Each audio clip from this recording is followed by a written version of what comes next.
Jonathan was the last warrior general of the Star Soul. There were words in his memories that spoke of greatness, of a will to win that would crush his enemies. But he wondered if he would be able to cope with so many enemies, as their number seemed endless. These enemies, similar to fallen electric angels or ancient monsters, filled the skies. They waited for the decisive battle, and the people trembled, shouting words of encouragement, for Jonathan had become their hope for protection and salvation.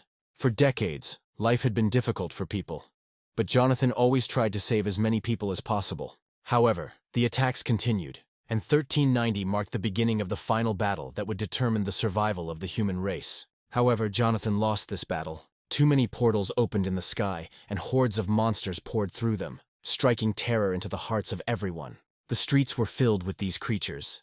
In the midst of this chaos, Jonathan made a strong-willed decision. He would die, taking with him as many monsters as he could. Suddenly, a bright light suddenly broke through the pitch darkness. Someone was calling for a hero, but Jonathan had a hard time seeing anything. His eyes had just come out of total darkness. Confused, he realized that he was still alive. Sitting on the edge of the bed, he looked at the mirror and couldn't understand why he was so young again. He was wearing the student uniform of the Academy of Military Technology in Unding City, Nanzhou Kingdom. He doubted whether this was really his past, and wondered if it was possible to go back 60 years. The academy was full of life, especially around the stadiums and arenas, which were filled with people. The stands roared with delight as the battles of the majestic titans unfolded before them. The threatening cries of the warriors and the tense atmosphere filled Jonathan's mind with memories. He remembered that the academy would soon be destroyed by a wave of monsters. The memory of the monsters attacking the academy shocked him. All these people would die. His classmates and instructors fought to the death, embodying the will to win and the thirst for freedom. Many warriors died in battle, leaving heavy losses and scars. However, their courage became a testament to their indomitable spirit in confronting monsters. Jonathan reflected on how difficult those years had been for him. Lacking the necessary experience or strength, he had witnessed the deaths of those who deserved long, happy lives. Back then, he was a loser. He could do nothing but watch everything fall apart around him. But now everything could be different. Fate gave him a chance to change the course of history. With the knowledge and experience he had gained, he vowed that monsters would not have a chance to harm humans. Jonathan, the Star Soul General, has returned, confident of defeating his enemies and changing the course of history. In the city of Swanu, the last stronghold of humanity, monsters have launched another attack. Cries for help echoed throughout the city as the monsters grabbed, tormented, and devoured people, sowing fear and chaos in the streets. One of the most vile creatures, known as the Glutton, swallowed people whole in an attempt to satisfy its insatiable hunger. People fled the city in terror, trying to save themselves. However, new monsters kept arriving in the city. When the monster was rampaging through the city, a little boy ran in terror, but tripped and fell. Nearby, the boy's mother turned to look at him in horror. Realizing that this was most likely the end, she rushed to protect her child, knowing full well that this meant certain death. The Glutton, not caring who he devoured, stretched out his giant claws to grab his next victims. The mother, paralyzed with fear, could only hug her child tightly, with tears streaming down her face. The monster stretched out its paws towards the frightened people to grab them and devour them. Suddenly, a beam of light pierced the darkness, so fast it was hard to follow. A huge glowing sword struck the monster, causing it to writhe in pain and roar. Hearing the Glutton's cries, the other monsters sensed a common threat and rushed to help. However, Jonathan's sword seemed to split into several more swords, striking other monsters, his movements barely discernible among the creature's cries of pain. Finally, a powerful blow from his bright sword fell upon the ground, filling the surrounding area with light, a symbol of victory and protection. The sword soared into the sky, leaving behind a trail of glittering sparks that slowly dissolved into the dark skies. These were the swords of Jonathan, who had summoned Star Soul General Duan, and their light defeated the darkness. The mother and son, filled with gratitude and happiness for their salvation, began to thank the warrior, tears streaming down their faces. People gathered around them, their eyes full of awe as they whispered about their savior. Jonathan soared into the sky, leaving the battlefield, his sword slowly dissolving into the sky, the warrior becoming an ordinary man again. Jonathan's shining armor slowly evaporated, taking with it the burden of the battle, and soon a noble, strong man appeared before the inhabitants, saving the city. Feeling his strength waning, the warrior took out a Star Soul pill from his pocket. Exhausted from the battle, he wasted no time in swallowing the pill. The star energy quickly filled his body, restoring his vitality, determination, and will to win. For decades, Jonathan has single-handedly protected people from terrifying monsters, and this time was no different. The monsters returned, and Jonathan once again stood guard over the city, destroying hordes of enemies. Although the people were scared, they felt reassured, confident that their steadfast star warrior Jonathan would always come to their aid. Jonathan rushed to the center of the city where a large crowd of monsters had gathered to attack the townspeople. To protect the civilians, the warrior set up a protective barrier. The monsters, realizing the power of Jonathan's barrier, began to attack him in groups, using beams to destroy it and tire the hero. Houses were damaged during the monster attack, but fortunately no one was hurt. Amidst the chaos, the air filled with dust, and people asked each other if the attack was over, if all threats had been blocked, and if they had survived. However, maintaining the barrier drained Jonathan's strength and left him tired. Realizing that his power now had limits, he returned to his human form. Despite his exhaustion, he decided to lead the monsters out of the city to protect the people. Having regained his mighty form, Jonathan once again transformed into Star Soul General Duan, his armor and shining sword heralding the return of the Great Protector. The people watched as the Star Soul General's transformation took place in the sky, leaving them in amazement. Focusing on his task, the hero gathered strength for the final battle. He cast a powerful spell, filling the space around him with unimaginable energy. His words, imbued with magic, were called to protect the city and repel the impending threat. The star-shaped iron capsule began to close around Jonathan as a magical barrier formed, ready to protect him. As the capsule closed, its glow intensified, and the general's magical protection increased, tension spreading throughout the space as the light grew brighter. Suddenly, an explosion of light occurred, spreading an aura around the warrior.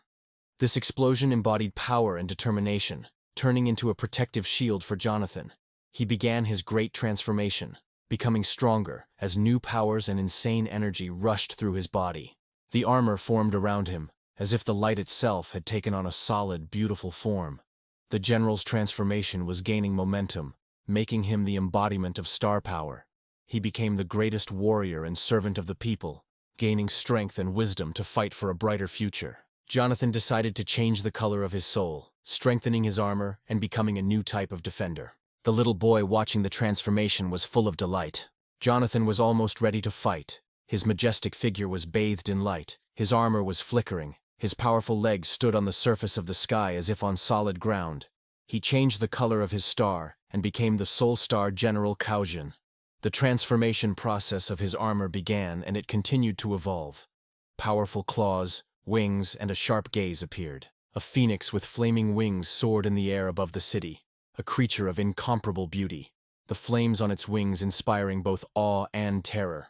General Phoenix rushed towards the enemies, incinerating them with his fiery form. The fire fell on the enemies with such force that they had no chance to survive. Their strength evaporated under the mighty flames, leaving behind only ashes. Phoenix Sen's entire body was engulfed in fire, and the magic accelerated it to such a degree that the enemies could barely discern his attacks. From the shadows, the monster attempted to strike the warrior, its mouth wide open, spewing darkness. But thanks to his supernatural connection with the star, Phoenix noticed the sudden attack in time and dodged it. Dark, sinister claws reached out to grab him, but the phoenix spun in a fiery vortex, rising into the air and escaping their clutches. His skillful maneuvers kept him out of reach, allowing him to gracefully dodge each blow. Still, there were too many monsters, and the death claws managed to grab the general. But this only made him angry. With a fire spell from the chain, Phoenix burned the dark paws, freeing himself from their grip. He then decided to use teleportation, escaping from the clutches of death and leaving burns on the monster's vile hands. The monsters, confused, could not understand where the general had gone. Meanwhile, Jonathan reappeared on the other side of the city, returning to his more familiar form as Star Soul General Baichi. Changing the color of his star, he became a new embodiment of power. His magic shone brighter and stronger, and a spark of fury burned in his eyes, now shrouded in blue light. Soaring on blue wings in the bottomless sky, Baichi attracted the attention of the monsters. Realizing the danger, the monsters prepared for a long-range attack. Magic balls began to form from their mouths, ready to be launched at Baichi. But the general deftly dodged every blow. His movements were graceful and precise, emphasizing his incredible skill and superiority over his enemies. His spear, glowing with stellar energy, sparkled in his hands, the tip filled with unimaginable power. The powerful wave from the spear strike swept through the enemies like an asteroid, sweeping away everything in its path. The enemies had no chance to react. The hero's form began to change again, the glowing lines altering his figure. However, the enemies acted quickly.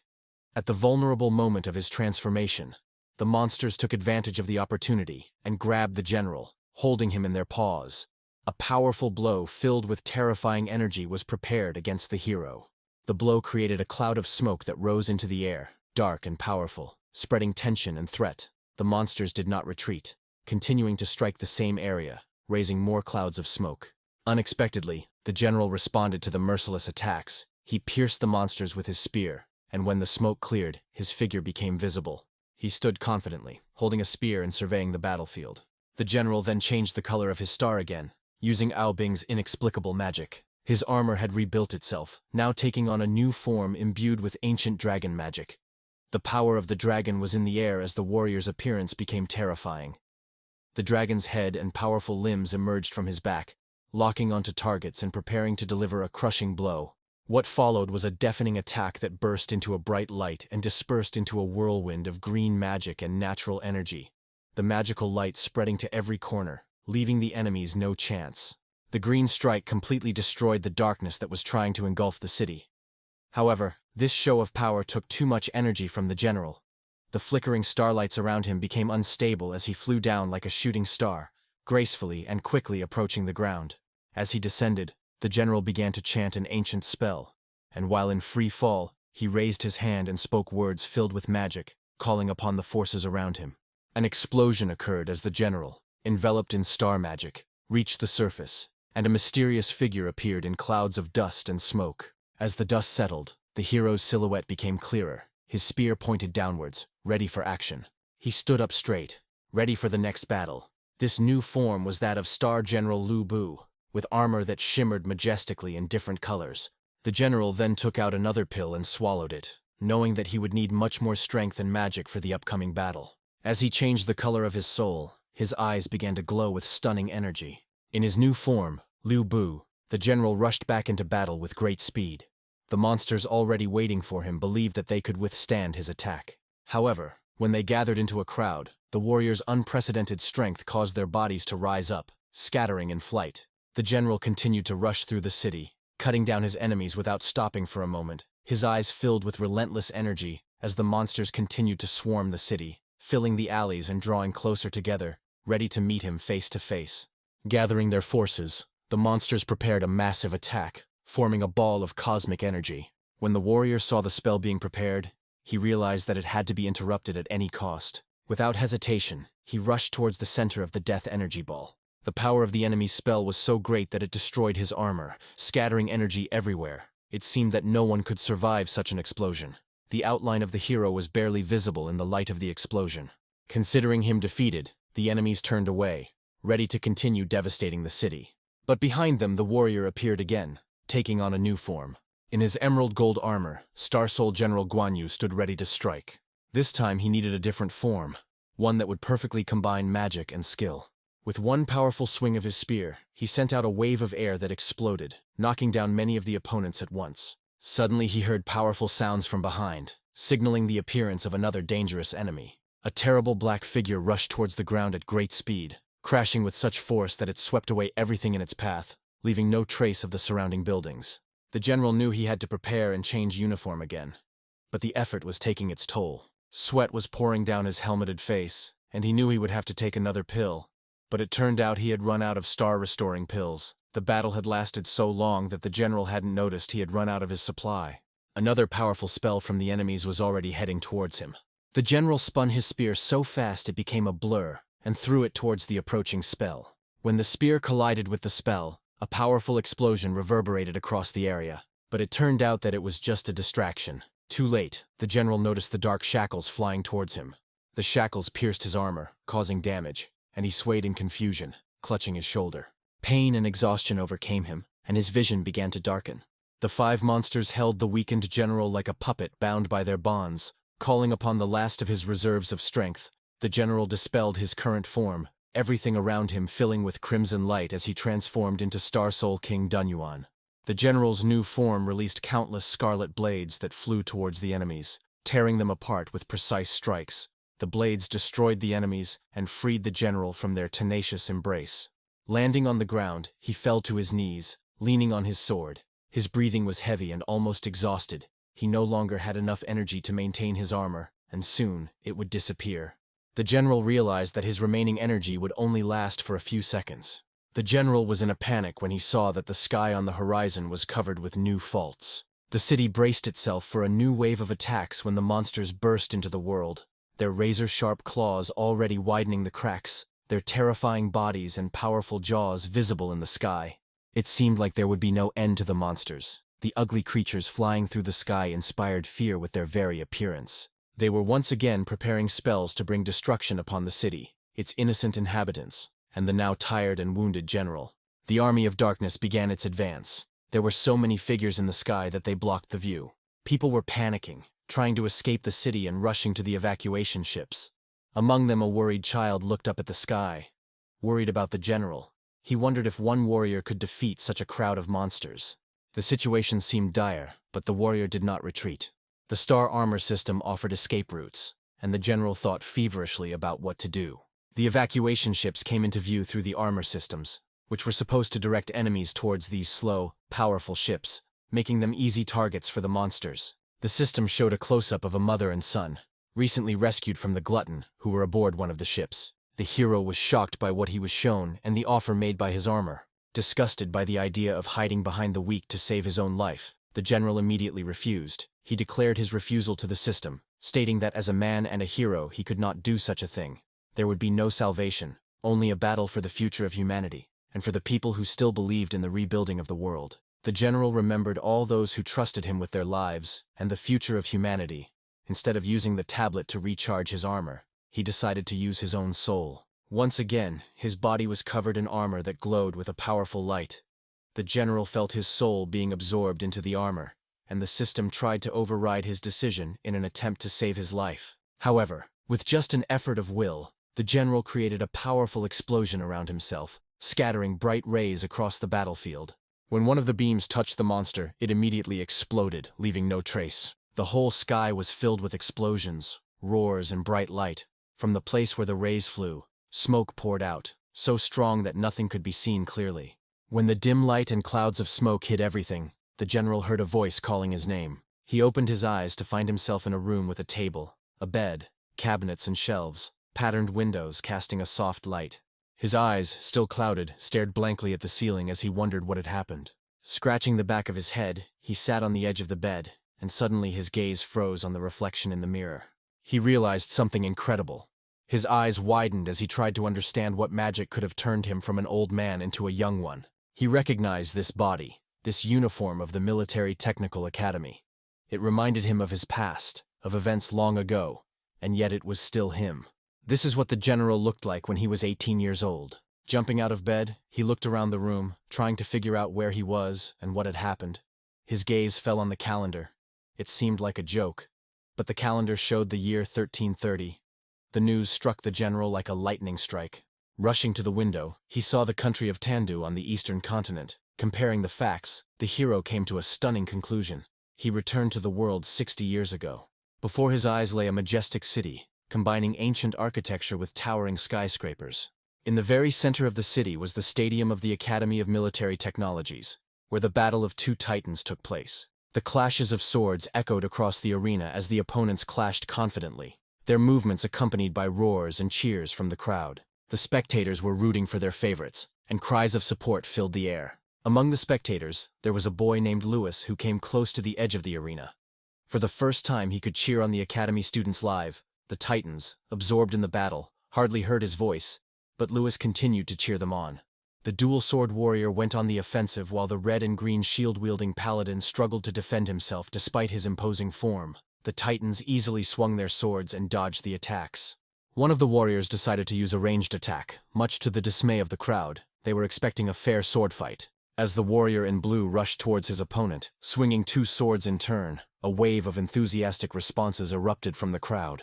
Many viewers recognized this technique, the Great Destructive Whirlwind. They knew that it would leave the enemy no chance. Lewis, realizing the strategy, shouted that the opponent had deliberately forced his opponent to use whirlwind. The stands did not appreciate such an active demonstration from the unknown young man, but the events in the arena unfolded quickly, making it difficult to see what happened. In the blink of an eye, a piece of armor fell on the battlefield. People were confused, unable to grasp the key point they had missed. When the dust settled, the proud figure of the red and green warrior stood up in victory. No one expected him to win. Luis, foreseeing the outcome, left the stands without delay, knowing that staying could provoke aggression from the crowd. He rushed down the stairs and turned into an alley, but soon realized that he did not know the city well enough. Frustrated, he wandered through the maze of streets, angry at how easy it was to get lost in such a place. Soon he found himself back at a dead end, muttering under his breath about the city's poor design. Having no clear idea of how to find his way, an idea came to him. He decided that he could use the force to jump over the obstacle in front of him and go straight to his goal. Gathering his strength, he filled his legs with stellar energy and flew over the wall, landing on the other side. Louis looked pleased with himself, but an unexpected sight awaited him behind the wall. Beautiful young women were visible through the open window of the women's locker room. Hearing the noise, one of the girls turned to the window. Helena, the class monitor of the 10th grade, noticed the young man. Faced with such a sight, Louis was stunned, and his nose began to bleed. Helena, shocked and indignant, turned purple with anger and embarrassment. The other girls, noticing Louis, also screamed in horror. In a fit of rage, they grabbed their swords and rushed at him. Louis ran away as fast as he could, knowing that no one would hear his excuses. Desperate to escape from the angry girls, he found himself cornered. The girls, furious that he had unwittingly spied on them, were determined to punish him. Despite his attempts to explain, the girls decided to drag Louis to the top floor of the administrative building, where the director's office was located. Headmistress Jade had expected to see Louis, but of course not in the state he showed up in. Bruised and tied up, barely recognizable, Louis tried to explain that he had come to enroll in the academy, not to spy on girls. The principal and her secretary, Olivia, reviewed his file, noting that Louis had developed his skills well, improved his grades, and came from a respected family. After the discussion, the principal announced the verdict. Louis would be placed in the 10th grade, a class designed for problem students. Louis silently noticed that the women were giving him strange looks, and realized that his first impression had not been the most favorable. The director ordered him to be untied. Helena, however, objected, considering that Louis deserved punishment. She was clearly unhappy that the criminal was released, and her whole behavior showed her indignation and disgust towards him. As the head girl, she was tasked with giving Louis a tour and supervising his studies. Despite her irritation, Helena showed respect for her elders and obeyed the director's order. On the instructions of the director, Helena received Louis's personal file, which she was to hand over to the senior teacher. Olivia used magic to transfer the data from the file onto a small card, which now contained all of Louis's information, and then she handed it to Helena. Helena, her eyes burning with anger, ordered Louis to follow her. Sensing her displeasure, Louis realized that the excursion would be awkward and difficult. As she said goodbye, Helena gave a signature bow, showing respect to those present. Louis copied her, bowing as well, puffing with anger. Helena quickly headed for the exit, and Louis had to run to keep up. As soon as the couple left the office, the director and Olivia fell into a brief, awkward silence. Olivia then broke the silence by reporting that a student had gone missing. She took out a folder with a letter from the teacher. The letter explained that one of the students had not attended classes for 3 days and had not been in touch. She was asked whether to report the incident to the Department of Public Safety, as she feared that something might have happened to the student. As she lit her pipe, Jade noticed that he remembered the student mentioned in the letter. She described him as a worthless man with a damaged soul, a man who got into the academy through connections. The report stated that after learning the current date, the student stated that there were 3 days left, and then disappeared without a trace. As Olivia continued reading the report, clouds of smoke from Jade's pipe reached her nose, causing her to cough in irritation. Jade continued smoking, smiling sweetly as if nothing had happened. Olivia, irritated, indicated that the student's family should be contacted regarding his disappearance. Meanwhile, Helena and Louis continued their tour of the academy. Now they were heading towards the arena where the practical training for the Star Soul battles was being held. Helena informed Louis that he would need to change into the academy uniform, but Louis was distracted, looking into the distance.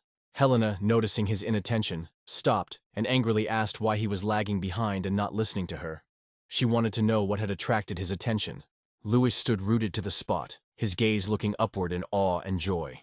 Before them stood a majestic statue, so huge that everything around seemed like dust in comparison. Although everyone at the academy had become accustomed to it, the statue still inspired awe with its detailed beauty and commanding presence. Erected in honor of a legendary hero who lived 400 years ago, the statue was both a tribute and a reminder of the academy's legacy. According to legend, thousands of years ago, terrible monsters attacked the earth, killing and destroying everything in their path. Humanity was defenseless, but then the immortals descended from the heavens, endowed with unique abilities and dressed in armor woven from stars and souls. These immortals, now known as Star Soul Generals, possessed incredible strength. They crushed the monsters, saving the planet and its people. The immortals also gave people jades that could grant power to worthy Star Soul Generals. Since then, a battle has raged between the Masters, the Chosen Protectors, and the monsters for the right to live on Earth. The founder and first director of the Academy was one of these Star Soul Generals. A monument to him, standing in the center of the Academy, depicted him in armor, clutching the hilt of a sword. Helena explained that the statue contained a jade sealed within it, waiting to select a new general when someone worthy emerged. Louis's eyes lit up as he listened to this story. Inspired, he silently vowed to become as strong and worthy as the Academy's founder. At that moment, noticeable vibrations ran through the statue that were impossible to ignore. Helena stared at the statue in shock, not understanding what had just happened. Louis looked at her questioningly, hoping she could explain what had just happened. Helena could hardly believe her own suspicions that Louis might be destined to become the general's successor. The young man touched the statue and stared at it, while Helena tried to convince herself that what she saw was just an optical illusion. An illusion, she believed that a man like him was unworthy of great power. Meanwhile, Louis, in a futile attempt to awaken the statue again, thought of smearing some of it with his saliva as an experiment. For this stupid idea he received a slap from Helena, who indignantly scolded him. A large bump appeared on his head as she forcefully dragged him to the teacher. A man stood nearby, watching everything that was happening. He overheard their conversation about the legend and the statue's reaction, and he thought with a chuckle that people still believed in such tales. Leaning against a column, he looked around the academy, and it became clear that this man, Jonathan, summoned from the future, had come here with the intention of avoiding the mistakes of the past. Meanwhile, a battle of titans was unfolding in the academy arena, swords cutting through the air with incredible speed, each fighter trying to hit the other. One of the participants fell and his sword sank into the ground in front of him, and victory was declared for the fighter in blue. The assistant teacher, Theo, who was recording the results of the battle, praised the winning student. Amelia, the 10th grade class teacher, thought about his words. At this point, Helena and Louis interrupted her, bowing respectfully and introducing themselves. The teacher, interested, said that she was interested in meeting a student who had passed a special entrance test. Louis, filled with excitement, began to chatter further, sharing everything that came to his mind about himself. The teacher, however, interrupted him, noting that she did not need his report. She wanted him to demonstrate his skills in the arena. Amelia announced that his next opponent would be Helena. Louis was taken aback and tried to refuse, pointing out that it was his first day of school. Helena, however, was ready to fight, eager for the chance to punish him once more. Several students warned Louis that Helena was an excellent warrior. Meanwhile, Theo expressed concern, knowing that Louis did not yet have the amulet to summon the armor. Then they decided to give him one amulet so that he would have a chance to fight on equal terms. However, Louis beamed with happiness when he received a student charm borrowed from someone who didn't show up for class. Although it was a simple student's amulet, it seemed like a masterpiece to him. The secretary, confused by Louis's reaction, couldn't help but grin. Meanwhile, Helena was already preparing for battle, calling on the power of her amulet. Sparks of magical energy surrounded her. Louis, coming to his senses, activated his own power, bright blue sparks flying around him as magic filled the air. In the arena, two ordinary people turned into titans ready to fight. Helena was determined to avenge the incident in the locker room. The stands roared in support of Helena. Everyone wished her victory over the newcomer. She stomped her foot on the ground, causing cracks to form in it as lightning bolts erupted from her armor, and at lightning speed she closed the distance between herself and Louis by swinging one of her swords. Louis reacted just in time, jumping to the side. The ground he stood on shattered into pieces from Helena's powerful blow. She pressed relentlessly, forcing Louis to defend himself as her blows came one after another in a seemingly endless barrage. The scene in the arena was strange. One titan was constantly running away from the other. Even Olivia noted that the fight looked strange. Louis did not try to attack. He only defended himself and dodged Helena's blows. Amelia noted that Louis's dodging skills were quite impressive, while Olivia looked at her in confusion.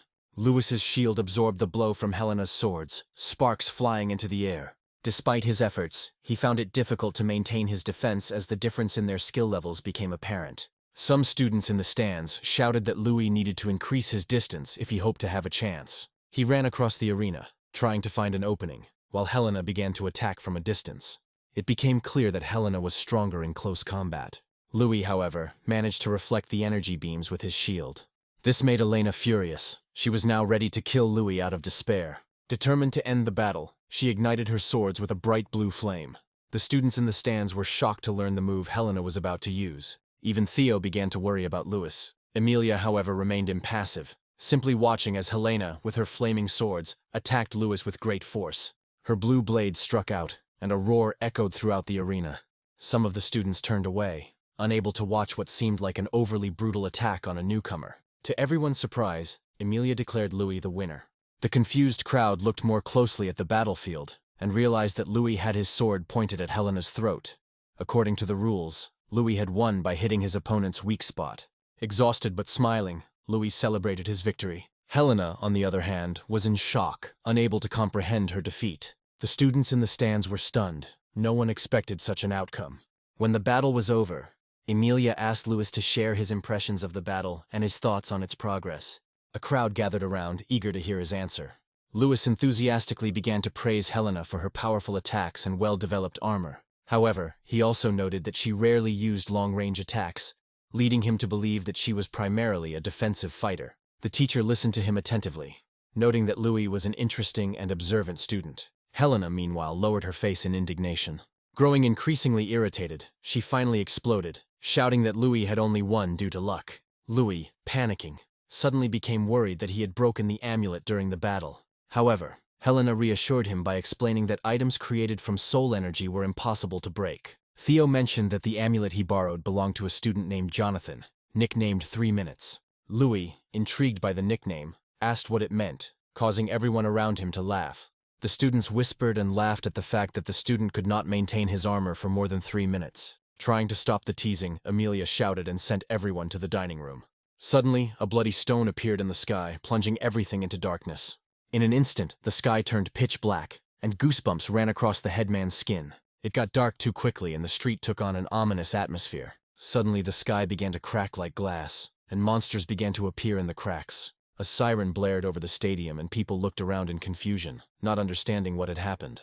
Some of the students began to come to their senses. Looking up at the sky, they shouted about rifts and monsters appearing. The students panicked in horror, not knowing what to do. One of them fell backwards, and they realized that they urgently needed to find shelter. The monsters floated in the air, releasing magical lightning attacks that flew in all directions. The situation looked dire. Some of the creatures fired powerful energy beams from their mouths, terrifying the students as they tried to escape. These rays killed with the speed of lightning, decomposing their victims on the spot, leaving no trace. One such beam flew towards the arena. However, the teachers were already ready to intercept him. They used Star Soul formation to block the beam with a shield. The gust of wind from the collision of the beam and the shield knocked the students off their feet. The students could only watch, shielding their eyes from the clouds of dust. Assistant teacher Theo, who bore the brunt of the attack, was shocked by the monster's strength. Armor strength dropped to 22.6% in just one hit. Meanwhile, the ever-hungry monsters, the gluttons, were approaching the arena. A whole crowd of them appeared, and Emilia began to assess their chances. The 10 gluttons were too strong even for them, and the students didn't stand a chance. Helena and Louis were determined to stay and help, despite their lack of experience in real combat. However, the teacher ordered the students to retreat. Without slowing down, the teacher donned her armor, revealing the majestic platinum titanium. Helena was amazed by the teacher's appearance. Realizing that it was the teacher's special armor, the students watched the attack with wide eyes, but more and more monsters were approaching, already stretching out their sharp claws towards the teacher and assistant. The teacher and assistant stood together against the growing number of enemies. More and more monsters appeared from all sides. Theo, not knowing what to do, said that fighting such a huge number of enemies was nothing short of suicide. However, Emilia was not ready to obey the order to retreat, knowing that every minute counted, and they needed to hold off the monsters until reinforcements arrived. However, Louis did not understand what they needed to do. Then Helena said that they needed to run, because they would only get in the way here. Louis's gaze moved to the source of the strange buzzing sound. He saw flashes of light, like shooting stars, approaching the arena from the main building. Meanwhile, they were trying to establish contact with Amelia from the center. Principal's secretary Olivia contacted teacher Amelia to inform her that reinforcements had been sent from the Academy Command Center. It was the director's order to hold the arena territory and stop the spread of monsters. Amelia followed the order, holding back the other monster, Theo's assistant covering her. All the teachers who could protect the academy gathered in the arena, unleashing their power against the monsters. Amelia was glad that they managed to hold out until reinforcements arrived. She then ordered the warriors to form 12 squads to hold back the monsters and protect the students in the city. Led by Amelia, the warriors formed a wedge, ready to defend the academy at any cost, as a wave of monsters descended upon them. At the command center, the director and secretary noted that the formation had been well chosen, knowing that this was to be expected from the famous White Fox Amelia. All teams have received reinforcements awaiting further instructions. The director's orders were clear: hold your positions and don't let the enemy inside the perimeter. Amelia stated that none of the academy's warriors would retreat, and they would carry out the order at any cost. They would not move from their place until the influx of monsters ended. Everyone was in solidarity, ready to do their duty, fighting for as long as it took. The sounds of explosions, the clanging of weapons, and the screeching of monsters echoed across the battlefield. Meanwhile, Helena and Louis tried to escape, but were chased by a huge glutton. They ran as fast as they could, but the monster was too fast, quickly closing the distance, debris from destroyed buildings falling as the glutton passed by. The headman decided to act as bait, convincing Louis to run to the statue, where the 9th underground passage could provide shelter. Helena turned to face the monster, allowing Louis to escape. She used Star Soul formation and transformed into a huge mecha in an instant. Louis ran as fast as he could, but looking back, he saw that Helena had received a powerful blow to the head. He was worried, but he knew there was nothing he could do. However, the headman again ordered him to get to the shelter. Louis clenched his fists in despair, feeling powerless. All he could do was run. With a cry of despair, he continued to run, thoughts of self-doubt and regret flashing through his mind, complaining that he didn't have the strength to protect everyone. Then it dawned on him. He remembered the statue and the events that had happened a few hours ago. The young man hoped that at this critical moment, he would be able to obtain the power of a Star Soul General. He wanted to gain the power of the Star Soul General to save his comrades. Gathering his last strength, he ran again. Louis stumbled, got up again, and ran towards the statue of the great warrior. In his stone form, he still leaned on his sword, waiting for his successor. As Louis approached, he appealed to strength and a sense of duty, but suddenly fell silent. Above the statue, in the shadows, Louis noticed the outline of a man and glowing energy. On the statue itself, someone was standing on the warrior's shoulder. The stone warrior's head was damaged, and the stranger was holding jade in his hands. Louis shouted at him, demanding to know who he was. The young man grinned and introduced himself as Jonathan. Jonathan thought to himself that he had gone back 60 years, but he had not been able to save anyone. He did not save the teacher Amelia and the students. In his helplessness, all he could do was run away. He also did not save his beloved. Although they were not allowed to be together, he felt deep sorrow for all those who died. Jonathan's family fought during the attack on the city, but he was weak and was forbidden to fight. Jonathan remembered how his fellow academy students bravely covered the retreat of their fellow students. He deeply regretted the loss of them all. Their bodies were broken and their lives were cut short. They had all fought bravely, but everyone who was important to him was gone. Those who loved Jonathan and tried to protect him also died despite their efforts. He tried to stop blaming himself for their deaths, but the memories of even his enemies, the ones who mocked and humiliated him every day, came flooding back. Jonathan wasn't entirely sure when or how he first activated the Star-Lord system. Inner demons and shadows of the dead haunted him for decades, lurking in the depths of his mind, reminding him of his weaknesses. The weight of this burden was like a pair of hands on his shoulders. But it was this very burden that helped him awaken a strength within himself, a strength that would save many lives in the future. This same burden also caused his awakening after returning to the past. Now he lived in a young and unprepared body with damaged soul veins. Raising his rank and advancing through the classes would take a long time. However, in just 3 days, he managed to rise 4 levels, which was a significant achievement considering his sickly state. But this was still not enough, since there was little time left. Memories of his death in battle 60 years later flashed through his mind. He remembered being surrounded by countless enemies and blowing himself up to take them with him to the grave. Grasping his jacket with a hand covered in sacred symbols of magical energy, Jonathan still struggled with the shock of waking up young after his death, given a chance to right his wrongs and save those he cared about. He threw the jacket over his magically glowing body, thinking about how he was once an outcast in his family. His father sent him to the academy to protect him. In the mirror, Jonathan saw the reflection of an elderly man, driven by memories. But in his youth he did not understand the fate that awaited him and led a shameful lifestyle. After everything was destroyed in the ruins of the ancient civilization, he discovered the Star-Lord system. It traveled with him into the past, like a magical computer that appeared at the request of its owner. Jonathan was glad to see the system there, remembering that it contained the power of jade and could copy the Star Soul generals of others. Jonathan requested data from the system. The results were bleak, the system was rebooted, his rank was low and there were no generals. What's worse, his soul veins were damaged. The task ahead was difficult. Although the system was reborn with him, now it was like a clean slate. He would have to start all over again. And yet Jonathan did not despair. He decided to do everything to save humanity. April 11th was circled on the calendar.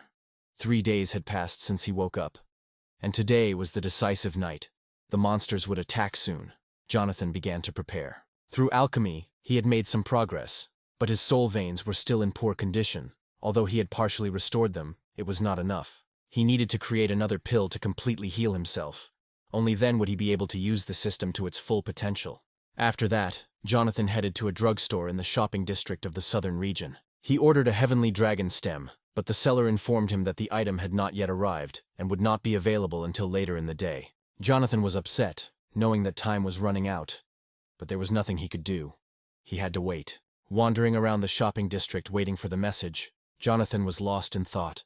The heavenly dragon's stem was the final ingredient for the pill that would heal the veins of his soul. Since the delivery would take a couple of hours, he decided to return to the academy. The guy decided to prepare traps for monsters in the hopes of keeping losses to a minimum. After some time, Jonathan finished setting up traps that used advanced technology that was more effective than the current era. Unfortunately, due to its low level, it could only place slow arrays. Touching the talisman to the wall, he heard a conversation from the street. The voices were discussing the Star Titans who gave people the power of Star Generals. Jonathan turned toward the noise, listening carefully. Helena spoke of the first headmaster of the academy, pointing to the statue of the great warrior next to the arena. Jonathan smirked as he looked at the statue. In the past, the statue had not responded to his prayers. Leaning casually against the column, Jonathan looked at the stone warrior, knowing that it was not Zoe who had given him the strength to fight. With a satisfied grin, he activated the star system and ordered it to scan the statue. The system showed that the statue did indeed contain jade, but in the absence of its owner, the system could not use it. The vibrations from the scan were felt by Louis and Helena, who looked at the stone figure in confusion. A slightly frightened Louis asked the girl what was going on, but Helena herself did not know the answer to this question. Jonathan, who was watching from above, learned that jade was useless to him without its owner. So he hid the system and decided to return for jade at night. Just then, a message came in informing the pharmacy that the heavenly dragon's stem had been received, and it was time for Jonathan to leave the roof. Having prepared well, he vowed that he would not let anyone die. Walking through the crowded shopping area towards the drugstore, Jonathan suddenly noticed a familiar figure in the crowd. A man wearing a mask and a hood walked past. Jonathan wasn't sure, but his instincts rarely let him down. He watched the figure out of the corner of his eye, then stopped and ordered the system to scan the man. A tense figure appeared in front of Jonathan. The man's mental power was concentrated in his chest. They were like small galaxies connected by electrical discharges. Jonathan watched thoughtfully, recognizing the unique method of concentration widely used in the north. His eyes gleamed from the scan. The man must be a native of Myrene. Although this state was not close, Myrene would eventually adopt the culture of the eastern continent. 3 years later, Myrene will upset the balance of the world by gathering a huge army, which will lead to a full-scale war with neighboring countries. Many people suffered, and one by one other nations were drawn into the conflict. People killed each other, and the eastern continent was destroyed. Jonathan stood thoughtfully in the middle of the street, realizing that this stranger from Myrene was not here by chance. At this historic moment, Jonathan finally reached the pharmacy, which was called the Great Medicine. A pretty girl with a poster in her hands met him on the stairs, smiling and advertising various pills, elixirs, and powders. Upon learning that Jonathan had come for a special order, she greeted him warmly and directed him to a special waiting area. In the luxurious empty hall, Jonathan sat down on one of the sofas. The girl approached him to discuss the payment. She explained that due to the urgency, the price would be higher, since the academy student usually cannot afford such rare materials. Jonathan put his hand in his pocket and admitted that he didn't have enough money. He then pulled out a card and offered to sell several alchemical potions he had brought with him, laying them out on the table. The employee was initially confused, since the pharmacy usually only sold goods, but did not buy them. However, upon closer inspection of the jars, she was surprised to find that they contained premium quality pills. Small balls of energy glittered through the glass. The girl was fascinated and asked if she could take the pills to the store owner for a consultation. Jonathan agreed and, taking the dragon's stalk, asked to show where the alchemy room was. The girl was amazed again. Their alchemy room had not been used for a long time, but Jonathan did not mind. She took him to a room that was in a state of disrepair. Jonathan was both delighted by the antique stove and disappointed that it was broken.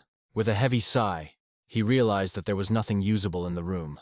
Luckily, he had a backup plan. Jonathan pulled a fire amulet from his inside pocket, preparing to create the necessary tablet using alchemical matrices. Soon the room turned into an unusual summoning location, in the center of which were strange rings decorated with writing and patterns. Jonathan concentrated, pulling ingredients one by one from his storage card and making them float above him. He slowly filled them with energy, passing all the herbs and roots through the alchemical rings. The room was flooded with light, visible even through the small holes in the locked door. Meanwhile, the owner of the pharmacy was in his office, examining the goods received in exchange for the dragon stalk. The gray-haired man examined the pills, amazed at their high quality. Among them were very rare specimens. He was shocked, and could hardly believe that someone wanted to sell him such valuable products. Excited, he jumped up from his chair, eager to meet the young man behind such remarkable objects. When the employee mentioned that Jonathan was in the alchemy room, she suddenly felt uneasy, remembering that the equipment there was broken and hoping that he wouldn't need it. Meanwhile, Jonathan, having completed his preparations, was now in the final stages of creating the much-needed pill. He picked up the long-awaited first-class revival pill. It looked like a star with thin threads of energy extending from it. Jonathan closed his eyes and placed the pill in his mouth as the energy dissipated around him like smoke. He sat down on the floor, blue magic circles forming around his figure, signaling the beginning of the recovery process. His body seemed to be burning with magical flames, and with a tense expression, he waited for the treatment to complete, magical threads spreading throughout his entire body. Outside, the owner and the pharmacy worker waited anxiously, staring at the door in awkward silence. They stood like that for an hour, unable to enter the alchemy room due to the blocking bars Jonathan had installed. Soon a noise from the door announced that it was opening, interrupting their quiet wait. Jonathan appeared in the doorway with a smile on his face when he saw the owner of the drugstore. The girl introduced the owner, Austin, who greeted Jonathan with a gesture and a slight bow, casting an appraising glance. Austin concluded that Jonathan was just a student and was curious as to where he had obtained such valuable items. Jonathan bowed back, knowing the owner was pleased with the goods. Both looked happy. Austin then took out a blood-igniting tablet and wanted to check if he had correctly identified the beautiful fireball inside the glass container. Jonathan praised the pill highly, while Austin was surprised that someone would want to sell such a valuable item in his store. Jonathan scratched his head awkwardly, muttering that due to his lack of money, he had no choice but to accept the store's price.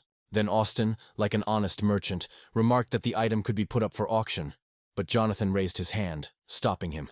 Time was short, but he needed money, and he would be satisfied with the price the man offered. Austin began to count out loud, estimating the price of the pill and the other included goods. Pretending to be shrewd, he quoted a price well below market value, but added a small amount to maintain good relations with Jonathan. Jonathan admitted that the price was too low and smiled slightly at Austin's brilliant trading skills. He looked thoughtful, resting his chin on his hand, considering the price the man had named. Austin began to get nervous when he saw that Jonathan was taking so long to make a decision, and in desperation, he explained that he had nothing more to offer except perhaps a few herbs as a gift. Jonathan smiled wickedly, as that was not what he had intended. He pulled out 2 more blood ignition pills from his storage cards and showed them, hoping that this would help round the amount up to $1 million. The owner and the girl were shocked, and Austin frantically wondered which rich family this guy came from.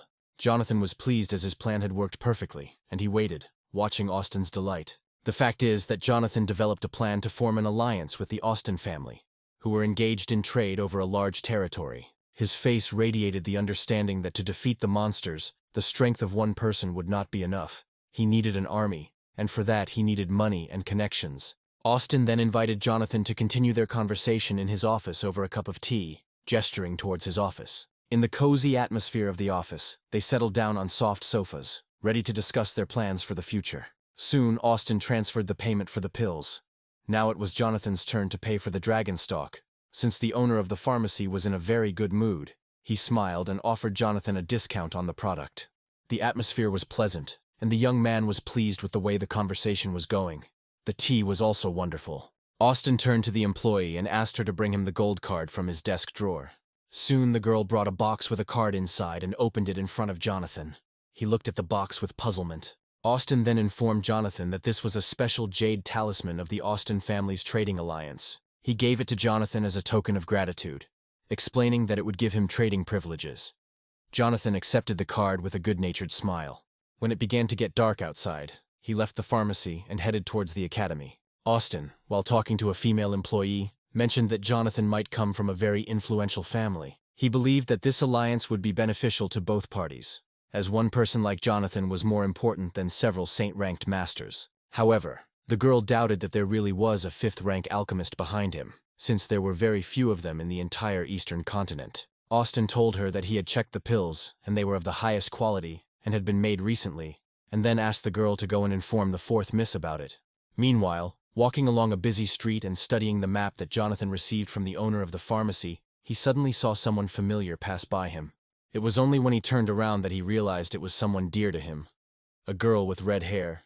She didn't notice him and walked past. However, memories of their tender nights together, filled with love and passion, flashed through his mind.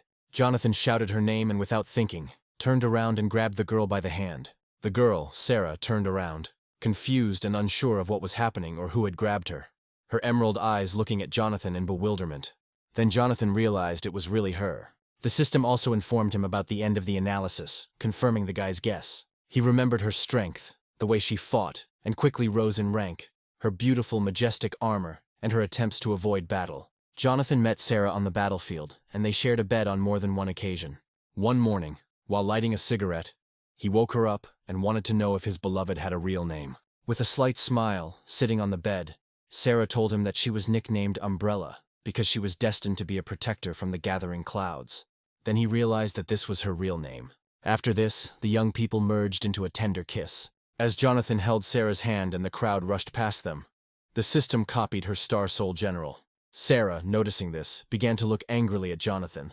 At that time they had not yet met, so the meeting seemed strange. She pulled her hand back, jumping to the side a little, and a spiritual sword began to form between the clothes in her other hand. She lunged towards Jonathan, the blade flying forward at incredible speed.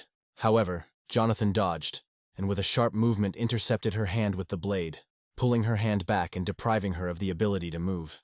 He told her not to worry, but noticed that they were being followed.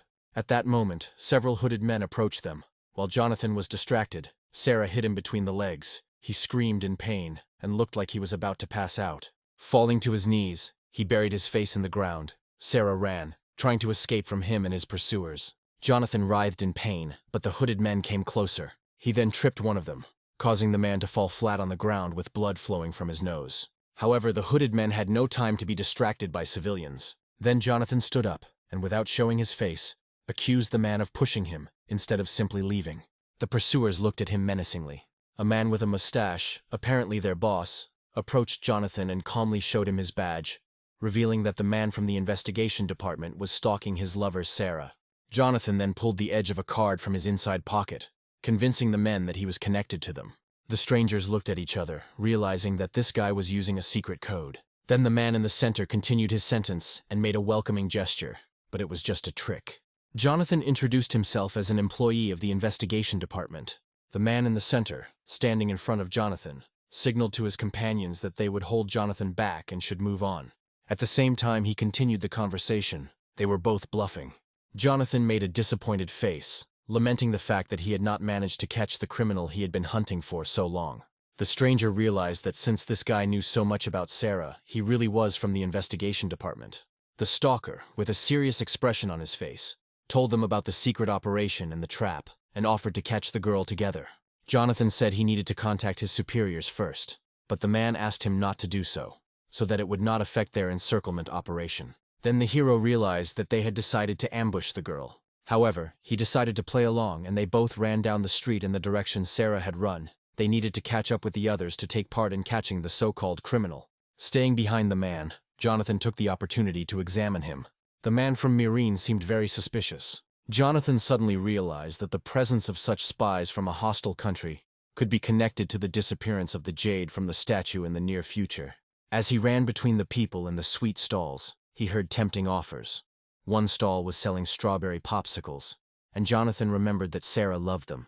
He paused for a moment, buying all the strawberry sticks and putting them in a special box to keep them fresh for Sarah. As he continued to run, he chewed on the strawberry stick to make sure it wasn't sour and that Sarah would like it. Soon the men left the city and entered the grove. Then Jonathan thought about the name of the person he was on the same team with. They introduced themselves with fictitious names. Meanwhile, a loud sneeze echoed throughout the academy, coming from the assistant teacher Theo. The thing is, Jonathan introduced himself as Theo. The sneeze was so strong that Theo's eyes began to water and snot began to flow, and he wiped his face with his finger. In the grove outside the city, the sounds of the chase echoed from tree to tree. Sarah tried to hide from her pursuers among the trees, but they approached and tried to surround her. With a powerful leap, she landed in the center of a forest clearing, and her pursuers followed her. As Sarah landed, she saw a figure standing among the trees. The figure slowly stepped into the light.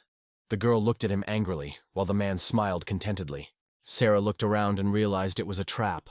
More hooded figures appeared between the trees, and enemy titans could be seen above the trees. The man, Captain Black, read out the fugitive's dossier, a high-ranking assassin with a golden badge from the Silent Abyss, the bearer of the Star Soul Order, General Lu Bu.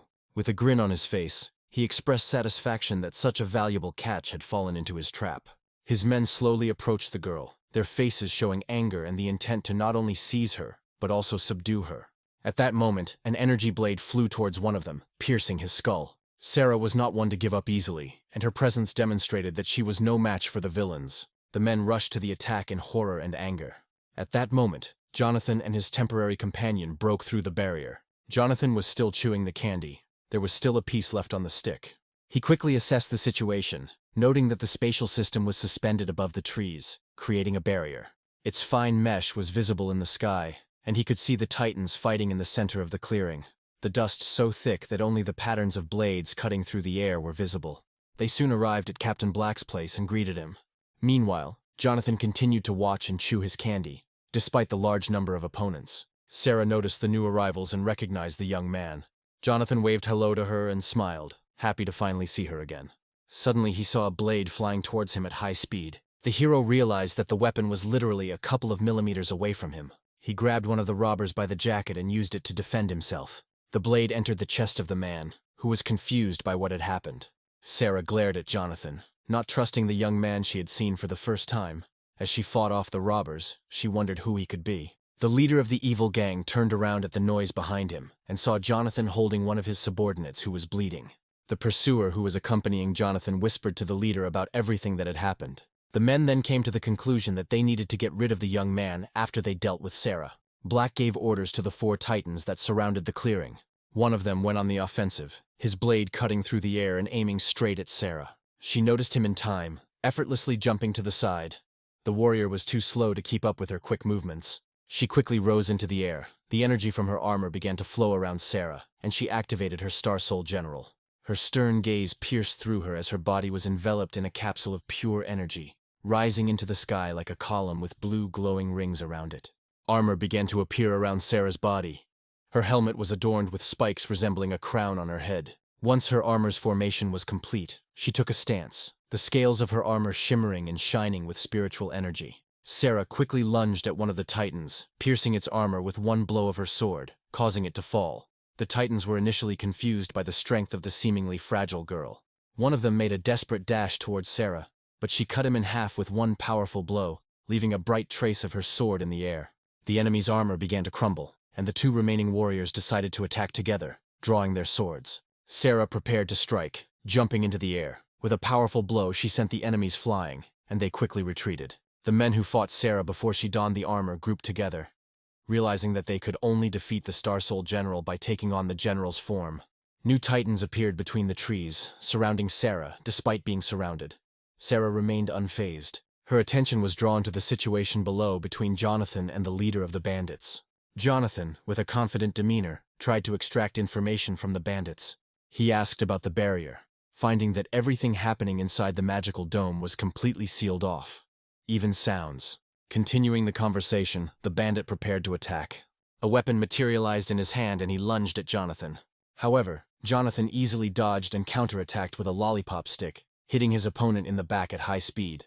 The man fell, his eyes rolled back, and he was no longer a threat. Jonathan stood there with a satisfied expression on his face. Holding the bloody wand, he had learned everything he needed to know about the bandits. The gang leader, seeing what was happening, panicked, cursed, and began calling for reinforcements. 3 fighters were already rushing towards them.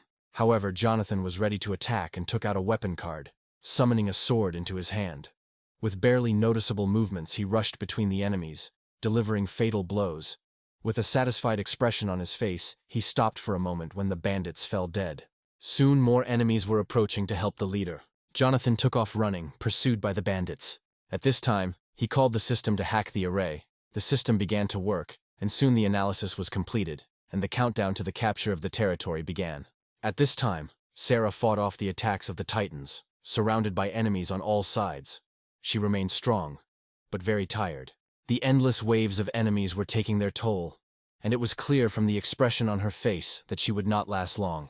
Leader Black watched the battle closely, noting that the Titans' movements were becoming less and less agile. He decided that it was time to use the Star Soul Shackle set and gave the order. Complex magical portals appeared around Sarah's armor, forcing the enemies to retreat, and now the girl was trapped in the array's area of effect. Huge chains emerged from the energy circles and flew towards their target. With a roar, they wrapped around the girl's wrists and neck, restricting her movements. Sarah's entire body was shackled. The chains tightened around her head, shoulders, and waist. Despite her attempts to move, the chains were too tight and seemed to suck the energy out of her armor. Exhausted, Sarah saw no other option but to command her armor to be dispelled in the hopes of changing its form and summoning it elsewhere. However, she was horrified to realize that the Star Soul General was blocked and did not respond to her commands. The armor remained in place. The bandit leader smirked as he anticipated Sarah's actions. He knew that it would not be easy for her to break free from the chains. This device was specially designed to capture generals, and the leader's malicious smile did not leave his face as he enjoyed the moment. He ordered preparations to extract Liu Bu's soul stone.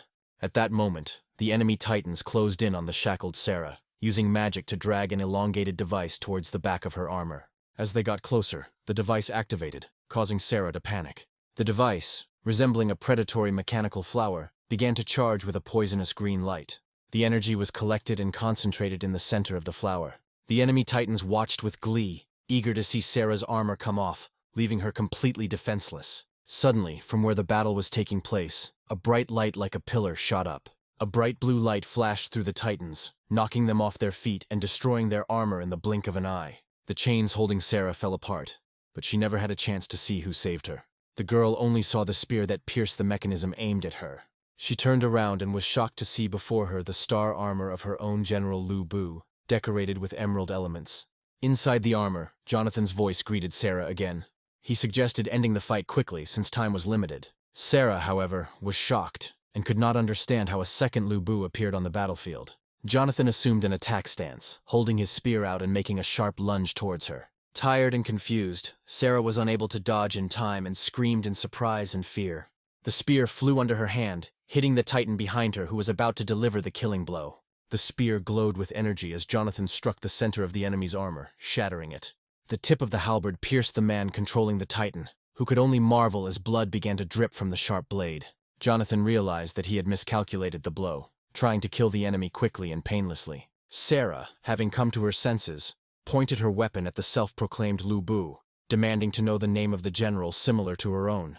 Jonathan noticed that the enemies were still alive and that the battle continued, so he decided it was better to put off the questions until later. Sarah sighed in displeasure, but realized that now was not the time for small talk. They needed to deal with their enemies. The generals, back to back, simultaneously lunged and struck their enemies with spears. Sarah couldn't take her eyes off Jonathan. Even during the battle, his attacks and techniques amazed her. The red emerald halberd turned and flew straight into the center of the titan's armor, piercing it and causing the armor to instantly crumble, leaving the enemy's body hanging on the tip of the weapon. Jonathan looked pleased, knowing that the force of the blow was just what was needed. The bandits fell to the ground, impaled and without armor. Suddenly, one of the enemies snuck up behind him and decided to attack him from the air. Turning sharply, Jonathan pierced the Titan's armor with his halberd, bringing instant death to his enemy. At this moment, the hero realized that he was continuing to be attacked from different angles. With enemies attacking from several sides, Jonathan decided to perform another professional fighter's trick. He made a sharp circular lunge, cutting his opponent in half. Sarah was growing increasingly tired from the long battle and the effects of the mechanical flower, breathing heavily after each blow. Soon another enemy was attacked by the emerald red weapon. As usual, the blow was accurate and killed the enemy in a flash. While trying to catch her breath, Sarah watched Lu Bu's movements. This general's cultivation was clearly at the yellow rank level. The two generals towered over the trees, and the remnants of energy from the crumbling armor of their fallen enemies flew around, reflecting beautifully in Jonathan's armor. The immobilized bodies of the enemies fell among the trees.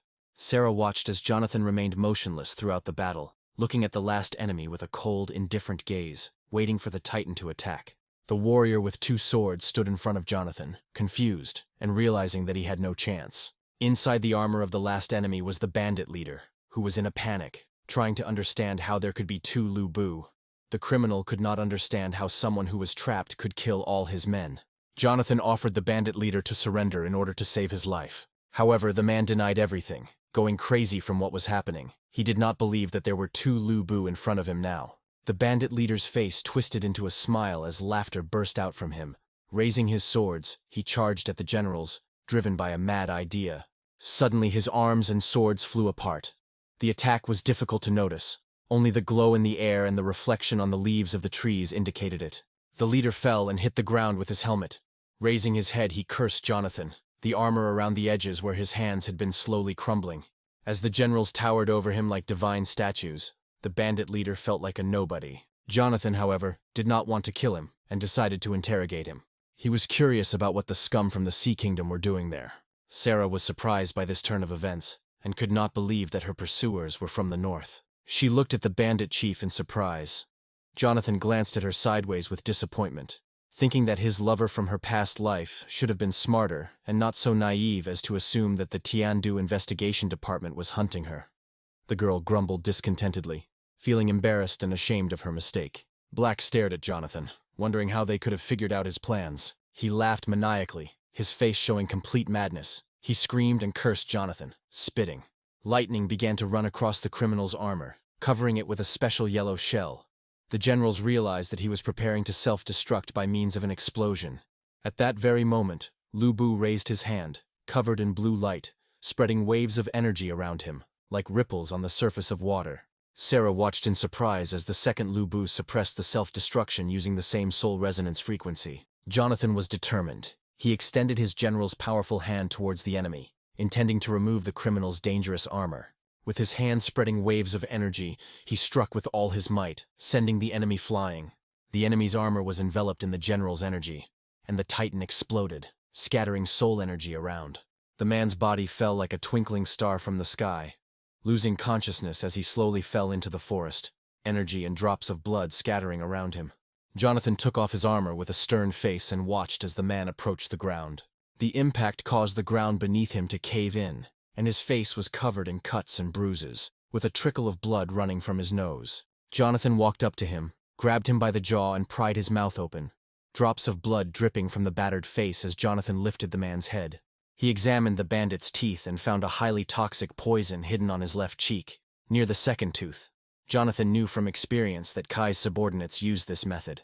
Black's eyes were full of horror as he looked at Jonathan, unable to understand how he knew about the commander. Sarah, having removed her armor, approached the men.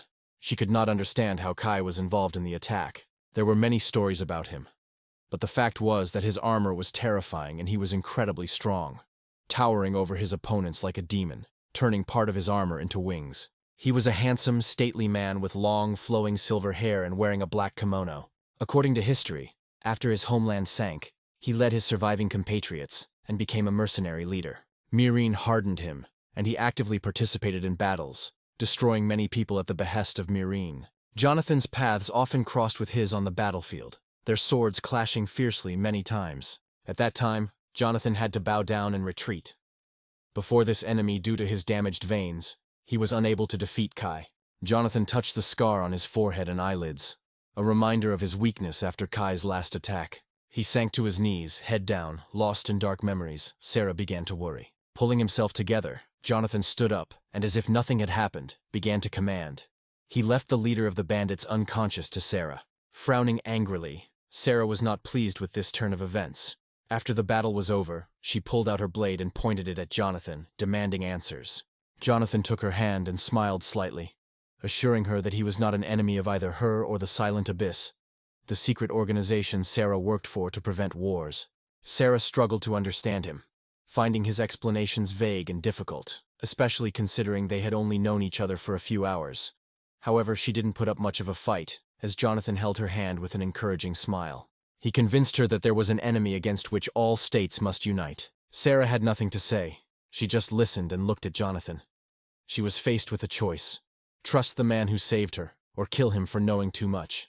While she was deep in thought, Jonathan suddenly snatched the dagger from her hands with a quick movement. He put away the dagger and took out a storage card, then handed Sarah a stick of strawberry candies. The girl looked at the candies in confusion, but took them. Then Jonathan stepped aside, leaving the candy in Sarah's hands. Sarah was shocked at how Jonathan found out about her love for strawberry candies. As a blush of embarrassment appeared on her cheeks, she turned to look at Jonathan, who was approaching the bodies of his fallen enemies. Sarah then quickly hid the candies in a storage card to enjoy later.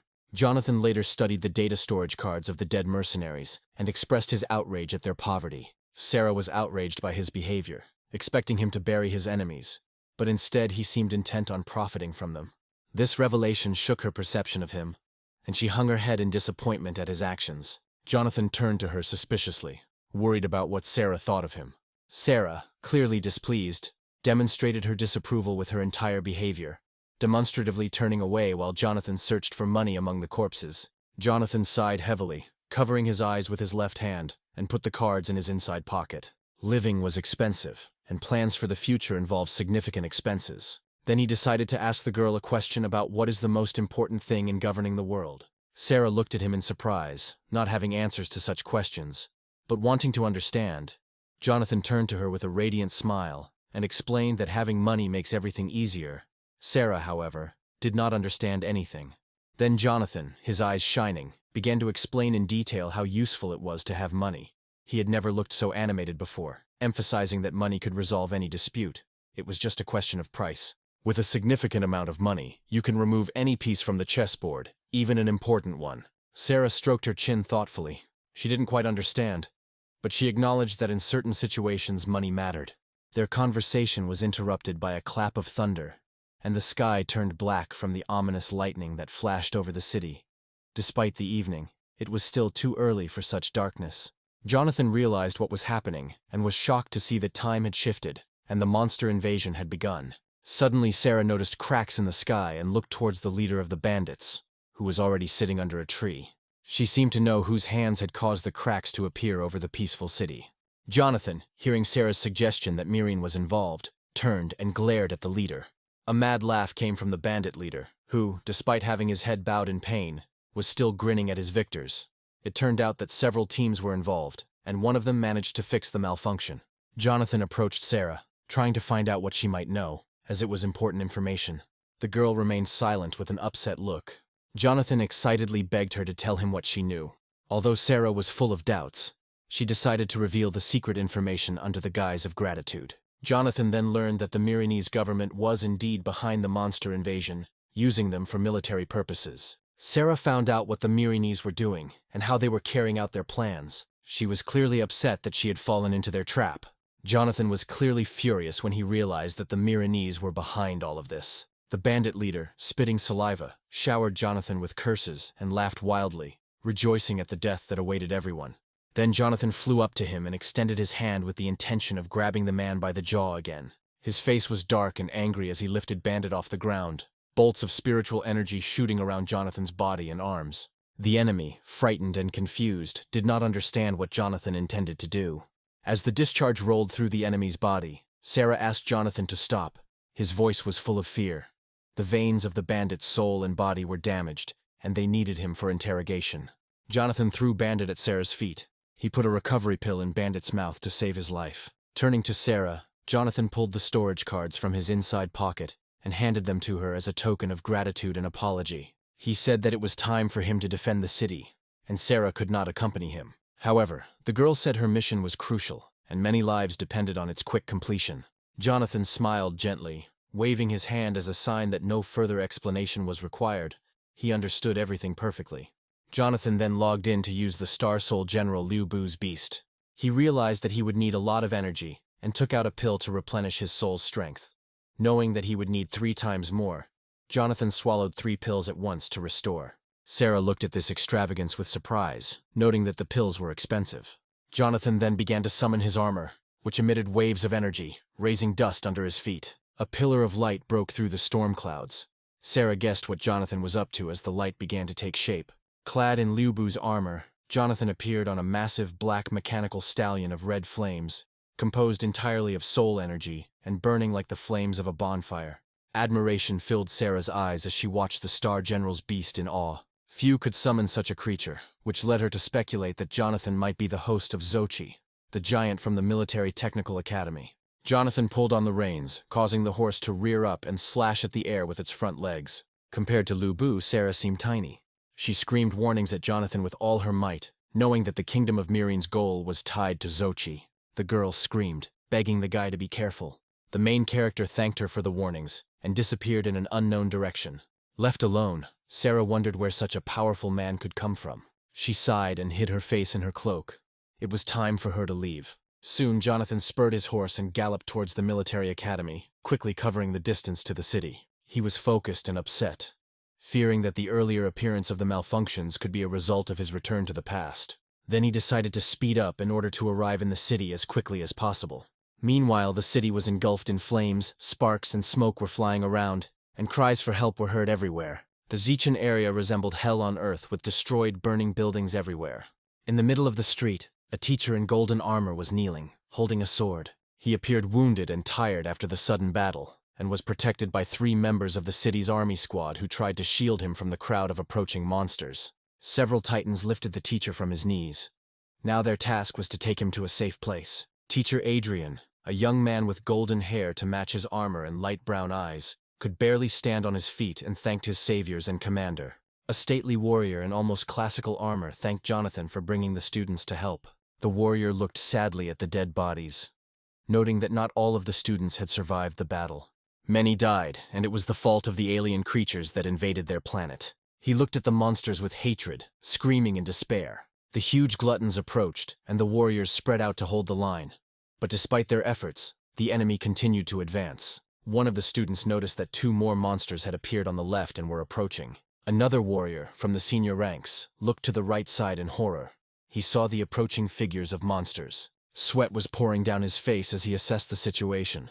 A crowd of about 40 monsters was approaching from the right. His voice trembled with panic, and the commander tried to call the troops to their military duties. They were ordered to maintain a perimeter to protect civilians. Ordinary people, old people and children who were unable to summon armor, would not have survived in such a situation without military assistance. They could only hide and watch in horror, awaiting the outcome. The Titans could not retreat. They rushed forward to meet the enemy, preparing their blades for battle in the name of the safety of the city. The lives of many people depended on them. Meanwhile, civilians tried to move to safety, hiding behind the rubble of buildings. The monsters opened their terrifying mouths and rushed forward, ready for the greatest battle. The commander struck the first blow with his sword. After this, the rest of the Titans rushed after their teacher. Meanwhile, the monsters continued to attack the commander. One monster caught him with its powerful claws, and the energy light from the weapon blinded and burned him. Full of determination, the commander used a trick. He pushed the monster away, releasing his sword, and turning, pulled out another blade and cut the vile creature in half. A student supporting teacher Adrian asked if a retreat was possible. He clung weakly to the student's hand, but had no intention of leaving, saying that reinforcements would arrive soon. Meanwhile, the battle with the monsters continued. As more and more monsters appeared, they pushed the students back at high speed, who were unable to withstand such powerful opponents. The monsters attacked swiftly. One of the students was grabbed in a tight grip, his helmet cracking under the pressure of the claws. The monster effortlessly opened its mouth and tore off the young man's arm. The student felt excruciating pain, since the armor was part of his being.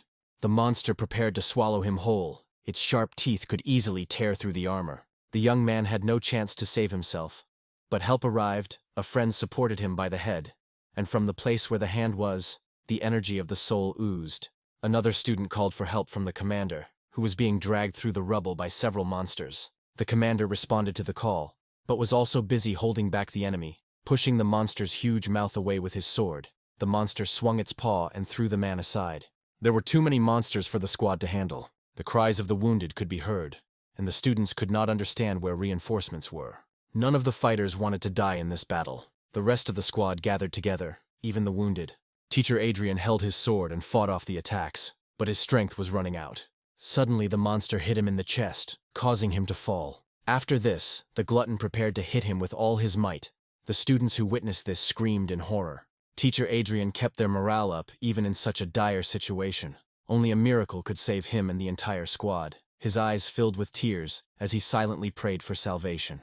The civilians hiding in shelters trembled, and the city's defenders and the academy students could not resist the onslaught of the monster. The squad leader was pinned to the ground, unable to help, and he too was screaming and praying for help.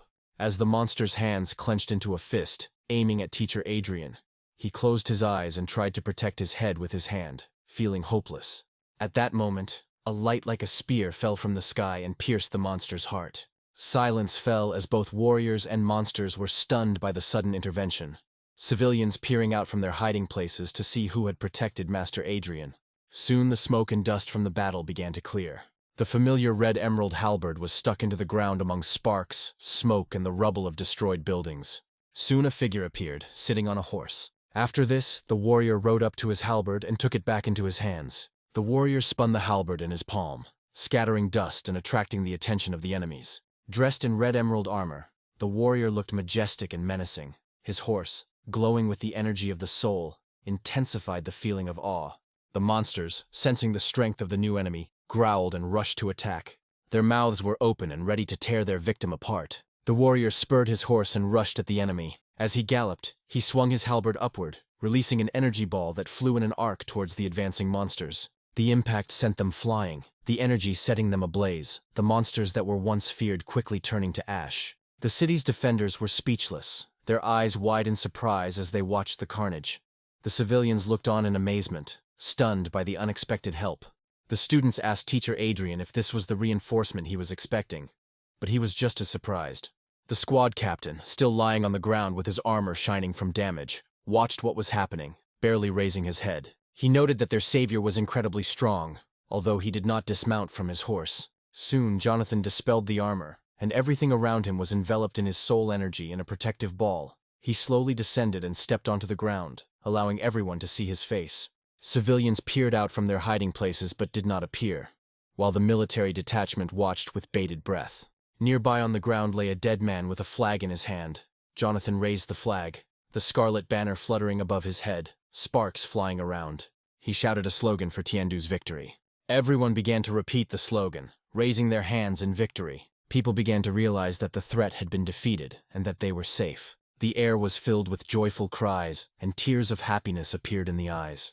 Teacher Adrian looked at his student through his armor, rejoicing along with the others. However, he was still surprised by the existence of such a powerful warrior in the military technical academy. Meanwhile, Jonathan noticed a girl in an academy uniform lying on the ground, seemingly lifeless. He walked up to her and saw that she was still alive. Taking the soul amulet that lay next to her hand, Jonathan decided that this would be the price for saving her. He put a healing pill in her mouth to make sure she would be okay. Taking the girl in his arms, he carried her to the rest of the squad. Squad leader George stepped forward and introduced himself with a welcoming gesture. He bowed slightly, thanking Jonathan for his help. One of the squad members whispered to the commander whether it was appropriate to address an academy student with such respect. George glared at him, insisting that it was the only right decision. Jonathan had no time for pleasantries and asked George to take care of the girl. Teacher Adrian came to pick her up. Then Jonathan moved away from the battlefield. The warriors watched him go. Teacher Adrian asked the student to introduce himself. In response, Jonathan threw something over his shoulder. The commander caught the mysterious object, and from afar everyone heard the name of the savior and his advice to prepare for further battles. Teacher Adrian was excited about the meeting and curious to see what George had caught. He looked at the hand holding the jar in confusion, his eyes widening as he realized it contained soul restoration pills, the realization hitting him like a thunderbolt. Some students didn't even know what this medicine was. One of the soldiers enlightened the team, noting that the tablet was extremely rare, and one of them had fetched 50,000 coins at auction. The commander could not contain his surprise, and the military noted that this was a very generous act on the part of their savior. Meanwhile, the wounded girl began to regain consciousness, and the conversation around her was in full swing. Everyone was discussing Jonathan. Hearing his name, she repeated it thoughtfully. Meanwhile, the story moves to the city of Undine, hidden in the smoke of battle, with sparks flying around. The rider raced towards the Academy of Military Technology as fast as he could, cutting down the monsters in his path. With each precise swing of the halberd, the monsters fell dead, their massive carcasses collapsing to the ground. The warrior did not look back, knowing that his blows were fatal, leaving behind only the dead bodies of his enemies.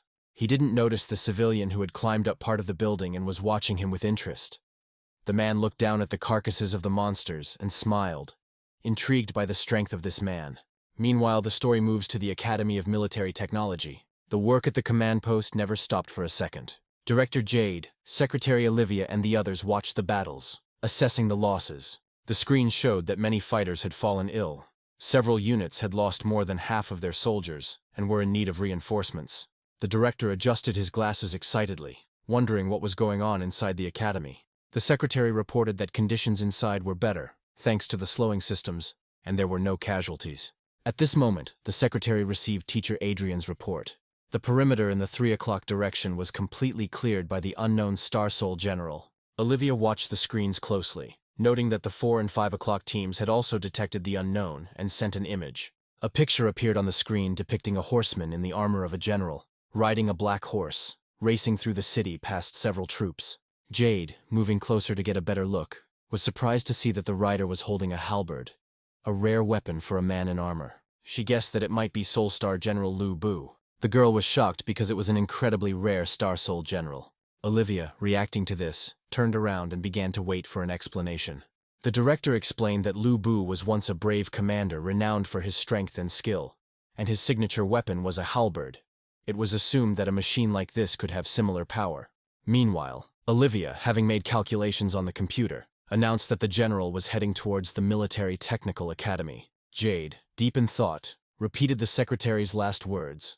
Jonathan was already approaching the academy. Outside, the wind carried sparks from the battle, but the nearby houses remained untouched.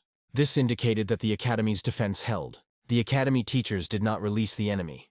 Jonathan climbed the hill on his horse and observed the situation in the courtyards and arena of the academy. He was glad to see that there were no casualties.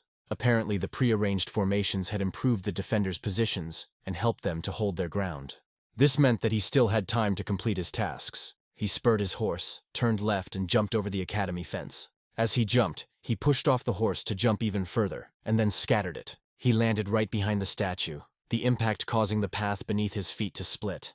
Jonathan's general was as big as a stone statue. He examined the frozen giant with the technology of his armor, trying to determine where the jade was hidden, or if it even existed. He needed to get closer. Jonathan commanded the armor to open, and it dissipated in the chest area. He dismounted, walked up to the statue, and ordered the system to scan it. The verification process began soon after. It took some time for the system to process Jonathan's request. The location of the jade was discovered. The system highlighted the part of the statue where it was hidden. It was located in the head, the very top part. Jonathan climbed onto the statue's head, pushing off the armor pieces to climb up to his target. He made a final leap, pushing off the helmet, and landed on the shoulder of the majestic statue. Gathering a ball of spiritual energy in his outstretched hand, he aimed at the stone head and launched the ball. The centuries-old stone began to crack and crumble, crumbling into small pieces. Jonathan stuck his hand through the hole that had formed in the general's helmet, and with a satisfied smile he pulled out the jade. At that moment, Lewis ran up to the statue, hoping for salvation, and saw a figure with a glowing hand on the shoulder of the statue. Many questions flashed through the student's head about who it was and what he was doing here. Lewis noticed that the statue was damaged and guessed that the soul jade was in the hands of a stranger. Jonathan, in high spirits, noticed Louis and smiled at him as if he had met an old friend. A memory flashed through his mind of Lewis taking a shortcut, flying over the walls of the academy, landing and finding the young man in the bushes. It was Jonathan who was spying on the girls in the locker room. Lewis yelled at the suspicious young man, pointing his finger at him. Jonathan tried to calm him down by putting his index finger to his lips. Helena, the head girl, noticed the uninvited guests, and judging by her reaction, this was not Jonathan's first offense. The young men ran away, pursued by the girls with bats. Lewis tried to justify himself in horror, while Jonathan's sharp tongue only angered the girls even more.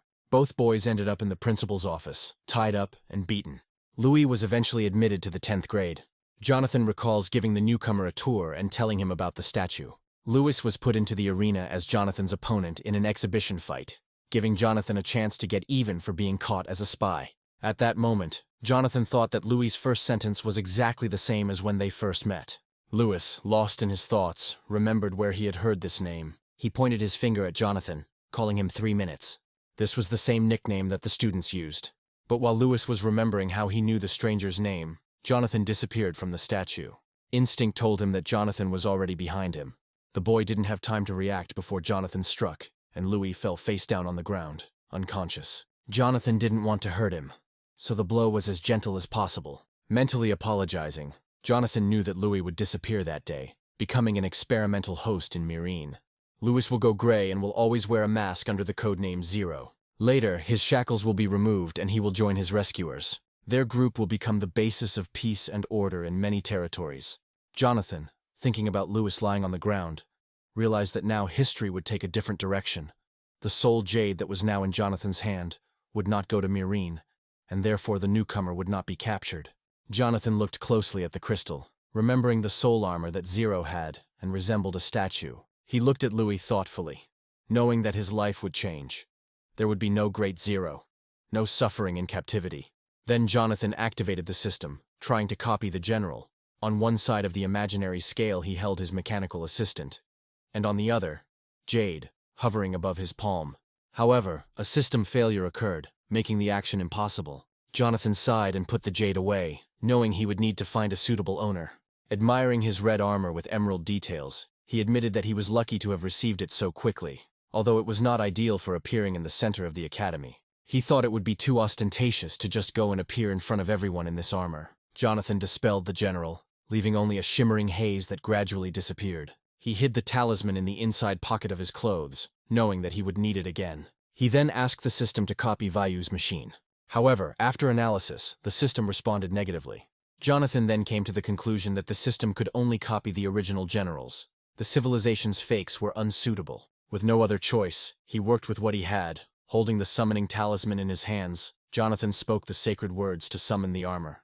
An energy shield of blue light grains began to form around his body, and his armor, although not as magnificent as what he was used to, was ready. The old system was nostalgic, reminding him of simpler times with fewer guns. Now he had in his possession a round shield with a beast's head and a standard sword.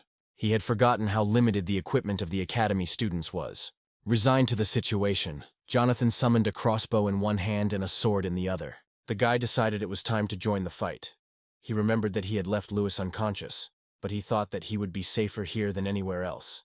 Jonathan got into a stance, pushing off the ground powerfully.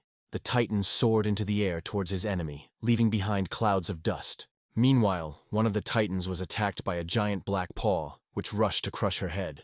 The girl in armor, Helena, was not prepared and screamed in horror, expecting to die. However, the paw suddenly slowed down, enveloped in a strange aura. It seemed as if the monster simply froze in place. The surprised girl noticed how the monster's swing slowed down, reducing the force of the blow. Although the blow was softened, she still fell to the ground. Unsure of what had saved her life, she saw the monster leaping towards her, its huge mouth open wide enough to swallow the warrior whole. However, suddenly arrows of blue light appeared from the sky. The monster, sensing danger, turned around to determine the source of the arrows. Another warrior with a smoking energy crossbow fired from a long distance, but the arrows did not harm the monster. The warrior rushed forward, dodging a powerful swing of black claws. The young man quickly moved under the enemy's left side, striking with lightning speed.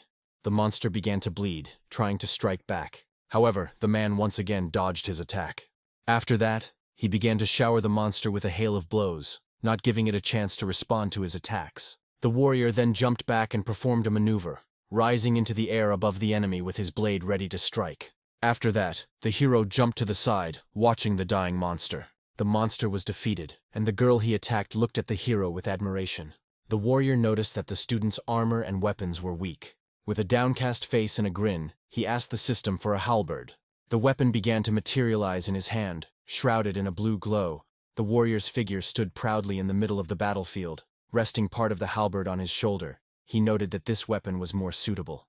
The rescued girl admired the Titan's elegant weapon, which shone with an emerald light. The warrior quickly rushed towards the next enemy, cutting the monsters in half with one precise blow. They fell apart before they could even comprehend what had happened.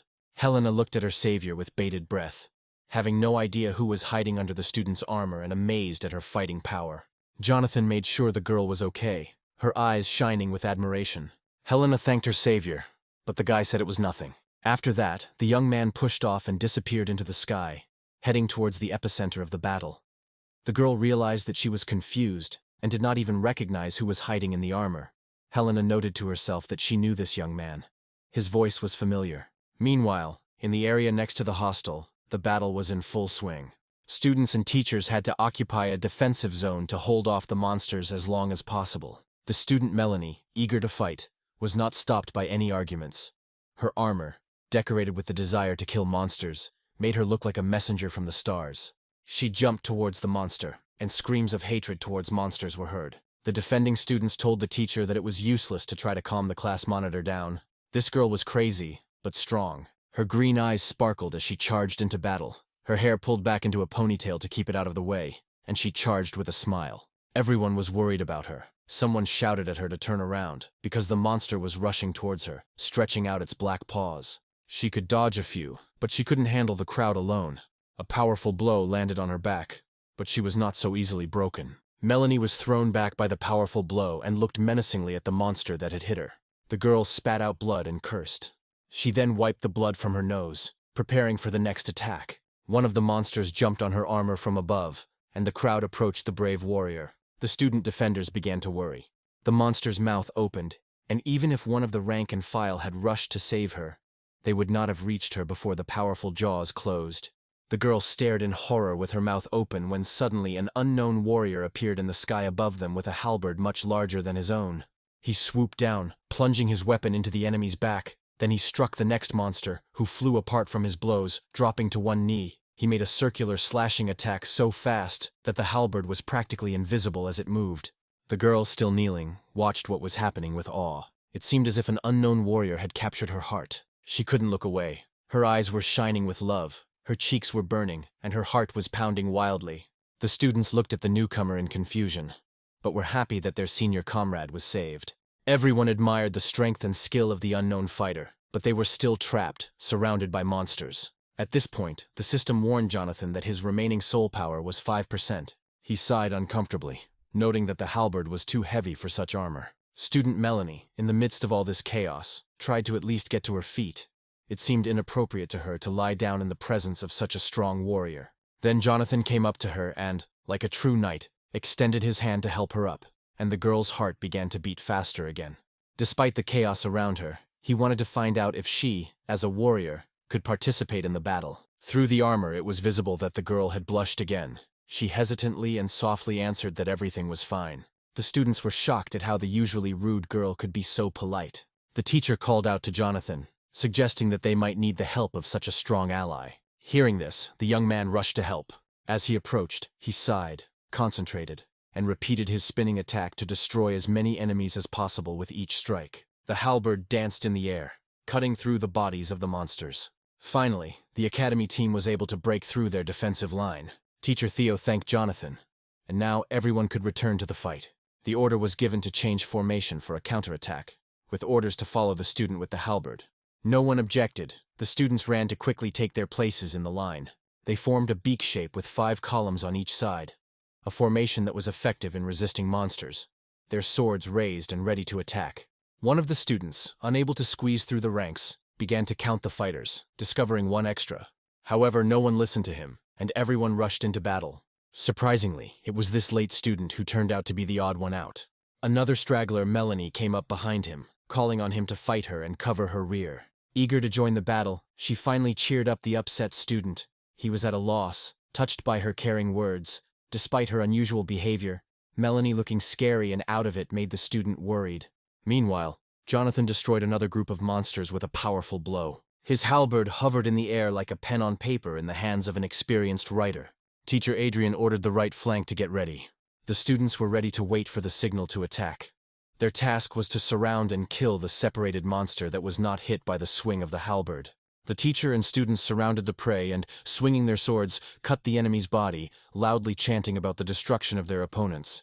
Jonathan, who fought the horde of monsters alone, still managed to keep an eye on the teacher and the students. He noted that their strength was equal to that of one glutton. The system distracted him from his thoughts, reminding him that the armor would soon dissipate. Only 16 breaths left. But on the contrary, this situation made him happy.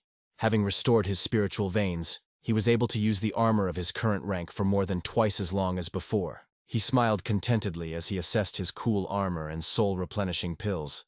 But he didn't see the point in wasting money on weak monsters. One thought saddened him. The weapons in this era were very poor. The warriors of the academy would have a better chance of winning without outside help if they had better attack options. It dawned on him that once the battle was over, he would need to think about how to improve the academy's weapons. He had many ideas in his head and closed his eyes for a moment, imagining what he could borrow from the generals for the classic armor. The system brought him back to reality with a reminder that he had 1% and 8 breaths left. Jonathan opened his eyes, deciding to think about improvements later. Meanwhile, the squad's slogan could be heard throughout the battlefield, inspiring them to fight as they charged towards the next monster. There were still 3 enemies left, approaching and ready to attack. The warriors could not relax and stayed close to each other. The halberd flew over the battlefield again.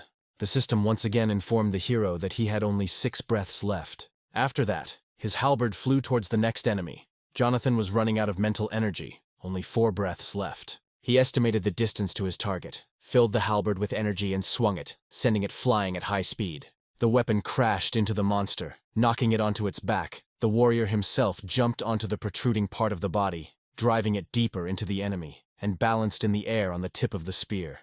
At the same time, the system announced that there was only 1 breath left before dissipation. But Jonathan remained calm, happy that he had managed to help everyone.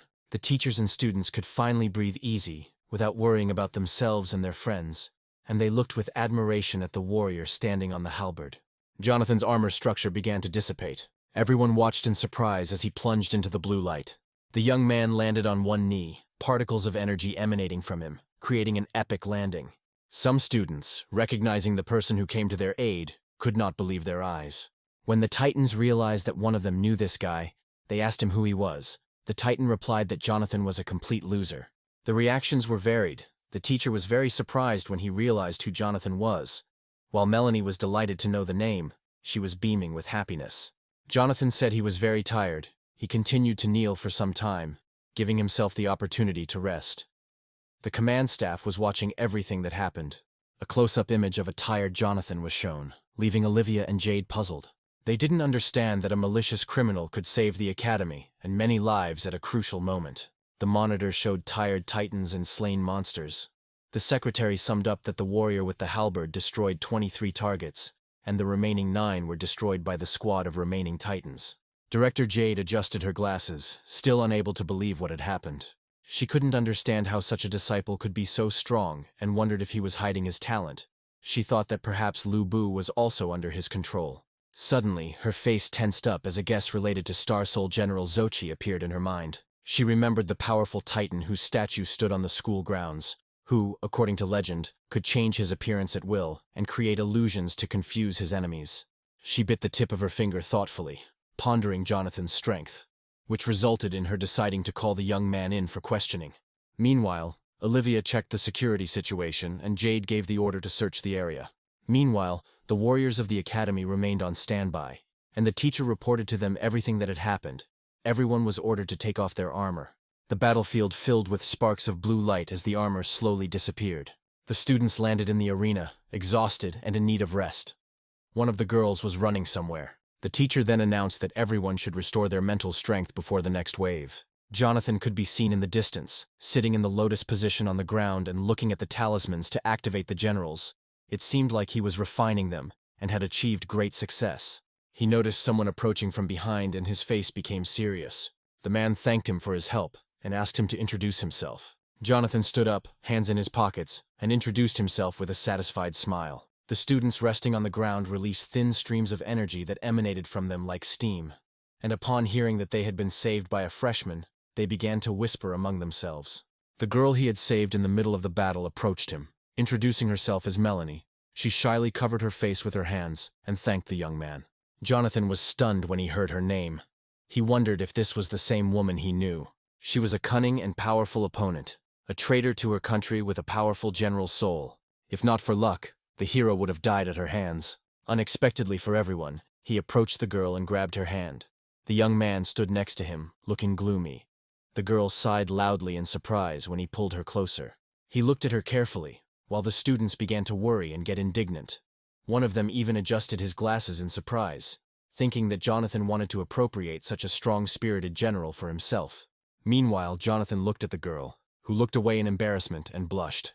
It seemed very romantic to her, but she could not even imagine that in his eyes there burned the light of a crazy idea. To get rid of a future enemy in advance. The girl was in the clouds, already imagining marriage. She trembled and looked tenderly at Jonathan, thoughtfully touching her lips. All this time, Jonathan held her hand, and the system copied the Star Soul General. But his plan failed.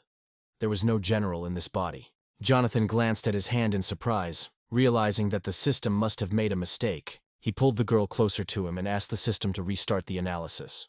An awkward silence filled the air, and a romantic atmosphere surrounded Melanie.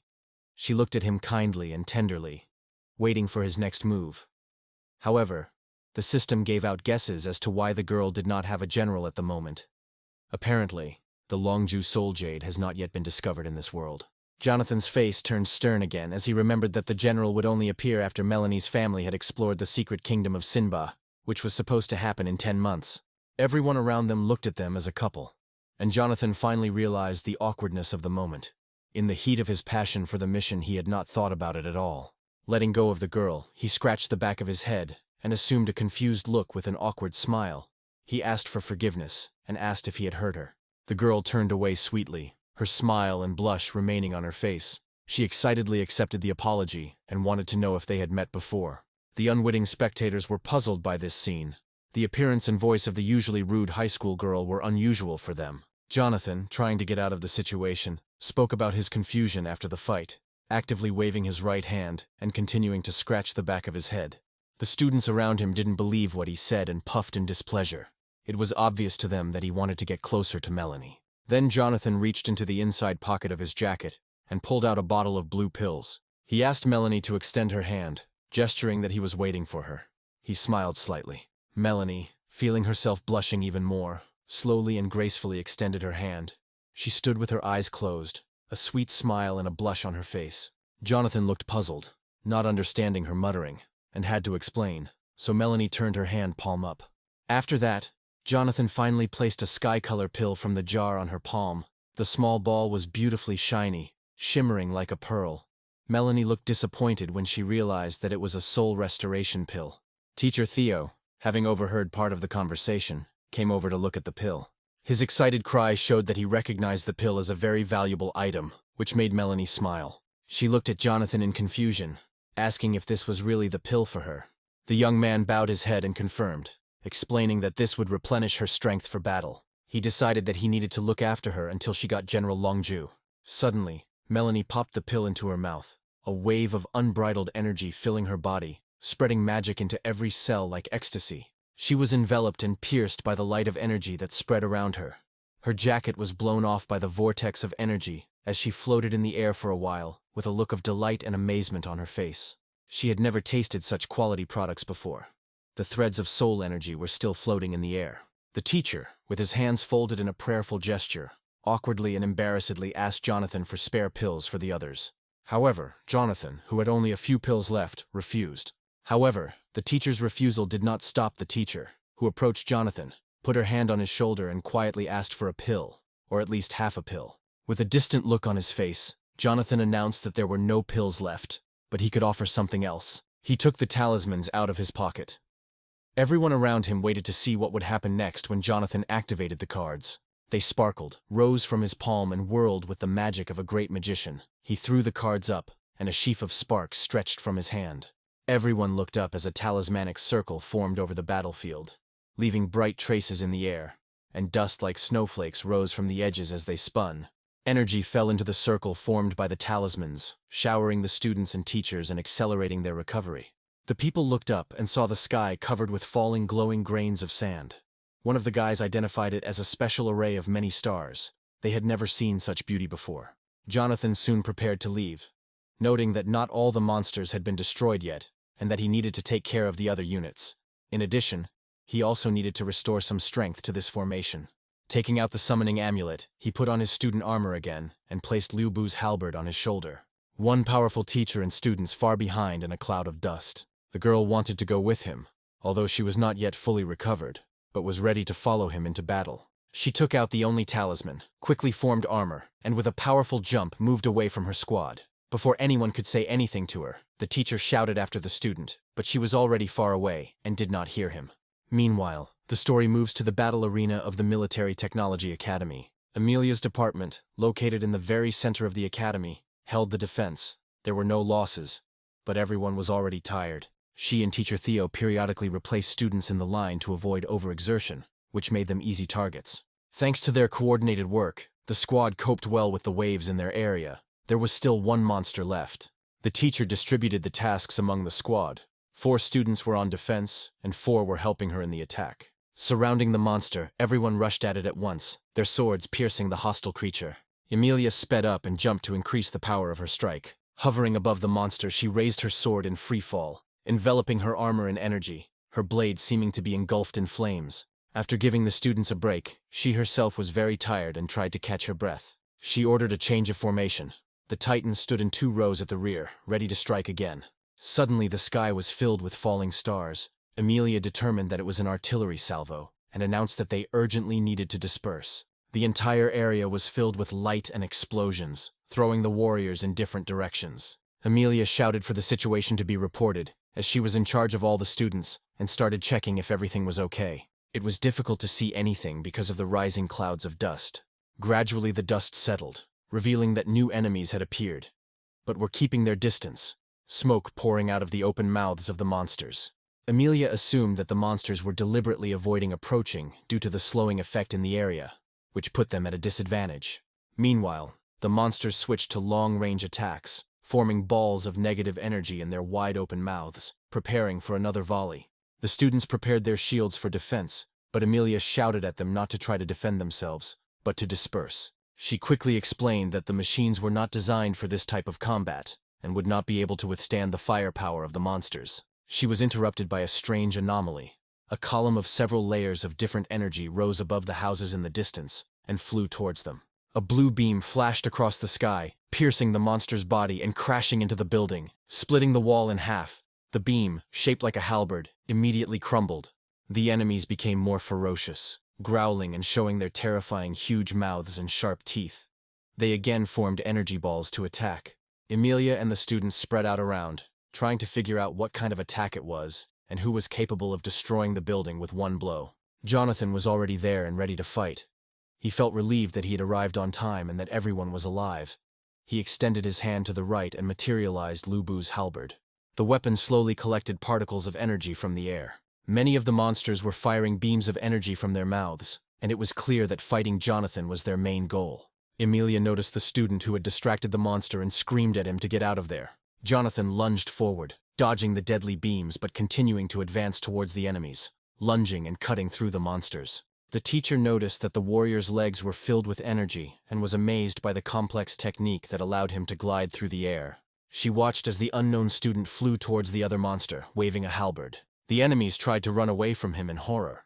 The woman had never heard of such a weapon being used in such a way. The entire squad, as well as Amelia, watched the fighters' pirouettes with amazement. They couldn't believe that something like this could be done using the same student machines they had. Teacher Theo tried to figure out who it was, finding the fighter outrageously strong and even feeling jealous. Amelia looked at Theo's teacher, who noticed her, showing that she was comparing the unknown fighter's strength with the teacher's. And again, a powerful beam flew out of the mouth of one of the monsters. Jonathan dodged the attack with lightning speed, filling his legs with energy to jump freely through the air. Seeing that this attack had no effect, the monster decided to strike in a different way, accumulating energy in its mouth. It broke the beam into many smaller ones. The young man managed to dodge the smaller beams. Amelia watched the fighter's movements with great interest as he approached his target using the secret black shell defense technique that was definitely not shown to the academy students. Jonathan then rose above the monsters, out of their attack range, swung his halberd, and sent out a wave of energy. The enemy roared in pain as the wave cut through his body, hitting right into his open mouth. It was impossible to survive such a blow. Emilia recognized this move as belonging to one of the great generals of the past, Lady Charlotte, a long-haired, beautiful woman known for her cunning in battle. Her face reflected anxiety, tension, and battle fatigue. The unknown fighter used similar moves, and Emilia needed to find out who this powerful man was. Easily dodging the deadly beams, Jonathan approached the remaining 4 enemies. With one swing, he took out 3 of them.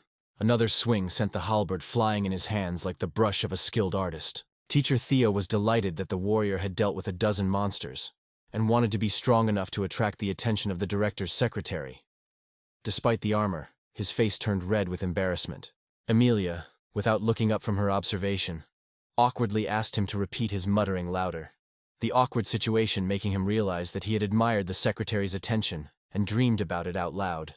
Meanwhile, the last monster fired a beam of magnified energy from its mouth, almost point blank at Jonathan. But even such an attack could not touch him.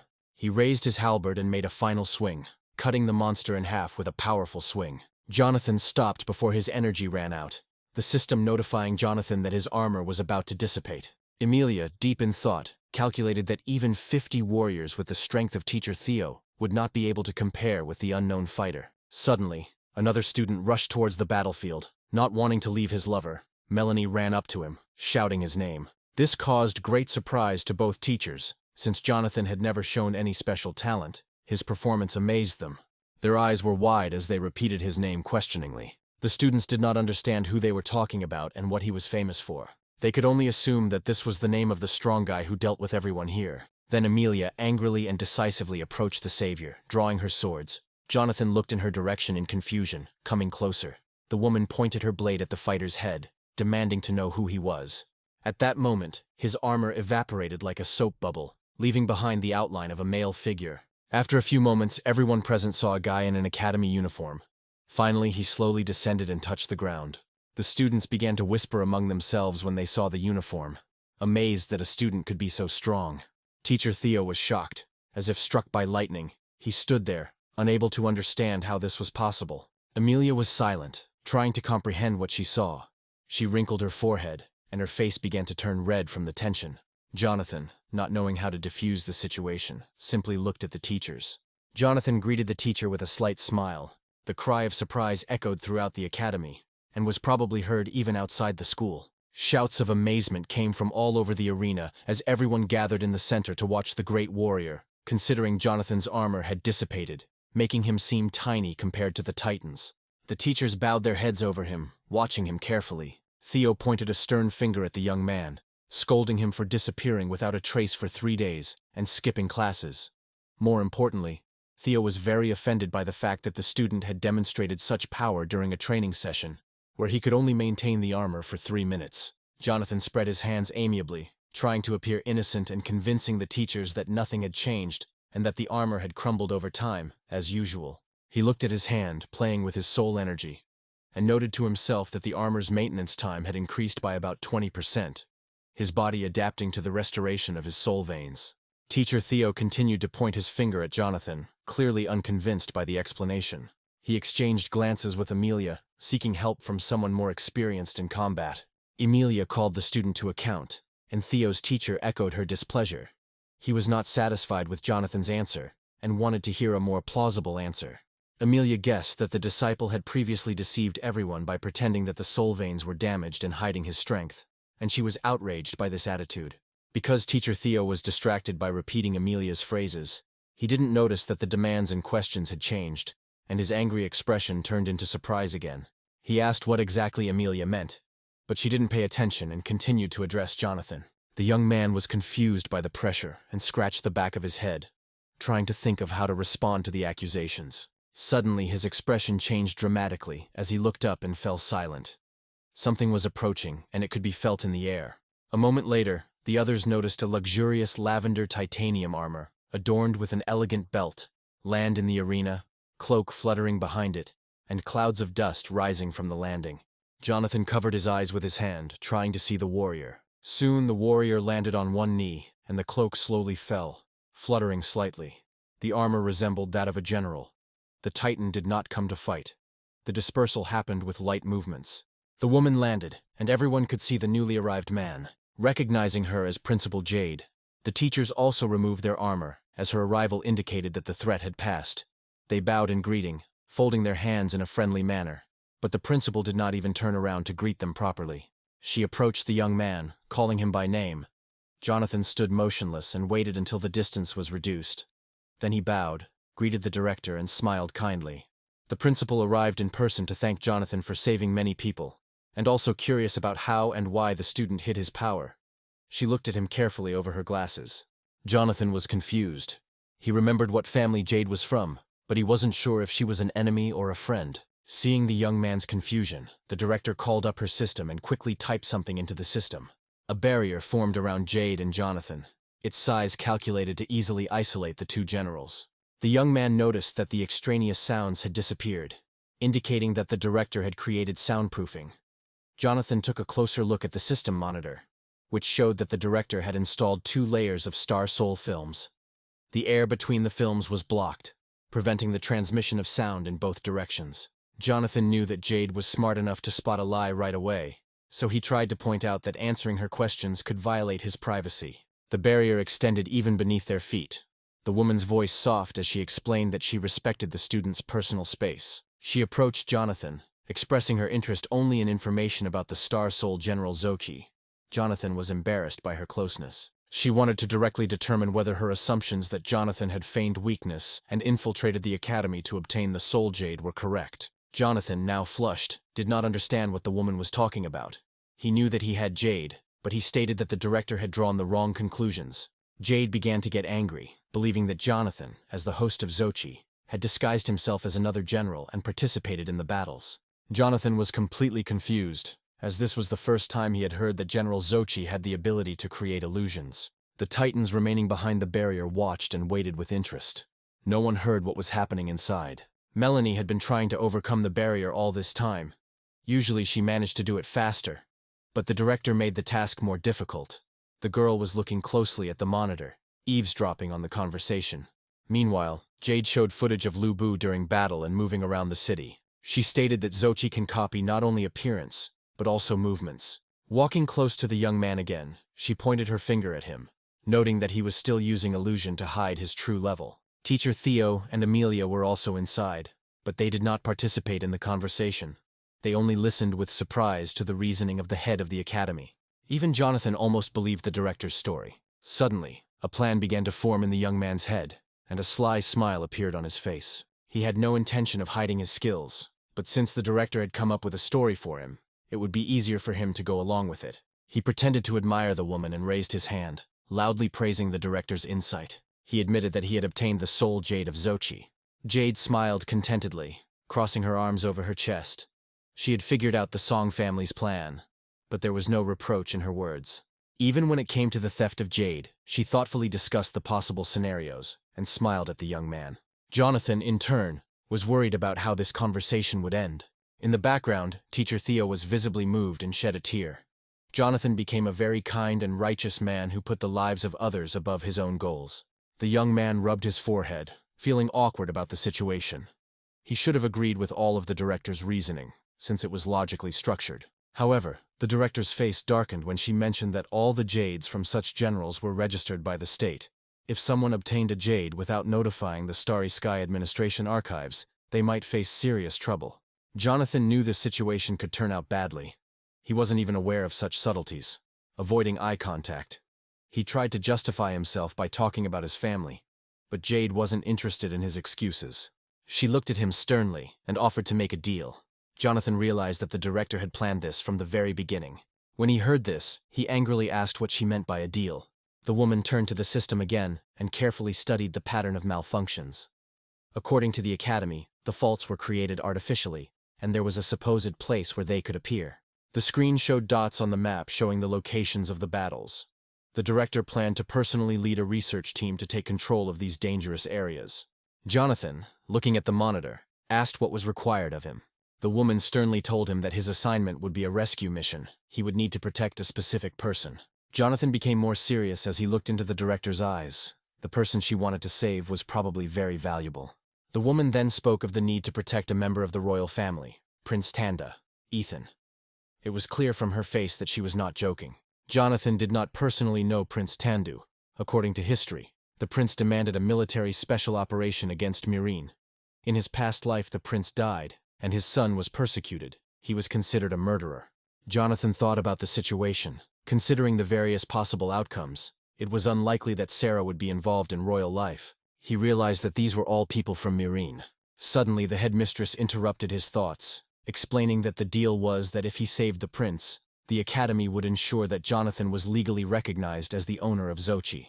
The young man realized that he could get more out of the deal, but also recognized that the task would be difficult and dangerous. The director's jaw twitched at Jonathan's obvious boldness, but she was persistent and willing to fulfill any request he made once the job was done, and she quickly agreed to his terms. Jonathan understood that the Gu family wanted to keep their connection with the prince's faction a secret, and this situation was still a problem. After accepting the deal, he left the barrier. Leaving the principal alone with the teachers, he was worried about whether he would meet Sarah on the mission. The young man then took out the soul replenishment pills, throwing 3 into his mouth at once. With a dissatisfied look, he summoned his armor. At least he no longer had to hide his strength, which had previously been a headache. Jonathan's body was enveloped in energy, and the outlines of his armor appeared, shimmering with all the colors of the rainbow. The teachers were shocked. Lu Bu broke through the barrier on a horse made of soul energy, looking handsome and powerful. It was a rare sight, and the students' eyes widened in surprise, even though they had not taken off their armor. They seemed small compared to Lu Bu. All the fighters expressed their admiration. Master Theo admitted that Jonathan looked very impressive in his armor, and he wondered why it didn't look like the Xochi statue. Jade had no explanation other than to attribute it to her illusion abilities. She shouted out the coordinates of the area Jonathan needed to go to. Jonathan saluted like a military man accepting a mission. Meanwhile, Melanie was going crazy downstairs, wanting to start a relationship with him and make him her husband at any cost. She did not take off her armor and quickly jumped on the horse next to her lover and hugged him from behind. Jonathan was unhappy with her as a traveling companion, remembering that Melanie's family had supported the prince in the past. However, he resigned himself to her presence, knowing that it would be acceptable to chase her away. The girl was glad that she was not chased away. Blushing, she pressed herself closer to Lu Bu.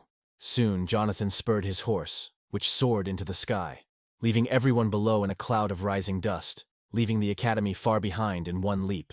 The director, shielding herself from the wind and dust with her hand, watched the couple with a serious expression. Teacher Theo didn't have time to realize that one of the students had joined the warrior on a mission.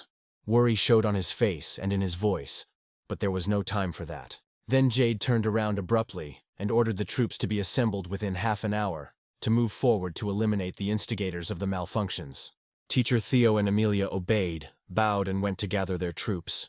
The director looked at the horizon where the couple had disappeared, thoughtfully adjusting her glasses. She hoped that the legend would play out favorably, and that she would have time to uncover Jonathan's secret. Meanwhile, Melanie and Jonathan rode through a deserted city surrounded by fire, smoke, and monsters. Melanie shouting curses at her enemies and shooting at them with a pistol. Jonathan remained focused as the bulk of the monsters had already been destroyed. The guards would deal with the rest. The monsters reacted to Melanie's screams and shots, roaring and trying to attack her. Melanie's shots hit some of the monsters in the heads but did little damage. Jonathan called for his weapon and, without dismounting, made one swing of the halberd. The monster fell dead.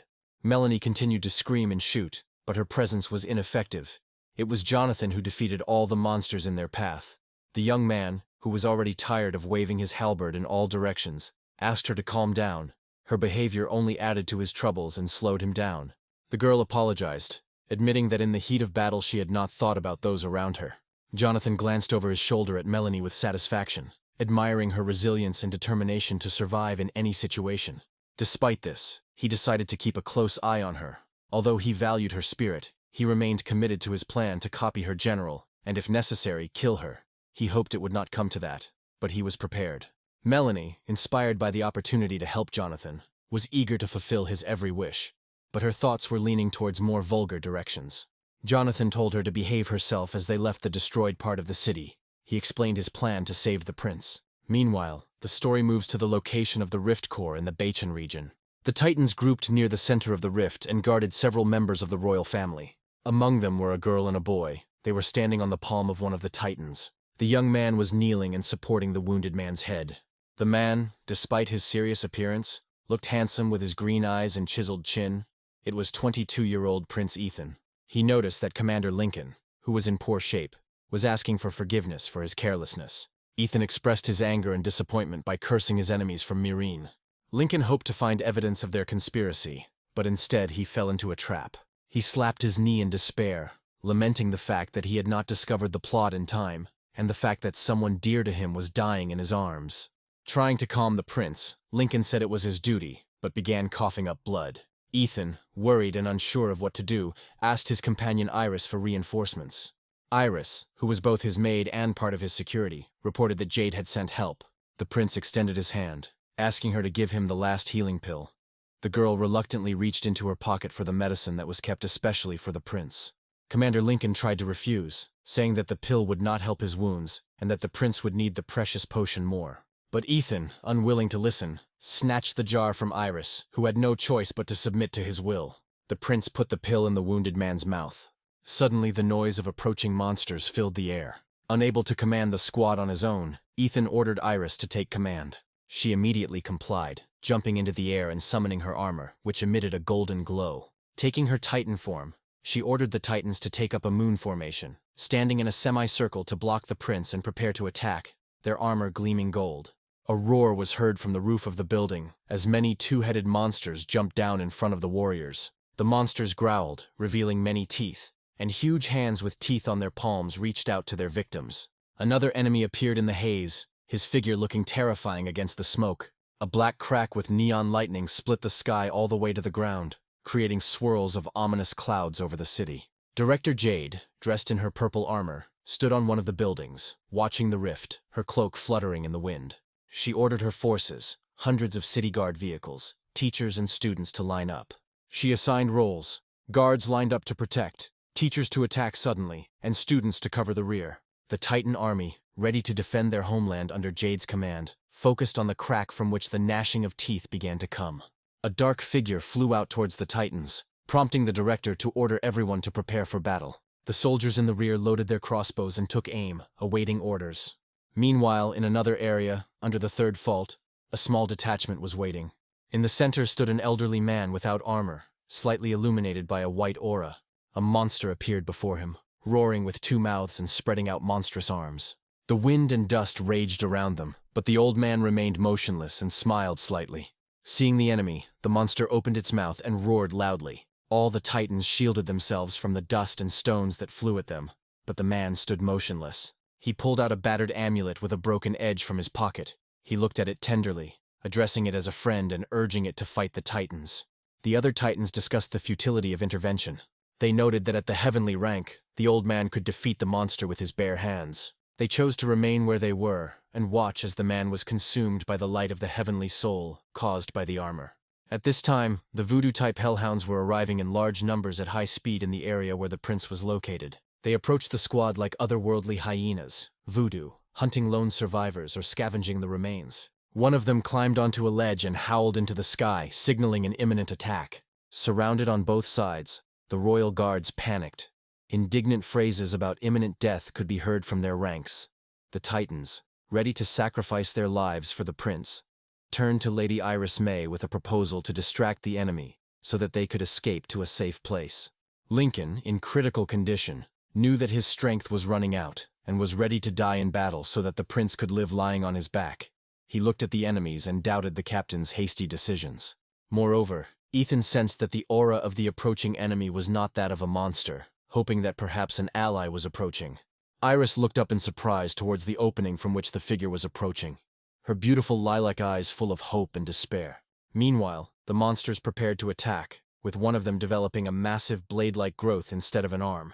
The attack began as the monster disappeared from its previous location, creating gusts of wind that obscured the enemy's vision. The Titans and the prince tried to protect themselves from the wind and dust. The force of the wind caused small stones to fly around, leaving the warriors confused. But the monster ignored them and ran past. He moved towards the figure on the opposite side, sending out a wave of spiritual energy from the haze. The figure did not wait for the enemy to get closer, knowing that it was easier to hit enemies from a distance. The voodoo monsters growled at the smoke, but stopped when they saw the beam approaching. The beam crashed into the monsters in front, sending them flying in all directions. After that, The remaining monsters boldly entered the fog and approached the owner of the halberd, Jonathan, who arrived on horseback. He galloped forward towards the monsters, energy lightning flashing around him.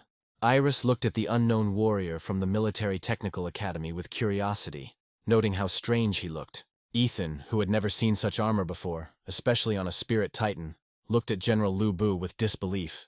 Meanwhile, Jonathan, while fighting, told Melanie to inspect the corpses of the monsters. Melanie, however, seemed absent-minded and absorbed in romantic feelings. Jonathan, irritated, briefly repeated his instructions so she could extract the destruction crystals from the monster's stomach. Even though Jonathan's weapon was at a distance, it dealt lightning damage. The monster, stretching out its clawed paw, came across an invisible barrier that delivered small discharges to its victim. The prince's troop, who were standing by the wall so as not to interfere with the battle between General Liu Bu and Chang Qi, watched the unfolding scene.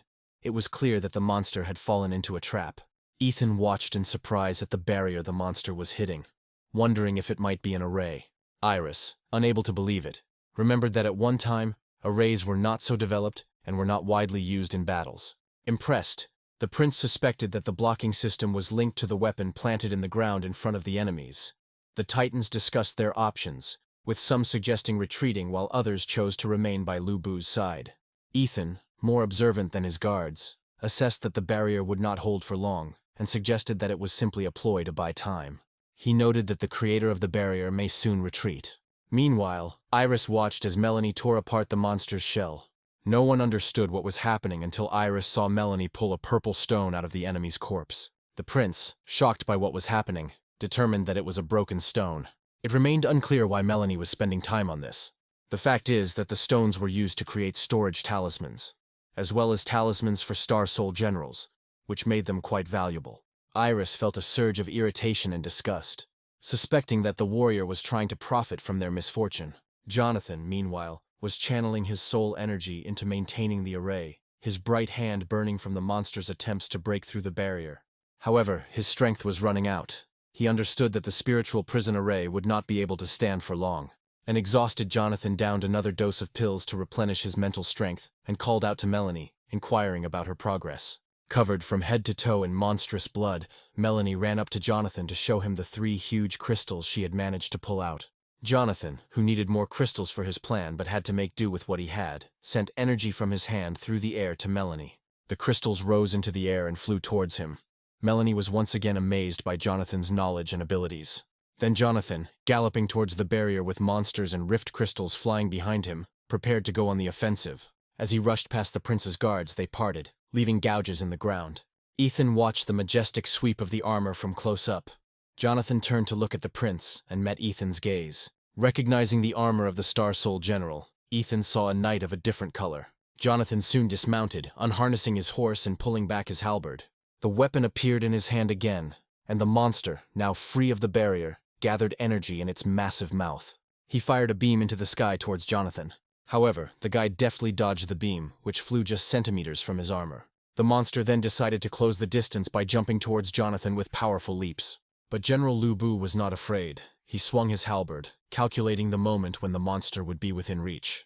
The silhouettes of their weapons crossed in the sky, with the monster using the sharp appendage on its paw as a makeshift sword and shield. Streams of air and energy spread around them, indicating that the battle would be difficult. However, Jonathan had an ace up his sleeve. He quietly threw one of the rift crystals at the monster's body, piercing its skin. With a powerful swing of his halberd, he sent the monster flying, crashing through several buildings before becoming stuck in one. Iris began to panic, worried that even such an experienced warrior might not be able to defeat the monster.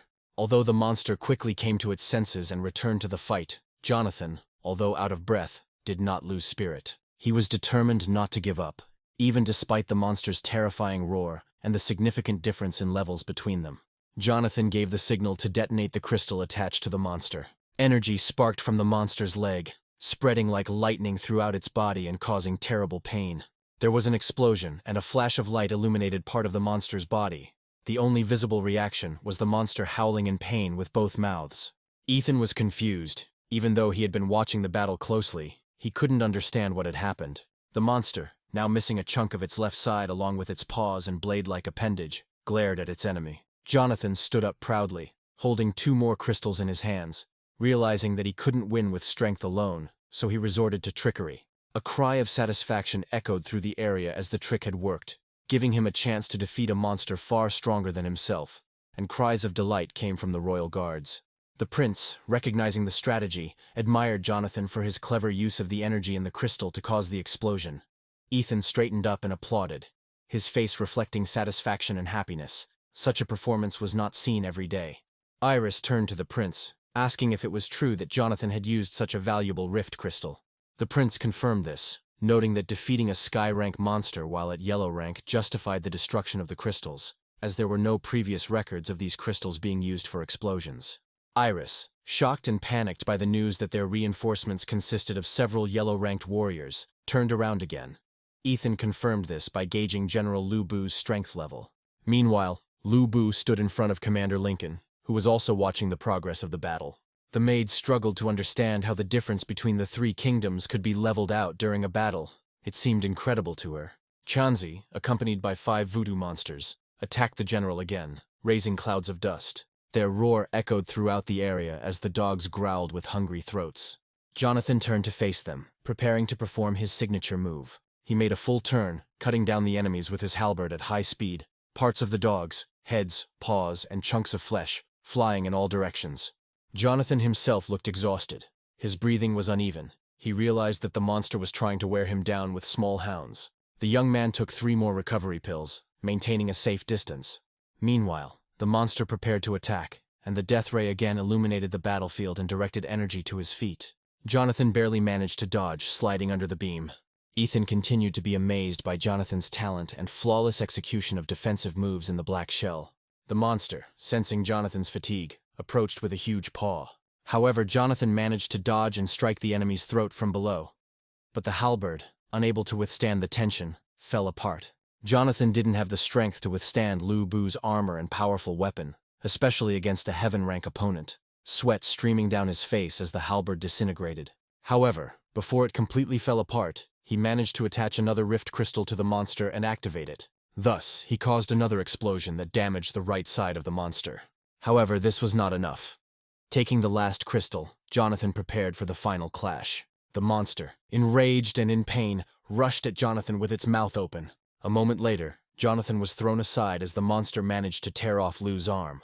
Inside the armor, Jonathan could barely hold on, his right arm hanging limply. Gathering his last strength, he activated the last charge. The monster was enveloped in discharges of energy, and its body was shaking incredibly violently. The explosion was so powerful that it destroyed the monster, leaving no trace behind. There was no blood or any remains, only dust blown away by the blast wave. Jonathan, the remains of his armor scattered, landed on the ground, barely able to stay on his feet. He leaned on his knees and hands, gathering his strength before straightening up and brushing the dust off his clothes. He regretted that he couldn't return the Changqi crystal because there was nothing left of the monster. Meanwhile, the warriors who had taken up a defensive position were waiting for instructions. They saw that Jonathan was wearing the uniform of the Military Technical Academy, which supported Prince Ethan. Apparently they were given the order to step aside. The warriors formed a passage as 3 men stepped down from the majestic armor. The prince greeted Jonathan and thanked him for his help. Jonathan repeated the greeting and, smiling awkwardly, asked how the second prince was feeling. Meeting a member of the royal family was a rare occasion. Ethan and Iris, wary and suspicious, asked Jonathan how he knew it was the prince he had saved. Jonathan, laughing good-naturedly, explained that the director had sent him on a rescue mission. The prince, softening, apologized for his caution and asked Jonathan to introduce himself. Jonathan introduced himself as a student, which shocked the prince. But Ethan was more interested in Jonathan's last name, remembering the report about a student with damaged soul veins. The prince found it strange that Jonathan was so strong, noting that not every teacher could match his strength. Jonathan sweated, forced to justify himself by citing his rank. A cough was heard behind the prince. In the midst of their conversation, Ethan forgot about Commander Lincoln. Turning away from everyone, he coughed up blood and asked about the doctor. Iris checked the reports and found that a rescue team was already on the way and would arrive in 3 minutes. The prince, concerned about the commander's critical condition, noted that it was a miracle that he was still conscious. Jonathan, not knowing about the losses in the detachment, asked to examine the wounded man. He approached the armor where the commander lay. However, Iris blocked his path, believing that Jonathan had already saved them. Then the prince asked the maid to be polite and step aside. Then Jonathan jumped onto the huge hands and stood next to the commander, ready to come to the rescue. Jonathan began his initial diagnosis by placing his middle and index fingers on his chest, where the heart is located. He listened to the veins of the soul, and with a serious expression concluded that although the wounds on the body were not critical, the veins of the soul were destroyed. Therefore, healing in the usual way would not be enough. The prince's eyes filled with hope as he looked at Jonathan, wondering if there was a way to cure his dear comrade. Jonathan then rummaged in his jacket pocket. Although he knew of methods for treating such injuries, he currently had none at his disposal. His only option was to administer restorative pills. He took out a jar of emerald beads and poured them into the commander's mouth. The prince was shocked by the unfolding events. Jonathan then threw the can to Iris, who caught it while Ethan watched in amazement. In order for the commander to hold out until help arrived, Jonathan needed to give him the pills one by one. Meanwhile, in the Dongchen area, the old man's battle with the monsters continued, and Changqi, with his mouth wide open, rushed at his opponent. Despite his age, the old man, now dressed in armor, no longer looked defenseless. The yellow-gray appearance and straight sword have been dormant for a long time until today. The old man, serious and focused, changed his fighting style. His sword began to glow, striking the space around him with lightning. A huge amount of energy burst out from the sword, filling the street like a raging river, crushing everything in its path. The energy gushed along the main street for many blocks ahead.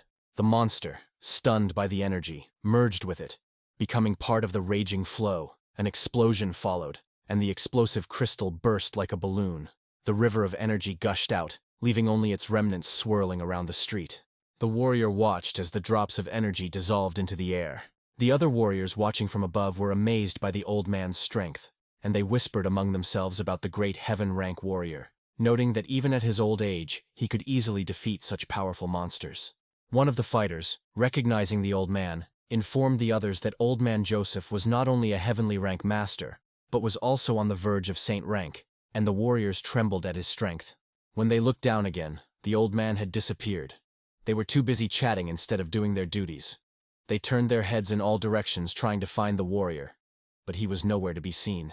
Meanwhile, strange-looking equipment was shining brightly on one of the buildings, and bright red discharges were bursting out of the core, similar to the flames of a fire lit by travelers at night. The hooded and kitted-out people crowded around the strange object. One of the participants suggested that it was time to retreat, noting the high cost of the devices they had been working on for a long time. However, another man, pulling his scarf higher over his nose, told him not to worry, and insisted that it was time for them to move out and join the rest of the troops. Suddenly, a ghost-like figure appeared on the visor of the building in front of them, and he was outraged that they had not asked permission to leave his territory. One of the club members recognized the man, and a look of horror appeared on his face. It was the same old man who had defeated Changqi with one blow of his sword. In a panic, the uninvited guests rushed to the sides. They urgently needed to call the armor and kill the old man. However, before they could utter the calling phrase, one of them received a slap in the face. The force of the throw knocked him onto his back. He didn't even have time to finish his words before he fell and lost consciousness almost immediately. He wouldn't wake up anytime soon. The people of Myrine were shocked that their captain had been taken out so easily, without even having time to summon his armor. They looked at their comrade pinned against the wall as the old man knocked out the Myrine members with a kick. In an instant, the entire enemy squad was lying on the floor, standing no chance against the elder. After knocking the talkative young man over with his foot, old Joseph began a didactic tirade, but there was no one to listen. Then Old Man Joseph slowly approached the captain of the gang, picking up his shoes along the way. The captain leaned unconscious against the wall. Old Man Joseph grabbed the intruder by the collar, jumped higher and dragged him by the cheek to the edge of the roof. He looked around the city, which was ablaze with fires. From his vantage point, old Joseph could feel that the monsters were almost finished. Only one remained, which he expected would also fall soon. Old Man Joseph turned to a member of the Myrine group who was beginning to regain consciousness. He indicated that this person would have to accompany him, and whether this experience would be pleasant or painful would depend only on him. After this, the old man, holding the boy by the cheek, quickly walked from one building to another. Meanwhile, in the Nanchang area, the last monster was surrounded by an entire army sent by Director Jade. The monster, seriously wounded, with one giant paw pierced and the other missing, struggled to get up. The warriors, each armed with a shield, attacked in turn while others provided cover, until the monster fell dead. The warriors could hardly believe that they had managed to kill a heaven-ranked enemy. The realization of their victory did not come to them immediately. But as soon as it did, their courage increased. The Titans joyfully shouted and waved their swords. Jade watched the proceedings, observing the joy of the soldiers. Her excellent leadership had ensured a smooth battle. Despite her being in armor, her appearance inspired confidence. But no one could see the tired face under the armor. She wiped the sweat from her forehead and sighed heavily, exhausted from the battle with the heaven-rank monsters. She looked over the tired and joyful soldiers, noting many wounds and several damaged soul veins. Suddenly she noticed a man without armor jumping between the roofs of tall buildings. Joseph approached and landed a few meters away from the purple warrior, greeting her. He also brought a Milanese with him. The director recognized Old Man Joseph and took off her armor to speak to him calmly, sparks filling the space as she immediately bowed and greeted the old man. Old Joseph thanked her for her work and casually tossed the villain between them, explaining that he had caught the intruder in the area he was watching. Jade, crossing her arms, argued that spies should be handed over to the city guard or the investigative department.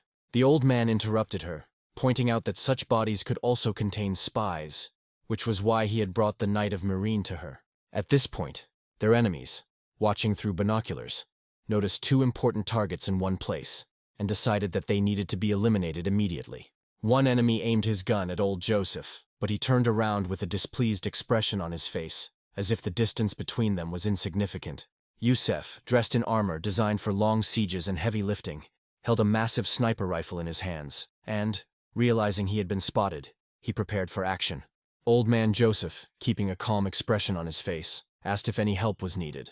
The director, remaining calm, refused, pointing out that she had everything under control and that she personally directed the operation. Knowing they had been spotted, the unarmored Knights of Marine ordered their troops to open fire, intending to kill the elder. However, one warrior with a red dagger sticking out of his chest was already dead. The sight horrified the remaining Knight of Marine, who was stunned by the unexpected attack. He tried to use the summoning talisman, but it was too late. A huge net flew at him from above, completely covering him and pinning him to the ground. His attempts to summon his armor were futile, and he was left confused. The enemy who attacked them stood before him in spy armor, designed for secret missions and assassinations. The warrior explained that there was no escape from the web, which was woven from the energy of the soul and blocked any abilities. The squad leader reported to headquarters that all violators had been detained, and the mission had been successfully completed. Jade, already aware of the situation, demanded that the enemies be brought to the academy for her personal interrogation. Old Man Joseph was pleased with the woman's strategic thinking, and smiled and praised her for successfully completing the operation. Jade, smiling contentedly, took the praise from such a strong warrior as flattery, admitting that she was no match for Old Man Joseph in strength. Not wanting to waste time on small talk, the old man turned and left, eager to check out the situation in the Bashan district. Although he felt that there was no longer a threat there, he was especially interested in observing the young man who had caught his attention earlier. At first, Jade didn't understand who the elder was talking about, assuming that he meant the second prince. In the Bashan area, the royal guard remained in place, waiting for help from Commander Lincoln. The prince held a bottle of high-quality recovery pills in his hand that were shining. Each pill was decorated with an intricate energy pattern. Ethan looked at them carefully and was surprised at how different they were from the pills he had seen before. Jonathan smiled calmly at the prince's exclamations, admiring his knowledge of medicinal herbs. He explained that he had studied with the royal alchemist. The prince noted a significant difference between the regular tablets and the ones in his hand, as the patterns indicated a different method of production and refining. He came to the conclusion that the pills should be more effective thanks to advanced technology. Turning to check on the commander's condition, the prince was surprised to find that the commander showed no signs of battle. The wounds on his body literally healed before their eyes. Leaning over the commander, the prince watched the miraculous effect carefully. As soon as Lincoln came to his senses, he described his dream. He had a vision of himself in a stream of gentle sunlight that filled him with warmth and a sense of calm. It seemed to him that he was fluttering like a butterfly over fields of fresh grass and flowers, merging with nature. The man sat up, noticing that all his wounds had disappeared. He looked at himself, not believing his eyes. The prince watched what was happening with great surprise, not knowing what to say. The spectacle was incredible. Lincoln turned to look at those around him, confused by what had happened. Even the old wounds that left scars had disappeared. Ethan and Iris continued to admire the healing process. Iris happily noting that the commander looked much younger as the fatigue, dimples, and wrinkles disappeared. He looked younger, as if he was about 30 years old. The prince turned to Jonathan with a serious look. Not expecting a healing reaction from those pills, Recognizing Jonathan's level of power and knowledge, the prince wanted to befriend him. This now became his main goal, as he needed this man. Ethan's face was full of confidence. Suddenly someone on the street gently called out to the young man, and Jonathan, distracted from his thoughts, turned around. Melanie ran towards the squad, still wearing her armor that was covered in monster blood, happily carrying a bundle of rift crystals. The prince and his entourage were shocked by the amount of crystals she had collected. Suddenly Ethan swayed slightly, causing the bottle of pills to fall out of his shaking hand. However, someone quickly reacted, and before the jar could fall to the ground and break, Lincoln managed to catch it. The prince tried to eavesdrop on what Jonathan and Melanie were discussing when Jonathan jumped down onto a pile of crystals. Melanie stood proudly next to her collection, counting how many she had collected. She boasted that she had managed to bring back 9 exhibits, hands on her hips, smiling brightly and expecting praise. She was clearly seeking Jonathan's attention. Jonathan, standing near the huge sparkling stones, smiled tensely at the girl, acknowledging that she had done an excellent job of extracting the crystals. Melanie was in high spirits, grateful that Jonathan couldn't read her mind, as she had often dissected cadavers in the past, and still enjoyed it very much.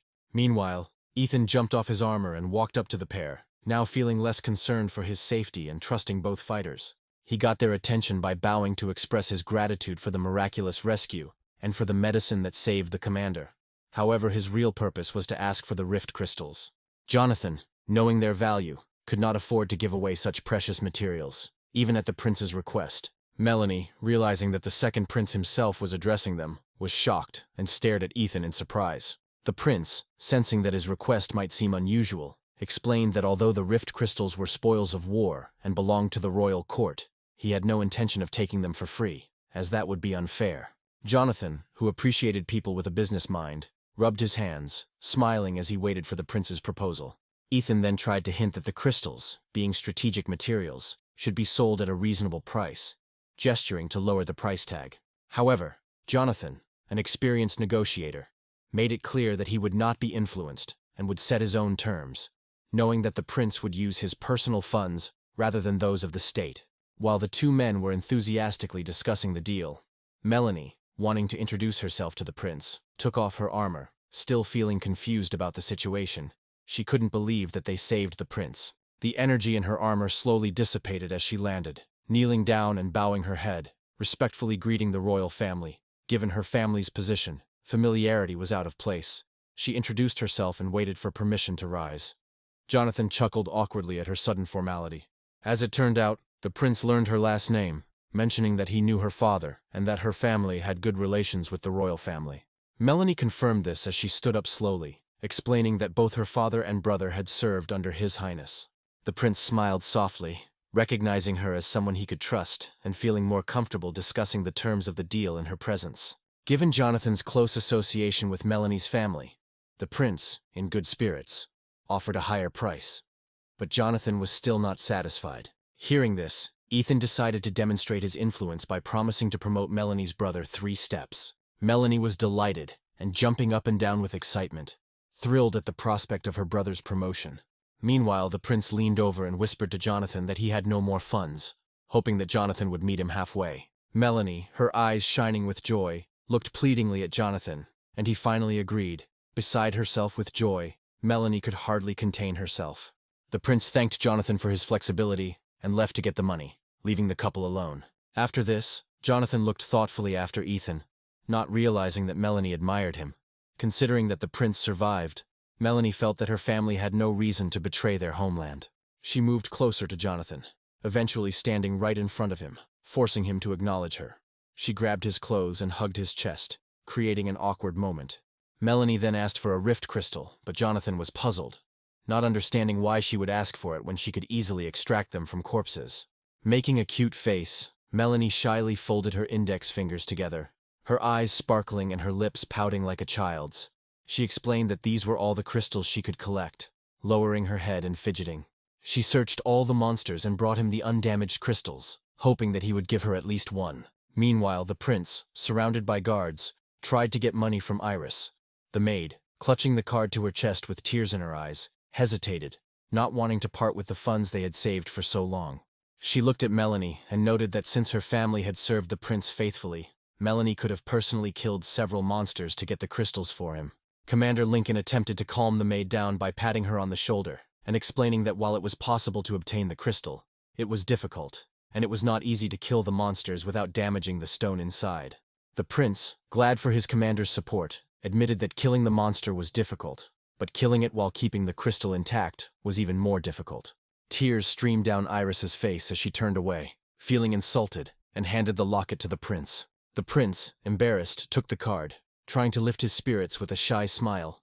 Looking at the card, he became immersed in thought. He knew from history that the Song family had once enjoyed a good reputation, and a genius ahead of his time was part of their lineage. Continuing to watch Jonathan and Melanie a few meters away, he thought about how this young man could be the salvation of his family. Meanwhile, the prince's guards remained on guard while he made the deal.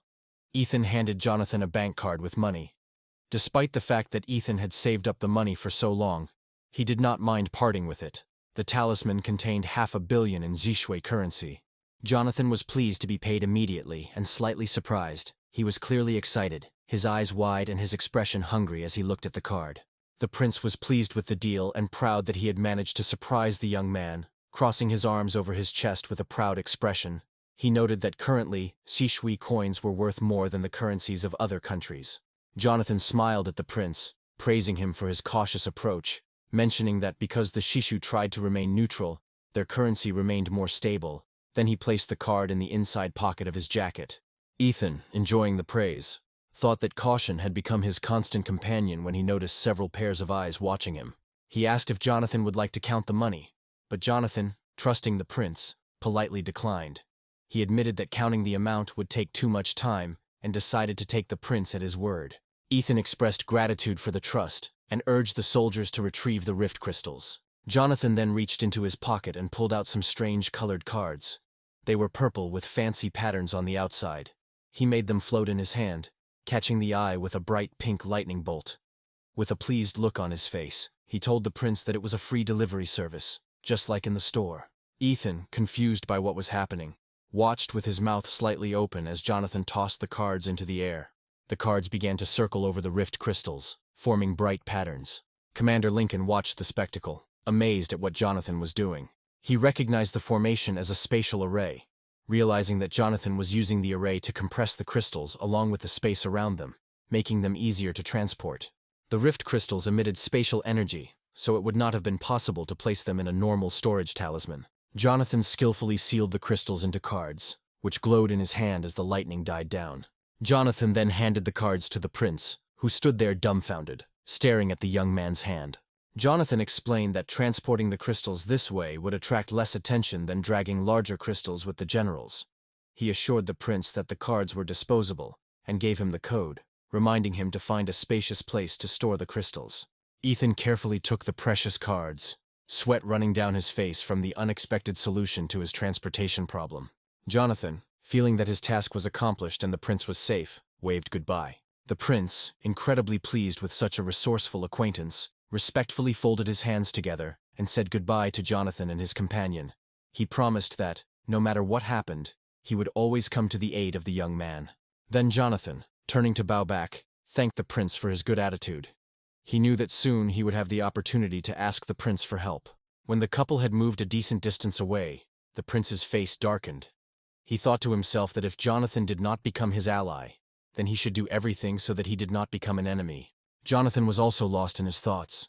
He did not feel Sarah's aura, which meant that she had safely left the city. Wave had destroyed everything, and how Wave had destroyed everything, and how it had taken him, a refugee, 20 days to reach his family, only for them to die in a massacre at the border. He was too weak to help them, and that memory squeezed his heart. Determined to change history, Jonathan clenched his fist. This time he vowed to save everyone. There were 2 months left before the attack on the border, and he was determined to become stronger to protect his loved ones. Suddenly he stopped, feeling an aura quickly approaching him. He turned around and realized that the enemy was nearby, preparing to defend himself. Jonathan swung his leg to kick. Among the clouds of dust he could not clearly see the enemy. But despite the strong blow, the enemy remained standing, being thrown back several meters. A male figure became visible in the dust, grabbing Jonathan by the leg. The unknown man seemed glad to meet the young man. The prince's party struggled to see what was happening in the distance, watching anxiously to see who had attacked Jonathan and what would happen next. The frightened prince realized that the enemy was strong, emitting a terrifying aura, perhaps of heavenly rank or even higher. Commander Lincoln, no less tense, sensed the aura and realized that it was close to the holy rank. He knew that such an opponent would be too tough for them. When the dust settled, Jonathan saw an older man standing in front of him, clearing his throat. The man commented on how impressed he was that Jonathan had managed to hide his abilities throughout his entire year at the academy. Jonathan suddenly remembered that he had seen this man before. He was a guard at the gates of the academy. This revelation surprised Jonathan as he realized that the guard was actually a heaven-ranked warrior. Melanie, who did not recognize him at first, pressed her hand to her lips in shock after Jonathan identified him. Jonathan greeted the man with a pleased expression, calling him the Iron Guard, a nickname he had earned from rumors about the academy. The man, flattered by the title, rubbed his chin in satisfaction, but corrected Jonathan, explaining that his real name was Joseph, and that he was the head of the academy's security department. Jonathan's face softened as he remembered that Jade had mentioned a heaven-rank expert before, and he respectfully folded his hands to greet Joseph. Meanwhile, Lincoln and Iris hurried closer, ready to provide assistance if needed. Iris, hearing the familiar name Joseph, asked Lincoln if he recognized the man. Lincoln cast a stern glance at the maid, realizing that all the military personnel knew the name of the legendary half-saint. The strength of this old man was well known. His power could turn the tide of battle with one move. For 20 years he refined his spirit, trying to rise from the rank of heaven to sainthood. While everyone stood there and thought, Jonathan reflected on the past events and noticed a discrepancy. He wondered why, if the director had such a powerful trump card, no one saved the prince when it was necessary. It was said that in the past, 108 divine carriers were born, ideal warriors in powerful armor. These people, with talent and perseverance, rose above the rest and could easily reach the heavenly rank. Ordinary people, however, were less fortunate. They had to rely on blood and sweat to advance in rank, and moving from one rank to another was dangerous to the soul. The commander concluded his explanation by saying that the heavenly rank was generally the limit of a person's capabilities, and even reaching that level was a serious challenge. Yet Master Joseph was close to becoming a saint. At that moment, Jonathan, the prince, the commander, and the maid all stood before the old man, realizing that they were in the presence of a great figure. The commander was the first to bow his head, introducing himself and paying his respects to the half-Saint Joseph. Everyone followed his example, except for Jonathan, who looked around in surprise. The old man laughed, admitting that he usually didn't like such moments. Jonathan, still looking at him, reflected that in the past there had been no preparation that would enable a man to break through to holiness. He saw this as a fantastic opportunity for himself, and a crazy smile appeared on his face as a wild idea struck him. He thought that Master Joseph would be the perfect candidate for an experiment in training people to achieve holiness. Joseph felt Jonathan's worried gaze, comparing his expression to that of a chef who had found the perfect ingredients, making the situation even more alarming. Jonathan quickly looked away, recognizing how impressive the old man was. The hero quickly realized that ruining his relationship with this test subject would be unwise. Joseph's face became stern as he frowned, asking Jonathan not to pretend. Jonathan remained silent, waiting for Joseph to continue as the old man was clearly intimidating him. Master Joseph then asked if Jonathan was indeed the carrier of Xochi. Everyone was shocked to hear this, and the prince and his subordinates looked at Jonathan expectantly, waiting for his answer. The prince, thoughtfully propping his chin, remembered what he had heard about Xochi's ability to copy the powers of other generals. He suggested that Jonathan could have used this to mislead the public for security reasons. Jonathan, feeling frustrated that even the prince could not grasp the real situation, decided that it was easier to go along with their assumptions than to explain the Star-Lord's complex system. Everyone continued to wait for his answer, while Jonathan, looking embarrassed, laughed nervously and scratched his head. He asked them to keep everything a secret. Then Ethan, both happy and confused by Jonathan's request, called him brother and promised to keep the secret. Jonathan thanked the prince, admitting that after saving him and the royal guard, he expected nothing else. However, Master Joseph was not so easy to deceive. He looked at Jonathan suspiciously and hesitated, leaving it unclear what he was thinking. Then Joseph asked if it was true that the local heavenly ranked monster was killed by Jonathan. There was a silence between the people, and Jonathan awkwardly confirmed the information. Since Joseph had not witnessed the battle, he was curious as to how an academy student who only had a yellow rank managed to defeat an enemy 3 ranks higher. The silence was palpable, and the weight of Joseph's question weighed on Jonathan. Master Joseph suggested that Jonathan might be hiding his true power, or perhaps his family had special secrets. Iris, wanting to protect Jonathan, began to mention the use of crystals, but the prince interrupted her, suggesting that it was best not to disturb the young man in case there was something he preferred to hide. Iris quickly realized that she had almost said too much, covering her mouth with her hand and putting on an innocent expression. However, Jonathan brushed off the prince and his subordinates, seeing no reason to hide the details of the battle from the master. He told the story of the monster and how he used the rift crystals to defeat it. Old Joseph was surprised that Jonathan included the rift crystals in his war strategy. Although Joseph had a lot of experience in various fields, this was the first time he heard about crystals being used for more than just making talismans. Jonathan explained with a confident expression that it was not as easy as it seemed, noting that using crystals required a special technique that only a few could understand. Intrigued, everyone moved closer, not wanting to miss out on any of the secret knowledge. However, Jonathan was not about to share his knowledge, but since it was not a big secret, he explained that in order to make the crystal explode, it was first necessary to apply a matrix to it and catalyze it using alchemy. It was a complex process that required considerable experience. The prince, once again amazed, admitted that it would be difficult for an ordinary person to repeat such a feat. Jonathan smirked smugly, crossing his arms over his chest, and explained that while learning how to explode rift crystals was possible, it would not be an easy task. Suddenly Jonathan stopped, squinted, and looked around. He sensed danger approaching, and although no one else noticed, he felt the need to warn everyone. Old Joseph tensed and began to sense the aura of the stranger. Despite the fact that the strangers had managed to sneak up on them unnoticed, Joseph was more worried that Jonathan had discovered it faster than he had. The royal guard quickly ran up, forming a semicircle around the prince and the others. Finally, figures appeared on the roofs of the nearby buildings. Even from afar, it was clear that the figures were dressed in armor, and there were many of them. They surrounded the group. In the middle of them stood the enemy commander, Yahello. In heavy armor, with small horns protruding from his helmet, it remained unclear how long they had been watching the group from above. Previously hidden by a cloaking system that collapsed during the update, the enemies did not care about the guards or other people. Their target was Prince Ethan, and they had orders to kill him at any cost. However, no one was going to run from the battlefield. Everyone was ready to fight side by side with the prince. Jonathan was counting the enemies, while the rest, including Master Joseph, formed a defensive circle. They were surrounded by 8 groups, 3 machines in each. Jonathan also reported that they were about to encounter 24 enemies, and he also sensed a command vehicle among them. Old Joseph was amazed at Jonathan's insight.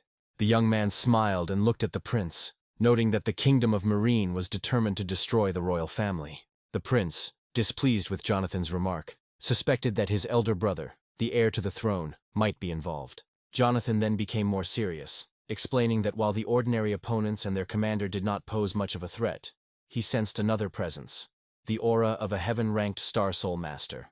Master Joseph, though he did not say it out loud, began to envy Jonathan, realizing that the young man's perception was far superior to his own, since he himself could not sense the hidden aura. Meanwhile, the enemy commander raised his hand, giving the order to target the second prince. The shooters prepared to shoot, looking into their sniper rifles. They were waiting for the right moment to shoot. The enemies were located not only on the roofs of houses, but also hiding in the destroyed corners of the city, intending to strike from the rear. One of the gilded warriors of the royal guard ordered everyone to put on protective gear, as their main mission was to protect the prince. All the defenders took a special position and summoned round shields decorated with the coat of arms of the royal family. Then Jonathan took the blue cards out of his pocket and threw them into the air. The cards began to glow, and emblems with inscriptions appeared above the heads of Ethan and Melanie. The light spread from these emblems to the ground, forming a protective dome around them, a mobile defense system. With a serious expression on his face, Jonathan took out another card, signed it with his spiritual power, and sent it up. This created another large dome above him, covering all the allies. Old man Joseph, who had been carefully observing the arrays, was once again impressed by Jonathan's skill, as the young man deployed 3 high-level arrays in such a short time. Jonathan then tossed the jar to Master Joseph, asking him to protect those under the dome before heading forward. Master Joseph caught the mysterious object, not knowing where Jonathan was going or what he was given. Opening his palm, he admired out loud the golden tablet sparkling inside the jar. Meanwhile, the enemy commander gave the signal to fire. His hand remained firm, and he seemed outwardly completely indifferent.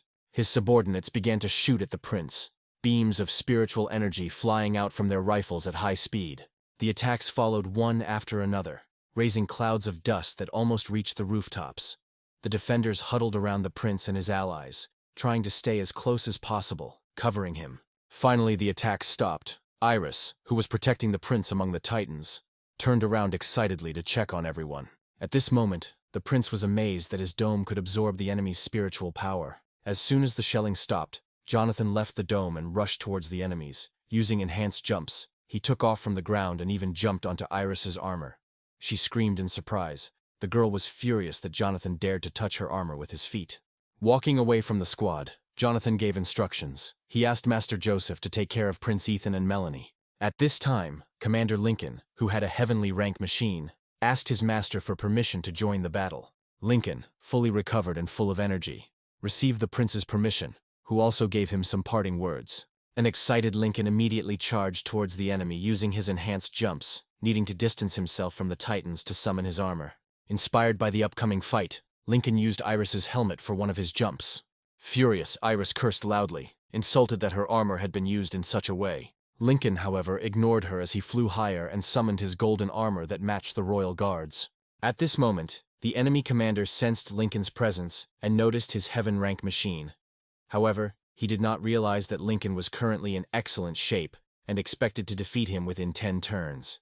Yahello swung a round shield with teeth on the edges, reminiscent of a chainsaw, and threw it forward. He spun in the air, cutting through it with his sharp blades. However, Lincoln easily dodged the attack, slowing down just before the shield could strike and moving slightly to the left. However, the shield flew a few more meters before turning around and returning like a boomerang. Iris, who had been watching the battle with concern, tried to warn Lincoln of the impending danger. He turned his head to judge the distance and held a spear with a unique tip split into 4 blades. With one precise blow, he shattered the shield into pieces. An enemy warrior standing on the roof cursed Lincoln's arrogance and criticized the decorative appearance of his armor, arguing that such decorations had no practical value and reflected the decline of the country. With hatred fueling his attacks, he took on Lincoln, determined to prove his point. Their weapons clashed, creating sparks and the sound of steel scraping against steel. However, Commander Lincoln refuted the enemy's accusations, insisting on the superiority of his system. He also reminded the mercenary that he had no right to judge him. Meanwhile, one of the enemy soldiers, who looked out from around the corner, seemed confused. He searched for Jonathan, the young man who created the arrays, but no one had seen him since he left the dome. Being a cautious and experienced fighter, Jonathan emerged from cover and quietly approached his opponent from behind. With a powerful blow to the back, he inflicted a mortal wound, instantly killing his enemy. The enemy fell to the ground, not having time to resist. For Jonathan, it was an easy victory. He grinned evilly, pulling his weapon out of the enemy's body, which began to disintegrate. The noise alerted the other enemies, who turned to see their fallen comrade, warning each other, realizing that the battle would no longer be easy.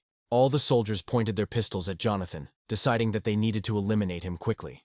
However, Jonathan was fast enough to dodge their beams, causing the soldiers, who were standing parallel to each other, to accidentally hit their own comrades.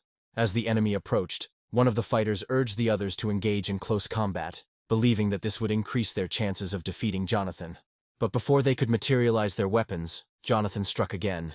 With one swing, he cut through the armor of his opponents, his blade cutting through the spiritual armor as easily as a knife through butter. Jonathan didn't need to put in much effort. On his third strike, Jonathan performed his signature circular swing, causing pieces of the enemy's armor to fly off and crumble before falling to the ground. The opponents barely had time to react before they saw Jonathan's halberd raised above them, beautifully decorated with red emeralds. This was the last thing they saw before their death. Panic spread among the titans. They were not warned that such a formidable enemy would be next to the prince. Jonathan's halberd again entered the body of another enemy, cutting off his head and leaving no chance of survival.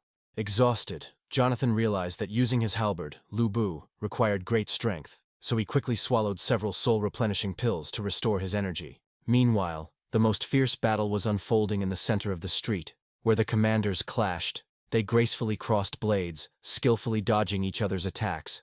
Despite the ferocity of the battle, the enemy commander noticed the veteran General Liu Bu in the rear, chopping down his men. The commander mistakenly assumed that it was Sarah who had come to the prince's aid and cursed the mercenaries who had failed to capture her. Meanwhile, Lincoln, angered by his opponent's ability to observe the battlefield, raised his hammer for another blow. Their fight continued when the enemy jumped up, kicked Lincoln's hammer away, and raised his own weapon with both hands, the enemy commander's armor being in poor condition due to the intensity of the fight.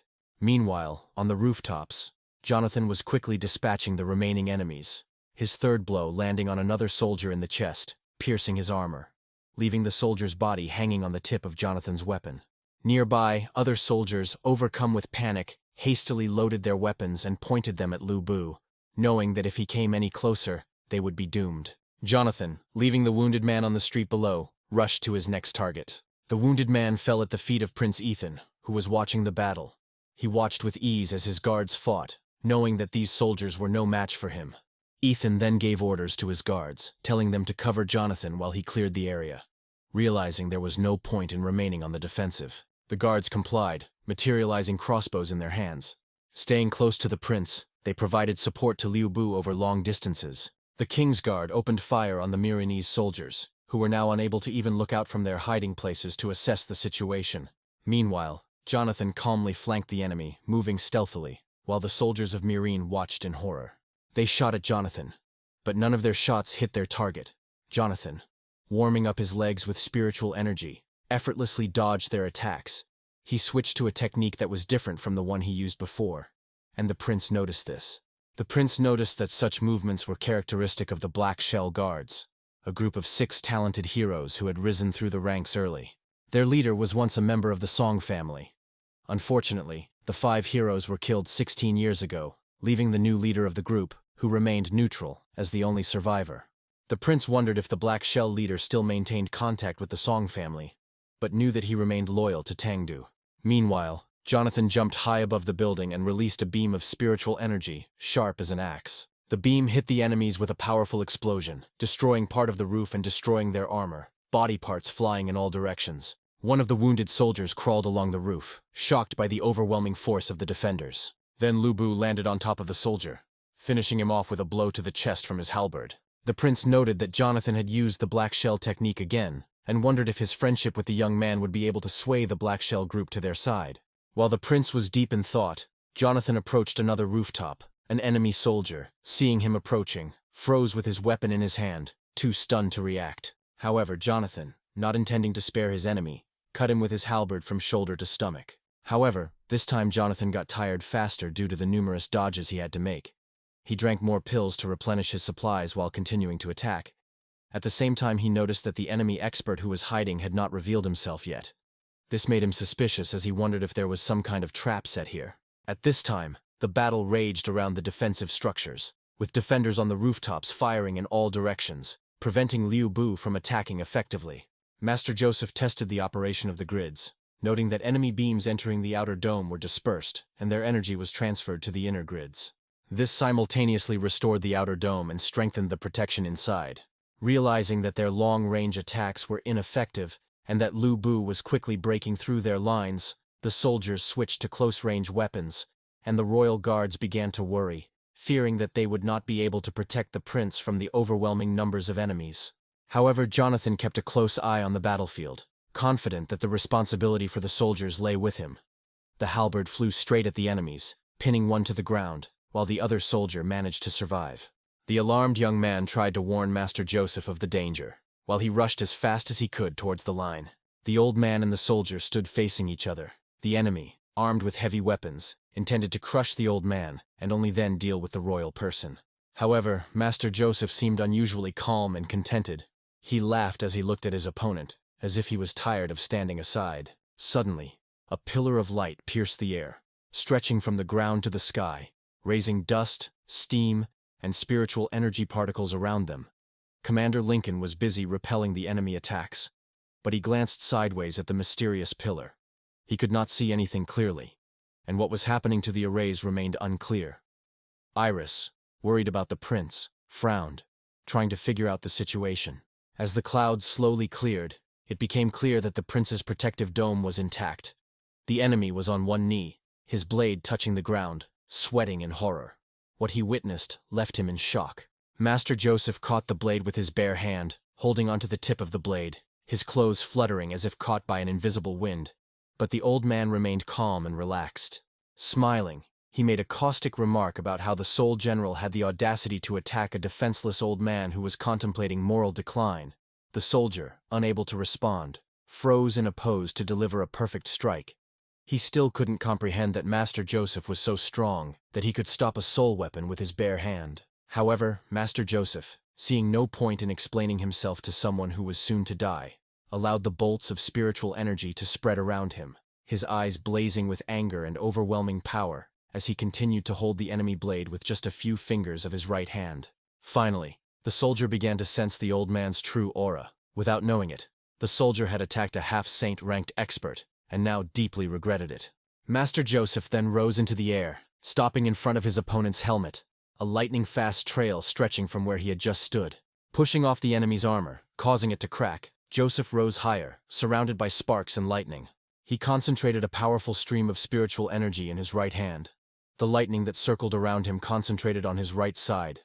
Like a martial artist, Joseph cut through the enemy's armor with his palm. Joseph then prepared his hand for the next strike, concentrating the power of his spirit into the bottom of his palm. Channeling the accumulated energy, he struck through the hole that had formed in the torn armor. There was a massive explosion, shattering the soldier's shoulder, sending pieces of armor flying, and the soldier crashed to the ground, rolling for several meters before coming to a stop, his armor beginning to shimmer, signaling that it was about to disappear. The royal guards turned around, amazed at how the old man had taken apart the war machine with his bare hands. Even the guard commander, momentarily distracted from his battle, enthusiastically noted the terrifying strength of the half-saint expert. Jonathan, watching from the edge of the roof, remained silent, but thought to himself that the old man might have overdone it.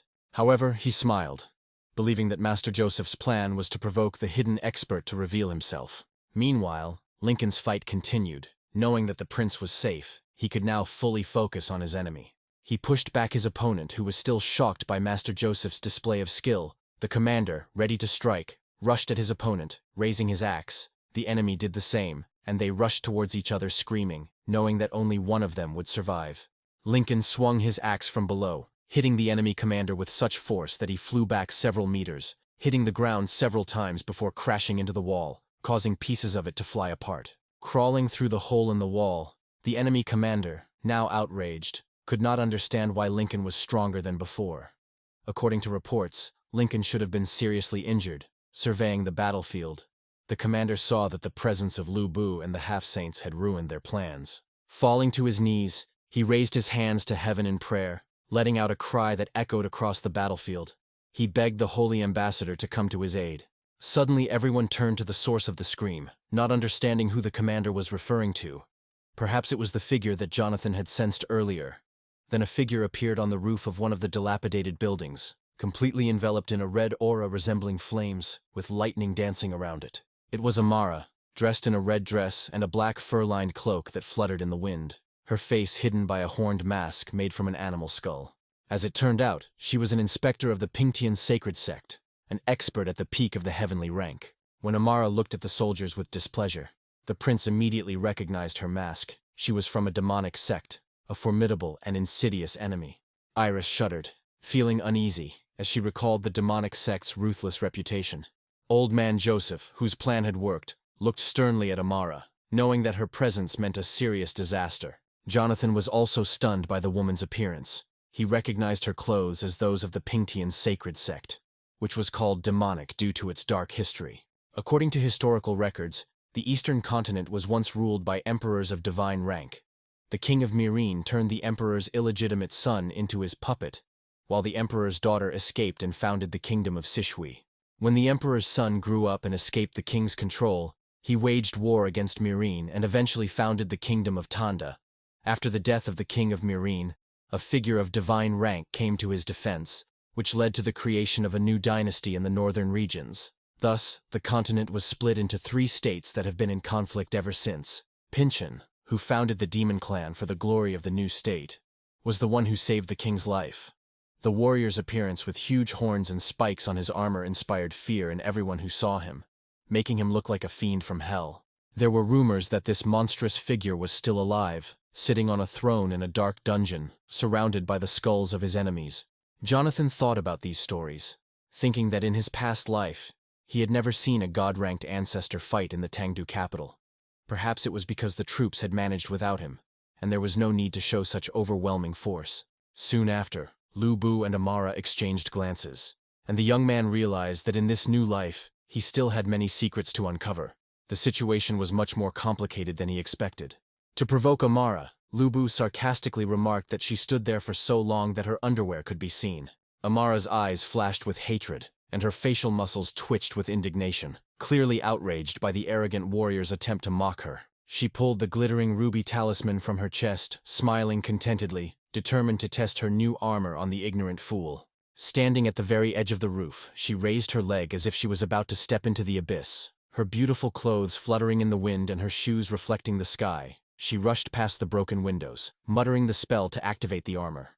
A red aura enveloped her body, and the demonic soul energy spread out in a bright ruby glow. An aura formed around her armor that was decorated with large horns.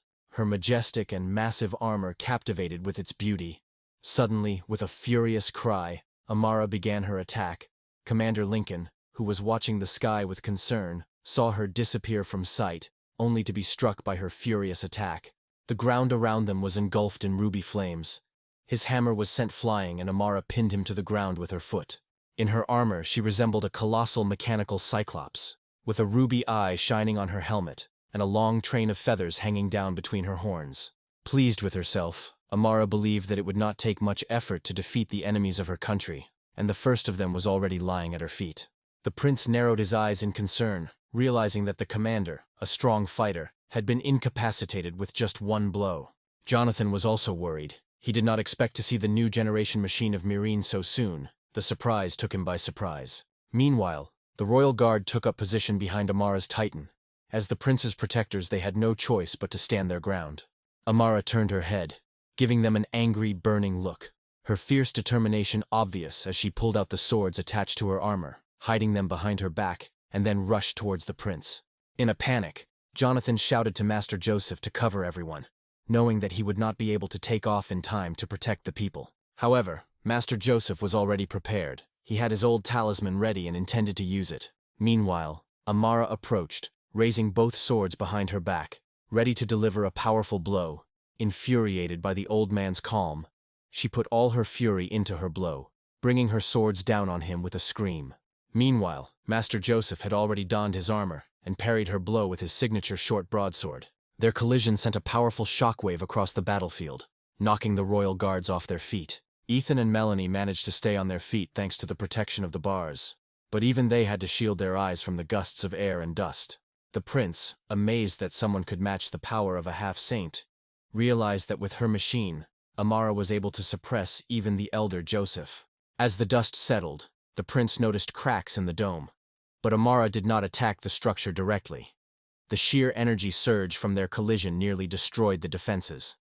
However, confident in his position as prince, he quickly ordered Iris to take care of Commander Lincoln first, assuring her that as long as the system held, they were safe. Iris obeyed the prince's order. Even though the shockwave threw her back, she knew it was her duty to protect the prince and follow his orders, even at the cost of her own life.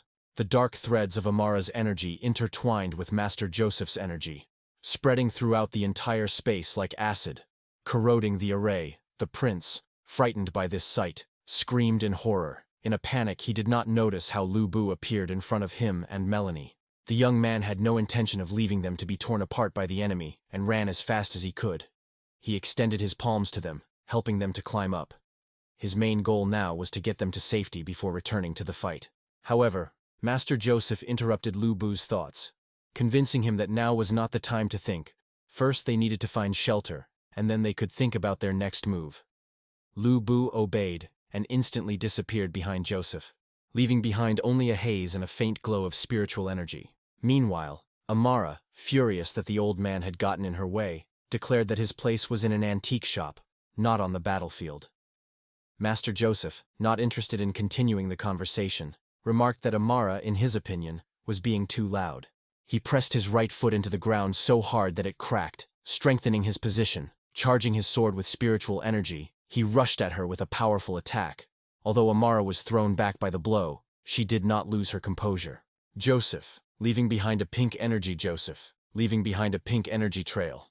For a moment he didn't understand what had happened. When he turned his head, it became clear that the attack wasn't aimed at him. He screamed to warn Lu Bu. Hearing the warning, Lu Bu quickly changed course, zigzagging to the right before returning to his original path, the enemy blades smashing into the building behind them. While Joseph was momentarily distracted, Amara took advantage of the opportunity. She flew straight at him from close range. The old man did not have time to react. The force of her blow sent him flying far down the street. Joseph then thrust his sword into the ground to slow down. It stopped, cutting through the ground for several meters. Ruby blades followed him, but he easily deflected them. She only managed to hit him because she caught him off guard. The woman summoned her main blades that were stuck in the building. They began to glow as energy returned to her minotaur armor, and clouds of dust and smoke rose from the collapsed structures. Master Joseph lost sight of his enemy, realizing that Amara had decided to take advantage of the element of surprise. However, she landed behind him, but now that he focused, he felt her aura. A ruby blade aimed at his head, but he dodged in time. The blade flew past his helmet. Taking advantage of the opportunity, Master Joseph counterattacked, swinging his sword at her stomach, the weapon barely grazing Amara's majestic armor as she jumped back, and Joseph immediately followed her. He swung his blade through the air, trying to reach her as sparks of energy flew around, filling the atmosphere. However, Amara dodged and slid behind him, jumping up and sending out a wave of energy. Although the master blocked it, the force of the wave still sent him flying into the wall. From a safe distance, the prince, along with Liu Bu, Ethan, and Melanie, watched the battle. Ethan came to the conclusion that the witch was overpowering the elder Joseph, and seemed ready to win.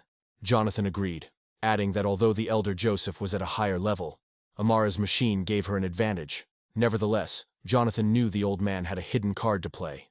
Amara's entire armor glowed scarlet, emitting sparks of her soul energy. She rushed at Master Joseph like a fiery meteor. However, the old man was not taken by surprise. He prepared himself by taking a special stance, enveloped in lightning discharges. His determination and aura scared Amara, although she didn't quite understand why it happened. Jonathan, who had been watching the proceedings closely, realized what the old fighter was up to.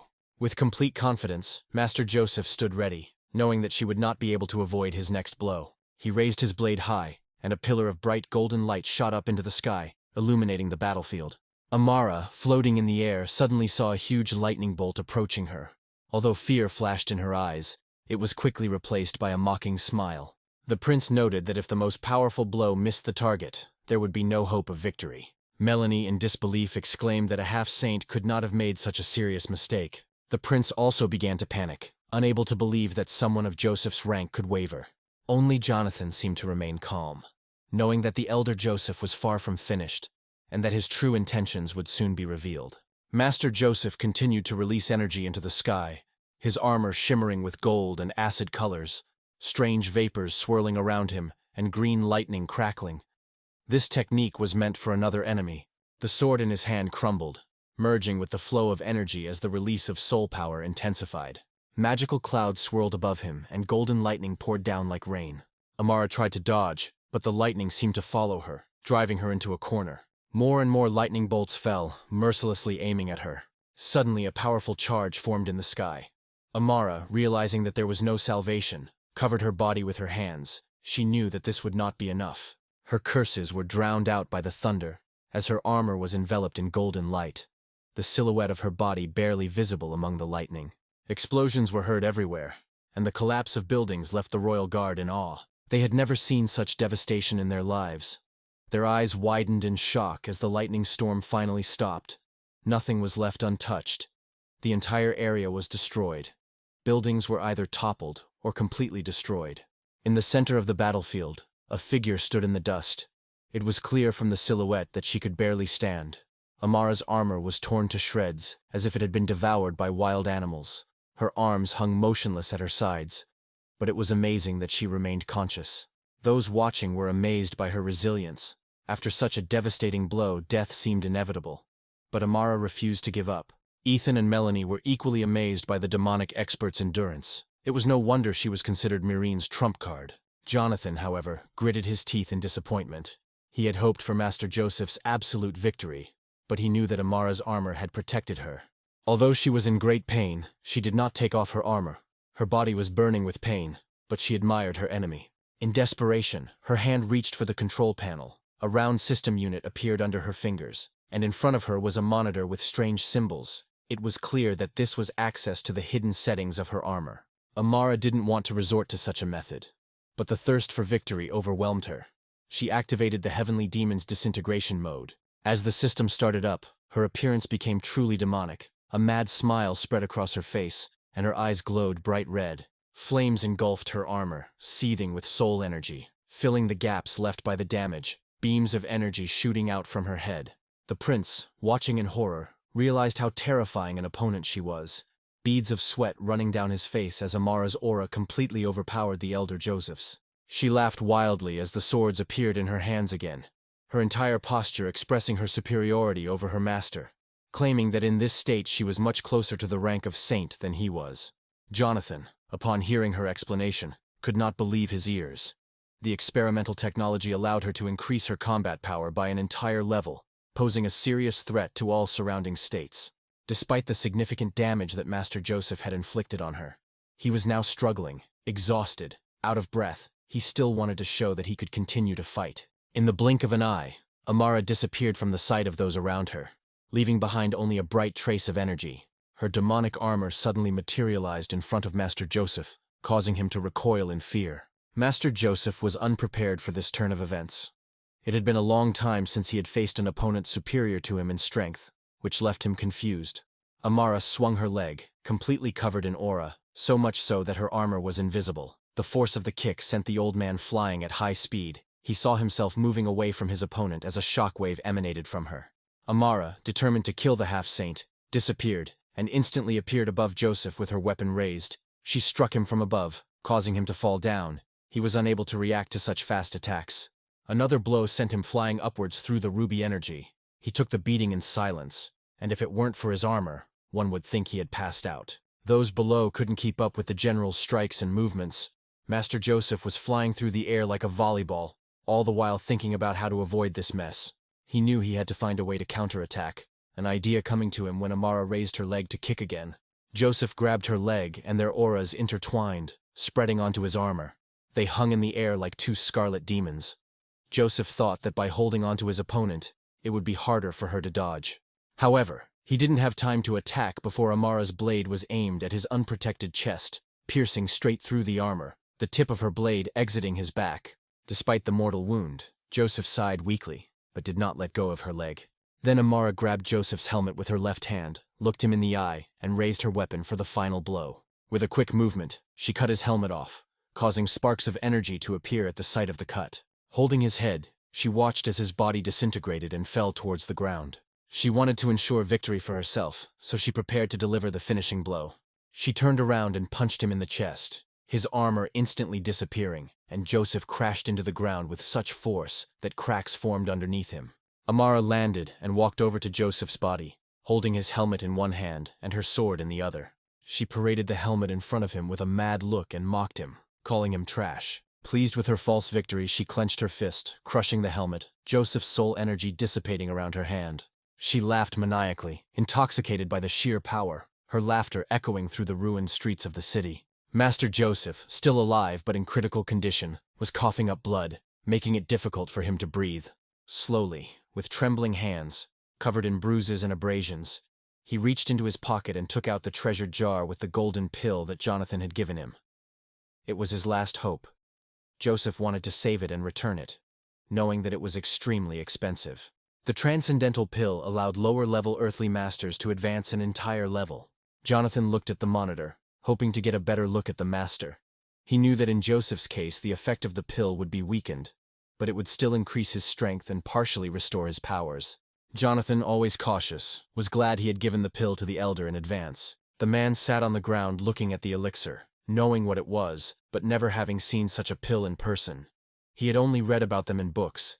The small treasure shimmered in his hand, radiating the energy of the sun. He never thought that someone would give him such a miracle. Master Joseph silently thanked Jonathan, although the young man could not hear him. He placed the unusual pill in his mouth and closed his eyes, hoping to feel the energy of the pill flow through him. Streams of light enveloped his body as the tablet dissolved, releasing a golden haze that warmed him like tea on a frosty night. It seemed that he was leaving the mortal world. His body became the center of the system. His spiritual world was now full of light and harmony. Suddenly Joseph saw his reflection at his feet and was surprised. He realized that he was inside his consciousness, but did not understand how this reflection would help him increase his rank. The tablet dripped into the reflection, sending ripples outward, revealing to him the secrets of his heart. He saw his obsession with the title of saint and the images of his past. Joseph recalled a moment 30 years ago when he experienced the bitterness of defeat. He was beaten and humiliated, flying towards the ground at high speed. When he crashed, a huge crater was created and rocks flew around him. He was crushed both physically and mentally. His armor crumbled, and for some time he lay in a pit, seething with anger and frustration. He slammed his fist on the ground, furious that his enemies could still mock him. Back then, at 33 years old, he had reached the heaven-rank stage. He was a man full of youth and strength, with thick silver hair that stuck out in all directions. His allies rushed to his aid as quickly as they could. 2 figures appeared at the edge of the crater, calling out to him. His companions Tanya and Hong, both at the initial stage of the heavenly rank. Worried about their comrade, they ran to check on him, expecting him to be left alone after his bitter defeat. Joseph, surprised by their arrival, saw them hurrying down the mountain. Their words of encouragement echoed as they reminded him of the oath they had once made to die shoulder to shoulder in battle. Although Joseph felt a little out of place recalling it, he smiled tightly and thanked them. Above the defensive wall in the air, the enemy general who had put Joseph to flight, he looked down arrogantly at the warriors who stood without armor. The 3 of them, Joseph, Tanya and Hong, stood side by side, watching the enemy and waiting for his actions. However, the intruder seemed to be in no hurry to attack. In his hand, the general held a cage of soul energy, inside of which a beautiful blonde woman leaned against the bars, her eyes downcast. Tanya pulled out the summoning talisman and shouted at Hong to follow her example. In the center of the crater, 2 titans formed from the glow, one holding a rapier, while the other wielded a massive blade. Joseph panicked and tried to warn his comrades and dissuade them from attacking, telling them that the Star Soul General Vanessa was too strong for them to handle. As the enemy flew into the air, her aura spread out in purple waves over a great distance, making her look like a huge dark demon. With one movement of her spiritual energy, Vanessa shattered the rebels' armor, causing them to scream and fall to the ground. Her aura was so overwhelming that it pinned everyone to the ground, making them unable to move. Tanya, overcome with anger, realized that one Holy Spirit expert had killed 3 heavenly ranks in the blink of an eye. Joseph cursed under his breath as he tried to get to his feet. Barely holding himself up on his knees and elbows, he saw the master in the enemy's armor decide to open up. A woman dressed in armor appeared before them, hovering over the wall as if towering over her fallen enemies. The woman told Joseph that he should have learned a simple truth after his defeat, her face expressing complete indifference as she regarded all those below the rank of saints as mere ants under her feet. It turned out that her niece was sitting in the cage. The girl had run away from home and was now begging for her friends' lives to be spared, promising never to try to escape again.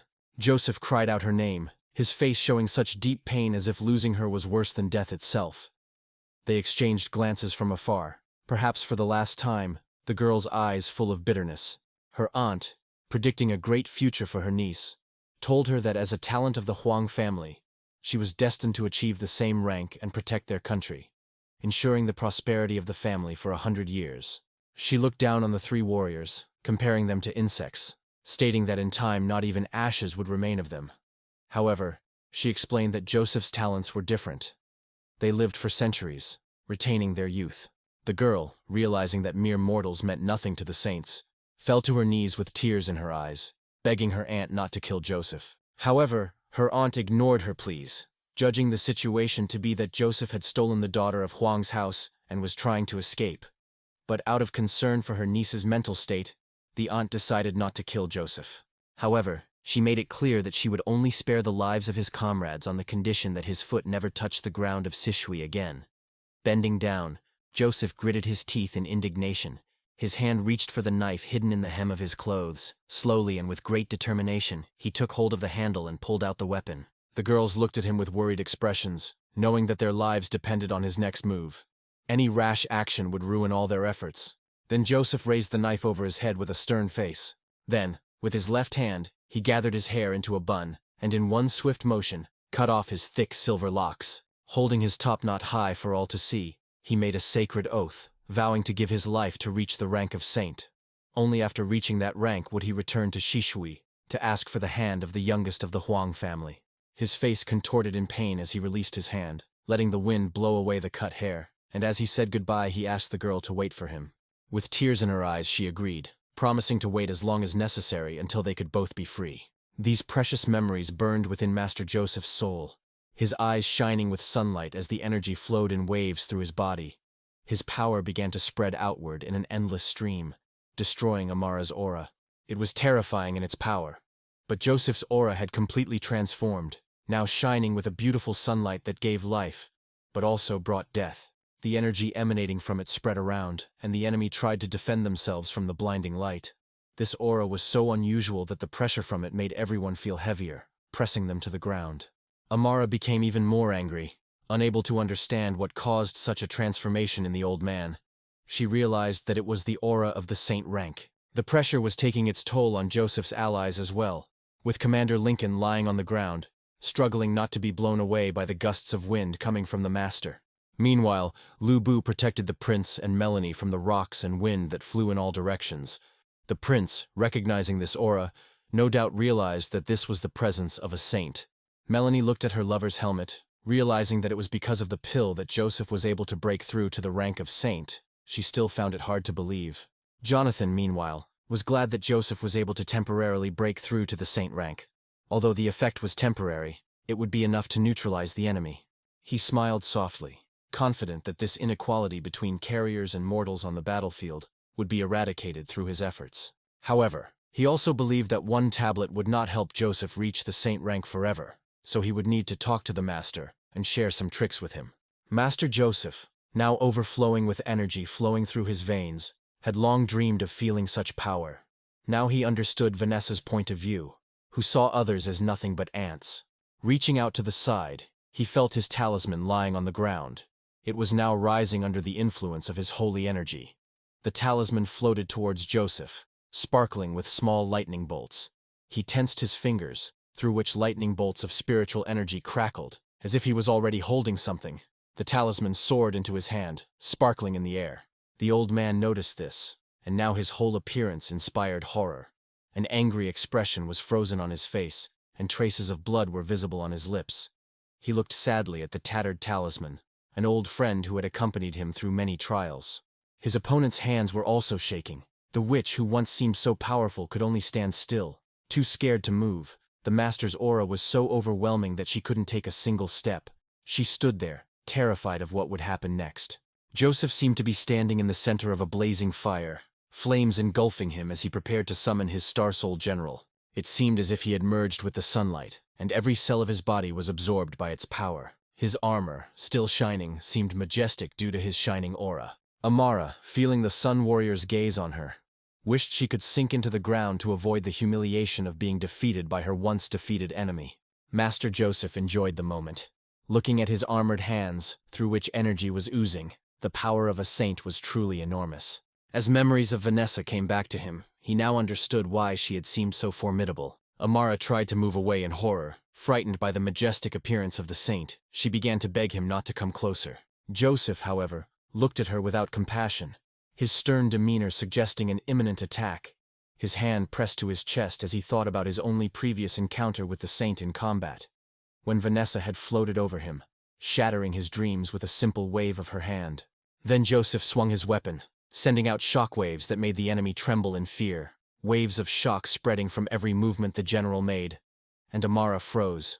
Her breath caught in her throat as she watched in horror, the humiliation and anger from his previous encounter with Vanessa still burning in his heart. And he remembered those wounds, as if they had been inflicted only recently. Joseph quickly brought his hands together, creating a directed sound wave that knocked Amara off her feet. She sped through the city at high speed, crashing into the street and destroying the asphalt, leaving a smokescreen behind her. Trembling, she found herself facing an opponent unlike any she had ever encountered. The distance from the ominous aura made her try to stand up, using her sword for support as she looked around. Despite her best efforts, she remained motionless in place, afraid of making any unnecessary noise. Master Joseph, hovering in the air with his hands folded behind his back, watched his opponent. For him, this fight was just an experiment to test the superiority of the saint rank. He didn't even need to use his sword. Jonathan, realizing that Joseph, infatuated with his newfound power, intended to kill the Milanese expert, shouted at him to spare the woman. Joseph raised his hand, showing that he had no intention of summoning his blade. Though his face was hidden, his aura radiated satisfaction and calm. With a light wave of his hand, he sent a powerful wave of energy down the street, a wave larger than the surrounding buildings, revealing the silhouette of demonic armor. As the light washed over the armor, it disintegrated, particles breaking off until the armor was completely destroyed. The remains swirled in a whirlwind of energy. When the chaos died down, Amara's body could be seen floating in the air, surrounded by a solar orb. Master Joseph controlled the orb, causing the unconscious prisoner inside to slowly float in its energy. Suddenly the warrior folded over, making strange sounds as he reached his limit, his armor bursting like a balloon, and Joseph found himself floating just above the ground with sunlight scattering around him. He landed and tried to speak, his voice full of excitement. Thanks to Jonathan, he had achieved what he had long desired. Behind him, a few meters away, Amara fell, the ball of energy softening her landing, leaving a faint glow around her. The enemy commander, hiding in the ruins of the building and watching the battle, cursed and swore at his opponents. Having lost his trump card, the commander ordered a retreat. Ordering everyone to hide and await further orders, he carefully moved between the buildings so as not to be discovered. But now, deprived of his former confidence and intimidation, he came face to face with the royal guards who were waiting for him. The remaining enemy titans were also surrounded, their hands raised in surrender. On the other hand, the enemy infantry were kneeling with blades on their necks. The area lying in ruins was covered with dust and battle sparks. Soon the forces of the military academy arrived and took control of the area. Jonathan watched the scene from the roof of the building, where they saw Director Jade in his purple armor. He was surprised by the woman's foresight, noting that she had chosen the perfect time. Amidst the destruction of the previous battlefield, a camp had been set up, and they had much to do, helping the wounded, collecting evidence, and conducting interrogations. Jade greeted the second prince amidst the chaos, trying not to show her deep concern for his safety. The director and the secretary bowed to the royal personage, and the prince asked them to stand up, extending his hand to the director Jade, still kneeling on one knee with her head bowed, apologized for not being able to come to the rescue in time. The prince smiled warmly, his hair blowing in the wind, and assured the director that the result was a success, making the accusations unnecessary. Ethan noted that although Jade was not present, she made up for it by sending Jonathan, and both the prince and Jade turned their attention to the young man standing to the side. The woman tried to describe the skilled and strong young man, but was interrupted by the prince. With a serious look, the prince suggested that there was something more behind Jonathan that remained a mystery for now. Jade squinted, wondering if her assumptions about the ancient civilization matched up with the young man's past. The prince voiced his suspicions about Jonathan's powerful teachers, which disappointed the headmaster. Meanwhile, Jonathan discovered a cracked ruby card that belonged to Amara. He discreetly hid it in his inside pocket, and then approached Master Joseph. Seeing that the old man was apparently in critical condition, Jonathan inquired about his well-being.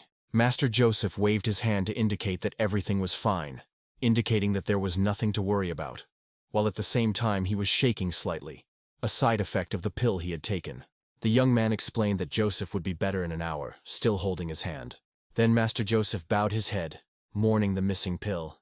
He thought that if he had used it at the beginning of the battle when he was still strong, he might have been able to overcome the wall. The young man whispered in Joseph's ear and offered to give him another pill so that he could finish what he had started.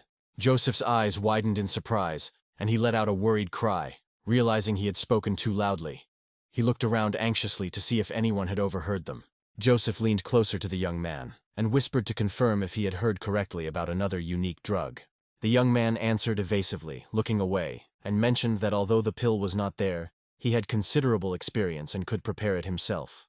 Having calmed down, Joseph asked how he could repay the young man. At this point, Jonathan noticed several military personnel watching them, perhaps attracted by Joseph's outburst of anger. He motioned for the soldiers to come over and ordered them to grab Amara, who was lying unconscious on the ground, and take her to Director Jade. The soldiers, initially hesitant, stood up and accepted the order. Then one of them began to doubt, wondering if an academy student had the right to command them. The second soldier, with a confused expression on his face, remarked that it didn't matter where the order came from as long as they were helping the director. The soldiers approached Amara, who was lying on her back in a beautiful red dress, her breathing ragged as they lifted her up and carried her towards the tents. Jonathan was curious about what information she could provide, but was interrupted by the old man's elbow to the stomach. Smiling, Joseph said that he had long known that the young man was not a carrier of Xochi. Jonathan walked away, rubbing the sore spot and pretending not to understand the old man's remark. Master Joseph cleared his throat and with a serious expression mentioned that during his travels, he had dealt with secret civilizations. Leaning closer again, Joseph smiled strangely and narrowed his eyes, suggesting that he wanted to know if helping the student and keeping his secret would count toward covering half of his debt. The young man scratched the back of his head, smiled and turned away, realizing that the old man was not as straightforward as he thought. Then Joseph continued with a gentle expression, guessing that there was something of the secret kingdom in the young man. This lack of concern reassured Jonathan. When the men noticed someone approaching, they realized that the conversation would have to be continued later.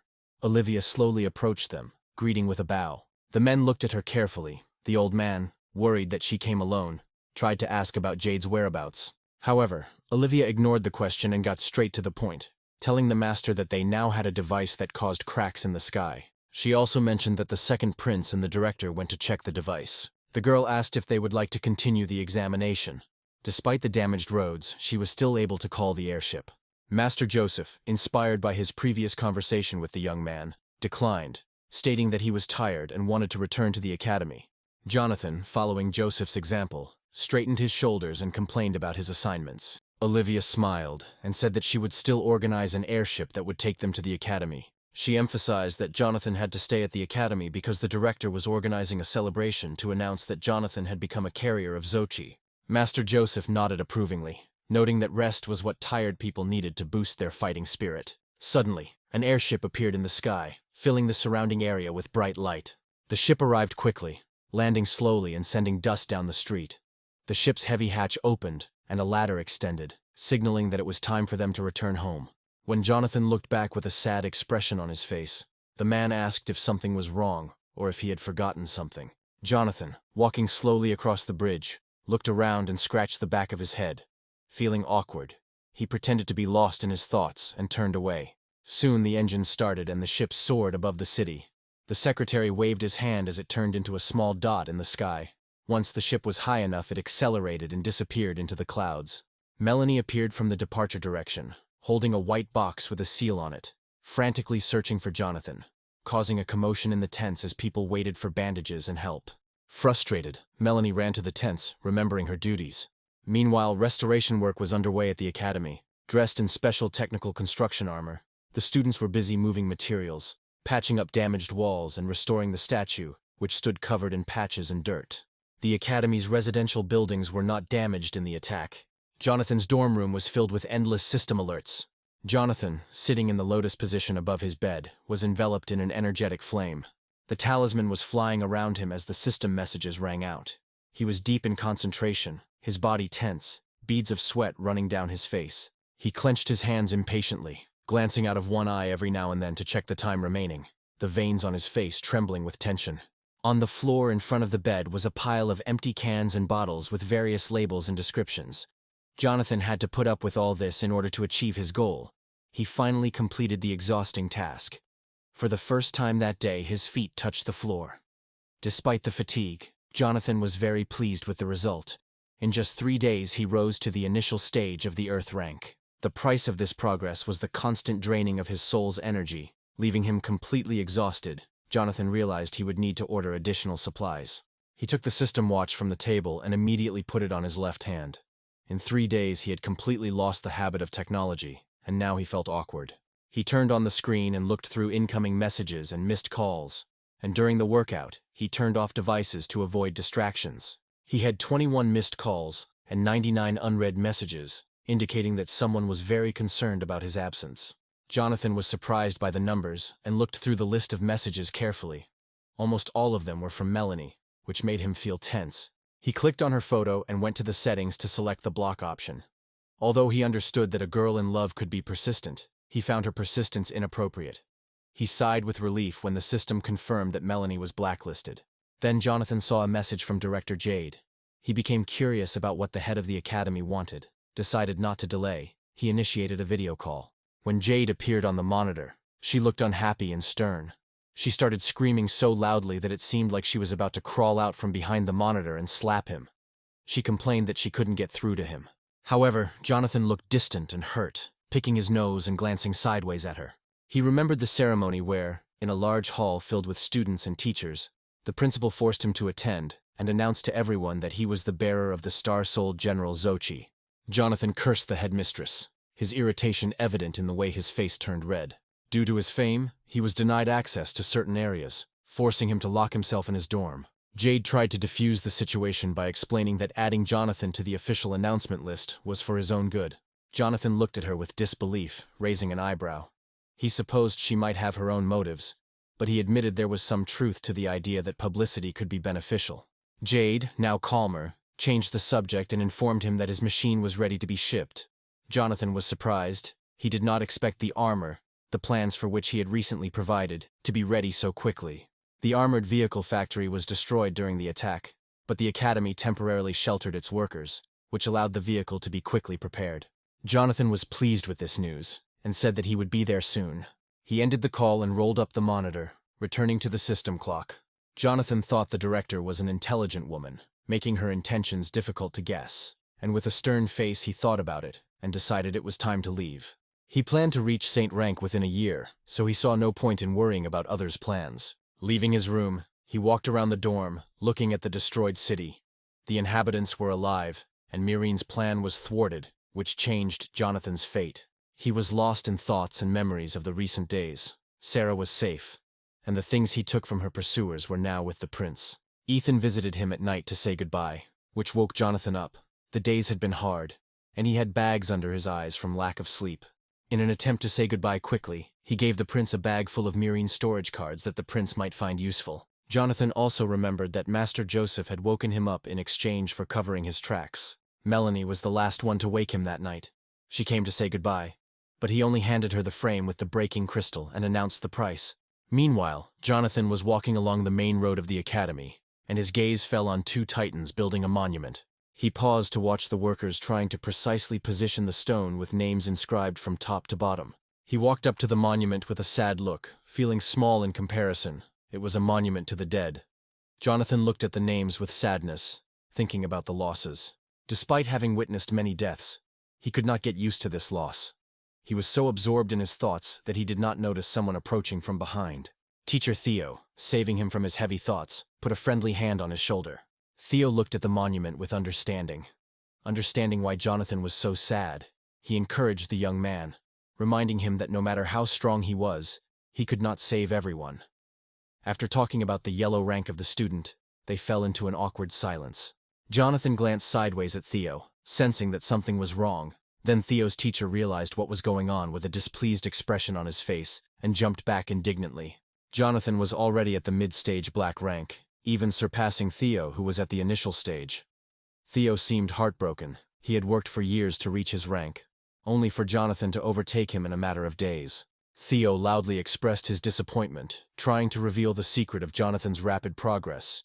But Jonathan, not wanting to waste time on this, tried to calm down and got ready to leave. Theo called after him, accusing him of hiding his true level. Jonathan sighed, continuing to walk away without any intention of convincing anyone. Turning around, he invited Teacher Theo to join him in visiting the workshop, hinting that the principal's secretary, who he liked, might be there. The teacher was outraged by such impudence. He sharply told the student that he did not like Jade, and besides, he did not have time for such things. Jonathan was then taken to the back of the academy, where there was a workshop that occupied several storage rooms. Behind these hangars was a training area with huge targets built to simulate monsters. It was here that Jonathan met the director, and as he suspected, the secretary was with her, along with one of the masters who had decided to observe the test. Jade handed the prototype to Jonathan, placing 3 classic green cards with gold edges into his hand. Jonathan was surprised, expecting to receive 5 talisman models. He was confused when Jade, closing her eyes, explained that the last 2 copies had experienced technical problems. Changing the subject, she introduced the plant's chief engineer, Benjamin, a man who looked to be about 60 years old, almost bald, short in stature, with a thick mustache. The director pointed to Jonathan, saying that the young man had saved the city during the battle and provided valuable blueprints. Jonathan bowed, expressing his respect and joy at meeting an experienced master of his craft. Benjamin, covered in goosebumps, introduced himself and bowed, stumbling with excitement as sweat ran down his face. Suddenly the man fell to his knees in front of Jonathan and expressed his deep joy at meeting him. Then Jonathan felt awkward and smiled, trying to help Benjamin to his feet and asking what was wrong. The old man did not want to get up, but only bowed low, expressing his respect and gratitude for saving the engineers who were working at the plant that day. Benjamin explained how Jonathan had cleared a large area, and it was possible that some of the monsters he had killed had attacked the military equipment factory. He remembered being on the verge of death, but noted that the monsters were distracted by Lu Bu, and although the factory was destroyed, the engineers managed to escape. Still kneeling, Benjamin continued to thank Jonathan, not only for himself, but for all those who survived. Jonathan understood the situation, but felt awkward accepting such gratitude, since he was only doing his duty. He asked Benjamin to stand up. There was an awkward pause. Benjamin dropped to his knees and stared at the ground. He turned hesitantly to the boy, barely raising his head to see the young man. Then Benjamin made an immodest request of Jonathan. Jonathan frowned, not understanding what this stranger could want from him. Benjamin looked first at Jonathan, and then at the cards in his hand, curious to know if Jonathan had actually created the designs. Jonathan confirmed that the drawings were indeed his, as he was looking to improve the model of the car. Full of determination, Benjamin asked Jonathan to take him on as his apprentice, and bowed his head so low that his forehead hit the ground. Jade and Olivia were stunned as no one expected such a reaction from the chief engineer. The principal approached Benjamin, trying to calm him down by pointing out that even engineering teachers were no match for a fourth-rank engineer, and Jonathan was just a student. However, Benjamin calmly raised his hand to stop the woman. He explained that the drawings Jonathan provided matched those of a sixth-rank engineer. He then confidently suggested that Jonathan attend an engineering conference in 3 months. At this point, Jonathan considered this proposal. Knowing the alternative history, he remembered that events at such conferences rarely reached the battlefield. Not knowing how to react, Jonathan asked Benjamin to stand up and promised to return to the conversation later. Benjamin, however, was persistent, asking again to be accepted as a student and looking at Jonathan with hope in his eyes. Jonathan scratched his head, noting that at his age Benjamin should have been of a higher rank. He refused to take on an apprentice, but promised to share ideas and communicate. The director sided with Jonathan and again called the engineer to stand up. To distract him, she suggested testing the prototypes. Realizing he had been turned down, but acknowledging Jonathan's kindness, Benjamin allowed the headmaster to help him up, his speech making it clear he still planned to become Jonathan's apprentice, learning much from his designs. Jonathan, not knowing what else to say to dissuade the old man, decided to continue testing. To put an end to the dialogue, he moved to the center of the training ground to begin the tests. The hero took out the first talisman, brought it to his face and activated it. A thin haze of soul energy covered his body as he rose into the air, and an upgraded model of student armor appeared around him, sparkling with energy.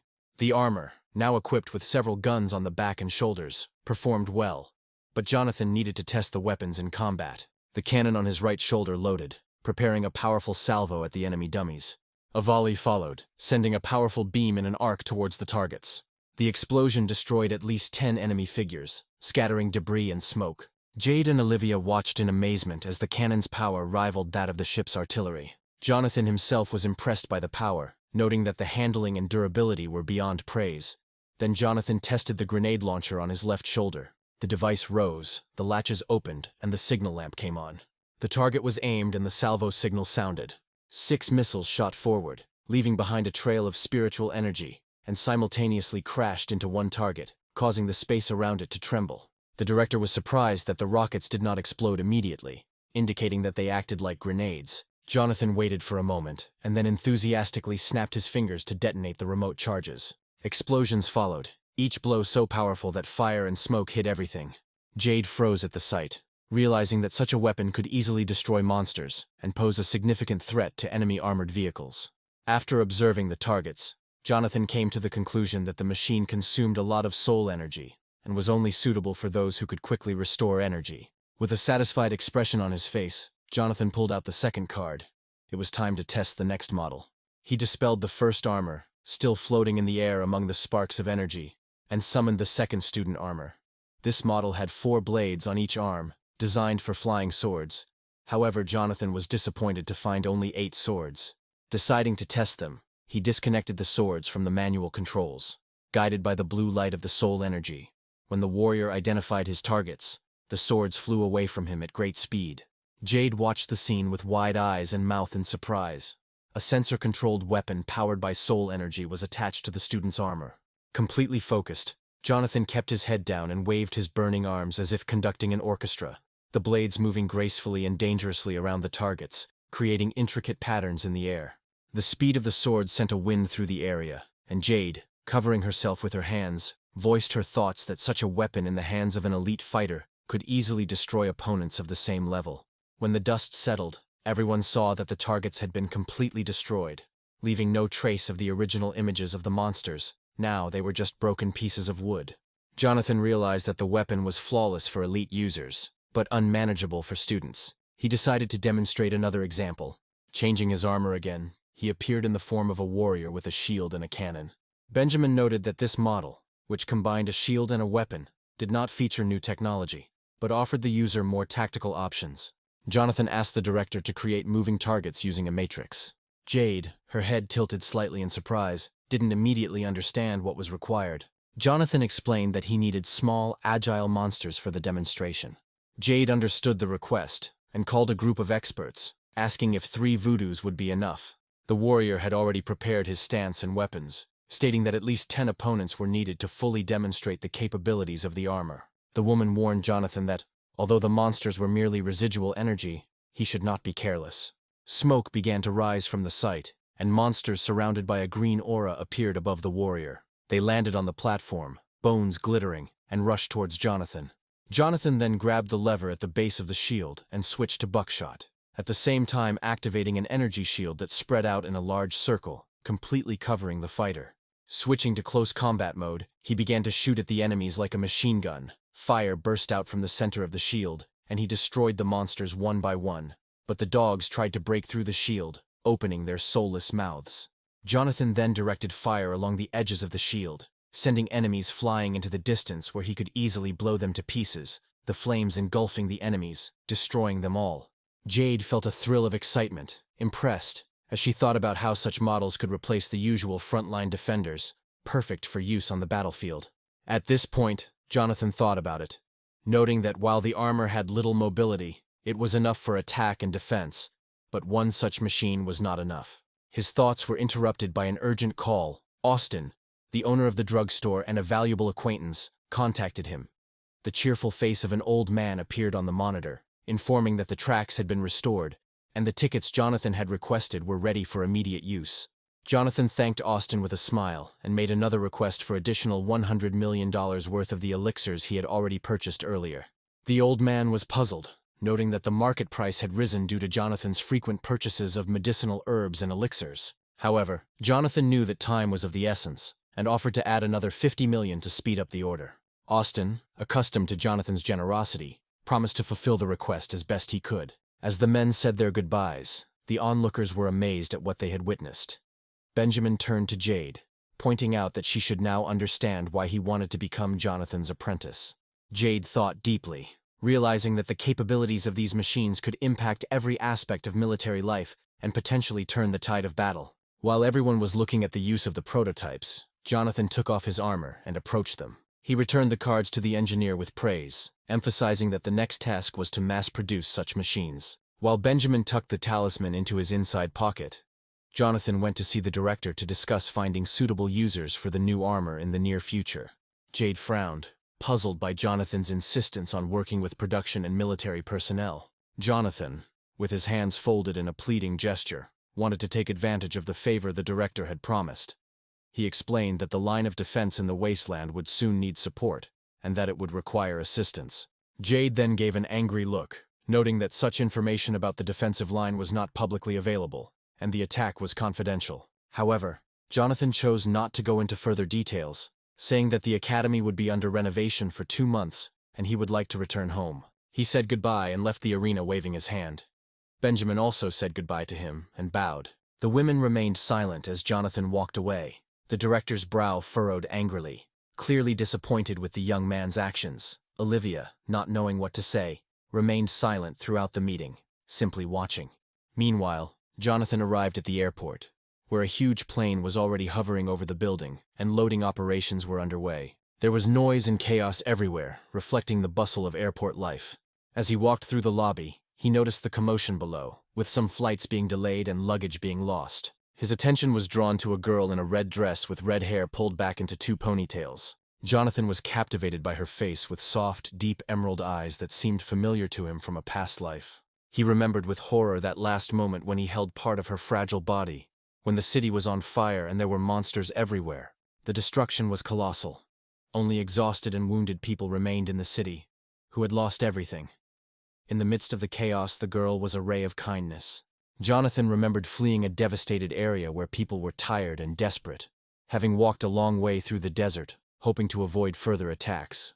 At some point, they found a place with clean water and shade, allowing the tired to rest. Jonathan walked away from the group to rest, feeling the relentless heat of the sun and his own fatigue. The little girl found him in the crowd and stood over him, happy that she had found the Star Soul Master. She came up to him with energetic leaps and kindly offered him a packet of steamed buns. Despite her dry mouth, she beamed with joy, hoping that by feeding him, he would be able to summon the Star Soul General and protect all the refugees. Jonathan, noticeably hungry and thinner, was tempted by the bun, but felt that he did not deserve such kindness. He forced himself to turn away, trying to refuse the treat, but a loud rumbling in his stomach gave him away, either from prolonged hunger or from the proximity of food. The girl's stomach rumbled quietly in response, and they both laughed awkwardly, and the tension of the moment eased. Despite Jonathan's refusal, the girl decided to share with him. She broke the bun in two and handed one to Jonathan before sitting down next to him. While they were eating, the girl began to tell a story, wondering if Jonathan was really from the Military Technical Academy, having recognized his uniform. Jonathan, hiding his face in embarrassment, remained silent, but took a bite of the bun. The girl continued, mentioning her sister, who also studied at the academy. Sadness appeared in her eyes, as she explained that her sister had stayed behind to fight the monsters with the city guard. The little girl was worried and tears came to her eyes. Jonathan, not used to comforting children, did not know how to help. The girl wiped away her tears with her sleeve, showing at such a young age that she understands the need to be strong. She then pulled herself together, declaring that she would one day create Star Soul Generals, just like her father. At that moment, her stomach rumbled again, interrupting her emotional speech. They shared a minute of silence, and the girl blushed with embarrassment. Jonathan looked away, scratching his nose, feeling awkward as he tried to convince her that he didn't like radish buns. The girl, not understanding his attempt to refuse, put her hands on her hips and scolded him. She said she wouldn't leave until she was sure he had finished his bun. Unable to resist her persistence, Jonathan demonstratively stuffed the entire remaining bun into his mouth, his cheeks puffing out and crumbs adorning his face. The girl smiled, pleased with her success, and patted him on the back, calling him brother. Jonathan, although exhausted, found a reason to hold out for a few more days. The girl, who had big plans for her future, invited him to be a tester of her inventions as soon as she grew up. Then Jonathan looked away again, scratching the back of his head, unable to refuse such a pure and innocent request. The happy girl extended her little finger to seal their agreement. She stated that it was very important and asked Jonathan to extend his hand. They sealed their promise with their little fingers. While their hands remained clasped, the girl introduced herself as Lily, and Jonathan, a smile appearing on his face, introduced himself back, allowing himself to smile genuinely for the first time in days. They spent some time together on a sandy outcrop, away from prying eyes, until Lily's mother began looking for her. Screams echoed across the desert as a woman with long hair was knocked down while searching for her young daughter. The girl ran to her mother, turning back to wave goodbye to her brother. She promised that they would see each other soon. However, the desert sand was full of dangers, and suddenly a huge centipede appeared and attacked the people, causing panic. Jonathan summoned his armor and rushed to protect everyone. Despite the damaged veins of the soul, he managed to provoke a powerful explosion that enveloped the surrounding area in a thick cloud of smoke. Although he managed to defeat the centipede, he was wounded. Blood was running down his arm. He was unable to save everyone, but many people survived. Jonathan's wound was deep, and he was quickly losing strength, leaving a bloody trail in the sand. When he stopped, he saw on the sand 2 severed hands belonging to a mother and daughter, who remained together until the end. Jonathan recognized the sleeve and realized with horror that the girl he had seen earlier, Lily, was dead. Overcome with grief, he fell to his knees and screamed at the top of his lungs, lamenting the unfairness of life and his inability to keep his promise. Meanwhile, above and inside the airport building, numerous ships were departing and arriving. The sky was clear, the movement was smooth. The Tan family stood at the terminal, a man named Ryan, the head of the family, arguing with the conductors at the checkpoint. Despite having tickets, they were denied boarding because the head of the family had purchased them a week before departure, making them invalid. His wife, a sweet young woman named Roxy, tried to reassure him by suggesting that they might have to leave later. A young teenage girl, Elia, intervened in the conversation, asking if she, as a Star Soul Master from the Military Technical Academy, had the right to board. Hearing this, the airport workers smiled and let her onto the landing pad. The head of the family grabbed his suitcases, preparing to follow his daughter, but the servicemen were not allowed to take anyone with them. An awkward pause hung between them. The girl could fly, but the rest of the family would have to wait a week for the next flight. Their silence was broken by Jonathan, who, as he walked through the baggage check, asked the staff if he could take his family with him. The staff, surprised by his youth, addressed him by name. Jonathan pulled a gold card with 4 9s on it from his inside pocket, reflecting the light from the lamps. His sinister behavior made the workers fidget nervously, and they quickly pointed him to the ship. They informed him that Austin was waiting for Jonathan on board.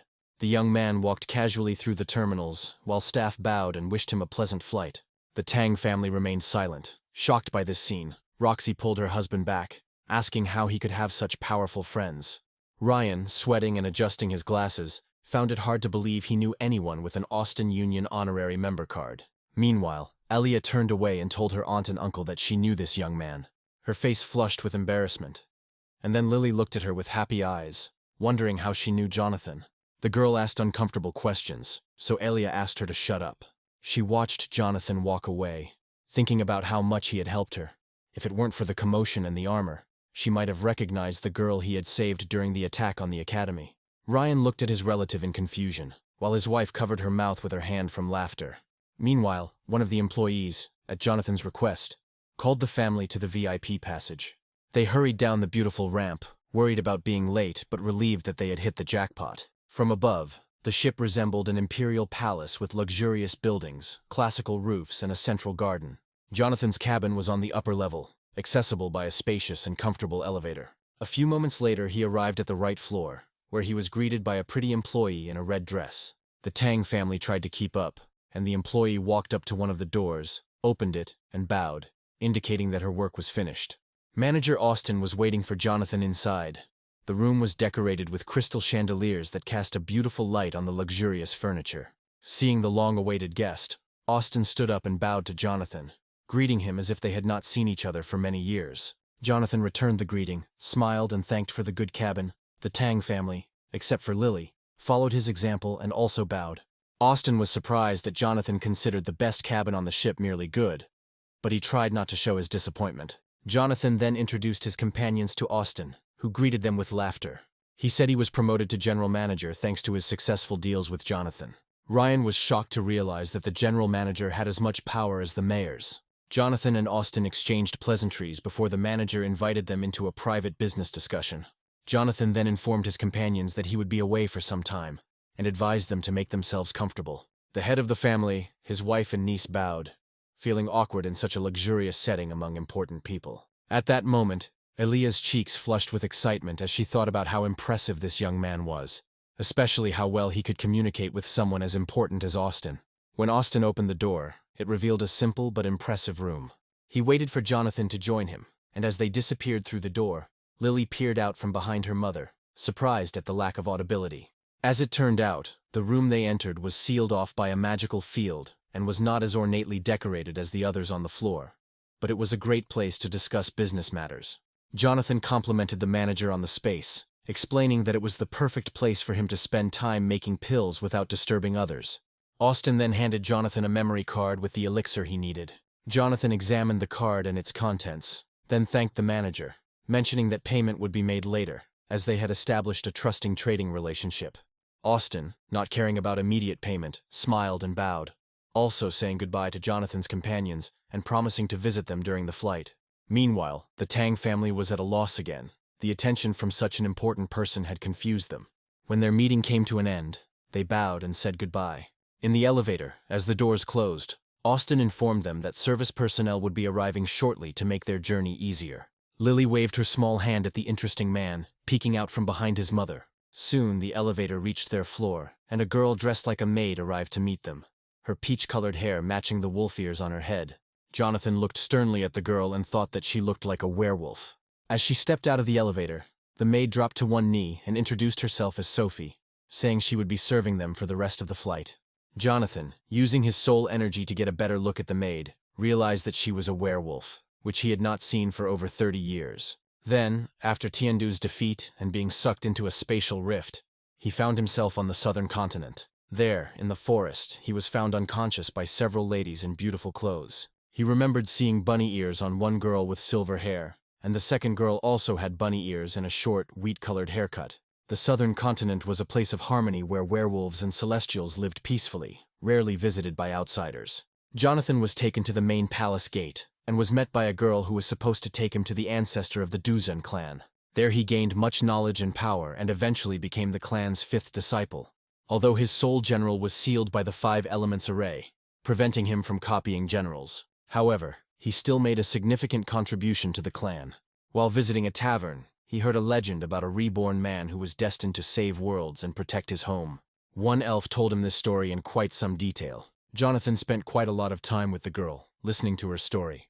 Meanwhile, the maid, worried by Jonathan's absent-minded expression, reminded him of a wonderful period in his life. He apologized, feeling nostalgic for the southern continent, and unsure if he would ever return. Sophie tilted her head to the side in confusion, her ears twitching slightly. In order not to attract unnecessary attention, Jonathan asked for a menu, and the Tan family, who were sitting separately, did not notice his strange behavior. Soon the maid handed the guy a beautifully decorated gilded menu, as expensive as the decor. Jonathan began looking through the menu and asked the Tan family if they were hungry, offering to order for them. Lily was the first to react, rolling over on the couch to face Jonathan and excitedly demanding steamed buns. However, her mother quickly covered her mouth with her hand, apologizing for her daughter's behavior. She leaned over and told the girl that no one would be eating regular buns here, and that she had one in her bag, especially for her. Lily pouted, insisting that 1 bun was not enough.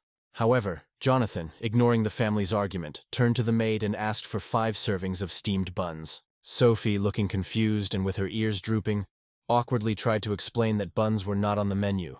Then the hero, pleased, handed the maid a talisman for storing money, instructing her to ask the cook to prepare buns, even if they were not on the menu. The maid looked in surprise at the talisman that would now belong to her. Jonathan explained that 2 portions had to be with radishes, and if they were not available, they should be bought elsewhere. Sophie accepted the talisman, bowed and promised to do everything in her power. Jonathan smiled and told her she could go, after which the maid hurried into the kitchen clutching the talisman.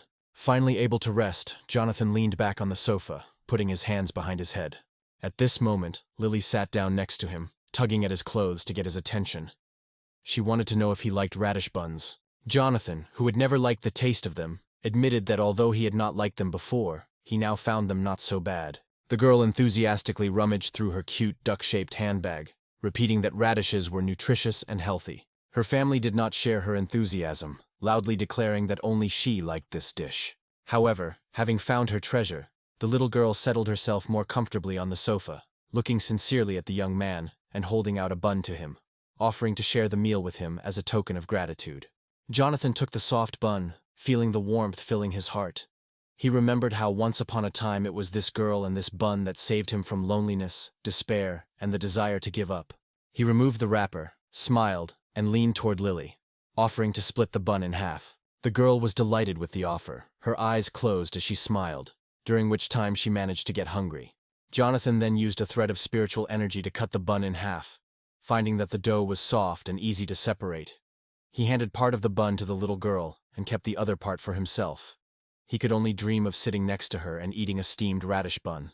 Meanwhile, Roxy watched him with wide eyes, amazed by his precise control of spiritual power, a skill that even Earth-ranked masters couldn't achieve. As she watched her daughter enjoying a meal with the young man, the woman remembered hearing about young Master Jonathan from Jianhu Palace. She nudged her husband and shared her observation, suggesting that they thank Jonathan for all he had done. Ryan adjusted his glasses, feeling awkward. He had never been good at communicating with people, especially those from noble families. While Jonathan was gathering his courage, he finished the bun. He watched as the little girl licked her fingers with pleasure. Turning to Jonathan, Lily announced with a sincere expression that Jonathan was now her friend, and formally stated his name. Jonathan, beaming with happiness, introduced himself in response. He remembered how he once hurt a little girl badly, but now he had enough strength to protect her. At this point, Ryan awkwardly walked up to the table, scratching the back of his head and trying to introduce himself hesitantly. His wife pinched him on the back, apologizing for his lack of social skills over the years. The woman bowed elegantly and thanked Jonathan for his assistance in boarding and for providing comfortable conditions and a cabin. Jonathan urged her not to stand on ceremony. While the adults were talking, the little girl noticed a beautiful sunset and rushed to the window.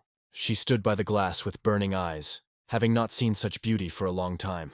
She turned to the others and shouted that the garden was incomparably beautiful, with majestic trees and miniature gazebos visible through the window. Jonathan got up from the sofa and offered to take Lily into the garden to show her everything. Her parents seemed to approve of the idea, and the girl clapped her hands with delight. She invited her sister Elia to join them for a walk in the garden, but she declined.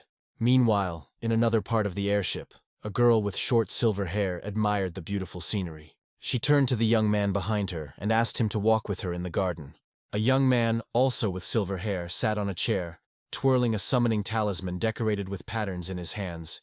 He was not delighted with the walk. Several hours passed since then, and the landing was complete. The plane undocked from the airport, its engines roaring. In the beautiful garden, high above the cities, life was in full swing. At sunset, in a clearing near a huge tree, Sophie's maid thanked a beautiful woman in a long dress. She held in her hands a fresh crop of radishes, just dug up. The mistress of the kitchen advised her to find them in the central garden. Vivian, the ship's singer, was well versed in the ship despite her frail appearance and light clothing. Holding her fan, she raised her lilac eyes to the sky, amazed that someone who could afford luxury would order simple radish buns. Inspired, Sophie rushed into the kitchen with a radish in her hands. The light coming through the tree canopy illuminated her dress. A moment later she disappeared from sight, leaving Vivian alone in the shadow of a tree from which yellow leaves were falling. At that moment, 2 more people with silver hair entered the garden, and the girl managed to persuade her companion to take a walk among the trees. They were stopped by a ship's employee, who informed them that for safety reasons, all passengers must remain in their cabins until the ship had reached optimum speed, and the entrance to the garden was closed. The girl named Nora made a displeased face, trying her best to convince the young man to visit the garden. She began to scream and wave her arms, acting like a child. Her companion, Faye, and the employee watched the events without emotion. The young man approached Nora and gently placed his hand on her head, stroking her hair. He promised that they would return later and would definitely take a walk in the garden. Nora, still screaming and waving her arms, now turned her irritation on the young man, who had to press his forehead to hers and keep a safe distance. Meanwhile, Sophie, approaching the door, looked over the list of ingredients for steamed buns that the local chef had given her. The combination seemed strange to her, since it would not have been successful in her home country. As she approached the doors, they opened automatically, and she was surprised by the scene unfolding before her. Nora and Faye collided, sending radishes flying in all directions. The maid lay motionless on the floor, only lamenting about the spoiled radishes. Several radishes burst from the collision. Meanwhile, Nora was sitting on the floor, holding her head and crying. The girls hit their foreheads hard. Faye lifted the young lady by her clothes, looking at her tear-stained face to check her condition. Nora screamed in pain, not only from the physical injuries she had sustained, but also from embarrassment that her dress was dirty and unladylike. Then Sophie knelt down in front of the young lady, shaking off her clothes and apologizing repeatedly. She was in such a hurry that she did not look where she was running. However, at that moment, Faye hit her in the sternum, closer to the collarbones. The maid didn't even have time to react before she was thrown back, breaking through the door and landing face down on the stone path in the garden. The setting sun illuminated her stained dress, and dust from the impact swirled around her. The scarf that covered her neck fell off, revealing a metal collar, indicating that she was in slavery. The clerk watched the proceedings warily, his hand on the baton behind his back. The young man, clearly angry, continued to hold Nora in his right hand.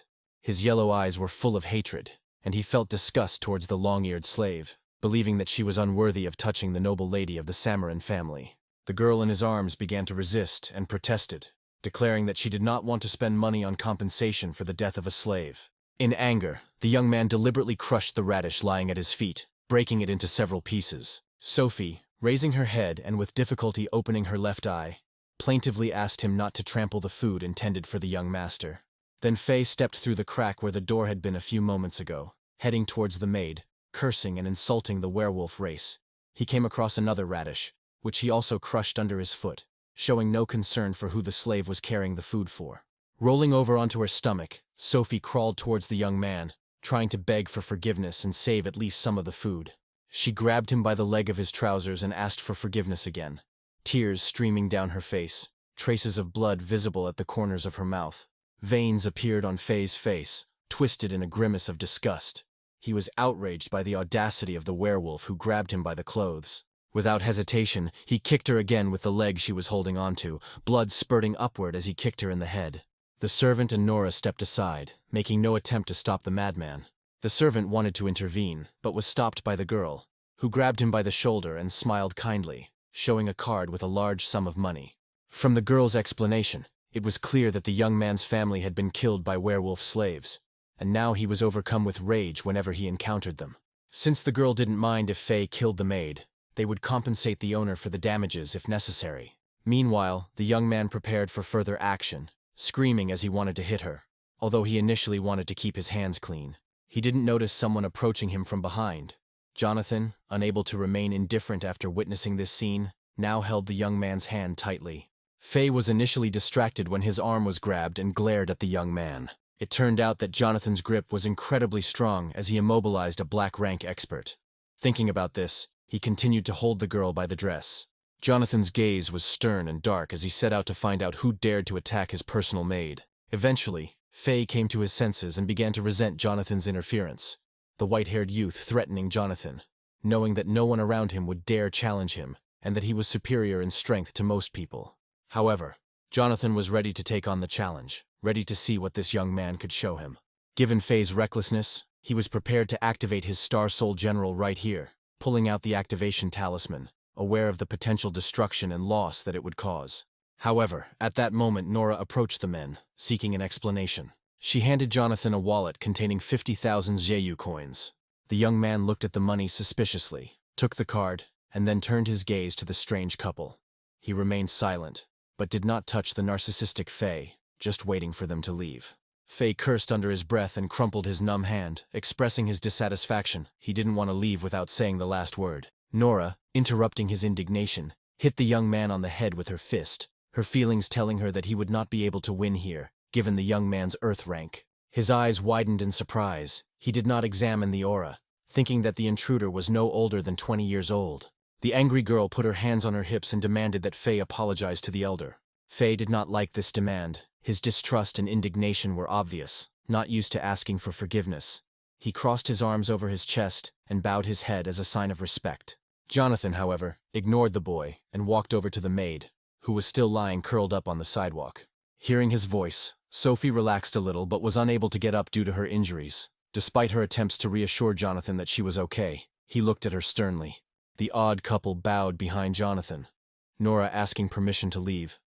Knowing that if Jonathan hadn't had to take care of the maid at that moment, he might not have let them go so easily. However, having no time to deal with them further, Jonathan let them go with a grim look. Nora and Faye hurried out of the garden and ran across the hall to their cabins. The Tang family, watching from afar, noticed that Jonathan was looking at the retreating figures, noting that their appearance and skin color resembled those of the Yahello kingdom in the southwest. Over time, the Yahello kingdom developed various relationships with Tandu, and was often at odds with its neighbors. Long ago, a kingdom under the influence of Mirin attacked Tandu. Their best warriors, who had allied with the Merman kingdom and the other monster kingdom Longhai, the abode of monsters, often clashed with the Hun clan.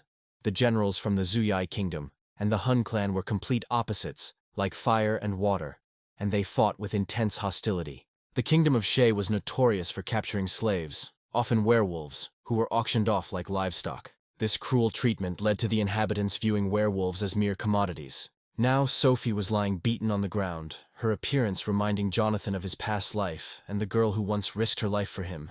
Despite being a werewolf, they shared a deep connection. Jonathan leaned over the maid, trying to assess her condition. He reached into the inside pocket of his jacket and pulled out a bottle of recovery pills. However, Sophie tried to brush off his kindness. She was not used to such gestures, and a pill of this kind could buy several werewolves. Her life did not seem too valuable to her. She pretended that everything was fine, scratching the back of her head and playfully sticking out her tongue.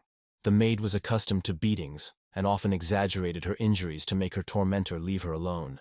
Jonathan, however, did not believe her pretense. He grabbed her jaw to force her mouth open and shoved a restorative pill inside. Sophie looked at him with fear. Even though most werewolves could not attain the rank of Soul General, they were an extremely powerful race. Suddenly, Sophie began to get indignant and waved her hands. not understanding why he was wasting such a valuable pill on her while she was in pain. Then Jonathan, who was sitting on the garden path, got up and left, telling her not to worry about such trifles, as the pills were no problem for him. Walking away from the girl, Jonathan noticed that there were only a few pills left in the bottle and decided that he needed to return to the hut to make more. He approached the Tang family, where a little girl pointed at an employee and complained that she could not enter the garden because of the flight. Jonathan stroked her head and promised that they would return to the garden for a walk. However, Lily still looked miserable, turning away from Jonathan with her cheeks puffed out and her arms crossed. Suddenly she looked up, puzzled and serious as her gaze fell on Sophie, who was crawling on her knees, picking up the remains of the radishes from the floor, and Lily ran to help the maid. At that moment, singing could be heard from the garden, coming through the half-open doors and inviting people to stroll among the trees. Jonathan, intrigued by the wonderful song, turned to the windows to find out who was still in the garden and whose voice was enchanting. The song emanated from the central gazebo, merging with the surrounding environment and becoming a part of it. Vivian sat on a ledge in the gazebo, playing an ancient musical instrument, the girl singing along to the music pouring from the strings. Jonathan recognized this voice. He had heard it before, and enjoyed it during numerous concerts in Tandu. The memory of his days in the Black Shell Defense and attending many of their performances made him think about an autograph. A few minutes later, the loud voice of the ship's commander was heard. The ship was preparing for takeoff. The signalmen waved their wands, indicating that there were only a few minutes left before takeoff, and that passengers should fasten their seatbelts. The ship disconnected from the power grid, huge cables retracted into the base, a system check began, and the engines turned on. The main and auxiliary engines were in perfect order, and the plane began to gain altitude. The commander requested permission to leave the port. After checking, everything was cleared for departure, and the dispatcher wished them a pleasant flight. The engines roared to full power as the ship took off, creating a cushion of air that prevented the turbulence from hitting the passengers. In cabin number 1, the entire Tang family, except for Lily, were sitting on the sofa. They were strapped into the seat, but they were still shaken by the turbulence. In cabin number 3, Faye also felt afraid, since the feeling of weightlessness had always been his greatest weakness. In a special room, Jonathan was busy making pills with a large alchemical ball that glowed like a mini-sun, and there were already several jars on the table. He reinforced the room with a magical field to prevent turbulence from interfering with his work. Jonathan prepared the pills not only for himself, but also as gifts for family members. After creating 4 new shiny pink pills surrounded by magical light, he placed them in separate jars. Jonathan was not yet experienced enough to create an 8-star potion, which explained the limited number of pills.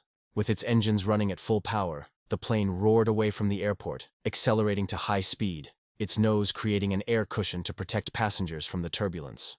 In the midst of all this, Lily, despite her discomfort, chose to remain separated from her family, waiting for her brother. She looked unwell, and her mother invited her to join the family at a separate table so that she would not feel scared and alone.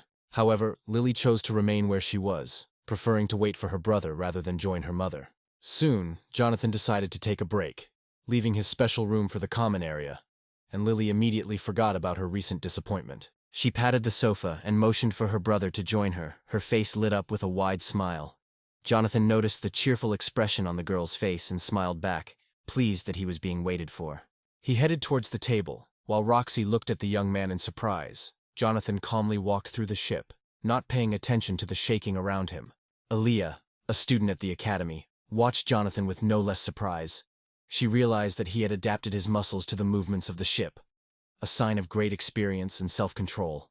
Ryan, oblivious to the young man, was in such a bad state that he could barely hold his head up, almost semi-conscious. Jonathan, meanwhile, sat down on the couch next to the girl and opened the monitor to send a message. The little girl, worried about her brother, pointed to his seatbelt and urged him to buckle up for safety. She asked what he was doing. Jonathan, smiling calmly, explained that he was writing a message to his family to let them know he was returning home. The ship had already moved far from the city, gliding over the calm water, cutting through the clouds and heading towards the setting sun. Meanwhile, a message arrived in Yunnan City, and in the Song Manor, a huge sensor built into the main building recorded all incoming messages. The general manager, David, a middle-aged man in a gray suit, informed the head of the family that the airship with his grandson on board had taken off and would arrive the next day at noon. Santiago, the head of the family, an elderly gray-haired man in a gray robe, ordered that his sons and grandchildren also come to the estate to gather around the table. He looked at the monitor, reading the message from his youngest son, and ordered the warships to escort the ship carrying his grandson. The manager hesitated, asking cautiously if the warships could be used for personal purposes. The old man, angered by this question, scolded his subordinate, insisting that protecting his grandson was no longer just a family matter. The manager bowed apologetically and asked permission to leave as he had an urgent task to complete. Senior Song was left alone in the spacious office, staring at the photo of his grandson above the message. Among the expensive items on the table was an old black and white photograph depicting a man and woman tenderly holding a child.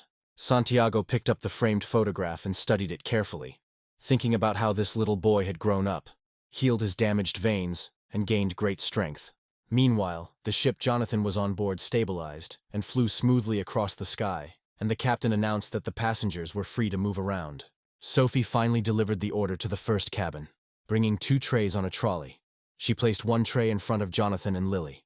The girl impatiently grabbed the steaming bun and popped it into her mouth. With her mouth full, she asked the maid how she felt. The girl playfully raised her fists, smiled, and happily declared that she needed to thank the young gentleman for the pill, as she felt even better than usual. Elia held the bun demurely, a blush appearing on her cheeks. She wondered if Jonathan had given her the same pill he had used when he saved her from the monsters. Lily, chewing thoughtfully, said sternly that if she were in her brother's place, she would definitely beat up the person who harmed Sophie. However, before he could finish, the girl fell silent, looking suspiciously at the filling of the bun. Jonathan noticed her sudden silence and asked worriedly if she was choking. The girl, however, was glowing with happiness. The bun was so delicious that she could hardly contain her delight. Jonathan, who had not yet tried a bun, picked one up and took a bite, expressing doubt as to whether the girl was exaggerating. He chewed the piece carefully and examined the filling, catching familiar notes of soy sauce and honey. The maid, genuinely pleased that the guests liked the buns, explained that they were prepared according to Lady Vivian's special recipe. The girl suddenly fell silent, realizing that she had forgotten to mention Lady Vivian. As she was about to take the card away, she informed the visitors that a performance with songs and dances would soon begin in the central garden, and offered to accompany them there. Meanwhile, in the garden, 2 armored warriors held special projectors, creating a large stage with dancers. A little further on a wooden podium, an observation deck was installed with chairs in 3 rows. The beautiful voice was heard even outside the ship, filling the space. The dancers, dressed in oriental outfits with light skirts and gold rings, performed a song about a beautiful woman in expensive clothes. Lady Vivian, sitting in the gazebo, played the pipa and sang a tender song about love. The hall, already half full of people, was occupied by guests who were listening attentively to the performance. Sophie led Jonathan and the Tan family across the bridge to the stand.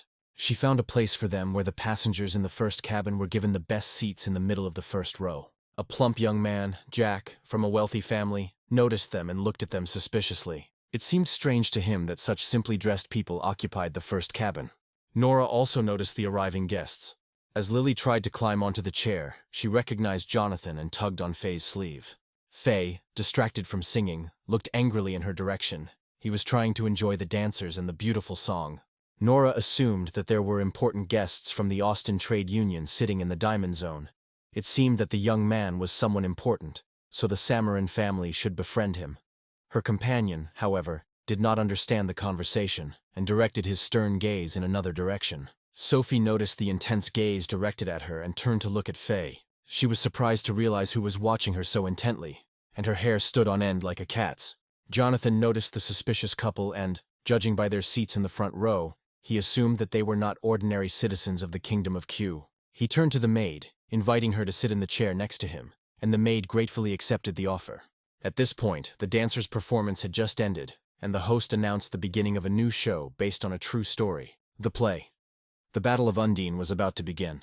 When the curtain rose and the burning buildings appeared, Jonathan sank into his chair, confused. Suddenly, an actor dressed in simple clothes burst onto the stage and began calling for help. He screamed that the city was being attacked by monsters, begging for help and calling on everyone to run. 3 more actors appeared on stage, dressed as monsters eager to devour as many people as possible. Lily watched the scene with wide eyes, exclaiming at how scary the monsters were. On the opposite side of the stage, 3 actors in fake student armor raised fake swords and engaged in a brutal battle with the monsters. The battle was chaotic. Screams were heard from all sides. Suddenly the monsters threw back the defenders. They lost their swords and fell backwards.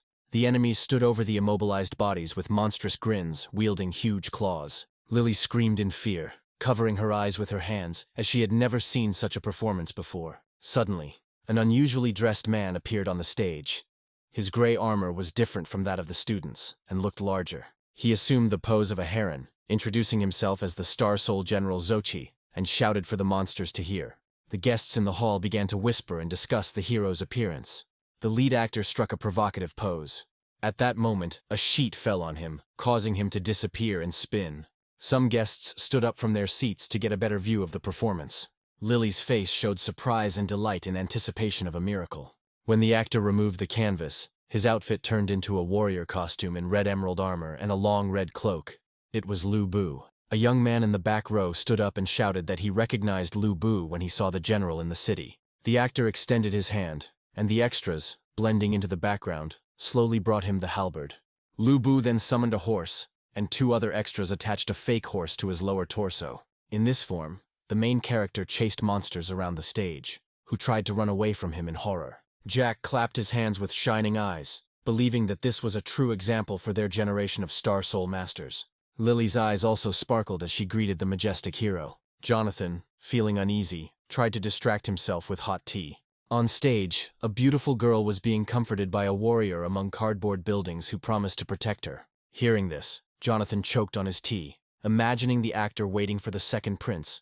If the second prince saw this performance, it could turn into a disaster.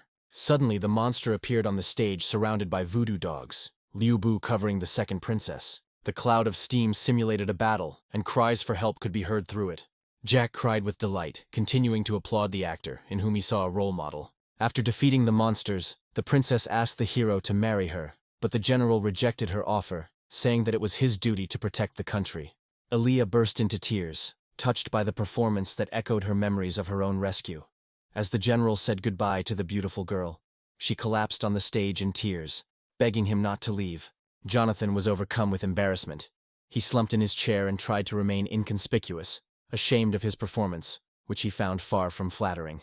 Jack, slamming his large palm on the table next to his chair, stood up with a displeased expression on his face, rubbing his fists. Jonathan had made several unflattering comments about the play, and was now demanding an apology from the hero.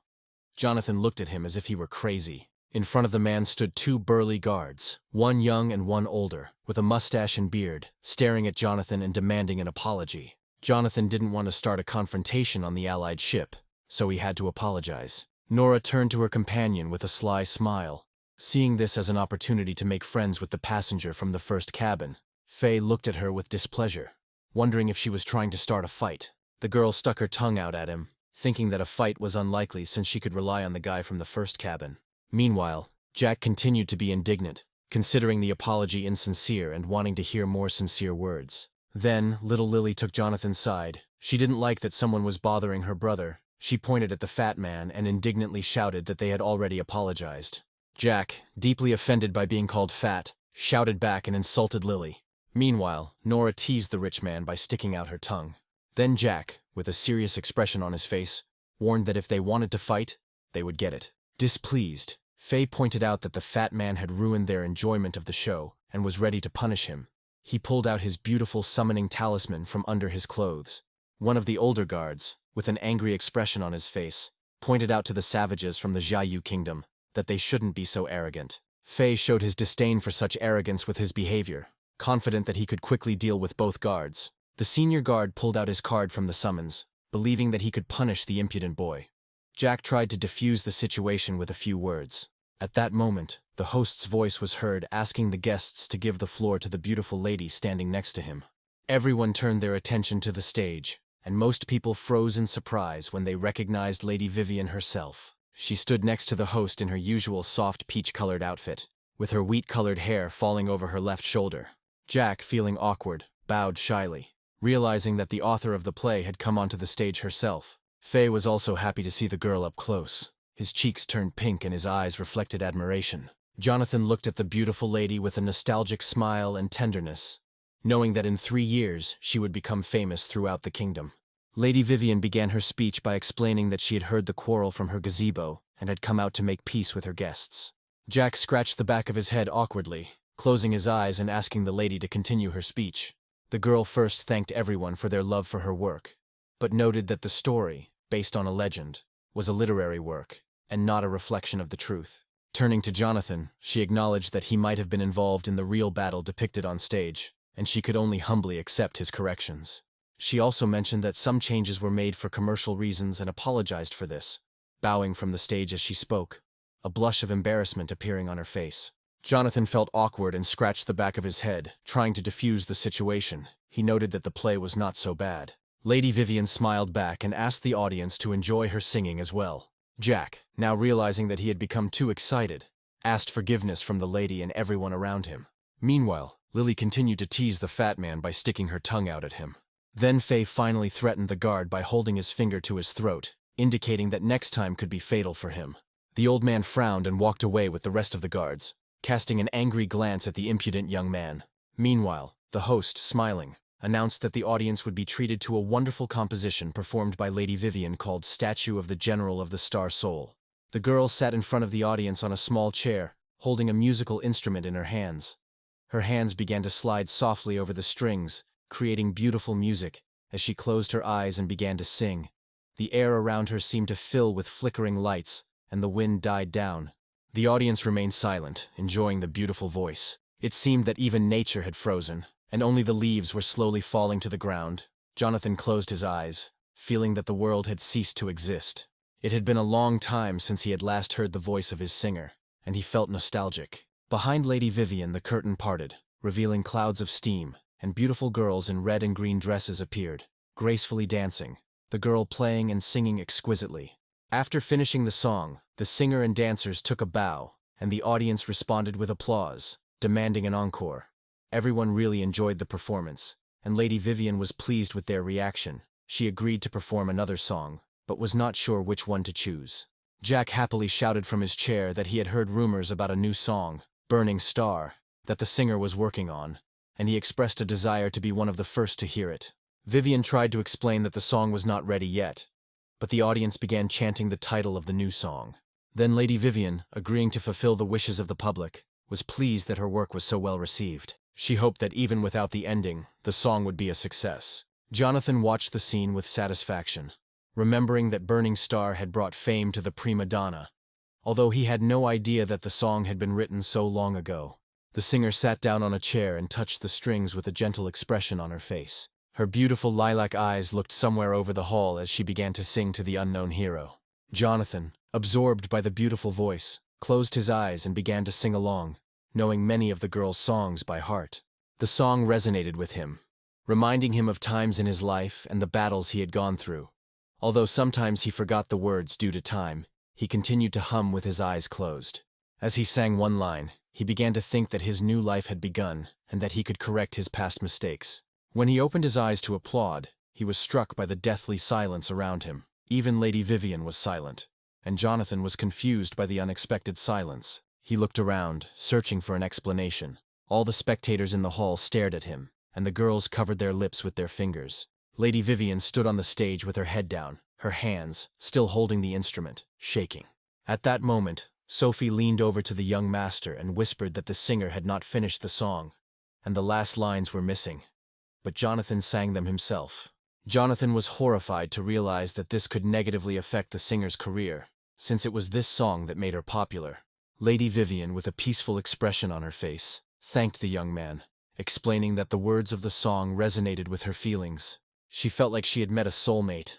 She looked at him tenderly, admitting that her heart skipped a beat when she heard those words, feeling a deep connection.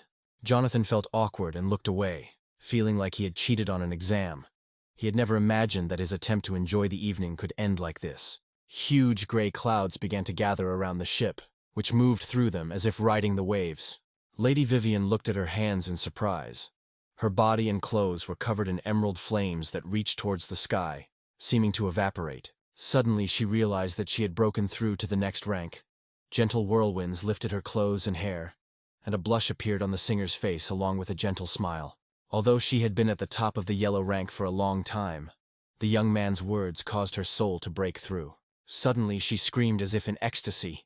The emerald flames trembled along with her body and spread around her like an aura. Surrounded by the rushing, murmuring streams, She looked up at the sky as an emerald aura shot up in a bright column, dissipating high above the ship and scattering delicate sparks across the dark sky. Jack jumped up from his chair, not believing his eyes. His favorite singer turned out to be a star master of the soul and rose to the next step before him. Jonathan watched calmly as it happened, knowing that relaxing the mind and finding harmony often solved problems that prevented breakthroughs. Suddenly, a purple lightning flashed in the sky between the gathering clouds. Foreshadowing trouble, Jonathan could not ignore it. He felt an aura of evil and looked at the sky, suspecting that perhaps some mistake had occurred. The clouds continued to gather, seeming to pursue the ship, and lightning flashed periodically. Meanwhile, Lady Vivian, after the procedure of elevation, lay, sweating, on the stage in a semi-conscious state. At that moment, Jack stood up, bowed respectfully, and congratulated her on breaking into the black ranks. The audience behind him remained seated, applauding and shouting words of congratulations to the singer. Still the center of attention, Lady Vivian rose slightly and thanked everyone present, her face flushing softly. As she began to come to her senses, she stood up and turned to Jonathan, thanking him for his guidance and asking to speak with him after the show. However, the young man did not have time for this. He raised his hand, signaling everyone to be silent, and listened to what was happening around the ship. Lady Vivian's lilac eyes widened as she questioned the young man. As the storm around the ship intensified, clouds began to envelop the building, and lightning struck closer and closer. Panic erupted at headquarters when staff reported a malfunction in the airspace. The captain of the Hong family's airship 802, a stern old man in a red uniform, seemed very angry and ordered the ship to prepare to accelerate. But first, the defense system needed to be activated. A sky-colored shield appeared around the ship, causing the clouds to retreat several meters.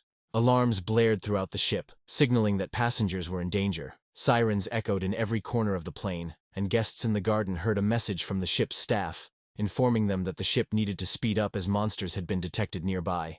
Above their heads, the people who had just witnessed the wonderful spectacle saw a huge crack dividing the sky into two. Countless flying bifan monsters, which only appeared in groups and were of high rank, flew through the crack towards the ship, resembling vultures. They froze in the sky and, opening their huge beaks, began to collect energy balls for an attack. They simultaneously shot bright beams towards the ship. Even one such monster could cause irreparable damage and kill many people. The deadly rays were hitting the special high-level system installed by the ship's staff, and with so many monsters, it was unclear what kind of defense would be enough. Panic broke out in the garden. All the guests jumped up from their seats. The whole ship shook, but Jonathan remained calm and stood firmly on his feet. Lady Vivian struggled to stay on her feet due to the constant blows, and the ground seemed to be slipping out from under her feet. She found herself on the edge of the stage. Jonathan noticed that the singer was in danger and rushed to her. She fell from the stage into his arms. He then carefully placed her on the ground, and they exchanged pleasantries. He checked to see if she was okay, and the girl thanked him for saving her. After that, Jonathan looked at the formation with a stern face, expressing concern that the defense would not last long. Lady Vivian pressed her hand to her chest, looking at the sky with excitement. Meanwhile, at headquarters, one of the employees, with a look of horror on his face, reported that the ship was completely surrounded by monsters. The captain, furious and unsure of what to do, realized that with the defenses activated, the ship would not be able to reach its maximum speed. A bead of sweat trickled down his temple as he decided to send out a distress signal and request support. Meanwhile, the staff had to engage in combat. Warriors in armor with long-range weapons were distributed around the perimeter of the ship to shoot at the flying monsters. A large number of trained warriors were stationed throughout the ship, their main task being to prevent the monsters from destroying the defensive array that was the main stronghold of their defense. Jack was carried by two guards who tried to take him to safety, but he resisted, wanting to fight. He tried to convince his uncles that he needed to join the fight by showing courage and anger. At this point, Faye and Nora were sitting on the floor behind chairs, and the young man seriously asked his companion what she thought about joining the fight. Nora, always prudent, looked at the young man and decided that she would fight, but not for others, but rather for herself. Meanwhile, Jonathan and Lady Vivian watched the barrier glow from the blows. Jonathan took out a green summoning talisman with patterns. Aaliyah, who was watching the couple from the side, noticed the talisman in Jonathan's hand and was surprised. Her eyes widened as she recognized it. She thought she had lost the talisman in the battle. She blushed sharply and covered her mouth with her fingers, finding it very cute that her savior had used her talisman. It was an exciting discovery. The monsters attacking the ship showed no signs of retreating. The vibrations spread throughout the entire defensive grid, and in some places the defense became especially thin. The enemies sensed vulnerability and gathered to attack small areas at the same time. The command post received this unpleasant news from the personnel responsible for system maintenance, who reported that monsters were trying to penetrate a weakly protected area. The captain, with a stern face but panic in his eyes, reacted excitedly. He sent another squad to provide security, and the threat to the guards was displayed on the screens. Meanwhile, one employee reported that no one could leave their current posts as fierce fighting raged everywhere. The captain realized that the situation was hopeless and broke out in a cold sweat. Now all hope was placed on the passengers who came to the aid of the ship's defenders. Most of the people on board were ordinary people, barely capable of killing even the weakest monsters. Meanwhile, the spectators hastily left the garden. Lady Vivian was busy evacuating people, trying to organize their movement and direct them to safety. The monsters gathered in the sky above the garden, preparing to strike at the same place at the same time, the ominous energy gathering in their beaks once more as the enemies launched a combined attack, releasing beams that intertwined into a single stream. This stream fell and spread across the protective massif. As it turned out, not everyone managed to escape from the garden. 3 beautiful dancers ran along the path near the western wall, but fell due to constant shaking. At that moment, the protective dome cracked under the combined blow of the monsters. The beam hit the western wall, as a result of which part of it collapsed. Debris fell on the defenseless women. Lady Vivian saw this but was powerless to intervene. She shouted at the dancers to get out of the danger zone as soon as possible, but the girls did not make it in time. As they sat on the path, they saw huge boulders flying towards them. Suddenly a blue sparkling card flashed past Lady Vivian, heading towards the defenseless dancers. As they tried to cover themselves with their hands in fear, a transparent dome appeared around them. Boulders fell, but bounced off the energy field. The girls looked up in confusion, not understanding where the protective grill above them came from. Lady Vivian turned around to see where the map had come from as it unfolded into a row. She was surprised to see Jonathan behind her. Few people were able to instantly create such things. He stood behind, completing the spell. After this, Jonathan looked up at the crack in the sky, realizing that a battle awaited him. The monsters burst into the garden, and the first enemy entered inside. The rest of the monsters growled angrily, waiting for their turn. Jack, the guard, and his comrades turned around in response to the roar. It became clear to everyone that running was useless. Then the man from the guard pushed off the ground, determined to prevent the enemies from reaching the defenseless guests. In turn, he threw his summoning talisman to the master, asking him to save himself while they all had to fight. Jack caught the card with both hands and asked his uncle to take care of himself. His words were sincere. These people practically became his family. The old man activated his talisman and the transformation began.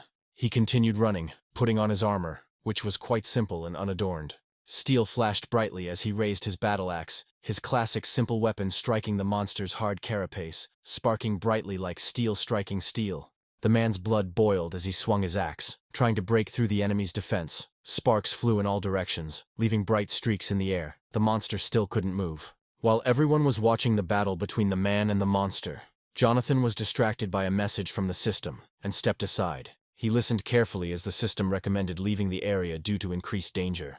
The young man thought that the monsters attacking the ship did not pose a serious threat, but the system apparently detected an enemy of a higher rank than the Saint. He turned to look at the Tang family and the others, deciding not to abandon them even though it was impossible to hide among so many people. Thinking back to the recent battles, he had obtained several summoning talismans and copied Lu Bu. This might not be enough to deal with a strong opponent. Jonathan rested his chin thoughtfully, regretting that he didn't have other generals with long-range mobile attacks. As it turned out, despite all his efforts, Jack's bodyguard was unable to break through the enemy's shell. The monster struck with its hind leg, throwing the warrior aside. He fell, and the monster immediately directed a beam at him.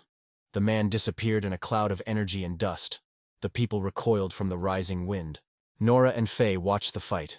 The girl assessed the situation and came to the conclusion that the old man's current abilities were too weak.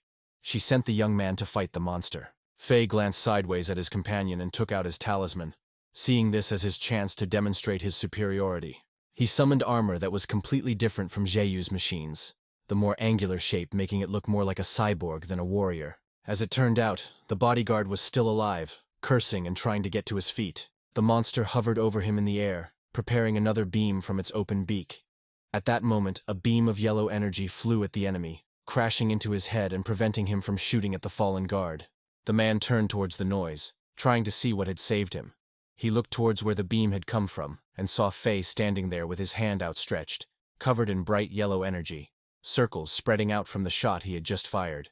The old man sighed heavily, looking sternly at his savior. He recognized Xieyu's armor. He rose to his feet, not wanting to show weakness, and wanted to continue the fight, hoping that they could defeat the enemy together. Fei fired at the monster again, and several beams flew out from his hand. The bodyguard fought in close combat, closing the distance with a jump and swinging his axe. Meanwhile, Sophie asked the Tan family and Jonathan to go down to the lower deck. Ryan agreed that it would be safer than remaining in plain sight in the garden. Then Lily ran to her brother, who picked up the girl in his arms and turned to Sophie with a serious expression. He asked the maid to look after his friends, and asked if there was a lifeboat on board. The girl confirmed that there was a boat for the ship's personnel, after which she took Lily from the boy's hands. The girl resisted and reached out to her brother, confident that only he could protect them. Sophie then handed her over to her mother, urging them to move out while they could still move about normally. Roxy turned to call out to Elia, who looked back at the fight. However, the girl asked her aunt to hide on the lower deck without her. With a smile, she pressed the newly minted talisman to her chest and closed her eyes, preparing to protect not only herself, but also the passengers. Meanwhile, Fei and the old man pushed the monster out of the garden and continued to attack from different sides. Despite their previous skirmishes, they fought valiantly, the young man volunteering to act as a distraction, while the old man looked for an opportunity to wound the enemy. The old man attacked the monster from all sides, and now his judgment was more lenient towards the impudent young man. Their combined strength and speed made a good team. The monster succumbed to their tactics, chasing Fei and forgetting about the second enemy. Trying to catch the agile fighter, he became vulnerable. The young man noticed the enemy's loss of attention and pointed it out to Uncle Wu, suggesting that a successful attack was possible. The old man approached the distracted monster from behind, jumped up and was about to hit him on the head. He shouted while swinging his axe. But because the man was loud, the monster reacted quickly. He hit him in the stomach with such force that the axe flew out of the warrior's hands. The old man lost his balance and fell, crashing into the eastern wall and trees, raising a large cloud of dust. Jack pointed in panic to a crack in the massive structure. The warriors managed to hold back one enemy, but several more monsters had already broken through the crack. Vultures hovered over the garden, roaring loudly in search of victims. Fei darted between them, trying to join the others. The young man hoped to slip by unnoticed. One of the monsters clutched a beam in its beak to attack not only the old man, but everyone below. Elia and Lady Vivian were the first to notice the enemy's plan, but were powerless to do anything. They screamed in panic. The second guard responded to their screams and rushed to protect everyone from the powerful attack. He activated his soul talisman as the beam destroyed everything below the monster. Nothing could be seen through the clouds of fire and smoke, and the monster continued to shoot. The guard, dressed in classic armor, covered the master with his shield and turned to him to check if everything was okay. Jack sat down on the grass and stuttered that everything was fine, his gaze full of surprise riveted on the guard.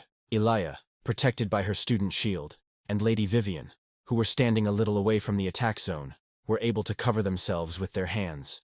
The dome shimmered at Lady Vivian's feet. Elia looked around, trying to make sure that everyone was safe. Her gaze was riveted to the dome at the singer's feet. When the dust settled, she saw that her family was inside the dome. Someone had installed a security grid to save them. She was shocked and realized that only Jonathan could have done this. The girl looked around, but the guy was not nearby. Where he had just stood, streams of energy were still diverging in different directions. It turned out that the young man was saving another life. He stood apart from the others, having installed a protective grid above himself, and held Nora's clothes in his right hand. As he held her like a kitten, the girl looked embarrassed and blushed. She thanked him for saving her but was shocked that someone could repel a monster's attack with their bare hands. Then Jonathan silently released his hand, letting go of Nora. He didn't feel very warm towards the couple but was determined not to let anyone die. The girl barely touched the ground when the young man disappeared. The massif dissolved, leaving behind small circles and dust. Jack, still sitting on the ground, looked at his golden summoning talisman. The young man was trying to convince himself that he could fight. His body was covered in cold sweat, and he was clearly scared. He brought the talisman closer to his face and summoned the armor without even getting to his feet. The guard turned to see what was happening to the gentleman around whom the classic steel armor was forming. Even through the armor, it was clear that the young man was shaking with fear. But he assured the man that everything was fine. He needed to overcome his fear, get up, and take up arms. Several monsters flew towards them with nasty screams, spreading their paws in different directions to grab their victims. The new guard looked at the approaching enemies with unwavering determination, covering himself with his shield. Meanwhile, Jack was frantically trying to figure out the system, poking at different icons to find and summon weapons. While he was struggling with this, the warrior in front of him took a blow. The monster crashed into the shield and grabbed it with its paws. Since both of the guard's hands were busy, he had no way to defend himself from the sharp beak. Then another warrior, having come to his senses, rushed to help. Quickly jumping up from behind, he hit the monster on the head with a reinforced hammer, using all his strength. The vulture ducked to the ground under the blow. Meanwhile, Jonathan appeared, rushing towards the Tang family. He landed next to the protective grill, and the family looked at him in surprise. With a serious expression, he informed them that they would hardly be able to reach the lower deck safely now. It would be safer to stay with him. Since they didn't know how to fight, they had no choice but to rely on the strong young master. They thanked him for his care. Jonathan assured them that it would be safer with him. If the system was correct and a stronger monster appeared, it would be more convenient for him to save them if the family was nearby. The family members reacted differently. Ryan agreed that if stronger monsters appeared, it was scary to even imagine what would happen on the ship. He moved closer to the young man. His face suddenly became stern. He was worried about the possibility of escape and what the other passengers would do. He suggested talking to the ship's captain. The man barely had time to fully express his opinion when his wife hit him. His glasses fell off, and a huge bump instantly formed on the back of his head. Meanwhile, Aaliyah and Vivian were fighting one of the monsters. The monster shot beams at the ground, but the student was fast enough to dodge. She shot back while the singer attacked from the other side. The monster, unable to catch up with its agile opponent, turned its attention to Lady Vivian. Aaliyah was unsure if the singer had a speed advantage over the monster, which caused her to panic, and she tried to warn the girl of the danger. The death ray struck the spot where Lady Vivian's red and yellow armor had been moments ago. The girl performed a quick somersault to dodge the attack, taking a bent-legged half-guard stance with two swords drawn. Without warning, it would be difficult for her to avoid the attack. The girls went on the offensive again, with Elia attacking from afar using the student's crossbow. Lady Vivian looking for weak spots to strike at close range. Meanwhile, after calming Ryan down, Roxy and her daughter awkwardly apologized for not being able to help, but were willing to do whatever they could. Jonathan tried to calm them down with a serious expression, as he had brought them on board and they were in danger. Their protection was his top priority. Meanwhile, more and more monsters appeared in the garden. Screams and explosions filled the air, and a battle raged on the ground between the trees. One of the enemies pinned the old man to the ground. He tried to defend himself with an axe, pushing away the paws and beak of the monster. Exhausted by the battle, he did not have the strength to push back or attack the monster. He could not get out of the situation on his own. Then Faye came to his aid.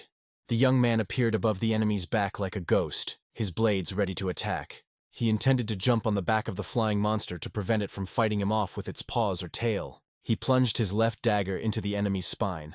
The protection on his back was not very strong, as the armor easily broke, allowing the blade to penetrate the flesh. The wounded monster began to thrash about, splashing the old man's armor with pink, caustic blood. In pain, the monster rushed in different directions, forgetting about its victim. Just half a meter away from the monster's screaming mouth, Faye raised his blade again and struck the monster in the head. The vulture's eyes darkened, blood flowed down its broken skull, and the blade flashed between its eyes. Faye pulled the blade out, and the vulture fell to the ground, spraying blood. The old man was temporarily safe. Streams of pink blood flowed down his armor. He tried to catch his breath and thanked his savior. Another monster was already flying towards them, leaving no time to relax. The young man turned to face the danger, ready to continue the fight. The old man then rose to his feet and picked up his axe. The men stood back to back, ready for the difficult battle ahead, while Jack and the second guard held off another monster, one defending while the other attacked. The monster crashed into the strong shield again, this time with more force and anger, the guard barely holding back the onslaught. Jack ran to check on the warrior, not noticing that the monster had followed him and was stretching out its huge paws towards him. It grabbed the young man by the back and helmet, knocking him over and pinning him to the ground. On the other hand, Lady Vivian made a mistake, and the monster grabbed her by the shoulders, which lifted her into the air, making it impossible for her to free herself. The dancers, still under the protective ring, watched the proceedings with concern and sighed loudly, worried about the singer. The monster threw the yellow-red warrior towards Elia. Everything happened so fast that Elia didn't have time to dodge. Lady Vivian collided with her ally at full speed. knocking her off her feet and pinning her to the ground with the weight of her armor. Another cloud of smoke rose up in the garden from the constant explosions, making it hard to see. Pushing his two opponents aside, the monster decided to attack them with a beam again, gathering energy into his mouth. The girls lying on the ground looked towards the enemy. The situation seemed dire. Suddenly, someone came to their aid. The monster was grabbed by the tail with a steel hand. The red Lu Bu pulled the monster by the tail and threw it over himself, forcing it to dig the ground with its muzzle. Everyone around was shocked. Sophie's eyes were shining with amazement. Lady Vivian was stunned, and the dancers were watching with wide eyes. Lu Bu finished off the monster with the third strike, the blade entering straight into the neck, covering the ground with acrid pink blood. Then he pulled out his weapon from the corpse and prepared to start saving the others, his eyes glowing blue, filled with spiritual energy and anger. Meanwhile, Jack lay on the ground, covering his head with his hands, and his hammer lay half a meter away from him, a vulture with a sharp beak trying to break through the protection on the young man's back. With little combat experience, Jack could only lie there, covering his body with his hands and calling for help. Jonathan noticed the defenseless young man, turned to his screams and looked into the eyes of the monster. Distracted from its prey, the monster also looked at Jonathan and opened its beak, letting out a piercing cry. Then Lu Bu swung his halberd and sent it towards the enemy. The weapon quickly closed in with its immense power and speed, throwing the monster towards the wall and pinning it to it. The young man rubbed his eyes, unable to believe that the hero of the recent performance was standing before him. Meanwhile, Jonathan counted the monsters that had managed to squeeze through the gap in the barrier. There were already 7 monsters in the garden. He scanned the airspace and assessed the situation, realizing that he would have to act sooner than planned. With a sad, serious look, he asked the system to unlock Lu Bu's Earth-rank weapon, the cloud-dispersing bow. A loading screen appeared on the monitor, showing that only the halberd and other weapons were available. The young man studied the indicators in the system. Although the bow was a powerful weapon, it was also very expensive. At this point, Elia and Lady Vivian had to fight a separate monster, and their strength was already running out. Faye and Old Man Wu were not doing any better. They were both very tired, and the monsters kept coming. Suddenly, golden rings appeared in the sky and flew towards the enemies, leaving red trails in the air. The rings attacked the monsters that Elia and Vivian were fighting, driving the enemies a little further away from the girls. Faye looked at this scene in surprise, and explained that these were Miss Nora's flying discs, which were still in the testing stage. At the first call of their owner, the discs described a circle in the air and returned to her. Lady Nora, dressed in armor, stood in a special stance that allowed her to throw and pick up the rings. With her head slightly lowered and her arms crossed over her chest, 3 flaming rings hung in the air on both sides of her, continuously rotating. The girl looked pleased with herself. Now her main goal was to protect people and the ship, and she demonstrated a sample of cutting discs for medium and long-range strikes. The monsters she had thrown away from her allies gathered in a group and shouted menacingly. Faye thanked his companion for her help. Nora and Old Man Wu were on the same line of defense and took a stance for battle. Faye raised his hands with blades and asked his comrade what they should do next. In a 3v3 battle, they had no chance of winning. Although the monsters had not yet attacked, Uncle Wu suggested that they should start attacking themselves, since more monsters would make it impossible to stay alive. Meanwhile, Nora, with a serious expression on her face, prepared to hold back the 2 monsters with her discs, while Faye and Wu dealt with the remaining 3rd monster. Faye agreed with this plan and pointed out that the monster on the bottom right looked weaker and should be their starting point. Wu considered the target and agreed that he could start there, distracting the monster while Faye and Nora attacked from behind. Nora then called for the Rattletails formation, but since Uncle Wu was not familiar with such a formation from another country, they had to act intuitively. As they counted down to attack, a beam of energy erupted in front of them, enveloping their enemies. The beam was so powerful that it extended beyond the protective grid built around the ship. Through the red spiritual energy, one could barely see how the monsters were being torn apart. When the beam had completely passed through, it became clear that all the monsters had been torn apart, and their remains fell to the ground. Due to the enormous force of the attack, a section of the eastern wall was destroyed, leaving a huge hole. This attack was carried out by Lu Bu. The warrior stood holding a massive bow that sparkled with energy. The trio were shocked and looked questioningly at the unknown man. Wu asked what formation they intended to use. The warriors, who were now safe, could not believe their eyes. They had many questions, but they could only express their surprise. Wu rubbed his eyes, unable to believe that there was such a strong person on the ship who could destroy 3 monsters with one blow. Faye tried to ask Nora if what they saw was true. They all witnessed the same event, and the guy broke out in a cold sweat. Then Nora, with a childish expression on her face, confirmed the incredible power and admired the lightning-fast attack. Jonathan meanwhile prepared another charge and pulled the bowstring. The energy particles collected from the air formed an arrow. Jack was shocked to see a real participant from Undine City in front of him, his face showing a mixture of surprise, panic, and admiration. The other fighters turned their heads in his direction, repeating what they heard with surprise. Jonathan stood frozen in his stance, holding his bow, unsure whether to answer, so he remained silent. He felt upset and awkward because of the reactions of those around him, and realized that he had overdone it. The young man looked at the wall he had punched through, from which smoke was pouring.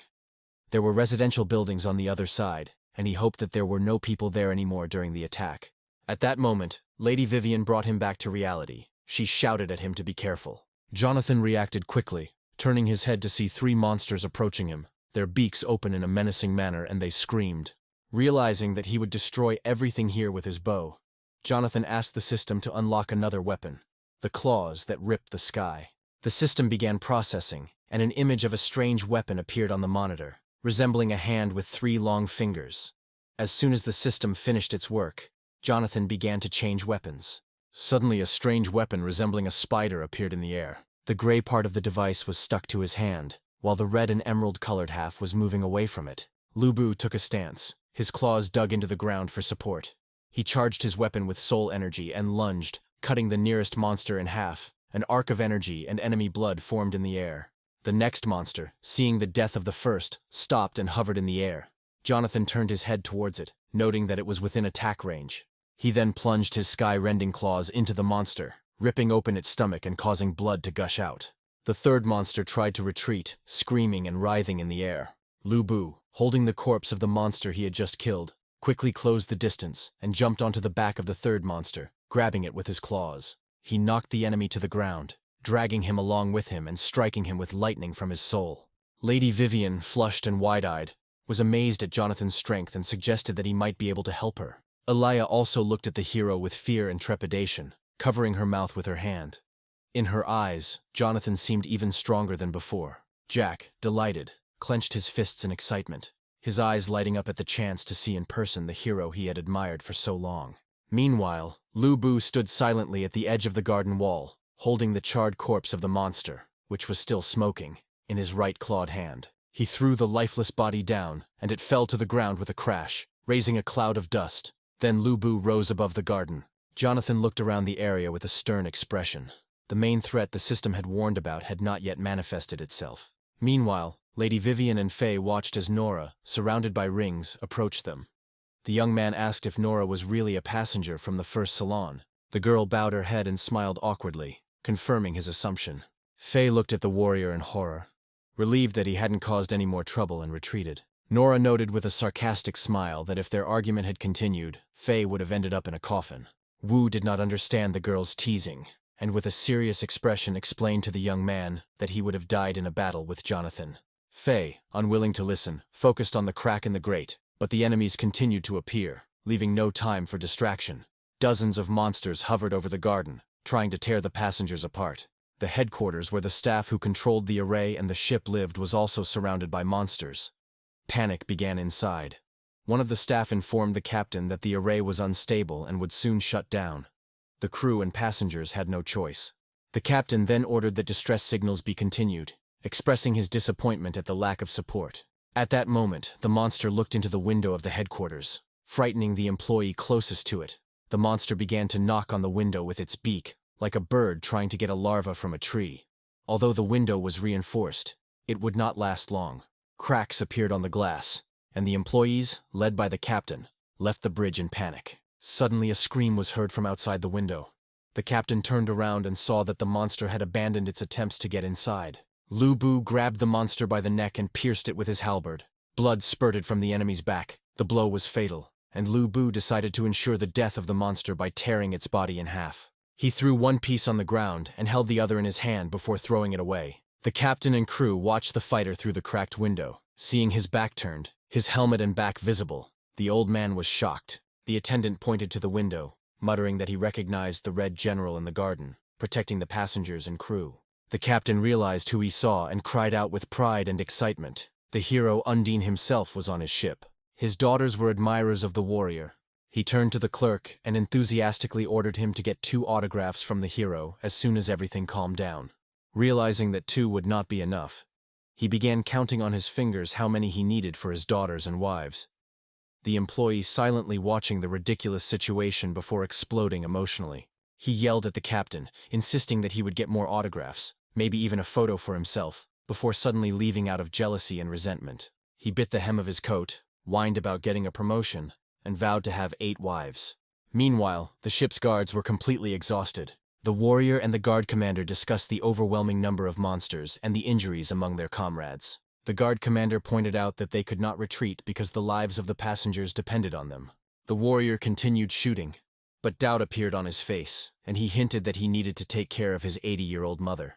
Another warrior silenced him by sternly stating that everyone had families and that they would be provided for after their death. The first warrior swallowed nervously, sweat streaming down his face. His eyes widened in fear. The ship's defenders continued to fight off the monsters, firing crossbows at the enemies filling the space above them. But despite their efforts, the monsters continued to advance. One of the vultures flew straight at the captain and the first fighter. The captain pushed the fighter away so that the monster wouldn't hit him, while remaining in the strike zone himself. Then the monster crashed into him, throwing him off the wall. The captain fell, losing his weapon, and landed on the roof. The young fighter, who survived thanks to the captain, watched with concern what was happening. They found themselves on opposite sides of the roof, surrounded by dozens of monsters circling above. Several monsters approached and began to attack the warrior's armor, hitting him in the chest and trying to break his helmet. His armor cracked, pieces flew in all directions, and small lightning cracks appeared due to the damage. The warrior, having lost hope, thought with a smile that his family would receive an allowance after his death, finally freeing them from debt. Suddenly Jonathan's spear appeared in the air. It was aimed at the vulture. The spear pierced the vulture's head, almost hitting the warrior who had lost all hope. The battered warrior barely realized what had happened before his eyes. Jonathan managed to kill the monster before it could harm the man. However, Jonathan, the main hero of the battle, could not afford to be distracted from helping his allies and focused on the summit. He considered the best course of action given his situation. The soldiers fell on their knees and thanked Jonathan for saving them, but he only asked them not to interfere. Looking around, Jonathan counted the monsters surrounding him. Drawing his spear back, he prepared to charge at the monsters floating in the air. A powerful whirlwind formed behind the spear, ready to sweep away everything in its path. He headed straight into the thick of the vultures.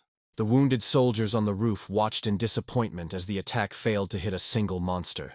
After the previous attack, Jonathan summoned his bow and prepared to deliver another powerful blow. Straight towards the monsters. The arrow. Straight towards the monsters. The arrow, cutting through the air, quickly reached the monsters, who were unable to react to the rapid attack. One by one, the monsters began to explode, some without even realizing what had happened. The sky lit up with dozens of explosions, briefly as bright as daylight. The warriors standing nearby were shocked by the hero's destructive power. A few moments later, the remains of the exploded monsters began to fall from the sky, and the still living vultures amazed everyone in the area with their cries, trying to call for help. The soldier, who had understood the vultures' plan, anxiously awaited the result of their actions. A new group of enraged monsters gathered over the battlefield, screaming at the top of their lungs. Seeing this, Jonathan began to think about what the system had told him earlier. Then all the vultures began to prepare an attack aimed at the hero. The soldiers who were still conscious fearfully urged Jonathan to attack the vultures again, as he had done a few minutes earlier. Realizing the situation, Jonathan realized that he would not be able to protect the ship on his own, even if he could redirect the beam. As he finished his preparations, the monsters were about to launch an attack that he would be unable to repel. Just at that moment, cannon shots were fired from a ship that appeared on the horizon. Projectiles moving at the speed of light rushed towards the horde of monsters. Some of the attacking beasts were killed in the blink of an eye, preventing them from launching an attack on Jonathan. The confused monsters turned to the attacking ships, which were the very reinforcements the soldiers had been expecting. The vultures, now ready to tear everything in their path to shreds, rushed towards the reinforcements. As they approached, more shots were heard. Almost all of the attacking monsters were killed with one cannon salvo. The second ship that arrived began to establish contact with the Hong family's ship. A cry came from the captain's cabin on the Hong family's ship that the reinforcements they had called for had arrived. The main screen in the captain's cabin turned on and everyone turned to see it. 2 representatives of the Red Phoenix Army appeared on the screen, asking for evacuation under their cover. All that remained in the sky were the small remains of the monsters with 3 ships, one of which was badly battered. With tears in his eyes, the assistant commander joyfully exclaimed that help had arrived. However, the commander could not understand why the ships of the Red Phoenix Army came to their aid from such a distance. The agitated assistant claimed they were just passing by. With no time to think, the commander ordered all energy to be directed into the traction furnace to join the Red Phoenix forces. When the energy transfer occurred, the ship's protective grid was removed, creating a beautiful sight. The soldiers on the ship, who did not immediately understand what was happening, clung to whatever they could, waiting for acceleration. Jonathan stood surrounded by the remains of the vulture horde, looking in surprise at the ships before him. He realized that these were the ships of the Red Phoenix Army, specifically the Yunjin Women's Army. Meanwhile, on the Red Phoenix Army ship, the representatives studied the map of the battlefield. Near the map stood Manager David and a girl with long purple hair. The girl was alarmed by the restraint of the former head of the city, Juan. He asked not to be addressed by his old title, and mentioned that he was now merely the manager of the Sun Mansion. She apologized for her mistake and changed the subject. Enlarging the map, they saw Jonathan in armor standing on the roof. The girl wondered in surprise if this was the hero who had saved everyone in the city of Undine. She was a little annoyed because the Marquis of the Hong family had always been lucky despite being an unpleasant person. The girl was sure that without Jonathan's help, the Hong family's ship would not have received reinforcements. Mansion manager Song thought to herself that when the commander found out that the hero who saved the city and the Marquis's ship was Jonathan, she would be shocked. Meanwhile, the Sun family's ship, accompanied by the Red Phoenix Army's warships, reached the defense zone. At this point, the vultures began to prepare a new attack on the ships. The girl then immediately ordered the guns on both sides of the ship to be ready for battle. More cannon shots were fired, aimed at the fast-flying monsters. The scene was illuminated not by bright yellow beams, but by the explosions of dozens of vultures. Realizing that the Marquis's ship was now safe, Jonathan began preparing to sail, to the gratitude of the soldiers for saving him. Suddenly, the system informed Jonathan that cracks were forming, and ordered him to leave the room within 5 seconds. Jonathan, surprised, could hardly believe what the system had just told him. Inside the ship, amidst the ruins and clouds of dust, a group of people stood next to each other. When the dust began to settle, everyone was able to see each other and assess the situation. Jack, sweating and breathing heavily, was subjected to ridicule from Faye. He proudly declared that all the men in his region were as brave as he was, and began to calculate the insurance compensation for the damage done to the ship. At this moment, Mrs. Nora's eyes were shining with happiness. She was grateful for the help given to her in this battle. Meanwhile, Miss Vivian brought tea to Elia. The girl was surprised to discover that Miss Vivian was talented not only in music, but also in fighting. After that, everyone stood with relief in a free place in the dusty field, feeling that they were finally safe. Like thunder in broad daylight, Jonathan landed among them in armor, shaking the ground beneath him. In an excited voice, he tried to quickly say something to the people. The hero ordered people to jump on his hand to escape from the ship. Confused, Ryan asked for an explanation of the situation and what was happening outside. Meanwhile, the vultures hovering in the air began to scream loudly, as if something was wrong. The excited protagonist looked at him in shock, hoping that there was still time to act. Suddenly, a crack the size of 100 ships appeared among the vultures, and through the growing crack, eyes were visible, their gaze piercing to the bone. When the monster's head became visible, its enormous size and danger became obvious. The young man was overcome with fear. He could not understand how such a monster appeared. It was a monster of the Kun species. A whale-like monster emerged from the crack, filling the entire sky, its blood-red energy making it clear that it was a menacing and evil creature. The eyes of the people in the captain's cabin of the Hong family ship widened in disbelief. The captain was unable to answer his assistant's question about the type of monster. The Red Phoenix Army commander was equally puzzled, unable to comprehend the nature of the giant and whether it was the one the third madam had mentioned. The monstrous figure almost obscured everything that was visible above the ships. When the system alerted Jonathan, he froze at the sight of the huge creature. Jonathan, noticing Cunha's strange behavior and significant fluctuations in the monster's mental strength. He also noticed how the monster opened its mouth, seemingly ready to scream. Realizing what was about to happen, Jonathan urgently ordered everyone to cover their ears over the radio, but not everyone was able to hear him in time. A stunning scream erupted from the monster's mouth, so powerful that people's blood vessels began to burst, and blood began to flow from their ears and eyes. Even soldiers in armor could not withstand the intensity of the sound. Almost instantly, the people on the ship began to bleed from their eyes, ears, and mouths. Jonathan then set up a barrier to protect those around him, but the noise was still unbearable. The hero struggled to stay on his feet, unable to imagine the full force of the divine-class monster's roar without the protection of the barrier. The ship's captain, kneeling, was bleeding and trying his best to cover his ears. The captain's assistant also covered his ears to avoid the sound effects. The warrior Jonathan had saved was bleeding as he tried to stand up, his ears and eyes covered in blood. The army commander, protected by the heaven-rank barrier set up by the manager, was surprised to discover that the roar was merely the monster's outburst of anger. The girl's face showed emotions of indignation and fear, and a light sweat appeared on her from the tension. The shipyard manager thought that if the monster roared again, they would be in serious trouble and would need to prepare for another roar. The commander, having gathered her strength, ordered the guns to be prepared for battle. The ships floated through the air, changing their formation. Only the Hong family's ship remained motionless, its cannons ready to strike the monster if it prepared to attack. But despite its readiness, the monster remained in place after its initial appearance. Suddenly, Jonathan appeared on one of the screens of the warship, asking them not to attack the monster. The army commander and David were shocked, not expecting such a request. They turned to the screen where Jonathan asked them in an excited voice to listen to him.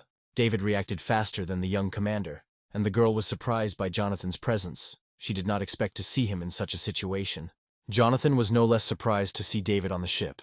It turned out that the manager of the Song family shipyard had arrived on this warship on the orders of his master to escort him home. Not immediately understanding the situation, the girl began to ask more questions. Jonathan sighed, realizing how long it had been since he had been home and how much he missed it. After expressing his gratitude for the Red Phoenix Army's assistance, Jonathan turned his attention to the monster. He was confident that if he didn't provoke the monster, they would be able to remain unnoticed and escape unharmed. He suggested turning off the power and disarming the guns on the ships, then descending to the ground. The young lady was confused by Jonathan's plan, and was about to ask for clarification when Jonathan interrupted her.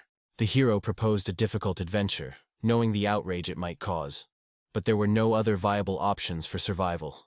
The ship's captain, pale as a corpse, screamed in fear, fearing that even a minor mistake could lead to their death. Jonathan then assured the captain that this was their only chance of salvation, and that failure to follow his advice would lead to certain death.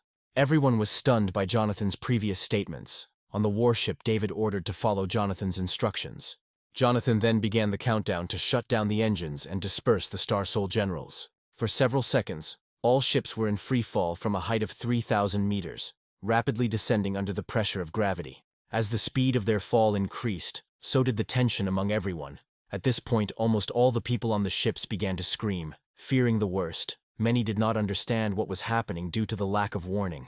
The ship's captain and his assistant, floating in the air, joined in the general cry, surrounding the group of armored men with a barrier.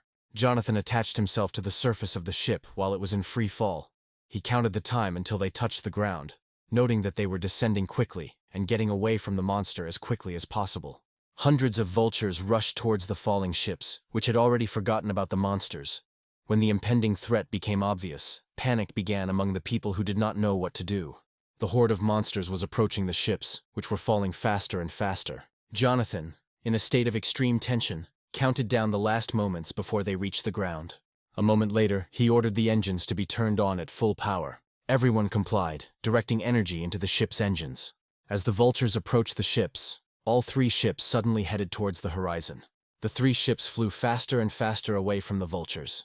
However, one ship began to slow down due to lack of energy. The ship struggled to escape the battlefield because a significant amount of energy was spent on maintaining the defense system. The soldier who informed the captain about the slowdown shocked her, as she did not expect such a development. David realized why they were losing speed and became concerned for the young master. The captain of the warship ordered the second ship to attach boarding ropes to the passenger ship.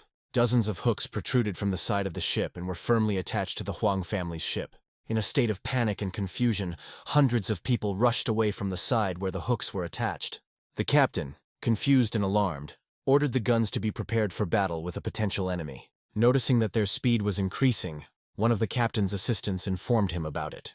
Both ships of the Red Phoenix Army successfully attached the passenger ship to themselves and pulled it along. A smile of relief appeared on the captain's face as she realized they were saved. However, the girl sitting next to the captain pointed out that the situation was not entirely safe. Due to the slowdown of all three ships, some of the vultures began to catch up with them. The map showed dozens of monsters approaching the ships from all sides. The worried captain asked if they would be able to provide fire cover during the retreat. The girl at the control panel said that opening fire would significantly reduce their speed. The captain ordered the combat units to engage in battle with the monsters. Dozens of soldiers, following orders, moved forward to attack the enemy. They lined up on platforms, preparing to confront the vultures. The female soldiers began to activate the formation of the Star Soul on the deck of the warship. The platforms opened one after another, revealing dozens of Star Soul soldiers. The squad leader instructed the soldiers to fight back against the enemy. All the female soldiers reacted in unison, ready to carry out the order. The warriors lined up, waiting for the command to open fire on the monsters. As the group of enemies entered the soldiers' range, the warriors began to shoot, showering the sky with arrows. The increased number of shots prevented the monsters from getting any closer. Under a barrage of attacks from soldiers, the ships moved even further away from the pursuing monsters. The commander skillfully positioned the soldiers so that they covered all flanks, ensuring that the monsters could not break through. However, one of the suicide monsters managed to destroy the second ship's defense system, falling onto its deck and causing the battle to begin. The captain ordered the troops to support the second ship. On the deck of the second ship, hand-to-hand combat broke out due to the invasion of the monster. The squad commander ordered to clear the ship of monsters and reorganize the firing line. The warriors quickly entered into battle with the monsters, deciding to clear the way for them. Meanwhile, another group of monsters arrived to help their comrades, putting the warriors in a difficult situation. The surprised commander of the detachment ordered them to prepare for defense, recognizing their precarious position. A blue energy beam pierced the sky, destroying some of the attacking monsters. When the beam dissipated, dozens of monster corpses fell from the sky. Shocked by the sudden turn of events, the squad leader wondered who had come to their aid. Before she could assess the situation, Jonathan, having expended considerable energy, found himself on the roof of the ship. The attack clearly weakened him, but he took the moment to catch his breath and plan his next move. In an instant, he was surrounded by a pack of monsters ready to attack. The arrows fired earlier hit the monsters, and the sky was once again lit up with explosions.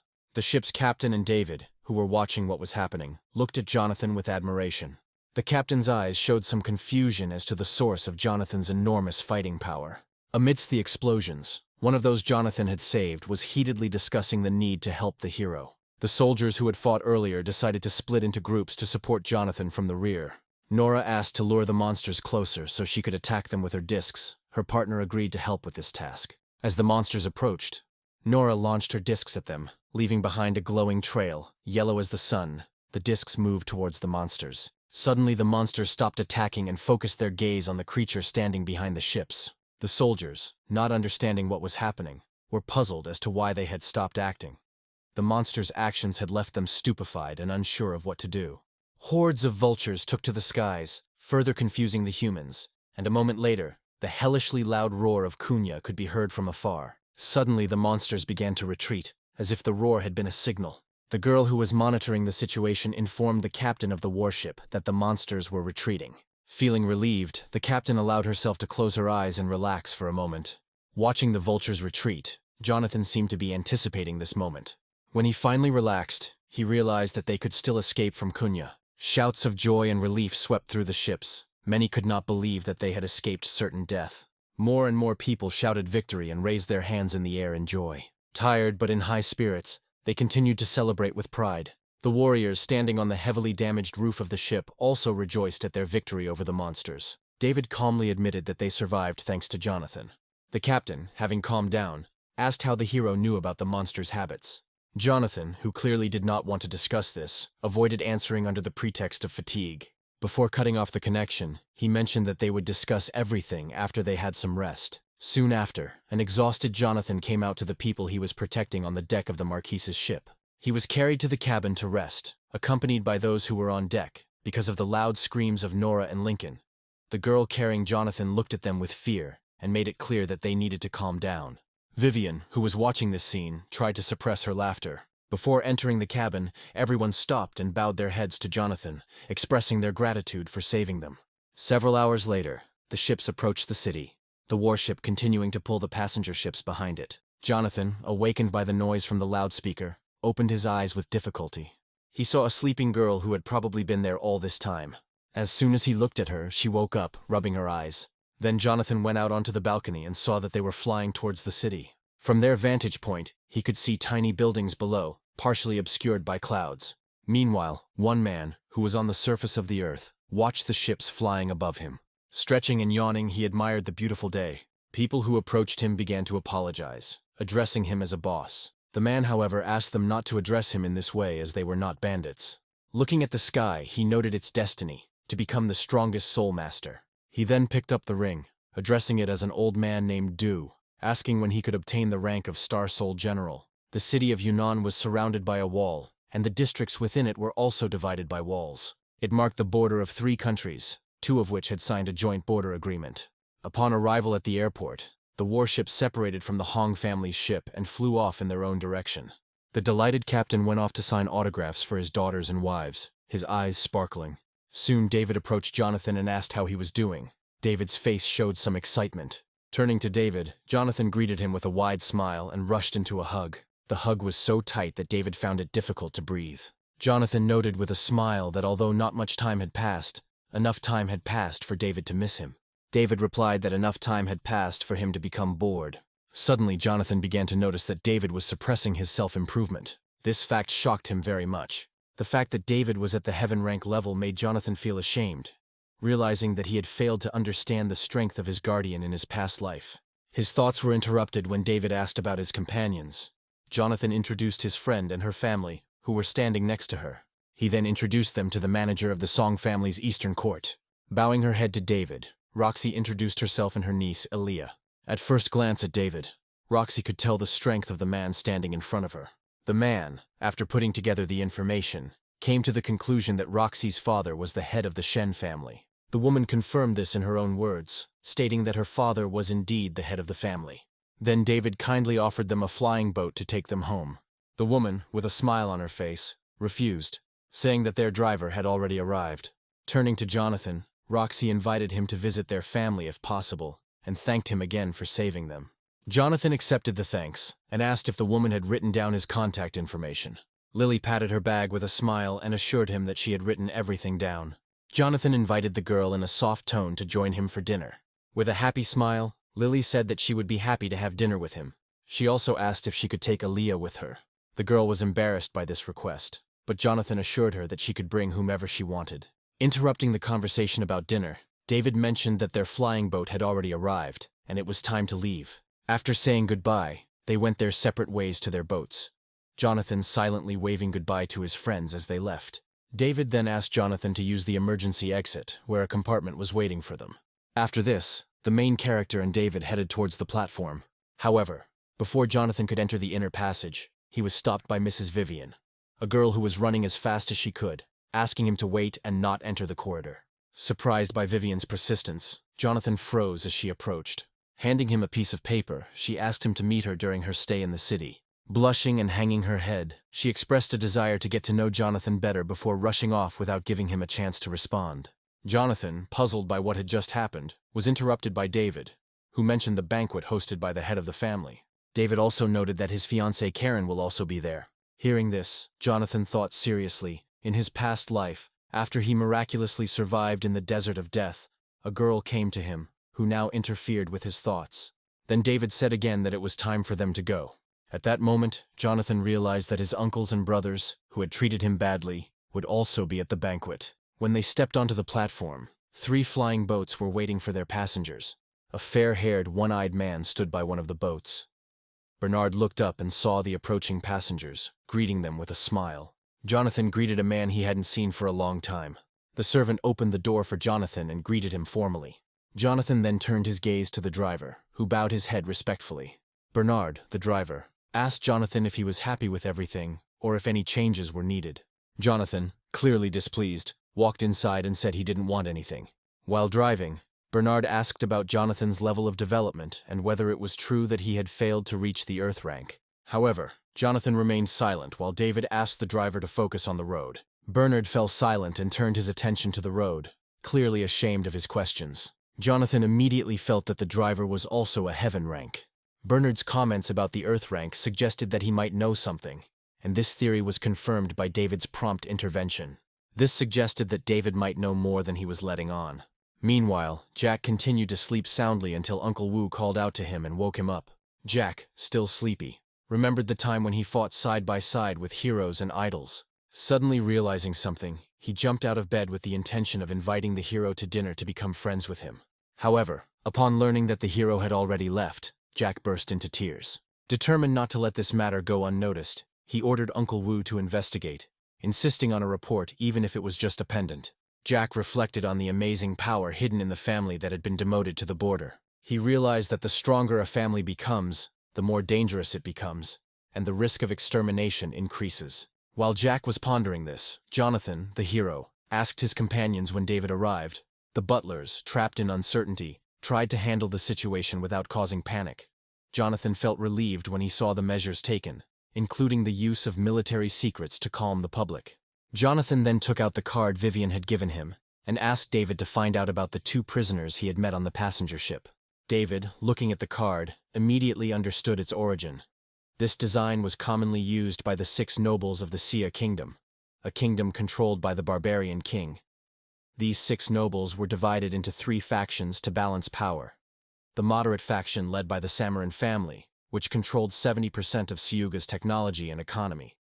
The expansionist faction led by the Mulu family, which owned half of Siuga's military power. And the neutral faction, a puppet faction led by the Sukum family.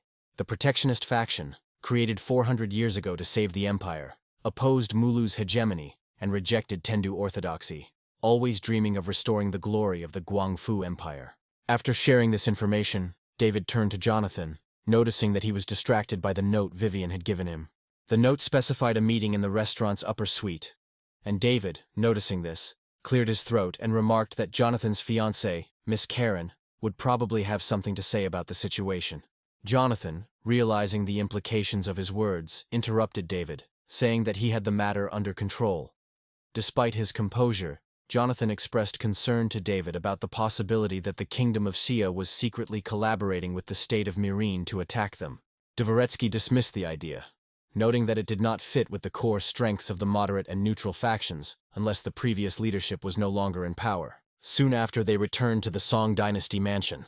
Their ship landed right on the square in front of the house. Several men were sitting near the house and playing a board game. Suddenly, they noticed that guests had arrived in the yard. Bernard opened the ship's doors for the hero, and he stepped outside.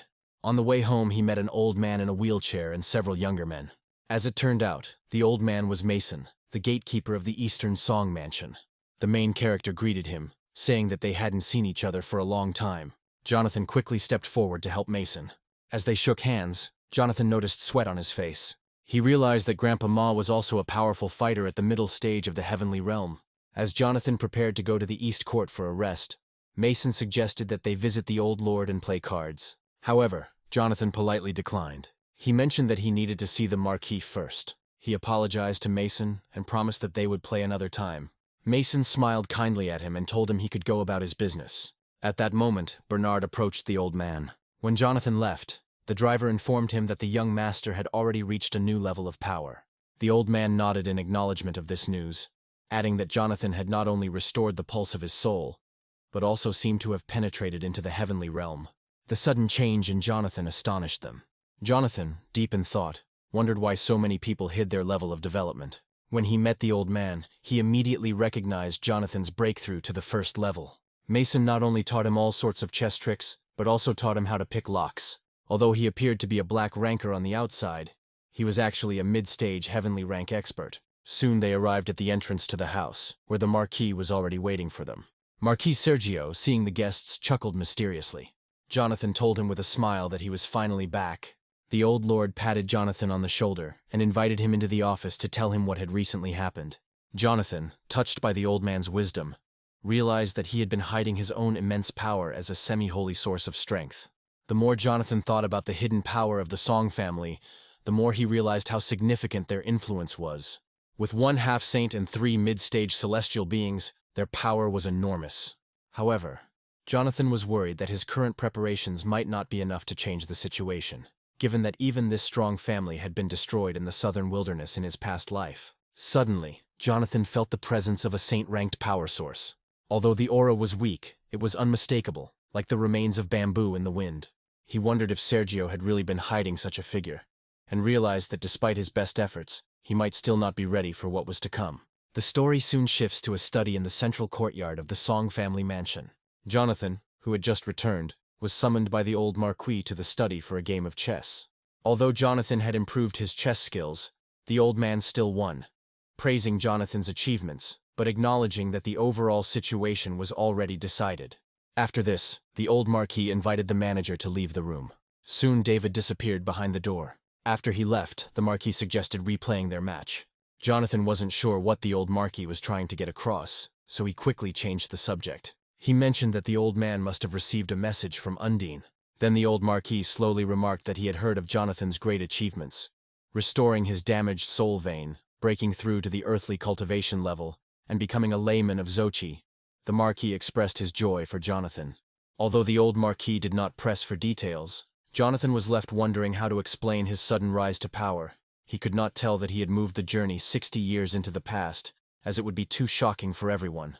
Instead, he decided to falsely claim that he had mistakenly entered a secret realm where he had spent a year observing the future. When Jonathan began to explain, he hypothetically asked the old Marquis if he would enter an ancient secret realm and receive great opportunities there. However, before he could finish his speech, the old Marquis interrupted him with a wave of his hand. He noticed that Jonathan had made a mistake in the chess game they were playing and suggested that they continue. Jonathan felt helpless and returned to the chessboard. After the game had been going on for some time, the old Marquis suddenly remarked that if a chess game was lost, it could be replayed. He added that although all the pieces on the chessboard were identical, if one of them were to accidentally jump off the board and become a player, it would completely change the course of the game. This cryptic statement stunned Jonathan, as if the old man were reminding him not to seek a role beyond his station. Meanwhile, the story moves to the palace of the Lord of Yunnan City. Karen argued with her father Carter over Jonathan. Karen insisted that there was no need to marry Jonathan. But Carter, remembering the kindness the Song family had shown them 20 years ago, was determined to fulfill the terms of the engagement. He also noted that Jonathan played an important role in the Battle of Yunnan, and that their family was now hosting a family banquet. Carter wanted his daughter to celebrate the occasion no matter what. Karen, however, remained unperturbed, wondering how Jonathan could compare to Sebastian, who had achieved more. Hearing his daughter's doubts, Carter became angry, saying that a man like Sebastian, living on the streets, would never amount to anything. His assessment of Sebastian made Jonathan's fiancée, Karen, regret her previous attitude, saying that Sebastian, now the leader of the White Dragon Gang, would soon become the general of the Star Soul Cow. Even if Jonathan was truly an amateur at Xochi, he still couldn't compare to him. Just when Carter was about to call off the engagement, they were interrupted by someone from outside. Christopher, the head of the Kong family and Carter's father, was floating in the air. Karen was very happy to see that her grandfather could fly.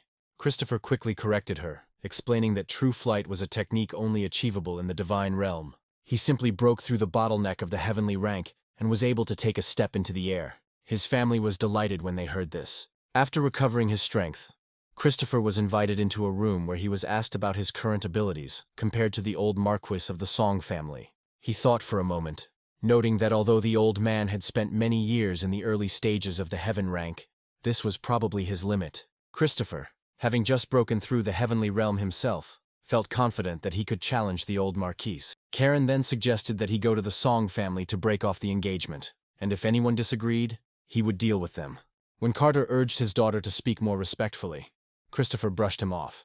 He stated that he overheard their previous conversation and believed that Karen and Sebastian would be a good couple for the good of the Kong family. Carter said that if their granddaughter married into the Song family, it would only guarantee prosperity for a few decades. However, Christopher replied that if she married User Cow, in that case, they could accumulate centuries of wealth and perhaps even restore their status. Christopher believed that if they could bring Karen into the Kong family, in that case, they will be able to provide him with the resources to become stronger. He believed that such a development would ensure their rise. He then turned to his granddaughter and asked if she had enough confidence to win Sebastian's favor.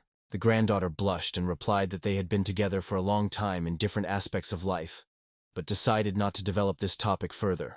Pleased with her answer, Christopher prepared to break off his engagement to Jonathan. However, Carter believed that the divorce should be done properly and for a proper reason. Karen said she had originally considered citing Jonathan's mental retardation, but that wasn't an option now. However, Christopher, disregarding the need for such formalities, claimed that his strength as a heaven-level power was sufficient reason. Then Carter said that the same Marquis from the Song family was also at the same early stage of the heavenly rank. But Christopher claimed that if the old man from the Song family dared to interfere, he would not hesitate to strip their family of power. Christopher had already prepared by purchasing special items from the Hong family's auction house, including the enhancement pill. Meanwhile, the story shifts back to the Song family's mansion. The old Marquis took him aside to play chess. While reviewing their game, the old man repeated his cryptic remark about the chess pieces and players. Jonathan paused in thought, trying to grasp the full meaning of this statement. He felt that the old Marquis knew more than he was saying. However, the old man quickly changed the subject, dismissing Jonathan's thoughts as unimportant and returning the conversation to the chess game. Jonathan revealed that he had mistakenly entered an ancient secret kingdom, and within it, he had received an important opportunity. Soon after, the southern wilderness exploded, and the Great Wall of the desert was destroyed in an instant. The Song family soldiers heroically sacrificed themselves.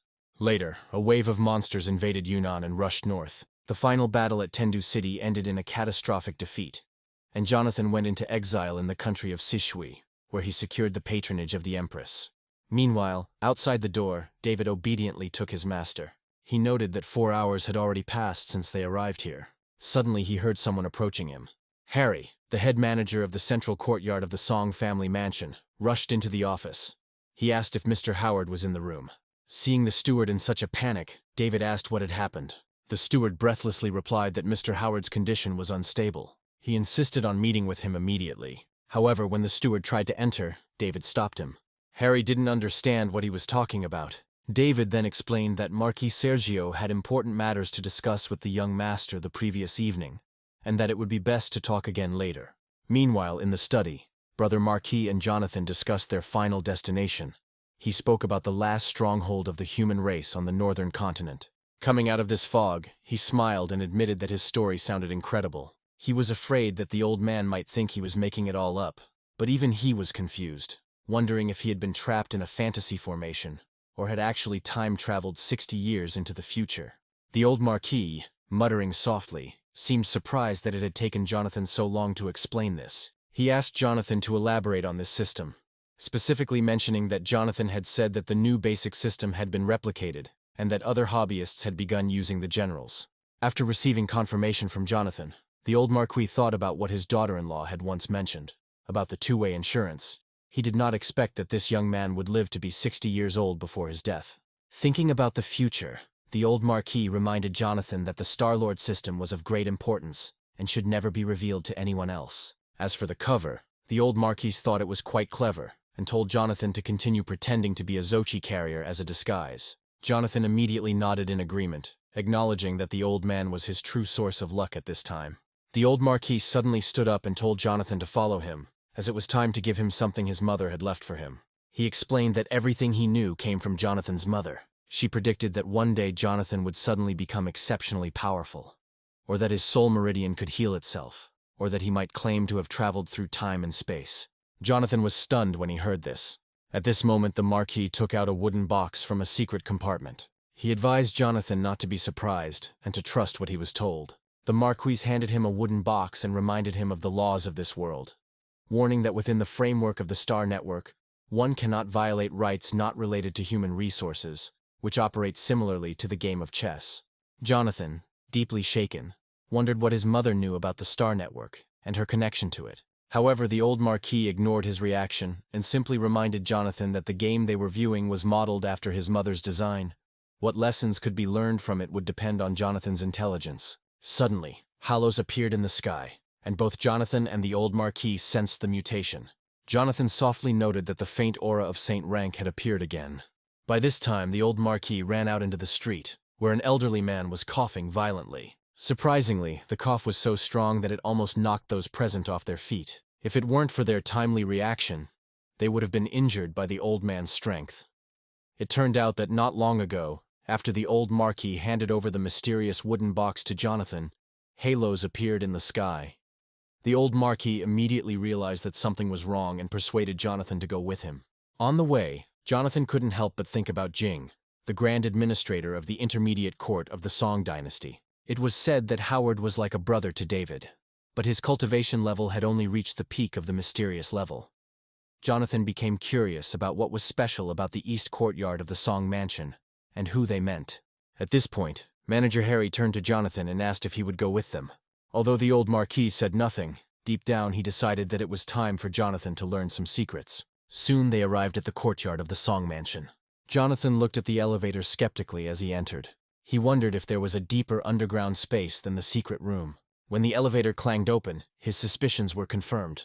He saw an underground space with artificial lighting and a formation that isolated the vibrations of the soul force. Surprised by such a unique place under the Song Mansion, Jonathan followed the old marquis. At the gate they were met by several girls dressed as maids. After this, the marquis approached the doors of the building and called Jonathan to come with him. Inside, the old man was in a weakened state. The old marquis quickly ran up to him, helping him up. Jonathan was shocked to learn that the man was Uncle Howard, the old marquis's third uncle. He realized that the powerful wave emanating from this man came from the Holy Order. Jonathan had never met such a person in his life. If this man was indeed of the rank of saint, he may have been a layman from the original era. At this point, the third prince began to speak slowly, remarking that he felt that his time was running out and that he had less than a month left to live. He asked the old marquis who the young man accompanying him was.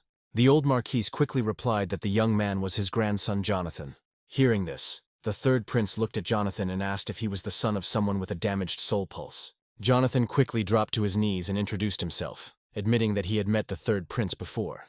The third prince gestured for him to rise, saying that such formalities were not necessary. However, upon touching Jonathan, the third prince felt that his cultivation was in the early stages of the earthly level and that the pulse of his soul had been restored. Jonathan was happy and immediately called the third prince to express his gratitude. He then instructed the system to copy the third prince's jade mech, but after a while there was no response. Confused, he wondered why the star system wasn't working. At this moment, the third prince suddenly clutched his chest. The old marquis quickly approached him and asked what had happened. Suddenly, the third prince began to cough violently. His cough caused a powerful vibration of soul power that shook everyone present. The old marquis quickly erected a rigid barrier to block it. Jonathan used his agility to avoid hesitation. This spectacle made a deep impression on the old marquis, who realized that even the power of the Holy Spirit could not harm Jonathan. He thought to himself that Jonathan's strength was far from ordinary, but Jonathan was puzzled. He wondered why the star system couldn't reproduce the third prince's jade fur, given that the third prince was a source of saint-rank power hidden within their song family. After the third prince's fluctuations in soul power dissipated, the old marquis hurriedly approached, worried, but the third prince waved him off, assuring him that it was simply a lack of control over his power. The third prince noticed that his body was like a cracked vessel, with saint-level soul power leaking out uncontrollably. He didn't expect Jonathan to be so skilled at dodging, admitting that Jonathan did indeed inherit his abilities from his parents. The old marquis then explained that Jonathan had been given an opportunity, while outside, that not only restored his soul's pulse, but also greatly increased his strength. He added that Jonathan had even had a vision of the tragic fate of the world, which in more than a month would be flooded by waves of monsters. Hearing this, the third prince expressed concern about the ancient civilization's secret realm, asking if their song family could survive. Jonathan replied that their family would be almost completely destroyed. This news shocked the third prince. Sensing the tension, the old marquis changed the subject, suggesting that whether Jonathan's vision of the future was reality or a dream, they should be careful and prepare in advance. He also felt that Jonathan should know some family secrets. The third prince took a deep breath and revealed that he had once served as one of the 8 generals of Tiandu and was the bearer of Kao's star soul. Jonathan frowned in surprise, as this was a secret he didn't know in his previous life. The third prince explained that there were pills that not only improved development, but also prolonged life. This discovery excited Jonathan's grandfather, as longevity was something they desperately needed. Jonathan was shocked to learn that the third prince was a Kao user, as it did not match his past life experiences. He also realized that the star system did not react when he touched the third prince earlier. At this point, the old Marquis asked Jonathan if he had seen Howard in the future he had mentioned.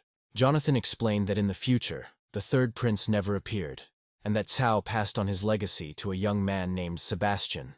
The third prince, upon hearing this, thought that he had probably passed away by then, and Cao had turned into a new soul jade, looking for its next user. The young man Jonathan mentioned was likely Cao's next user. The old Marquis, muttering to himself, wondered if there was another way to prolong Howard's life. He remembered reading in the literature that there were pills from the southern continent that could increase life expectancy, and if they could bring such benefit to Howard, he was willing to risk everything. Hearing this, Jonathan suddenly remembered the 7-star survival pill, which could extend one's life by 3 to 5 years, the 8-star life extension pill, whose effects lasted for 5 to 10 years, and the 9-star frivolity pill, whose effects were known to last for over 30 years. The old Marquis looked at Jonathan in confusion and asked where he knew about these longevity pills. He then asked if Jonathan had saved the second prince and if they could ask him to intervene. Jonathan interrupted the old Marquis and assured him that they did not need to bother the royal family because he himself knew how to prepare the longevity pill. Hearing this, the old Marquis excitedly grabbed Jonathan by the shoulder, asking when he learned alchemy. He was amazed that Jonathan was able to refine a pill to such a high level. He noted that the royal alchemists could hardly refine a 6-star pill with a success rate of less than 1 in 10. To dispel the old Marquis's doubts, Jonathan took out a high-level pill. Seeing this, the old Marquis became even more delighted and surprised. He felt that the pill was worth at least 7 stars or higher. Jonathan smiled and confirmed that it was indeed an 8-star heavenly spirit pill that could slightly increase one's heavenly level cultivation, although it could only be used once. When Jonathan handed the pill to the old Marquis, the old man made a decision. He decided that Jonathan should be given the same rights as a homeowner, with all the human and material resources at his disposal. He just hoped that Jonathan could improve his skills and help the Song family survive the coming wave and overcome the impending disaster. Jonathan understood what the old Marquis meant, so he stepped forward to examine the third prince's body. Just as he was about to check the prince's pulse, the third prince quickly pulled his hand away and held his left one out in front of him. He explained that his right arm was a biomechanical prosthesis obtained as a result of a major war. During the course of it, he lost his right arm and almost lost his life. That's why he pretended to be dead and hid. Jonathan finally understood why the star system wasn't responding. The prosthesis was not a product of their era, but rather an artifact found in the ruins of an ancient civilization using technology far beyond their time. When Jonathan touched the third prince's left hand, the star system began to read the data. When it reached 70%, there was a data error. This left Jonathan both surprised and confused. He wondered how this could happen, but both the old man and the third prince were equally confused. Jonathan quickly released the prince's hand, assuring them that everything was fine. The hero asked third great-grandfather if his cultivation had never improved since he was seriously injured. He suggested that the error might have been caused by the third prince's lack of a physical body, which affected the meridians of his heart and soul. Jonathan told the old man and the third prince that he would first look for materials to refine the Order Life Pill, and then find a way to revive the third prince with a new arm. The third prince was shocked by Jonathan's capabilities, surprised that Jonathan would even offer him the opportunity to grow an arm. At this point, Jonathan took out another pill, explaining that it was a 5-star spring pill. Although it would not prolong the prince's life, it had a strong healing effect that could ease his physical pain. After giving the third prince a pill, Jonathan got ready to leave. Before he could do so, the old Marquis informed him that all the resources of the Song family were at his disposal. After this, he told David to stay there and await further orders. As soon as Jonathan entered the elevator, he asked the system what caused the error in the data. The system responded that the data corruption was caused by unknown reasons and that it was beginning to recover the missing data. Jonathan instructed the system to calibrate the damaged areas first. He planned to refine a pill that would increase the third prince's lifespan, then focus on restoring his right arm and copying the data after he recovered. The story moves to Jonathan's house. Meanwhile, the maids were busily tidying up Jonathan's room, making great efforts to please him. One of the girls, Leona, paid special attention to the young master's bedroom, hoping that he would be pleased. Another maid, Sona, made fun of Leon for working so hard, laughing at her for being bullied by Jonathan. Leona, with a shy and delicate expression on his face, told Sonia not to speak like that about their young master. Sona, however, did not take her seriously and joked that Leon was just being stupid for caring about Jonathan, whom Sona called a useless pervert. Leona immediately came to Jonathan's defense, saying that he was no longer a waste of time since he could now train properly. Seeing this, Sona spread her hands, admitting that Jonathan was no longer a weakling, but adding that he still couldn't help but be a fool. Sona couldn't understand why Leona was so protective of Jonathan, reminding her of what happened last year when Jonathan tricked her and Zoe into following him. Hearing this, Leona became agitated and begged Sona to stop talking. Just at this moment, another servant of the Eastern Court, Layla, tried to stop them from continuing their argument and reprimanded them to finish their work. The two maids quickly lowered their heads and returned to their duties. However, Zoe, another maid, thought only about food and showed no interest in her work. Layla noticed this and told her not to shirk work. Suddenly, Zoe announced that she urgently needed to go to the toilet and she couldn't hold it any longer. Sona hissed in displeasure, realizing that this girl would find 1,000 reasons not to work. Hearing this, Layla corrected them, saying that they should not behave vulgarly and use such words. Then Zoe screamed again that she wanted to go to the toilet. Layla had no choice but to let her go. The girl immediately smiled broadly and ran out of the building. As soon as Zoe was free, she ran to the kitchen to secretly cook something tasty, hoping that it would help her grow faster. On the way, she ran into her maid Sue. Zoe jokingly advised her to work hard. However, Sue's expression was cold and indifferent. She ignored Zoe, turning around and walking away. This angered Zoe. So she told Sue that if she wanted to become a full-time employee and stay on East Campus, she better listen to her seniors. Zoe threatened that otherwise she would send Sue back to the outer courtyard to continue doing menial tasks. Suddenly, someone's large hand touched Zoe's head. She turned her head in confusion. Then the girl saw that it was the very young man she had dreamed of. It was Jonathan. Happy, she threw herself into Jonathan's arms. However, he pulled back, reminding her not to let emotions cloud her judgment. Meanwhile, Sue looked coldly at Jonathan. Jonathan was keenly aware of Sue's cold gaze, but he had no memory of seeing her in his past life. Watching Sue in her uniform, Jonathan began to suspect that she was the new maid. Zoe's comments soon confirmed his suspicions. All she did was criticize Sue, calling on Jonathan to pay attention to her. Jonathan then ordered the system to scan Sue, and within seconds her true identity was revealed. Despite her careful disguise, she could not hide from Jonathan's keen eyes, and he discovered a small device implanted in her body. Sue was hiding her cultivation as a mid-level yellow rank, and was likely another spy sent by Myrene. Before Jonathan could realize it, Zoe interrupted his thoughts, wondering why he was so interested in watching Sue, and telling him to look at her instead. She said that during this time she ate a lot and grew well. Meanwhile, Leona, who had overheard the conversation, ran out of the house. She was excited to finally meet the young master. The girl ran out onto the balcony and greeted Jonathan. The hero waved back, saying that he was finally back. However, the other two maids behind her had different expressions on their faces. Layla was shocked because she didn't expect Jonathan to break through to the early stages of the Earth level in less than a year. It was incredible for him. Jonathan, for his part, was equally surprised to realize that Layla had reached the initial stage of Earth rank. He couldn't help but wonder if this was another trick of the old man's. Meanwhile, the story moves to an underground secret room of the Song Mansion called the Mortal Grottos. After Jonathan left the underground cave courtyard, the old Marquis instructed David to begin preparations. From now on, all members of the Song family were to follow Jonathan's instructions, and all of Jonathan's instructions were to be carried out immediately.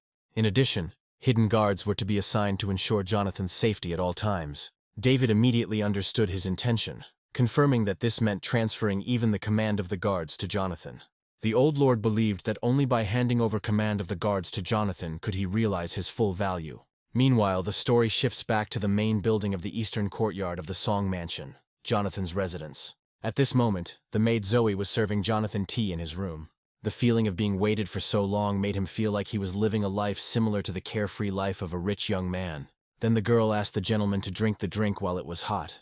The main character decided not to argue and took the cup in his hands, then brought it to his mouth. After drinking the tea Zoe had given him, Jonathan suddenly remembered something. Zoe was very happy when she realized that the gentleman had a task for her. He instructed Zoe to keep a close eye on Sue's movements. He stressed that the maid must prioritize her safety and avoid detection. Having given these instructions, Jonathan dismissed the maids. The girls politely left to go about their business. Left alone, Jonathan finally breathed a sigh of relief. Finally, Layla said that she would be downstairs if the gentleman suddenly needed anything. When the hero was finally left alone, he took out the wooden box that his mother had left for him. The box seemed ordinary, but when he was about to open it, a message appeared. It turned out that the box had level 3 encryption and required a password to unlock it. Jonathan wondered why the old man didn't give him the password. He then decided that he could ask the star system to hack him. Soon the system began to crack the code. While waiting, Jonathan remembered something an old man had once told him. His mother had mentioned that while people could not break the laws of the world or time, they could rearrange the chessboard. He pondered the cryptic message, but still did not fully understand its meaning. While he was lost in thought, the system cracked 12 sets of passwords. Then the hero decided that one of the passwords would definitely work, and he began entering them one after another. When he entered the correct password, the numbers seemed strangely familiar to him, although he couldn't immediately remember why. When the box opened, what he saw inside shocked him. Inside was an incomprehensible green figurine, a mask and a medallion with an inscription about the Stargate. It reminded him of the Stargate he had heard about in his past life. Many undisclosed achievements were said to be associated with this device, although these 3 symbols were considered taboo. The jade figurine was exquisite, although Jonathan had no idea what it was intended for. When he took the mask out of the box, it suddenly activated. Large, prominent symbols appeared on the front, and on the back there was a message created by a heart. Jonathan felt uneasy. Out of curiosity, he put the mask on his face. Suddenly, in an instant, he turned into an old man. Stunned, Jonathan looked in the mirror. To his great surprise, he saw himself in old age, speechless. He couldn't understand what was happening. Jonathan wondered if the mask had restored his original appearance. While Jonathan was thinking about this, the maid entered the room. She was shocked to see him looking so old. Servant Layla quickly realized that something was wrong. She immediately pulled a dagger out from under her dress. Demanding an explanation from the man about who he was and where the real Jonathan was, she took a defensive position. Meanwhile, the story moves forward a few minutes before this event. Layla went out into the courtyard to meet the chief manager and the squad captains. As it turned out, David arrived at Jonathan's estate in the company of 2 men. One of them was Gavin, captain of the first squad of the Sunhouse Shadow Guard. The second man was Martin, the captain of the second squad. Having met them, Layla went to Jonathan to inform him about the guests who had arrived. However, in the room she saw an old man unfamiliar to her. One of them immediately took out her dagger and menacingly asked him where he had put the young master. Jonathan quickly raised his hands, signaling her to listen to his explanation, saying that everything was not as it seemed. He explained that the mask had no holes, but it could instantly change a person's appearance. However, the maid, feeling threatened, did not listen and tried to attack Jonathan with a dagger. However, Jonathan skillfully dodged and grabbed her wrist, pressing her against the mirror. He urged her to calm down, but before he could continue his explanation, the maid began calling for help, summoning the guards. Then Jonathan quickly covered her mouth, begging her to stop screaming. He explained that she had left him no choice, and this was the only way to control the situation. Even though Jonathan had subdued the maid, he couldn't stop thinking about the mask. He thought about the phrase that was written on the mask, and suggested that the mask could allow him to transform according to his thoughts and desires. To test this theory, he concentrated and in an instant transformed into the image of Layla's maid. Although the maid could not move, her heart was deeply shocked when she saw her reflection in the mirror. Jonathan, now looking like her, smiled with satisfaction. His theory was correct. The mask allowed him to change his appearance at will. At that moment, David and several other people, hearing the noise, rushed into Jonathan's room. By the time they arrived, Jonathan had already returned to his normal appearance. He gestured awkwardly at David, assuring him that everything was fine, and he was just fooling around with the maid. Seeing this, Martin gave Jonathan a thumbs up, praising him for his quick thinking, saying that he truly deserves to be a role model for their generation. However, David quickly pulled himself together and reminded Jonathan that his fiancée Karen would also be attending dinner that evening, advising him to be discreet. Jonathan, feeling a little impatient, immediately stopped the conversation. At this point, Layla had already calmed down after her panic and was about to apologize when Jonathan interrupted her again, reminding the servant that this was their shared secret. Jonathan then asked the manager why he had been called, but David did not answer directly and instead asked him to come into the office for a detailed discussion. Jonathan then ordered Layla to collect the things that were on his desk and then followed the butler into the study. After leaving the room, Jonathan asked the butler to tell him the truth, suspecting that the old man had hired Layla to protect him. The manager did not deny this and, although he was supposed to keep this information secret, explained that the Shadow Guards must now obey Jonathan's orders. Thus, he revealed that the Qing dynasty servant was a high-level expert from the third group of Shadow Guards of the Song dynasty, which effectively made him one of Jonathan's subordinates. The manager continued to explain that the Shadow Guards of the Song mansion were divided into 3 groups, each with specific duties. The first group was responsible for actions, the second for reconnaissance, and the third for security. The old Marquis ordered that Jonathan would now be the sole commander of all Shadow Guards, including those in the first and second groups. He introduced Jonathan to 2 key leaders of the Shadow Guard, one named Gavin and the other Martin. Before Jonathan could express his opinion on their unusual names, the butler, knowing Jonathan's temperament, warned him to speak carefully. David explained that both Gavin and Martin were orphans who were taken in by Jonathan's mother. It was she who gave them names. They were deeply grateful to her, and their names had important meaning for the ancient civilization. The thing is that they were derived from the names of brave men and demons. Upon hearing about the ancient civilization, Jonathan couldn't help but feel a surge of curiosity about his mother and her mysterious origins. Jonathan thought about his parents' past. He had no memory of them because they disappeared when he was only 2 years old and were later declared deceased. His reckless behavior in his youth and constant wanderings left him no time to think about his family. Jonathan, lost in his thoughts, decided to ask the butler about it. He asked the man if he knew the details of his parents' disappearance 16 years ago. The manager, taken by surprise by the unexpected question, was momentarily speechless and did not know what to answer. Seeing the butler's indecision, Jonathan changed the subject. He instructed the man to begin preparations. Jonathan planned to visit the Song family cemetery to pay his respects to his parents. David said that he would do everything as the master wished. As Jonathan left the office, he saw Layla waiting for him. He then turned around to ask the butler if the Qing dynasty servant should now also obey him. The butler confirmed this, and Jonathan called over the servant, informing her that he would now serve under him as part of the Song mansion's hidden guard. Layla immediately knelt down and reported that she was hidden stake number 28 in the third group of the hidden guard. Jonathan, touched by years of silent protection, thanked the servant for his loyalty and rewarded her with a card. To Layla's surprise, Jonathan also gave her an Emperor Spirit pill. It was a 5-star pill worth millions of dollars that had the ability to enhance human self-improvement without any side effects. Everyone present was amazed by such generosity, knowing that even in the heavenly capital, such pills were considered priceless treasures. However, Jonathan paid little attention to the value of the pill, since he had many of them. He was more focused on recruiting reliable people to strengthen his forces at this critical time. Gavin and Martin had apparently never seen such expensive things in their lives. At first, Layla was speechless, because even in the Tiandu kingdom, such a pill would be a priceless treasure. However, the hero assured her that he had many similar elixirs. Jonathan also reminded Gavin and Martin to wake up and do their jobs, assuring them that good work would bring rewards. Grateful for his words, they knelt and swore their allegiance to him, promising to serve him until death. Seeing their determination, David felt more confident, knowing that Jonathan was making the right decisions for the future of the house. Later, Jonathan assigned the team to investigate a case involving a certain person, and the group prepared to head to the Song family cemetery. Soon they boarded the transport and went to the desired location. On the way, the driver, Bernard, asked Mason what he thought about Jonathan's return. Mason responded with another question, wondering if the young master had changed since his return. They both exchanged glances and looked back at Jonathan, who was handing over a list of medicinal herbs to manager Austin. Jonathan asked him to help him buy herbs. However, after looking through the list, Austin admitted that he had never heard of some of them. He asked Jonathan to wait while he consulted a pill specialist. Jonathan said he would look forward to his response. At this time, Austin was at the headquarters of the Red City Chamber of Commerce in Nanzhou. The manager walked down a long, rich corridor, at the end of which a girl sat at a table. He turned to Julia, the legitimate heir of the Hong family, and responsible for all business in Nanzhou, for advice. As Julia looked through the information about Jonathan, he looked at her thoughtfully. With a smile on her face, the girl acknowledged that Jonathan had significance and potential. Standing up from her seat, Julia asked the manager to arrange a meeting with the young Marquise of the Song family.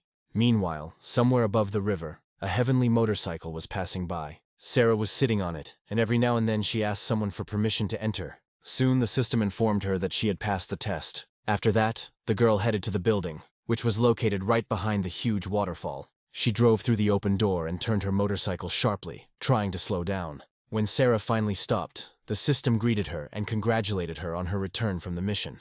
After that, the girl got off the motorcycle and walked down the corridor. At that moment, a little girl ran along the next corridor. The girl was Sarah's younger sister. Her name was Daisy. She burst into tears when she saw her older sister. Sarah was curious why she was crying so much and asked her why she came back instead of staying in Beizhou with their mentor. Daisy, still with tears in her eyes, explained that their mentor had been ambushed by the Maru people while trying to save her, and was now lying in a hospital bed, barely breathing. Sarah was shocked when she heard this. She asked her sister to take her to her teacher immediately. At this point, the doctor was trying to save their mentor. They had already done 12 detoxification tests, but they all failed. As they were preparing for the retest, Sarah and Daisy entered the room. Sarah, not believing her ears, went straight to her teacher's bed. Her teacher was a strong figure, one of the few in the early stages of the heavenly rank. However, she looked weak now, and when Sarah returned, she felt relieved that she was safe. The doctor then explained the woman's condition to Sarah, stating that although the external damage was no longer severe, a strange toxin was destroying the meridians of the heart and soul. Sarah was greatly shocked, wondering if even Silent Abyss technology could create an antidote to such a toxin. The doctor, feeling helpless, admitted that they could only use the filtration technology to prevent the toxin from entering the brain, but there was not much time left. The toxin was apparently a new type, and no detox plan could be found in the Silent Abyss's knowledge base. The doctor added that the toxin was cleverly structured, using soul power to combine chemicals to form poisonous units. Thus, it made it similar to the methods of alchemists. Upon learning that the alchemist could decipher the toxin's action, Sarah immediately remembered the pill Jonathan had given him. This gift was in gratitude for the information she revealed to him. Without hesitation, the girl took out that very card. She then emptied all the pills inside onto the table. The two doctors were delighted and quickly began to analyze the tablets. One bottle in particular caught their attention. Upon opening it, they confirmed that the white tablet could be an antidote. They immediately began their analysis. Meanwhile, Daisy asked Sarah how she had acquired so many pills, jokingly suggesting that she might have robbed the Hong Kong Chamber of Commerce pharmacy. Sarah, sweating profusely, assured her that she had not robbed anyone, explaining that all the pills were gifts from the mystery man. Doctors soon confirmed that the pill's structural units matched the toxin. Daisy was very happy when she heard this. The medical intelligence computer indicated that 3 pills would rid her mentor of the poison in her body. This made Sarah question whether it was just a coincidence that Jonathan gave her the pill, or whether he had foreseen the need. She began to wonder who this man really was. Meanwhile, the story moves to the first reception hall of the Silent Abyss headquarters. A stranger wearing a hood that covered his face was heading inside. When he entered, he immediately greeted the High Priestess. The High Priestess immediately inquired about the condition of her mentor. Her subordinate informed her that the poison's effects had been controlled by a pill Jonathan had received from the target character. The mysterious woman immediately collected information about Jonathan, copying it into the database. She noted that Jonathan had become a Star Soul General. The priestess assumed that a responsible adult had already taken control of Jonathan's body. Suddenly she asked why he didn't use the prepared container. She wondered if their master had really returned to them. Meanwhile, the story moves to the Song family cemetery. While making a fire, Jonathan suddenly sneezed. He seemed to sense that someone might be speaking badly of him. Martin, who was accompanying Jonathan, joked that sneezing did not necessarily mean that someone was speaking badly of him. Perhaps the girl was thinking about him. David gave Martin a glare, signaling him to stop talking nonsense, causing Martin to silently pout. Jonathan, however, had already confirmed his suspicions. After scanning the system, he found that there were no accidents involving his parents in the cemetery. The grave the old man created was just a cover. Thanks to the mask, Jonathan realized that his parents were not quite human, and he began to wonder what secret led to their disappearance. Just then, Martin's system received an alert, and he opened a video recording that revealed information about the man they were investigating. The guy told the hero that the man from the slums of Yunnan City had been imprisoned for robbery, and was now the leader of the White Dragon Gang, a group that mainly dealt with the destruction of loot by robbing tombs. After learning about the situation, Jonathan directly asked Martin where the man was currently located. Martin informed him that he was in an abandoned house at number 13 in the north of the city, and people from the hospital's second group were already monitoring the location. Jonathan immediately decided that he wanted to go and see. Meanwhile, Bernard and Mason chatted on the platform, Mason expressing his belief that Karen was not a good person, pointing out that the young master had recently experienced an adventure that not only restored the pulse of his soul, but also freed him from the need to hide his power or secrets.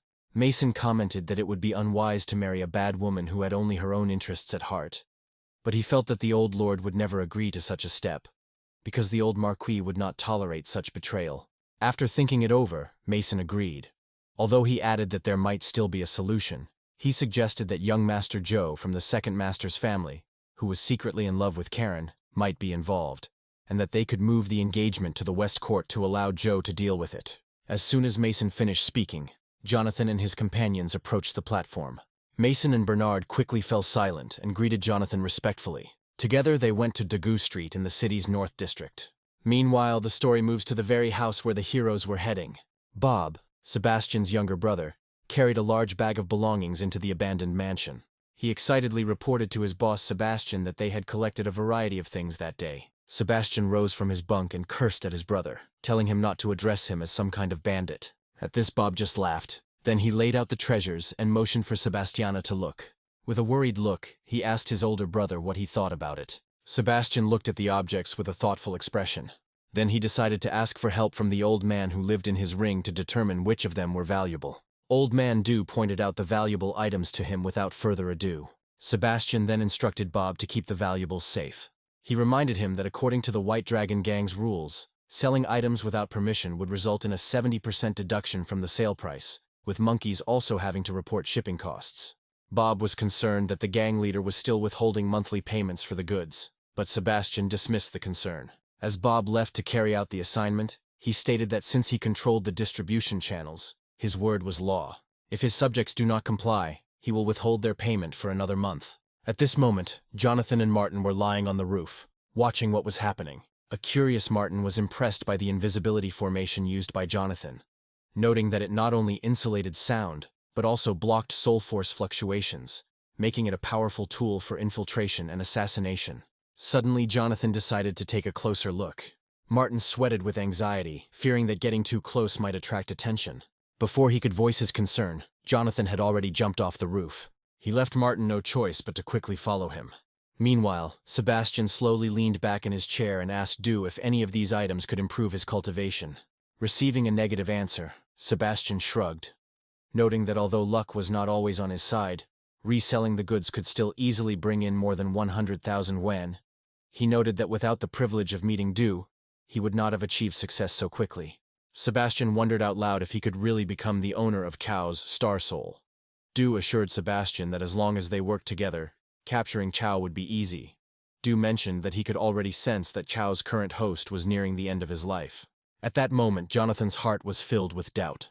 Sebastian seemed so ordinary compared to what Jonathan remembered from his past life, and the fluctuations of their soul power were completely different. However, Sebastian's ring emitted the same soul power vibrations that Jonathan knew well. Meanwhile, the story moves to the residence of the military workshops. Workers from one of the factories contacted Director Tang and asked him if he and his family had managed to leave Yunnan City. Ryan replied that they had arrived safely at his wife's house, and then asked how they were doing at the academy. The guys said they were incredibly busy because the master was constantly making them work. Benjamin worked day and night to improve his mechanical designs. Benjamin, who was under pressure to carry out Jade's mission, worked tirelessly to create the robots and assured Secretary Olivia that the technical problems with the 2 test machines would be resolved within 3 days. Olivia asked him what he thought about the volume and capacity of production. Benjamin was confident that subsequent production would proceed smoothly, provided the necessary materials were available. Benjamin also had a special surprise prepared for Jonathan. He stated that this thing kept him awake all night. The surprise was a new type of mech that combined heavy armor, shield weapons, artillery, the destructive power of splashes, and the maneuverability of air packs. He stated that it would be an evolutionary form of the Wei-En-type machine. Benjamin believed that when Jonathan saw the design, he would be so impressed that he would accept him as an entry-level student. While Olivia outwardly praised the perfection of the design, she privately joked that it was simply a matter of putting the equipment together, adding that even if the mecha could be successfully constructed, the soul energy consumption would be too high to be practical. Benjamin, aware of the necessary optimization, began muttering under his breath about how to improve the design. The students around him were speechless, unsure of how to react. Eventually, one of the students asked Ryan if he knew what their teacher was working on. Ryan explained that it was something impressive, but he couldn't reveal the details to the public. The scientist, understanding the secrecy, offered to help by providing the necessary materials, mentioning that his mother's family had a business in this area. He assured the man that he could prioritize the delivery of materials if necessary, and that there was no need to worry about cost. After the conversation, the scientist mentioned that they would inform Benjamin about this, and advised Ryan to contact them again if necessary. After that, they quickly ended the conversation, leaving Lily's father and mother confused. This pressure caused him to turn to his former classmates from the Tiandu Forge Academy, deciding to make a business deal to prove his business acumen to his father-in-law. After that, he immediately contacted the right people. Meanwhile, the story moves back to Dagu Street. While on patrol, Martin suddenly received a message. In a low voice, he quickly reported to Jonathan that the second group's informants had reported that Miss Kun was heading their way. Martin tried to explain that Jonathan shouldn't worry too much. However, Jonathan's thoughts were already occupied by the waves of soul power emanating from the ring he recognized. Then Martin leaned over to Jonathan and told him about Karen's movements. It was only then that Jonathan realized how close Karen was, just 2 intersections away. He immediately asked Martin why he was so sure that Karen would come. Martin reluctantly explained that he had heard rumors of personal connections between Miss Kun and the leader of the summer patrol, although he urged Jonathan not to be angry since they had not been confirmed. He also mentioned that the Kun family had their own secrets that he was going to investigate. Seeing Jonathan's concern, Martin quickly suggested a retreat. Before leaving, Jonathan glanced at Sebastian, feeling uneasy about the creepy ring he was wearing. After this, the men jumped from the roof of the building. Jonathan then ordered Martin to assign more men to continue monitoring the situation. He handed Martin a memory card containing 200 shadow concealment talismans in case of emergency. Martin was shocked to know how rare these symbols were, even in their simplified form. The hero said that they are still not as effective in this version, but can still be useful. After thanking Jonathan, Martin disappeared, leaving Jonathan behind, knowing it was almost time for him to return to the dinner party. After that, Marvin seemed to evaporate into thin air. At this moment, the hero noticed that it was starting to get dark. He glanced at the tall tower nearby and realized that it was time for him to get ready for tonight's dinner. Meanwhile, the story moves to the residence of the Marquis of the Song family. Outside the mansion, officials from the Song dynasty, including Sally, stood in front of the reception hall. At that moment, a tall girl in a red suit arrived at the banquet hall. As Scarlet approached, Sally mockingly remarked that she rarely found time to return, suggesting that she most likely ran out of funds and returned for food. Although Sally did not like to practice martial arts, he had a keen mind for managing the Song family's investments. Her brother Joe and their court manager Diego also stood by her side. Scarlet, on the other hand, was the eldest daughter of her uncle, the commander of the Red Phoenix Army, which consisted of women who had reached the early imperial rank. Scarlet looked at Sally with disdain.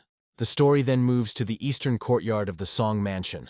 Jonathan soon arrived at the banquet hall. The old Marcus and Gavin were waiting for him there. After this, the men went to the banquet hall.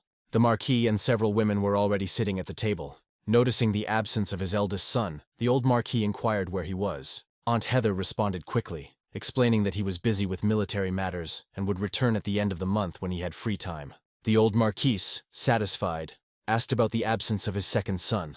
Madame Chelsea, the second uncle's wife, truthfully informed him that the man would not be attending the banquet because of a social event. The Marquis looked at her sideways, not understanding what event she was talking about. Chelsea then said she was not given any details. The old Marquis, upon learning that his second son was absent due to a social event, became angry and declared that his son must return home immediately. Aunt Chloe, trying to calm the Marquise, explained that her husband was meeting with an envoy from central China who was dealing with a succession dispute in the Chang family. The envoy was willing to pay a high price for the Song family's cooperation. When she finished speaking, Jonathan entered the banquet hall. He greeted everyone, but Aunt Chelsea didn't seem as happy to see him as everyone else. Aunt Anna stood up, inviting Jonathan to sit next to her. She asked about his progress at the academy, to which Jonathan replied that everything was going well. Anna had always been kind to Jonathan, perhaps because she had once been a servant at the Eastern Court before marrying into the Song family. As Jonathan was about to sit down, the old Marquis gestured for him to sit next to him. Jonathan was doubtful, since that place belonged to the second uncle. However, the Marquis said that he allowed him to take this place. As Jonathan passed by Aunt Chloe, she noticed the aroma coming from him. She immediately inquired about it, assuming that it must be a pill that was rated at least 3 stars based on the richness of the aroma. Jonathan smiled and admitted that she was right. Internally amazed by Aunt Chloe's knowledge of elixirs, it was well known that Aunt Chloe was once Uncle Aaron's secretary and later managed the Song family's pharmaceutical business after marrying her second uncle. At this point, Jonathan asked why Uncle Aaron wasn't around. Aunt Chelsea, with a disdainful expression on her face, replied that Uncle Aaron was busy socializing at a dinner party and would not be able to return. Jonathan, seeing this, took his place without further comment. He knew that Chelsea was a utilitarian and pragmatic person, always looked down on him for his lack of ambition. Aunt Chloe, although she was profit-oriented, still put the collective interests of the Song family first. Despite this, Jonathan couldn't understand why Uncle Aaron didn't approve of Aunt Chloe. At this point, Jonathan noticed that his uncle had not arrived either. Aunt Heather, puzzled, immediately explained that Uncle, who led the Iron Hand army stationed at the Great Wall of China, could not leave so easily. She asked Jonathan to forgive him and mentioned that Ian and Sam would be arriving soon. She suggested that the younger generation should socialize more at the banquet in the West Fifth Court. If Jonathan had any questions, he could ask Scarlet for advice. Jonathan agreed with a smile, admitting that his uncle was known for his stubbornness and strict adherence to rules.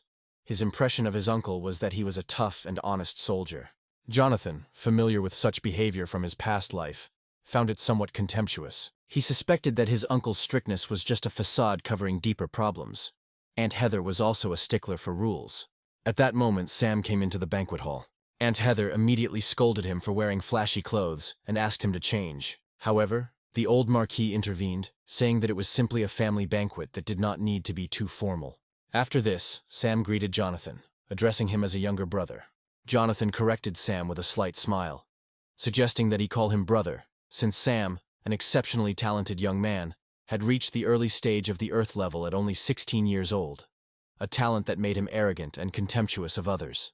In his previous life, Sam showed great loyalty and courage despite his arrogance, sacrificing himself to help evacuate residents during a crisis and eventually dying of exhaustion. Now Sam, still smiling and teasing Jonathan, wanted Jonathan to acknowledge his superior rank. However, Jonathan was not one to tolerate nonsense. He straightened up and released a wave of powerful spiritual force. Sam was amazed to realize that Jonathan had reached the early stage of the Earth rank and had restored his soul pulse. Heather and Chelsea were also very surprised that this guy was emitting an Earth rank aura. Anna smiled sweetly, as this was exactly what she expected from Jonathan. Sam was surprised because he thought Jonathan had problems with his soul veins. The hero chuckled, asking if Sam would now call him brother. Seeing Jonathan's show of strength, Sam reluctantly agreed to acknowledge Jonathan as a brother. However, Jonathan, determined not to be outdone, took out a pill and swallowed it. Suddenly, the ceiling of the banquet hall was covered by a powerful wave of energy. With a loud bang, Jonathan's level of development soared to the average Earth level. Sam, shocked, immediately hugged Jonathan's thigh, declaring that Jonathan would be his brother in the future. The quick change in attitude left Jonathan a little taken aback, and he wondered if Sam had confessed too hastily. Sam's sudden change in attitude was caused by his desire to get more pills. When the Marquis heard his words, he immediately hit the guy on the head, silencing him. All the women watched intently, and Heather felt like she wanted to sink into the ground with shame. Meanwhile, Chloe suddenly asked about the pill Jonathan was holding. She suspected that it might be the legendary Emperor Spirit pill. When my aunt found out that it could be a 5-star pill, she was skeptical. The Marquis, watching all this, laughed, thinking that there was still a lot they didn't know about Jonathan. Heather noted to herself that such a pill was extremely rare and was passed down from generation to generation. Aunt Chelsea recalled that a recent auction at the Hong Kong Chamber of Commerce had brought in a significant profit on a batch of pills, and the price of the pill was likely even higher. Jonathan appreciated his aunt's insight, acknowledging that she understood the pill's special effect. This pill, according to ancient records, could raise the Earth-level power plant to a higher level without side effects. However, it was only effective the first time it was used. The old Marquis was pondering how best to use the Emperor's Spirit pill, given its potential to advance the Song family's mid-level forces. He didn't look too shocked, as he had seen these pills before. Meanwhile, Heather saw this as a rare opportunity. She thought that getting such a pill for her 2 children would be worth sacrificing a little of her face. However, she was worried that showing too much affection for Jonathan could be seen as being overly affectionate towards him, which could be perceived negatively. Despite Heather's hesitation, Aunt Chelsea had already taken action. Although Jonathan felt awkward about all the attention he was receiving, he thanked the woman for inviting him to sit next to her. Heather was shocked when she realized that Chelsea had beaten her to it, and then said that her son had been very rude to Jonathan and now he needed to apologize. Then the boy realized his mother's intentions and did an amazing somersault. Upon landing, he approached Jonathan and offered him tea. He explained that the previous remarks were just a few jokes and expressed the hope that brother Jonathan would not take them to heart. Seeing Sam so eager to make amends, Jonathan suggested that Sam should perform well, and there was an opportunity to help him break into the heavenly level. Sam was overjoyed at the prospect. At this moment, Sam's brother and sisters also arrived at the banquet hall. Sally was the first to enter the hall and immediately greeted her relatives. Among the guests, she also noticed Jonathan.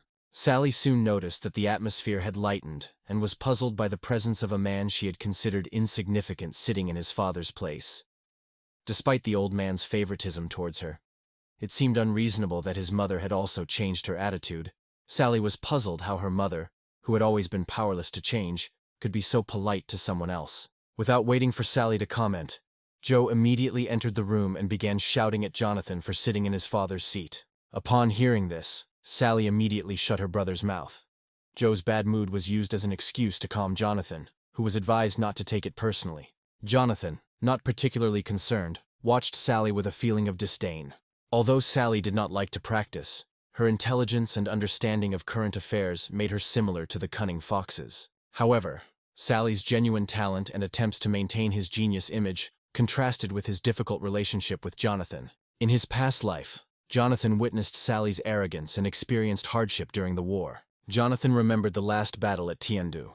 Joe, who was fortunate enough to be under the Empress's protection, was exiled to the kingdom of Sishui. They were reunited under terrible circumstances, and Joe constantly pursued those responsible for the downfall of the Song family. Reflecting on the past events, Jonathan wondered if there might be a traitor in the Song family. Meanwhile, a girl in red entered the hall. Scarlet, standing across from Jonathan, was surprised to learn that Jonathan was the hero who saved the city. Despite facing the ferocious divine-level beasts, Jonathan remained calm and managed to bring everyone back safely. Scarlet found it difficult to judge Jonathan. Jonathan, aware of Scarlet's financial problems and her reluctance to discuss money matters, took the opportunity to thank her for arranging a boat to pick him up. This gesture surprised Scarlet quite a bit. Then she said that she was just fulfilling her grandfather's request. This eventually led to a discussion about military losses, and the Marquise proposed drawing up a list for compensation. Sally, realizing the situation, spoke up about how Scarlet had only come here to settle accounts with her grandfather. She felt she had discovered the secret of Scarlet's politeness towards Jonathan, and she assumed that Jonathan must have great potential.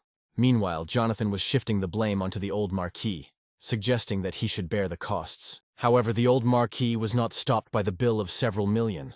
Jonathan, feeling uneasy despite having tens of millions on hand, was concerned about his current spending habits. As more and more guests arrived at the banquet hall, among the new arrivals were the pleasant daughter, Celia, and the old Marquis's fourth son, Mike. Celia, the director of education of the Yunnan Military Preparatory Department, was in the early stage of the Earth level. On the other hand, Mike, an old bachelor, had difficulty with both literature and martial arts. He was a simple man living in the shadow of his younger brothers. Mike, leaning on Jonathan's shoulder, asked if he wanted to go out for a drink that evening. Jonathan, smiling, politely declined and suggested they discuss it later. He felt that Mike's true level of development was still uncertain, but Jonathan considered him a real mystery. At this moment, the Marquis asked who had not yet arrived at the banquet. Realizing that almost everyone had arrived, he asked the maids to call the remaining guests here. Unexpectedly, Mike quickly invited Jonathan to sit with him. However, the hero said that today the Marquis invited him to sit next to him. Jonathan had heard of Mike's past, and knew that he was considered to be the successor to the old man's line, but was considered less qualified than the old man's other three sons. Despite his lower status, Mike's level of development was still in its early stages. As Jonathan was about to return to his seat, Celia greeted him warmly. However, the next moment, the girl was stunned to discover that Jonathan's self-improvement had surpassed his own. Jonathan, meanwhile, praised Celia for having improved greatly in the time they had not seen each other. In his past life, Jonathan did not pay much attention to his past, only knowing that he was a well-trained teacher who had reached the early stage of the Earth level before the age of 30. Although he was not considered exceptionally talented, he was certainly stronger than many of the instructors at the academy. If there had been no problems with any of them, the traitor in question might still be around. Jonathan wondered if there was a way to test this.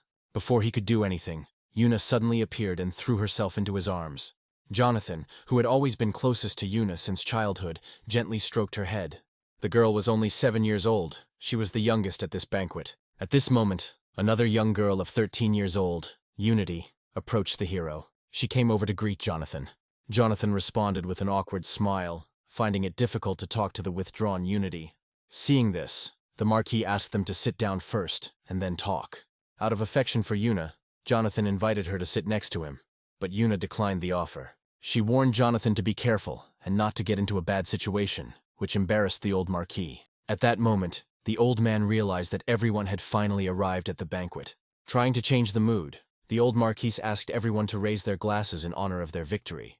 Wanting to show off, Sam offered to pour Jonathan some wine. The women didn't understand what was happening to Sam, because he had always been a loner. The guests wanted to start drinking from their glasses, but manager David quietly stopped them. David quickly reminded the old Marquis that the Kun family had not yet arrived. The old Marquis, who had forgotten, instructed manager Mu to summon them. However, he decided that this glass would be a penalty. David, in turn, said that he would try to hurry up the late guests. Unexpectedly, the old Marquis waved off the offer, noting that Carter, the lord of the city, deserved due respect. Meanwhile, Joe was excited to hear that Karen was coming. However, Sally stopped his enthusiasm by reminding him that Karen was engaged to Jonathan and warning him to behave appropriately. Despite Joe's dismissive attitude and his intention to break off the engagement when his own self-improvement improved, he had a disdainful attitude towards Jonathan as a useless fool compared to himself, a young genius. Sally, confused as to why everyone seemed to prefer Karen, called her a loose woman. However, she quickly received a reprimand from Joe. He stated that Karen's body was much more developed than Sally's. Hearing this, the girl immediately attacked him and beat him. Their argument was interrupted by Aunt Chelsea, who reminded them to behave properly. Taking advantage of the opportunity, Joe quickly went to greet Karen. The second aunt tried to call out to Joe, but the old Marquis said he could go. At this point, Layla reported to Jonathan that valuable information had been discovered, and they waited in the adjacent lobby. The Marquis, without further ado, sent the boys off to do their business. He told the manager to go with them too. At this point, Sam was wondering where they were headed. Jonathan and his companions were about to go to the Heavenly Palace. At that moment, Sam, who had secretly followed them into the room, but was rejected by Layla. Meanwhile, Martin took out 3 photographs taken by his trusted people, along with a recording device. According to their citation group, the Kun family had 2 hidden cameras installed. It turned out that the head of the Kun family had broken into the heavenly realm and was planning to publicly dissolve their marriage at a dinner party. The old man from the Kong family also loudly declared his intention to challenge the Song family. Karen led her family on a secret investigation, and some of their conversations were recorded by secret security. When Martin played the tape back, the content was shocking and potentially damaging. The old Marquis, mocking the Kun family's attempts to challenge them, asked Jonathan how he planned to handle the situation.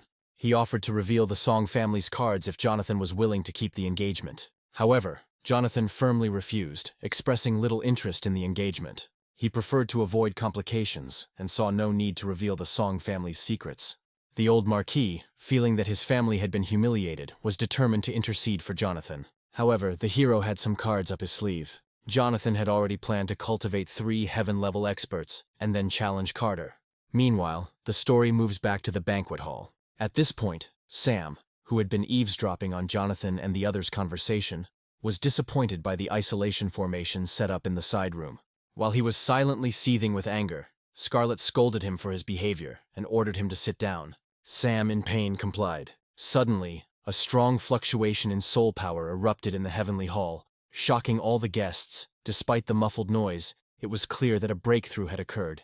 Sam agreed with this assessment because his father's recent breakthrough was similar. Just as Sam was about to say something, Scarlet quickly covered his mouth. Sally observed this and concluded that it was a fluctuation in the soul's power, recognizing it as significant. Unfortunately, her own low level of development did not allow her to feel anything, but she sensed the potential for profit. At this moment, Celia turned her attention to the heavenly hall. At first she thought that the atmosphere was tense, but it didn't seem like there was a fluctuation in his father's soul force. Realizing this, she became frightened and broke out in a cold sweat. Mike noticed her anxiety and, puzzled, asked if she was okay. Celia could only pretend to be calm and signal that he was okay. Meanwhile, Sam was in high spirits. He knew that Jonathan must have something remarkable. The movement that had broken through the heavenly staircase must have been caused by him. Sam excitedly explained that Jonathan had taken the Emperor Spirit Pill in front of them, which had allowed him to break through from the early stage of the geological level to the middle stage. The Emperor Spirit Pill, which could save 2 or 3 years of hard work, greatly shocked Scarlet. She realized how valuable the pill was, and realized that Jonathan was using it to boost his fighting spirit. Sam noted that selling the pill could cover the Red Phoenix Army's military expenses for several months. When Scarlet found out about the pill, he was shocked and grabbed Sam and shook him vigorously. He could hardly believe that Jonathan had more than one of these rare pills. Sam, now dizzy and disoriented from the shaking, figured helplessly that Jonathan had probably had more than 10 drinks. Sally was confused by her siblings' reactions. She suspected that they had discovered something important and planned to ask her mother about it later. By this time, Scarlet had regained her composure. As the commander-in-chief of the army, she knew the value of the 5-star pill, but she understood the importance of maintaining dignity in front of her families. Suddenly, another wave of soul power swept across the heavenly hall. She knocked Scarlet and Sam down and smashed a jug of wine on the table. The brother and sister, unable to hide their shock, were stunned by the 3rd wave of heaven-level aura. Sam wondered if he should have followed them sooner, wondering if he had broken through to the celestial realm as well. Meanwhile, the story moves to the outer courtyard. Jonathan sighed, noting that the hastily organized formation could only withstand 3 heavenly tier breakthroughs. The Marquis thought that he hadn't expected Jonathan to be as knowledgeable about arrays as he was about alchemy. At this point, David felt that the old Marquis's experience in formations was surprisingly insufficient. Meanwhile, the hero looked at the girl in surprise. Layla was amazed at how quickly the breakthrough happened. causing Jonathan to break out in a sweat. He said Martin and Gavin were at the top of the Earth level. It only took them 2 layers of obstacles to break through. But on the contrary, Layla was at an early stage of earthly development, and Jonathan had to forcibly raise him to the heavenly level. Layla honored Jonathan by swearing allegiance and expressing her desire to become Jonathan's sword in the fight against all enemies. Seeing this, Jonathan immediately used the purification talisman. He understood that despite Layla's limited qualifications, her elevation to the heavenly level was not a disadvantage. In an instant, the erasure symbols worked, and Layla appeared in a completely new appearance. She bowed and thanked Jonathan for his help. By this time, Gavin and his companions had united their holdings. They told the hero that they were okay. Their bodies were engulfed in flames. Gavin, inspired by the power of the heavenly rank, felt the desire for a good fight. Martin, rising into the air, experienced a wonderful sensation.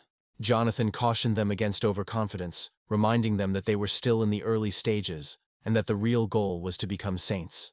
Then Martin spoke, feeling that the soul's power seemed to be connected to something in the sky. Jonathan was surprised to see Martin's exceptional talent for divine perception, and decided to buy Martin a machine with enhanced sensory capabilities. The old Marquise wanted to dispel this desire by pointing out that Martin sensed the heavenly path. Martin was shocked to realize that the power of the heavenly path soul was genuine. Seeing that Martin had been deceived, the old Marquise signaled to Jonathan. Jonathan realized that using the heavenly path was more appropriate than revealing his own strategies. At this point, Gavin asked if Jonathan wanted to meet Carter directly. However, Jonathan quickly waved his hand, indicating that there was no need for a direct conflict with the Kun family, preferring a subtle and reserved approach. Martin then suggested that they could disguise themselves as the Eastern City courtyard to welcome the distinguished guests from the Kun family. Jonathan thought it was a good idea and praised Martin for it. However, the manager was worried. He was worried that showing off his strength might cause problems for the Song family. However, the old Marquis considered this acceptable. After all, the Song family had hidden their strength for over 10 years, and it was time to show off their abilities. Otherwise, those around them would only perceive them as weaklings. Meanwhile, the story moves to the gate of the outer courtyard of the Song house. At the same time, outside the Song family's courtyard, Joe was waiting to greet the distinguished guests from the Kong family. While preparations were underway, Joe suddenly realized that something was wrong. The guest who arrived was on a sky-tier ship, floating in the air and looking like he had come from the eastern courtyard. Old man Christopher's cultivation had just reached the heavenly level. He hurriedly took his granddaughter with him to dissolve the marriage. But his heavenly cultivation level was not enough to make an impression in the future. Even the gatekeeper would be able to suppress him. Just recently, the old man from the Kun family met Karen's boyfriend, Sebastian. He acknowledged that although Sebastian came from a prestigious background and had many achievements, he displayed extraordinary fighting prowess and was considered a capable talent. Jonathan also had several relationships with Sebastian. Despite Jonathan's incomplete soul pulse, he was mentally inferior to him. Thus, the old man agreed with his granddaughter's point of view, and the grandfather's praise made Karen blush. However, Carter felt that Sebastian's level of development was only superficial, and not as impressive as their own guards. He asked how they could trust him with their daughter. However, Christopher thought differently. He sensed a slightly extraordinary aura emanating from the young man, and was convinced that Sebastian would indeed become a significant figure. He noted that Sebastian had previously served outstanding people, which confirmed his assessment. Carter, still feeling uneasy, doubted whether Sebastian had used any underhanded methods, but he didn't believe it was worth the risk. Karen, upset by the conversation about her lover, categorically disagreed. She felt that Jonathan was the only one who could resort to deception and disguise, and that was why she was determined to end the marriage. Then Christopher said that if Jonathan was really bad, they would break off the engagement immediately. Otherwise, if the Song family did not agree, he promised that he would force them to break off the engagement. Carter agreed to this plan, saying that it would be for the best. However, Karen was determined and decided to end the marriage at any cost. Meanwhile, Joe met with Layla, who also came to the yard. He was shocked to see her. He learned that she was a servant of the Eastern Court. Layla, Martin, and Gavin bowed and addressed him, mentioning that they were waiting for young Master Jonathan to greet the distinguished guests of the Kun family. Butler Joe remained wary, however. Joe told him that he was not blind and understood everything too, but the old man continued. He felt that the two guards were similar to those he had seen before. He suspected that they might be part of a secret group prepared by the old Marquis. Despite his doubts, he decided not to overdo it and focused on the current situation. The manager's confusion gave Joe pause for thought, and he had yet to discover the reason for it. By this time, representatives of the Kun family had arrived, and preparations for their meeting were in full swing. Their ship landed with a crash right in the middle of the landing pad. Karen was the first to exit the ship. Seeing her, Joe quickly bowed and greeted him. Karen, however, pretended not to recognize Joe and feigned curiosity about his presence. Joe quickly revealed that Jonathan was his cousin, making Karen his first cousin. Although Karen's outward praise seemed sincere, she secretly mocked Joe and questioned his motives. The girl thought to herself that one look at his depraved expression was enough to understand that he was simply addicted to her beauty. Meanwhile, Carter and Christopher got out of the transport. Karen was polite and kind, hugging his father and complimenting Joe. Joe, who quickly reciprocated, greeted his influential guests. Carter then approached Joe, complimenting him and suggesting that his father must be the commercial genius of the Song family. Joe cleverly boasted about the Song clan's achievements. At this time, old man Christopher, who had been watching the conversation, began to get irritated. He released his heavenly tier aura to intimidate the Song family. The terrifying pressure immediately caused a stir among those with a lower level of development. Joe quickly recognized Christopher as the leader of the heavenly level. At that moment, Carter realized that his father was giving the Song family a chance to retreat. Then Layla asked Martin if he wanted to take action. Having received approval, Martin released his own breath to counter Christopher's aura. The two auras collided and eventually dissipated, leaving Carter incredulous. Everyone present on the site fell silent in bewilderment. He wondered if the Song family was really as simple as they seemed at first glance. Karen, who had a low level, was a little confused and didn't understand why Grandpa suddenly held his breath. Joe's servant wanted to express his opinion, but the boy ordered him to shut up. Meanwhile, Carter had already bowed in respect to Layla and the men and asked who they were. The Jing dynasty representatives began to introduce themselves, explaining that they were servants of the Eastern Court of the Song dynasty and had recently served as gatekeepers of the Eastern Court. They were there to await young Master Jonathan's order, and especially to welcome the distinguished guests from the Kun family, inviting them inside. After learning that these three were just servants of the Eastern Court, Christopher felt a wave of disappointment. He was already in shock when facing three heaven-rank experts. The old man believed that his high upbringing would make him look down on his future son-in-law. But the situation backfired. Meanwhile, the story moves back to the banquet hall. Sally sat next to her mother, who told her about Jonathan's situation. She was stunned and asked her mother if she was joking about the treasure Jonathan had. Her mother assured the girl that this was true. Then Sally realized that the unusual behavior of Jonathan's siblings made sense. The thing is, there could be significant power hidden behind Jonathan. Sally then assured her mother that such valuable property should belong to their Western court. She was afraid that Aunt Chloe might take over his father's pharmaceutical business. At that moment, the door to the hall opened and Jonathan and his friends walked inside. Watching Sam and Scarlett standing in front of him, Jonathan thought they must have felt the recent breakthrough. Then Sam approached Jonathan and asked if he had experimented with anything valuable. Jonathan, without hesitation, said that there was nothing better than the experimental pills, and Sam, wanting to help, followed him. As the hero approached the table, Sally stood up from her seat and offered her place to Jonathan. The guy decided to agree without further ado. The servants then announced that the Kun family had arrived, and young Master Joe and his team greeted them. These words made the Marquis think about something. The old Marquis signaled to David and whispered something to Manager Mu, who was deeply involved in the affairs of the mansion. After a short discussion, the old Marquis and Jonathan exchanged knowing smiles, leaving his siblings confused. Sally, watching their expressions, guessed that the Kun family might be in for a surprise. Meanwhile, Layla asked the guests to go to the banquet hall. Joe greeted the Kun family, and an impatient Karen headed towards the banquet hall.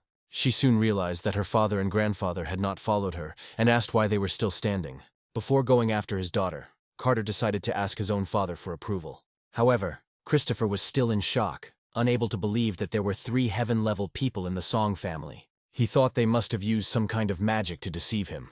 Not believing that such young heaven-level powers could be part of the Song dynasty, the old man decided to reveal what tricks the Song family was planning. Meanwhile, the whole family headed towards the hall, with Joe paying special attention to Karen along the way. Suddenly, Christopher stopped his son, and they hid around the corner.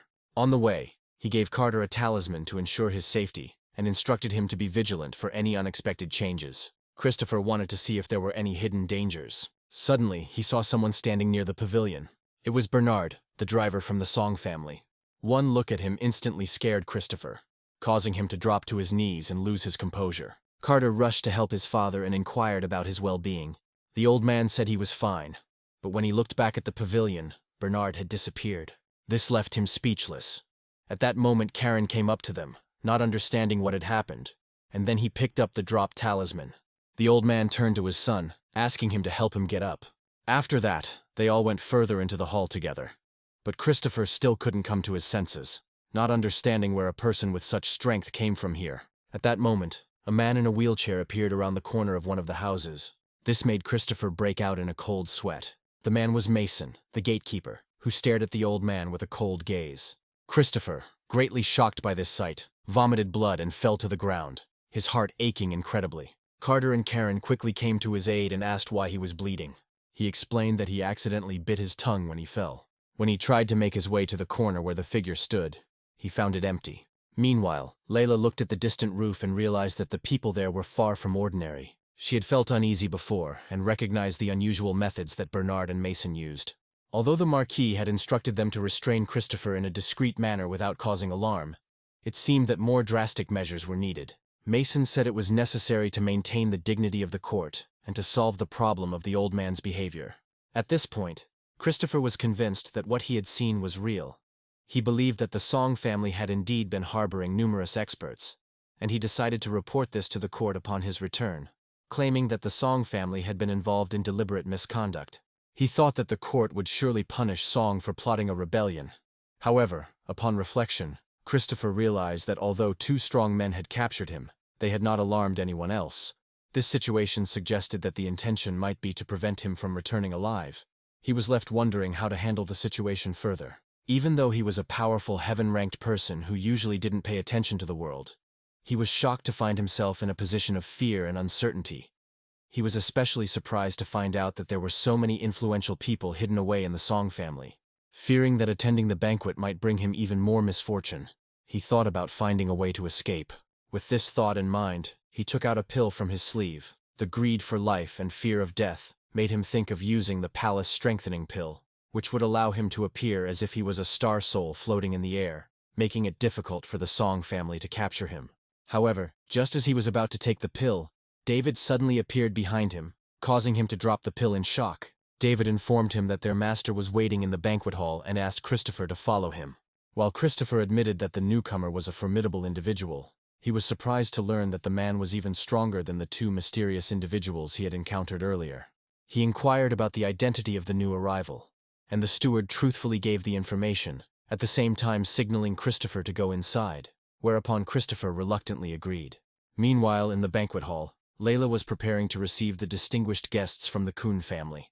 Upon learning of their arrival, the old Marquis ordered welcoming music to be played, which made Layla feel a little awkward, but it later turned out to be just a joke. Soon Carter and Karen and the others arrived at the banquet hall. Karen, introducing herself as a well-mannered woman, greeted all the elders of the Song family, who politely reciprocated.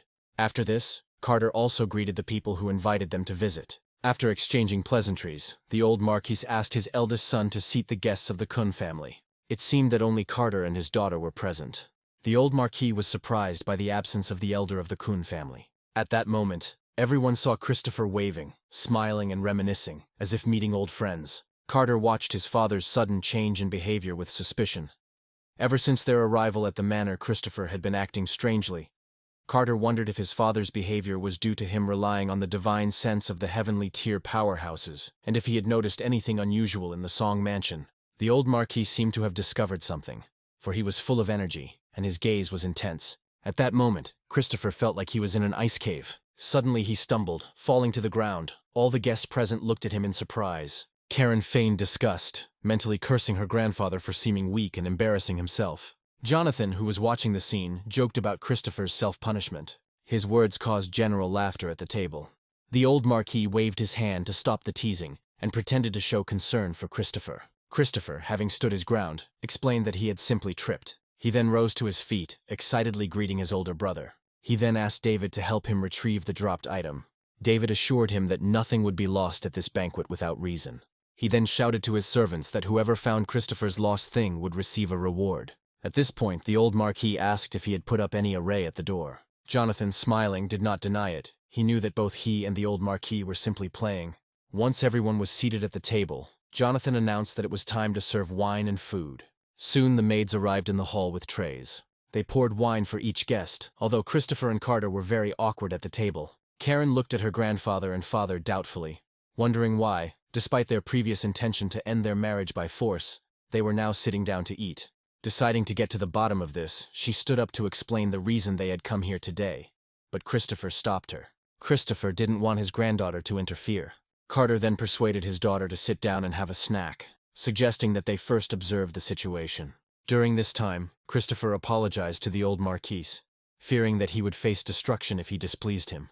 The old Marquis, smiling, reassured him, noting that Karen was the apple of their family's eye, and that a certain degree of arrogance was inevitable. Then he raised his glass and proposed a toast. After this, all the guests at the table began to chat with each other and laugh. Karen sat to the side, pondering her situation. Despite her father and grandfather's prohibition against talking, she wanted to cause trouble and considered using Sam. Joe immediately noticed his beloved's gaze on him and told Sally about it. At that moment, Jonathan received a test message. Then he got up from the table and asked his grandfather for forgiveness, saying that he needed to go out for a while. Once outside the hall, he contacted manager Austin. As it turned out, he brought good news that negotiations were currently underway with an important member of the Hong Kong Chamber of Commerce. The sand sculpture city of Shadiao was located on the eastern border of the Xia Kingdom, surrounded by the Desert of Death. It served as the Summer Rain Defense, a military stronghold tasked with suppressing the demon race. As Shadiao rapidly expanded into the eastern desert region, more and more people began to gather in this city. Built less than 100 years ago, the city underwent several additions, eventually becoming a fortified area with a wall and 4 distinct districts. The inner city was inhabited by privileged families, protected by multi-layered city walls and leading a decadent lifestyle. On the other side was the western district where 90% of the military stationed in Sand Sculpture City lived. This area was known as the place with the highest defense intensity in the city. Surrounding the inner city was the Central City District, which served as a commercial market where all kinds of services and entertainment could be found. At the very edge of the city was the Outer City District, where the lower slaves and dispossessed wanderers lived. This area, which the common people often called the slums, was the poorest part of the city. The seller who owned the cherry blossom sapling lived in the city's West District, an area controlled by the expansionist Mulu tribe faction, which commanded more than 60% of the troops in the Shadiao district.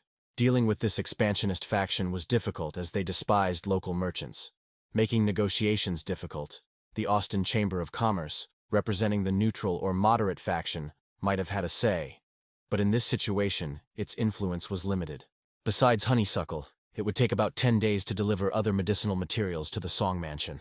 However, the Samarin family, who were knowledgeable in medicinal herbs, refused to deal in foreign currency.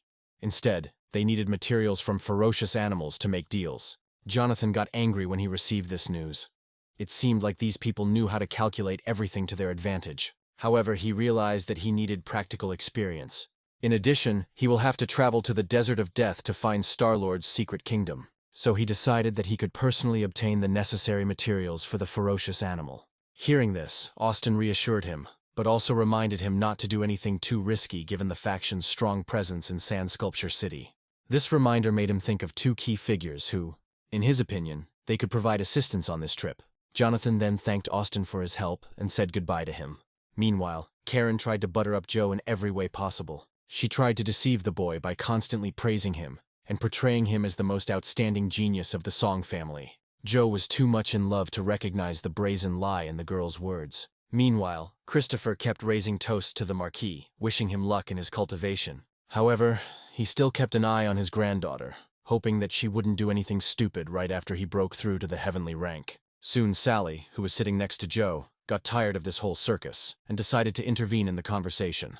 She rudely told Karen that if she tried to create problems for their family, she would meet a terrible end. Karen tried to reassure Sally by saying that their conversations were only about school matters, and that Joe was an exceptional person. But despite Karen's attempts to smooth things over, Sally was unimpressed by the attempt to use his younger brother as a pawn. Unexpectedly, Karen was not intimidated by the girl's threats, and instead smiled, joking about Joe's responsibility for managing the Song family's investments. She said almost threateningly that since Sally was now in charge of taxes, there would inevitably be mistakes, and in that case the Kuhn family could involve the tax department. Joe told his sister that Karen was very generous because she wanted to help them. Sam watched all this with a grin, but Scarlett was not at all interested in these intrigues. At that moment, Jonathan returned to the hall with a proud look. Seeing him, Karen immediately turned to the groom and greeted him. Carter and Christopher watched their conversation with disbelief, as they knew Karen hated this guy. The Marquis immediately realized that this boy was clearly up to something. Meanwhile, Joe was furious to see Kong Karen and son Jonathan chatting happily.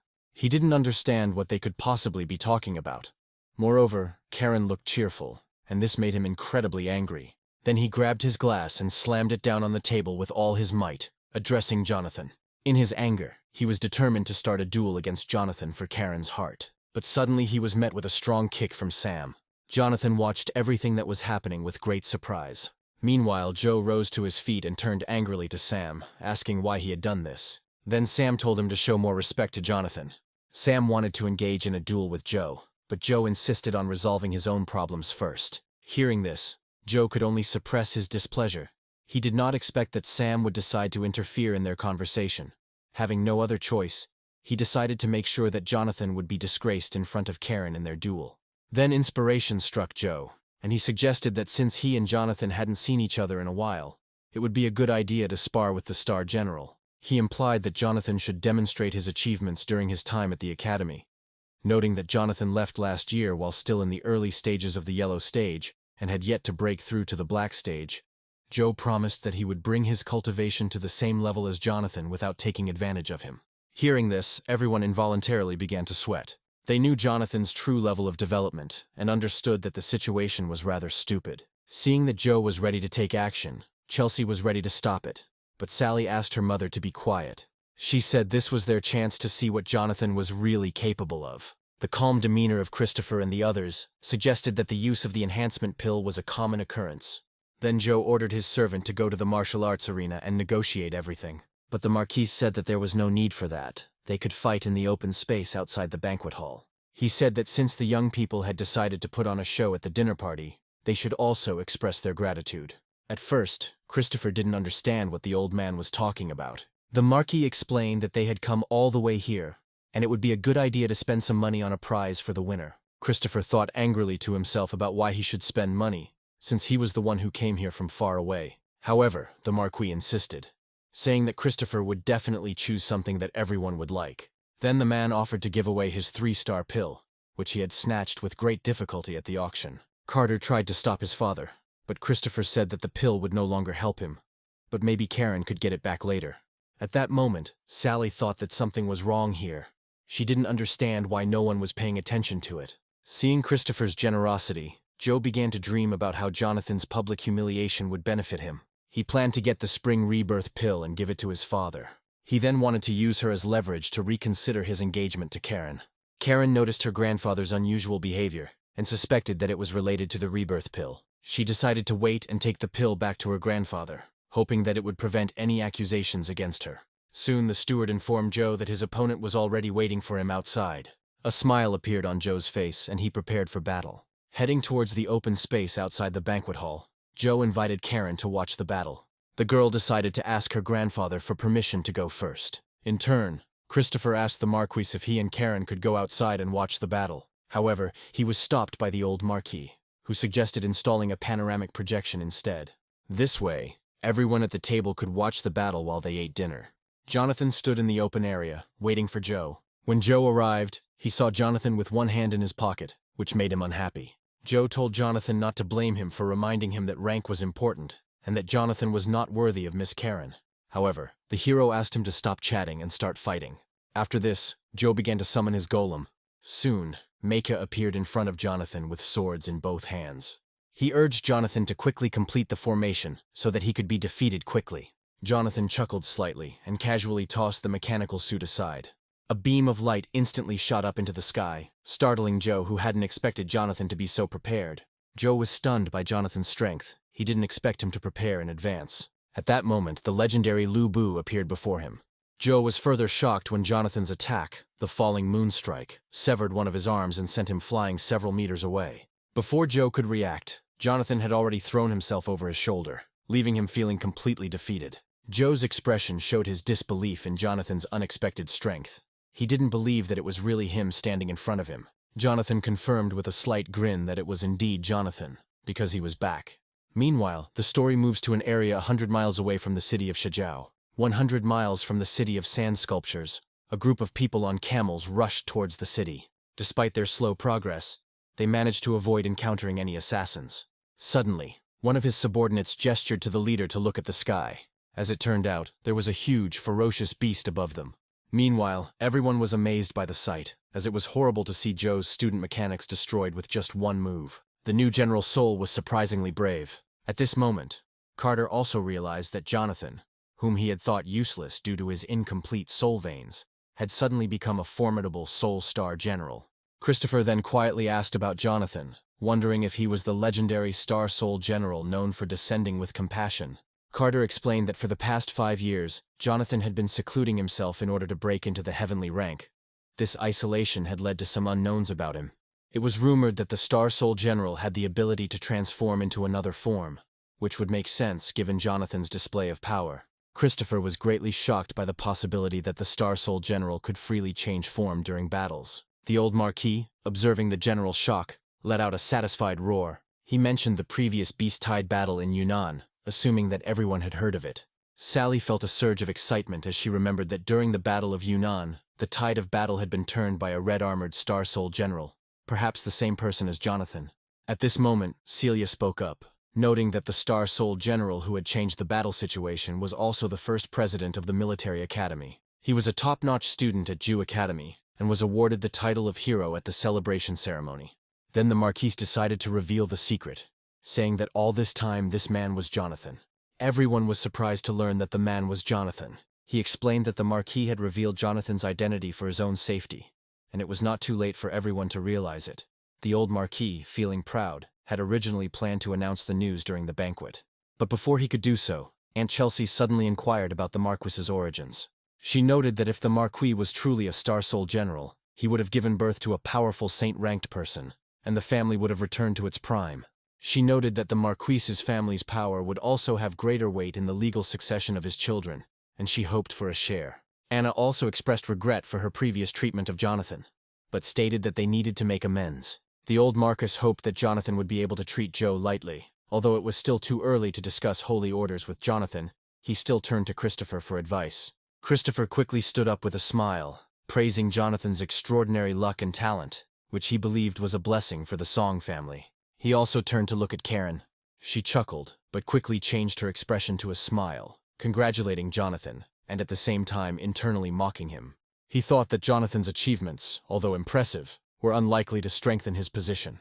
At that moment, Mike had a gloomy expression on his face.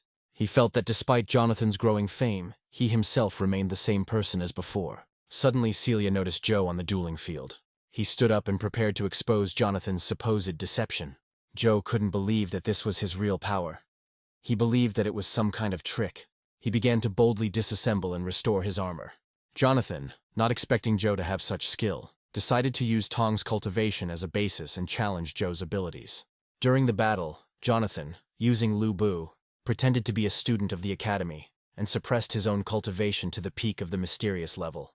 Joe, seeing this, couldn't help but laugh, realizing that Jonathan's previous demonstration was a hoax. As Joe flew towards Jonathan, he attacked furiously with both swords, but Jonathan effortlessly dodged all of his blows.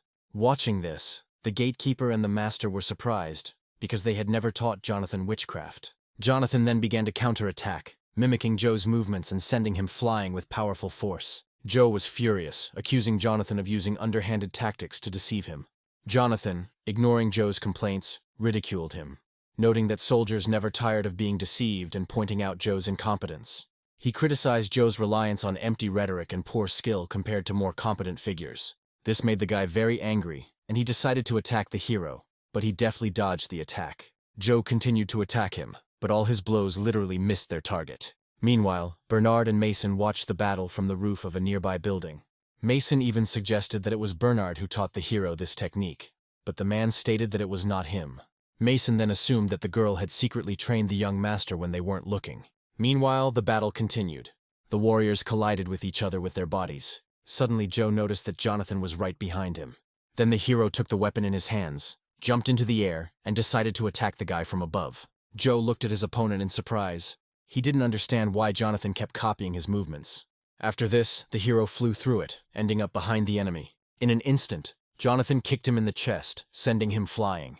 He understood that although this guy's fighting skills were quite high, he was still completely incapable of adapting to real combat. Meanwhile, Joe lay on the ground, scolding Jonathan for using such underhanded moves. Then the hero said that in war there is no prohibition on tricks, thinking to himself that this would be an excellent opportunity to extract information from him. Jonathan went on to say that Joe spent too much time on theory and useless nonsense, which was why his second uncle had always neglected him. Joe was horrified, not understanding how he knew about his family's secrets. After witnessing Jonathan's public duel, people admired his strength, comparing him to a cat playing with a mouse. Layla, Sam, and Scarlet, standing just outside the arena, watched the battle live. Sam was amazed at how beautiful Jonathan's attacks were. However, Scarlet was distrustful of his rich combat experience, as she could not understand why Jonathan, whom she had previously underestimated, was so strong. Meanwhile, Layla stood and watched the fight with a mesmerized face. At some point, she finally noticed David was missing. David stepped aside with Mason and the others, which alarmed them as David appeared as a ghost every time. Stuart asked with a gloomy expression why young Master Jonathan was using the Black Tortoise defense movement technique. Mason, speaking in classical Chinese, explained that their anonymity and seclusion were intended to avoid suspicion. Mason then questioned whether it was possible that Jonathan's skills were taught by the same girl, but the butler considered it unlikely. He noted that she did not have the free time to teach Jonathan. Bernard quickly intervened, explaining that it was not a top-secret matter. It was normal for young Master Jonathan, being the child of the third master, to have such skills, and his achievements were also normal. Meanwhile, in the dueling arena, Joe slowly stood up. Although it seemed like he was deceiving Jonathan, he was internally puzzled as to why Jonathan knew so much. He wondered if his sister's suspicions were true, and if Jonathan's skills were related to his father's licentiousness. Joe decided to explore other methods. He then took the opportunity to launch a surprise attack. Jonathan was even a little surprised by such an unexpected attack from Joe. His double sword spun quickly, piercing what he thought was Jonathan's body. However, Jonathan disappeared and reappeared behind him. Jonathan acted quickly, grabbing Joe by the head and lifting him up. Before Joe could even figure it out, the hero attacked him from above. In an instant, he was behind his opponent and grabbed him by the shoulders. The men were amazed at Jonathan's ability to take 7 steps with his soul power suspended. They considered contacting Chief D, but received no response from Butler. The fact is that he had already disappeared, leaving only a note asking to first consult with the Marquise. Everyone in the banquet hall was shocked by Jonathan's impressive performance. Christopher was in a panic when he realized the depth of the Song family's resources. He felt the need to leave quickly. Seeing Joe's defeat, Karen cursed silently, worried that Jonathan would get his hands on Grandpa's pill. She hoped that Sebastian would bring the White Dragon to easily return the pill and deal with Jonathan accordingly. Meanwhile, Jonathan interrogated Joe again, asking who he thought was the bastard. Joe furiously declared that Jonathan was the bastard. Then Jonathan, in a rage, hit Joe with such force that he fell to the ground. As he fell, his armor dissolved into thin air. Then Jonathan stepped on Joe's back. He gave him another chance and warned him not to show disrespect. Meanwhile, the caravan on the outskirts of Shadyao sank into sand and soil. When they emerged, the monster had already left, but had vomited mysterious substances. The merchants were shocked when they saw the creature and reported it to the sand sculpture seller.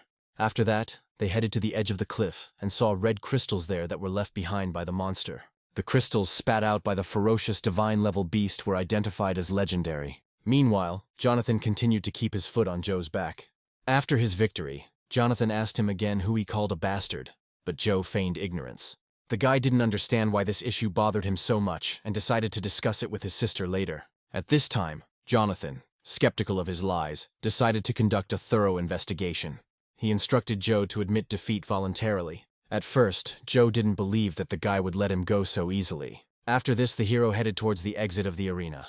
Everyone in the restaurant was amazed at how easily Jonathan won. The old Marquis thought that even without using all of his ammunition, no one from the Song family would dare to challenge Jonathan again. Meanwhile, the arena's mass began to disappear. At that moment, David appeared behind Layla. As he approached, Layla asked if they should deal with that nosy maid hiding in the bushes. However, David said they chose not to scare the snake. Jonathan had already taken other measures. However, the girl knew nothing and continued to evaluate Jonathan's strength. She sat in the bushes and wrote down all the information about him in detail. As it turned out, at the same time another maid was sitting on the roof of the building. It was she who followed the girl on Jonathan's orders. Meanwhile, the Marquis took a pill from Christopher. He commented on how exciting the rivalry between the two brothers was. Christopher could only respond with a smile. praising Jonathan as a dragon among men and a perfect match for their family. Jonathan suddenly interrupted Christopher, telling him that there was no need for false praise. He called the situation just a little joke, and asked how important it could be. Upon seeing Jonathan, Karen seemed to pay respect, constantly praising Jonathan as the most powerful. However, internally, Karen was already planning a countermeasure, deciding that Jonathan needed to be dealt with. At this point, the old Marquis spoke up, mentioning that Jonathan might not need Christopher's prize, and suggested that they save it for later. Jonathan then immediately reached into his pocket and offered to say goodbye to the poor quality pill, saying that he had better options. He threw a bottle of elixir to the old Marquis. After receiving the pill, the old Marquis was shocked to discover that Jonathan had given him the best rebirth pill. Christopher was also stunned, as it was a full bottle of top-grade spring rebirth pill. The ladies of the Song family were equally shocked to hear this, and everyone looked on with anticipation. Despite this, the old Marquis resolutely rejected the offer. Then the blue-haired maid entered the hall. She reported that she had found a pill in the yard, and was wondering if it belonged to the respected guest of the Kun family. Christopher immediately went to confirm this fact. He tried to be very careful when handling the pill. However, compared to the final spring rebirth pill, the other pill seemed less impressive. Then David saw the blue-haired maid take out the elixir and intended to reward her. However, Jonathan interrupted her, suggesting that they present the award instead. He pointed out that given the maid's insufficient cultivation level, she could choose one of two options: a 4-star skincare pill that could make her skin as white as jade, or a 4-star anti-swelling alcohol pill that could increase her cultivation skill. Everyone present was shocked when they heard the hero's proposal. Jonathan offered to pay her a cash reward if she couldn't decide. The blue-haired maid resolutely chose the power pill and knelt down. Then Jonathan quickly gave her a pill. This choice resulted in the emergence of a formidable legendary female general for the future of the Eastern continent. After this, the Marquis proposed making another toast. Then everyone resumed eating and drinking. At the same time, each guest was thinking about something of his own. But despite this, both the guests and the hosts looked pleased. At this time, Karen used the excuse that she was unwell to leave. The subject of engagement was not raised again until the old Marquis announced the end of the family banquet. After this, everyone returned home, but Christopher was seen sneaking around and avoiding the usual path. Jonathan, noticing this, made a sign to Martin.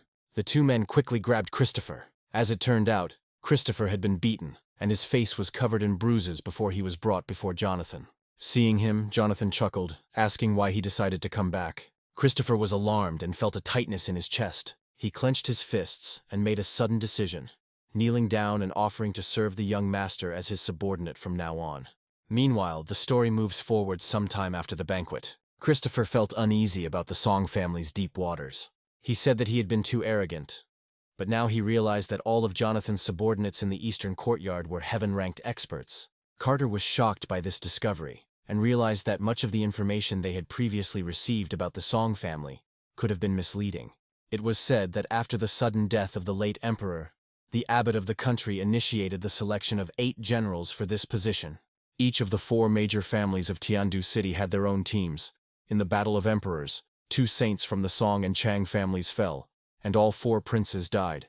The Chang family was unable to use their power, and the Song family was accused of killing the imperial family. As a result, Ning was only able to escape from the border town, and the Empress Dowager of the Song family turned her back on them, severing ties with the Song family. It seemed like the Song family was moving forward by retreating, hiding at the border, trying not to stick their necks out.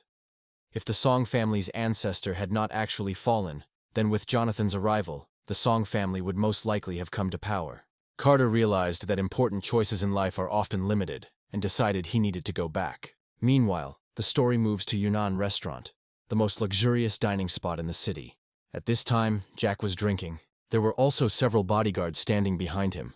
The man sitting across the table, Brooks, said that this was exactly the kind of alcoholic stamina he expected from Jack. It made him feel a little awkward. To change the subject, Jack mentioned that he wanted to buy some food to honor his ancestors, but didn't know where to get it. Brooks quickly waved his hand and mentioned that the wine called Tai An Yi Lei was brewed by the Song family distillery. The craftsmanship of making this item has long been lost, and only a few remain. Over the years, he became more willing to use it only when dealing with real heroes. Hearing this, Jack felt some regret, but then he instructed his subordinates to make the most of the wine. He said that such good wine deserved to be enjoyed. At that moment, Chandler leaned over and whispered in Brooks' ear.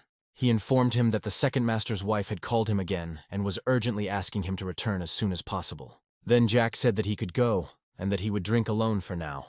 Brooks stood up from his desk and apologized to Jack for leaving so suddenly. However, the man was more concerned about the barrels of alcohol. Soon after, he, along with his servants, Chandler and May, left the room. After leaving the room, Brooks decided to secretly protect Jack, given his status as the sickly younger brother and the Song family's influence on him. He then asked Chandler about the situation at home. Chandler said that if it had been an ordinary family banquet, there would not have been such a compelling reason to call him back immediately. He asked for the truth. Brooks was shocked to learn that his son Joe had suffered a crushing defeat at the hands of Jonathan. He couldn't believe that his own son could be defeated by someone he considered useless like Jonathan. Brooks was further stunned when Chandler revealed that his wife had asked him to come back and apologize to Jonathan. This made Brooks wonder if Jonathan had been given some important opportunity. Given his wife's temperament, it was unusual for her to behave in such a way. Brooks realized he needed to go back to understand what really happened. He thought Joe's impulsive nature and lack of proper etiquette were the problem. If Joe could be as excellent as Brooks, he would have confidence in him. Chandler, with a submissive expression on his face, quickly bowed and stepped back. Brooks then instructed him to stay by his side, study hard, and find a way to bring him back to the Song family. At that moment, although Chandler appeared to be worshipping on the outside, he was only hoping to fulfill his mother's last wish. In reality, he had other thoughts. However, Brooks still believed that the Song family had wronged his mother. Having said this, he invited his servant to sit in his car. The story moves to the Great Wall of the Southern Desert. In the middle of it was the location of the Iron Wall Army. At the local camp, generals were currently training. At that moment, one general arrived there. The servant immediately reported his arrival to the commander-in-chief. A man named Hugo was the commander-in-chief, and also Jonathan's eldest uncle, and he asked the servant to let the general in. As soon as he entered, he reported to the commander-in-chief that the United Defense Line had contacted them. They wanted to send a team to conduct practical tests of the new mass-produced Star Soul generals, which would require passing through their residence. At that moment, the cook Hugo handed him a letter. After reading it, Hugo approved the release. The general thanked him for his answer and was about to leave. However, Hugo asked the general to accompany them discreetly. The general replied with a smile on his face that Hugo need not worry, as he knew what to do. After he left, the chef inquired about the need to test the new machine at the borders of Tiandu, fearing that it might leak secrets. Hugo explained that international alliances are often delicate in nature and require an appropriate balance of power and clarity to maintain long-term harmony. The cook asked him if this was a deliberate demonstration. However, Hugo did not want to answer his question. Meanwhile, Christopher continued to convince the hero that he was willing to work tirelessly to take the blame and make amends for past misdeeds. Jonathan, seeing this, decided not to investigate further and simply joked about Christopher's intelligence. Christopher, however, was deeply frightened and did not want to be anyone's subordinate.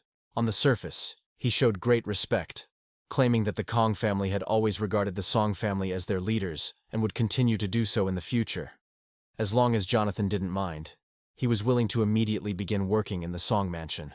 Jonathan, knowing that Christopher had no competitive advantage early in his career, suggested that it would be better to fight for a good position on his own. He also inquired whether there was a shortage of cooks in the east courtyard of the Song mansion. Christopher boasted of his experience serving the saints and extraordinary beings when he was young. Jonathan interrupted Christopher, asking him to stand up. He mentioned that if Christopher really wanted to serve the Song dynasty, he had a task for him. However, when he saw that Christopher was kneeling again, he asked him to stand up. The old man immediately jumped to his feet. Then Jonathan took 4 pills in a bottle from his jacket. He explained that, as far as he knew, there were 4 ancestors in Yunnan City who had reached the top of their hierarchy. He instructed Christopher to ensure that these ancestors broke through to the heavenly level. Christopher felt uneasy looking at the fragrant pills. He worked hard for 5 years to break through to the heavenly realm, only to find himself overshadowed by the old hands. Despite his discomfort, he understood Jonathan's intention to tame these old figures for the good of their family. Moreover, Jonathan had something else for him. Jonathan, recognizing Christopher's loyalty, rewarded him with the heavenly spirit pill. Christopher expressed deep gratitude. He assured Jonathan that they would take command of the remaining 4 families. As Christopher was about to leave, Jonathan stopped him and smiled. Then he decided to talk to him about the engagement. He didn't expect Christopher to be so wrong that he would get down on his knees, begging Jonathan for forgiveness. Christopher even offered to make Karen a concubine or maid for Jonathan. Suddenly Jonathan waved his hand, stopping him. He indicated that he was not interested, and was simply looking for a good reason to break off the engagement. As for Karen's thoughts, Jonathan didn't want to get involved, saying he was too lazy to deal with it. Upon hearing this, Christopher was immediately depressed. He had not expected Jonathan's decision to break off the engagement, but he thought it might be the best outcome, so he decided to approach the matter accordingly. After Christopher left, Jonathan breathed a sigh of relief. Although events developed somewhat better than expected, he finally agreed to an engagement. At that moment, David expressed doubts about Christopher's sincerity. He suspected that Christopher had not actually surrendered, but was only putting on a show to avoid retribution. Martin also agreed, suggesting that since Karen had just left, it was possible that those who had slipped away could cause trouble. Gavin said it was better to leave no stone unturned and kill the whole family. Then Jonathan quickly waved his hand, stopping them. He advised everyone to listen carefully, as a major conflict could soon break out in Yunnan City. Millions of ferocious beasts broke through the wall and entered inside, causing countless casualties in the flames of war. Jonathan emphasized that every additional point of controlled power coming from the greatest priestess could help the people of the kingdom of Tiandu and keep more sparks of hope alive in the current crisis. Therefore, the overall situation should be prioritized over personal grievances and internal conflicts. David was deeply moved when he heard this. He did not expect Jonathan to be so broad-minded, to have such a majestic demeanor, very similar to that of his father. Little did they know that Jonathan's treatment of Christopher and the others was simply done to make the most of the situation. After all, greater combat power was beneficial in battle. Thinking along these lines, Jonathan asked the steward to arrange a flying boat, as he was planning a long journey. Meanwhile, at the Iron Wall Army base inside the Great Wall of China, the country's transport ship was already 10 miles from its base. In the middle of the field stood 2 cars called the White Maiden, as well as a girl with green hair and an eye patch. At that moment, another Titan rushed towards the transport ship at lightning speed. Seeing this, the robots quickly made an announcement. The speeding car suddenly jumped. The next moment she appeared before the general. Inside the car was Dennis, the same general who had recently visited Hugo. He said he had received a release document to send his family. After General Lucretia received the imperial decree, she immediately expressed her gratitude and returned to the transport ship. The release was approved, and the princess of the classic Chinese wolf ring named Lana showed a happy smile. She was eager to get moving and experience the ferocious beasts in real combat. These 3 cute little ones were truly extraordinary in Lana's eyes. After Jonathan released Christopher, he prepared to return to the mansion. Meanwhile, David was ready to launch the floating shuttle. Jonathan sat on the shuttle, tweaking it, and stated that he was very pleased with its performance. This made Bernard smile, although he had not yet fully recovered from his joy. Jonathan, who was preparing to leave, quickly received advice from David, who suggested that it might be too risky for him to go somewhere else alone. At least several hidden guards should accompany him for safety purposes. Layla also agreed and asked to accompany Jonathan. However, Jonathan believed that it was more convenient to travel alone. He tossed David 2 storage tokens, one of which contained a large wooden comb containing an elixir, and instructed him to select good saplings from the Song Mansion and develop high-level combat abilities. Furthermore, he asked Layla to call a meeting to discuss the affairs of the Eastern Court and improve the combat effectiveness of the subordinates with cultivation talents in the Outer Court in case of future emergencies. The 2 quickly nodded to show their commitment. The hero then asked the steward to convey a message to the old Marquis, stating that he would definitely return within 10 days, and instructing him not to worry. After that, he rushed with the speed of lightning, soaring into the sky and disappearing into the endless expanses. The deafening sound of his departure surprised Brooks. He was amazed by the powerful speed of the flight. Jonathan's departure was met with disappointment from Chelsea. The thing is, she didn't find him last night and now he left so suddenly. Brooks, feeling uneasy, recalled the situation and decided it was safer to consult his father's opinion first. He realized that if they recklessly followed Jonathan, they might not be able to get the treasure into the hands of the wicked and might lose face. Brooks' words were overheard by the old Marquis, who curiously inquired about the treasures they planned to seize. Brooks quickly changed the subject, explaining that he was unable to attend the meeting due to official engagements and would now be hosting a dinner at the Yunnan restaurant. However, his intentions were immediately thwarted by the old Marquis, who realized that Brooks' idea was merely to use Jonathan's elixir. Although Brooks felt a little uneasy after his thoughts were revealed, he still believed that the valuable treasures also belonged to Jonathan. He suggested that these resources could be used in a business model to maximize benefits. However, they have not yet received an answer from the old Marquis. At the same time, David and Layla arrived in the living room and reported that Jonathan had gone to the southern desert to hunt and kill ferocious beasts. They also mentioned that Jonathan would need to visit the sand sculpture city. This news shocked Brooks. He could not believe that Jonathan, who he considered of no use, dared to go to the southern wilderness to carry out such a dangerous mission. The old Marquis, who had a deep understanding of the situation, was shocked at first, but chose to ignore it. He asked David when Jonathan would return. The man replied that Jonathan would return in a short time, within 3 to 5 days, but no more than 10. After this, the manager was about to leave when Brooks suddenly stopped him. Brooks stood up and directly questioned the old Marquis's father about the dangers that lay in wait in the southern wilds, pointing out that the Iron Wall army was having difficulty moving forward, and inquired why Jonathan had dared to go there alone. At this point, David seemed not to hear his concerns, and suggested that they leave immediately. Seeing this, the old Marquis had to open the information screen to recall Jonathan's recent heroic actions. He also reminded himself not to underestimate Jonathan's capabilities. After watching the video, Brooks found it hard to believe, and did not understand why Jonathan suddenly became so powerful. Meanwhile, Jonathan was flying quickly through the air, propelled by the powerful explosive force of the flying shuttle. He crossed the Shishui transport ship with impressive speed. This intrigued Princess Lana, who was surprised by Jonathan's ability to maintain fast flight at such an altitude. She noted that the shuttle's formation must have been set up outside, as it seemed unaffected by the wind pressure at high altitude. The princess admired Jonathan's strong skills and lamented that all the soldiers in Shishui were women. Otherwise, she would have wanted to test Jonathan herself. Jonathan's mission to the southern wilds was dictated by the need to obtain materials from the ferocious beasts to increase the power of the human race's power plants and upgrade mass production machines in preparation for the expected influx of beasts. 4 days after Jonathan left for the southern desert, the Song dynasty welcomed a distinguished guest from the anti-war academy. That guest was Joseph, the head guard at Jonathan's academy instructor. Joseph, who was standing on the transport ship, was excited because it had been more than 30 years since his last visit to Yunnan City. The long absence had awakened feelings in him, causing his heart to tremble involuntarily. Joseph and his companion Theo stepped off the transport ship, and Layla greeted them with respect and politeness. Joseph responded with a smile, expressing his admiration for the Marquis's mansion.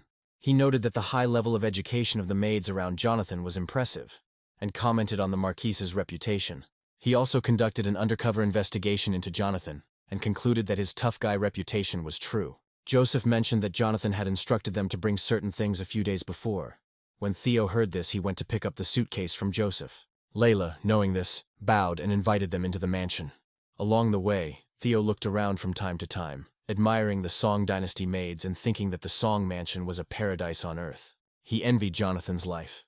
In the main reception hall of the outer courtyard of the Song dynasty mansion, the maid reported to the old Marquis about the arrival of a distinguished guest from the academy. Then the old Marquis asked her to go to the northern courtyard and call Scarlet. At this point, David mentioned the sample of the new test machine, stating that he and Miss Scarlet were there to mingle with temporary guests, and questioned the necessity of receiving the old Marquis personally. However, the old Marquis insisted on showing respect, since Joseph was Jonathan's mentor. Meanwhile, Layla led Joseph and Tao outside the reception hall. Looking at the proud maids, Theo felt the desire to become a servant of the Song dynasty. Even though he was a powerful practitioner with profound skills, he felt that being a security captain was not exciting enough. He fantasized about hiding his strength, becoming a servant, and then revealing his perfection during a crisis to win the affections of beautiful women in one fell swoop. While he was daydreaming, Joseph interrupted his thoughts and advised him to restrain his desires. Then they entered the living room, where they were already expected.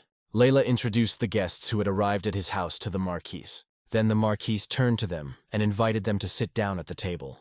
Joseph was surprised to see the old Marquis receiving him personally. The old Marquis expressed his delight and respect, recognizing Joseph's visit as an honor for himself. Joseph, in turn, remained polite and reciprocated the respect shown to him. After that, they sat down next to each other.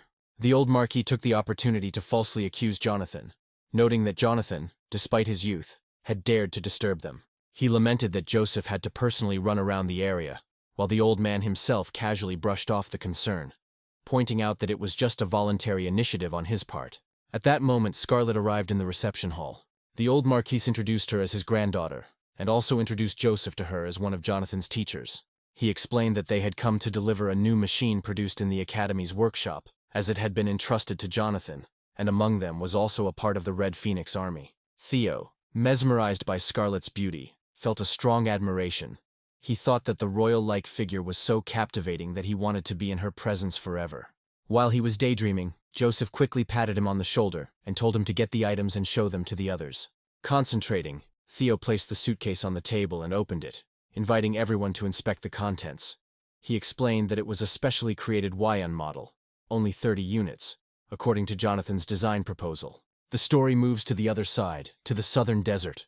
Meanwhile, in the southern wilderness, Jonathan hunted ferocious animals. He killed them to obtain the highest quality red crystals from them. He put together various beast crystals that looked a bit simple but were bright. After several days of intense hunting, he collected enough materials. He planned to use 1/10 of these materials to exchange for medicinal herbs, and leave the other part to upgrade and strengthen the mass production base. The rest would be sold for money. Jonathan also focused on improving his cultivation. Surrounded by countless ferocious beasts, he was protected by the powerful formation he created. It was so strong that no animals could penetrate it. For a while he seemed to be in an energy cocoon, unable to move. However, soon the cocoon burst, and the hero felt himself gaining new strength. Jonathan had just broken through to the late stage of the earth level, and felt a huge amount of spiritual power filling his body. This newfound strength was more than 3 times greater than before, allowing him to unleash more than 10 times his previous combat power. While he was enjoying his enhanced abilities, the ferocious beasts outside roared incessantly, seemingly unaware of their impending doom. Despite the large number of beasts, his heavenly-level defense system remained unbreakable. Jonathan established 4 successive layers of defense, including land, river, and mixed-element arrays. He commented that the animals were indeed useless, and reluctantly accepted the materials they brought him. He then built a new defensive formation. Soon the monsters crowded around one place, hoping to get in there. The beasts rushed forward, but were blasted away by his newly developed soul structure. At this moment, Jonathan had already summoned the formation and was now inside Lubu. Jonathan then ordered the star system to copy the 2 sky-tearing strikes. This technique consumed a significant amount of mental power. However, his current strength allowed him to use it with heavenly rank achievements. Combining his weapons and achievements, he used a powerful heavenly-level combat technique, Heavenly Dance. In this way, he was able to kill all the fierce beasts in his path. Jonathan was somewhat stunned by the overwhelming power he had unleashed. Then a new idea popped into his head. He decided to combine this with other achievements such as the 7 waves, resulting in another large-scale beast massacre. He reduced his power to 70% so as not to damage the core's crystallization.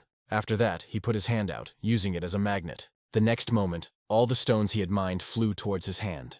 In this way he collected useful crystals. He planned to keep them for himself and sell the rest to the second prince. If the Chamber of Commerce is unable to accept the shipment, he will need to find a wealthier buyer. Crystallizations were built into the system space. Despite the ferocious beasts' useless roars, Jonathan took their disobedience as a sign of desperation.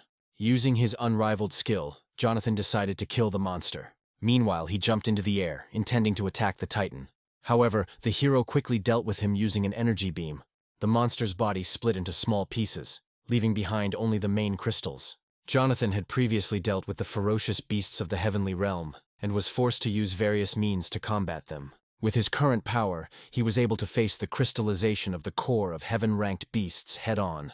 He intended to use them to increase mass production volumes, which was not an uncommon opportunity. This place, however, was outside the signal range, and he was not sure if the system had completed sending the mass production machines to the Song Dynasty government.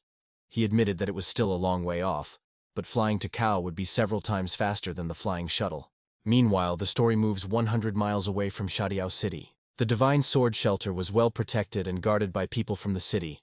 Among these guards were people from the Huan clan, including the young head of the Huan clan, Shane, as well as the elder of the Fabian family. Shane was aware of the divine tier aura and was determined to protect his family's honor. He noted that the trip to Sand Sculpture City was worth it, and approached Malcolm, suggesting that they could come to an agreement. Malcolm's expression remained unchanged, indicating a lack of interest in the proposed deal. Despite this, Shane assured him that the benefits were significant. However, there was no sign of joy on Malcolm's face, only a faint expression of anticipation. Meanwhile, the story moves to the city's Market Avenue. As it turned out, recently captured slaves were being put up for auction at the city market. One member of the mixed-race Russell tribe has caught the attention of many. His behavior suggested that he was of royal blood of the Mer tribe, and this did not go unnoticed. The unknown woman hid her identity and came to the city with the sole purpose of capturing the traitors from the Longhai Kingdom and reclaiming the most precious divine jade. However, on the way she came across this half-demon. Meanwhile, the story moves to the demonic slave auction square on the market street. Two members of the mermen tribe infiltrated the city and discovered a woman whose kingdom they could not determine. Out of curiosity, Lonnie, one of the scouts, asked his uncle Sergio, who was a powerful member of the earthly community, if he noticed anything special about this woman. Uncle, experienced but dismissive, considered her to be an ordinary heaven-rank powerhouse, guessing that she had simply retreated from the divine rank. Lonnie advised against overestimating the minor characters, but he continued to watch the woman, who eventually disappeared. Then Lonnie and his uncle came to Prince Lancel of the Longhai Kingdom and greeted him. The prince gestured for them to sit down and began to speak in a common language. Lonnie reported to Lancel that the traitor who stole the divine realm was currently in the western district of Shadiao City and gave his exact location. However, Lancel showed a shadow of doubt, wondering how the traitor had managed to infiltrate military-controlled territory. Sergio explained that the traitor, Lonzo, had taken advantage of the occasion of His Majesty's birthday celebration to steal their tribe's oracle under the guise of a treasure donation. Lonzo then fled to Tiandu, where His Majesty sent several princes to pursue him. However, Lonzo cleverly misled them, distracted the princes, and eventually arrived at Shadiao City. There, he planned to sail a boat to safety, but found himself trapped due to the sudden declaration of martial law in Sand Sculpture City, which strictly controlled ships. Hearing this, Lancel immediately stopped and asked about the key points. Sergio revealed that Lonzo, as a member of the Sea of Dragons royal family, knew the secrets of the tribe's most precious divine domains. Lonzo's intention to steal the divine domain would likely overcome the bottleneck in his cultivation. However, with the advent of the divine rank, Lonzo could approach the merchant in an attempt to exchange the divine jade for a refund. Lancel was concerned about whether their clan's jade was still with Lonzo, fearing that Lonzo might try to split some of the crystalline fragments for information and breakthroughs. Despite Lancel's concerns, he knew there was little they could do now. The Star Soul General's inheritance was of great importance, and they had to act with caution. Lancel, with his limited resources, was forced to rely on the items he had left to cope with the situation. As Lancel and his group headed towards the Western District, the mysterious woman revealed her figure. She thought that these people might be related to the previous Aobing's legacy. At the same time, Jonathan piloted the shuttle towards the city. At that moment, he realized that he was back in signal range. A second after that, he decided to contact David. Seeing that Jonathan was safe, the butler felt relieved. Seeing the situation, Jonathan quickly asked the manager what he thought. David reported that Jonathan is currently at the training base. Then the hero asked what he thought about it.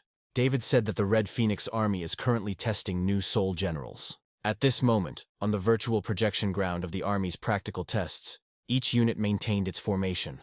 They took part in a real fight with virtual ferocious beasts. They coordinated attacks over long distances, first destroying the creatures on the ground. They then changed their formation to artillery mode to suppress firepower. In an instant, the ferocious beasts in the air were destroyed like fireworks. Explosions rang in their ears continuously. After that, they sent 2 Star Soul Generals to deal with all the remaining ferocious beasts. Right in the air, they transformed into mechanical insects. On the ground, the Star Soul Generals used flying swords for cover. Through mutual cooperation, they quickly killed and destroyed the ferocious beasts. The remaining creatures were dealt with by well-equipped Star Soul Generals. In this way, they ensured the successful completion of the simulation and practical tests with the destruction of all the ferocious creatures. Soon the system informed the girls that the testing was complete. The system then analyzed their results. The survival rate of the various types of Star Soul Generals was 100%. Seeing this, Scarlet couldn't help but grin. She asked everyone what they thought about the actions of these Star Souls. After the practical tests, the girls dispelled their armor. They were even a little upset that the testing ended so quickly. One of the girls noted that the testing machine had not only improved its performance and strength, but also optimized the efficiency of soul energy conversion. All this was observed by Commander-in-Chief Scarlet and her deputy Selena. At that time, one of the commanders, Sandy, stated that the combat power of the test vehicle exceeded expectations. Meanwhile, Inna, another commander, said that if the entire Red Phoenix Army were replaced by this new type, the entire Army's combat capability would more than triple. This discovery shocked Amy, the commander of the western camp of the Redlin Army. She quickly questioned General Sonia about the origin of this remarkable equipment. She wondered if it was specially developed by the Taisan Company. However, Sonia, the head of the Northern Battalion, did not think so. As far as she knew, the company did not have the technical capabilities to develop such advanced equipment. Scarlett then explained that the testing machine was designed by his cousin Jonathan to improve behavior prediction, and was created by the Institute's workshop, with Tyson machinists also contributing to its development. The leaders were amazed. They did not expect that Jonathan, an uneducated person, could suddenly turn into a genius in stone processing. It was simply incredible. They didn't know that Jonathan not only had remarkable talent for crafting, but was also able to withstand the ferocious divine-level beasts. Selena thought that watching Jonathan's terrifying fighting power was a shock, and they were expecting even more amazing events. Meanwhile, the story shifts to the Iron Wall Army base on the southern border of Yunnan City. Sam and his father looked at the test machine with great interest. Although he already knew that the car was designed by Jonathan, the man confirmed this to his son. Sam, laughing heartily, confirmed that it was all Jonathan's creation. Impressed, the man ordered a selection of elite test vehicles suitable for various battalions to quickly create a reinforced Special Operations Battalion. In addition, he planned to contact various enterprises on behalf of the army to purchase large quantities of recycling materials at market prices. Sam inquired about the costs and expressed hope that the army could be fully equipped to not only guard the Great Wall of China, but also potentially expand the southern wastes by 100 miles. Sam was momentarily speechless, thinking that if his father had known that Jonathan still had those pills, they might have had to supply the army with several whole pills for each. Meanwhile, Jonathan was heading into the desert. The butler informed him of the recent events regarding important matters and gave him important information. An incredible treasure had appeared outside of Shadiao City, which was currently under martial law. The butler advised Jonathan to proceed with caution. Jonathan, intrigued but knowing nothing about the specific treasure, grinned at the prospect. He was eager to get his share of the treasure. Thinking about this, I turned on the acceleration mode with full load, disappearing into the endless sky. Meanwhile, outside the city's West District, Sergio bribed officials to gain access to the area. Once they had paid enough, all 3 mermen were allowed inside. The guide instructed them to maintain their cover as merchants from Tiandu, handling everything on their behalf. The mermen said that while they were traveling through the city, they were protecting themselves. However, the guide still advised them to remain calm. Suddenly he saw people from the Huen family coming towards them. The guide gestured to the mermaids that he would greet them and that they should remain silent. After this, the guides greeted each other in jade dialect. At that moment, Shane noticed the strangers in blue cloaks. They seemed to pass by without incident due to simple communication between the 2 guides. But Shane sensed something was wrong. He asked Lancel and a few others to wait a minute. Then he asked Lancel in his language if they had met anywhere before. Cautious Lancel wasn't sure if Shane was testing them. Luckily, he switched to communicating in Tiandu, indicating that he was a newbie and not yet familiar with the local language. When Shane saw Lancel, he frowned in surprise, recognizing him as an ancestor of the human race. He immediately turned his head and asked the guide who these people were. The leader of their group pointed out to his partner that the person standing before him was an honored guest from the Huen family. The guide was horrified, frightened. He trembled when he heard this name. At this point, Lonnie and Sergio were already on alert, ready to act as soon as they noticed something was wrong. The pale-faced leader found himself under pressure from a higher-ranking official. Shaking, he pointed out that these people were merchants from the Tiandu kingdom. Upon hearing this, Shane's eyes turned cold, showing dissatisfaction with the answer. Fabian explained that this man was the 4th member of the Mai family and was involved in some shady business in Tiandu. However, at that moment, Shane let his guard down, allowing Lancel and the others to continue on. Seeing the situation, the pale-faced guide urged Lancel and the others to leave quickly. Lancel, who was walking behind, had a cold and gloomy look. He knew that the Huen family member they were facing was definitely not easy to deal with. As expected, as soon as Shane left the building, he instructed Fabian to find someone to keep an eye on those 3 merchants. Fabian was puzzled by this request, but Shane explained that Lancel and the others made him feel very uncomfortable, as if he had an allergy to seafood, suggesting that it ran in the Huen family's bloodline. Only then did Fabian understand the meaning of Shane's concern. Young Master Murphy believed that they were members of the merman tribe, but the young man clearly saw that they were just ordinary people. He reminded Fabian to speak quietly and trust his intuition, pointing out the need for further investigation. Hearing this, Fabian disappeared in just an instant, and without full protection, Shane relaxed significantly. He had long heard about the quality of the demonic slaves in Shadia City. He felt that the trip had truly lived up to its reputation and decided to try out the local delights. Meanwhile, in a bathhouse in the western city district of Sculpture City, Lancel and a few others were watching Lonzo As it turned out, he was right next to the bathhouse. When Sergio saw him, he was furious. Lonzo used the power of the jade shark to transform into a human and enjoy life carefree. Lonnie, intrigued, asked Sergio to show him too. He handed Lonnie a telescope, which was undoubtedly a cutting-edge piece of equipment for covert investigations. Surprisingly, he managed to look through the protective film on the bathhouse. Lonnie, in an effort to maximize the value of the device, moved the camera to look at the girl inside. However, Sergio ordered him not to act like a fool and hit him on the head, causing Lonnie to scream in pain. Lancel then asked Sergio if the traitor Lonzo was still hiding in the bathhouse. Sergio confirmed this and handed him the telescope, signaling him to take a look. However, Lonnie stopped them.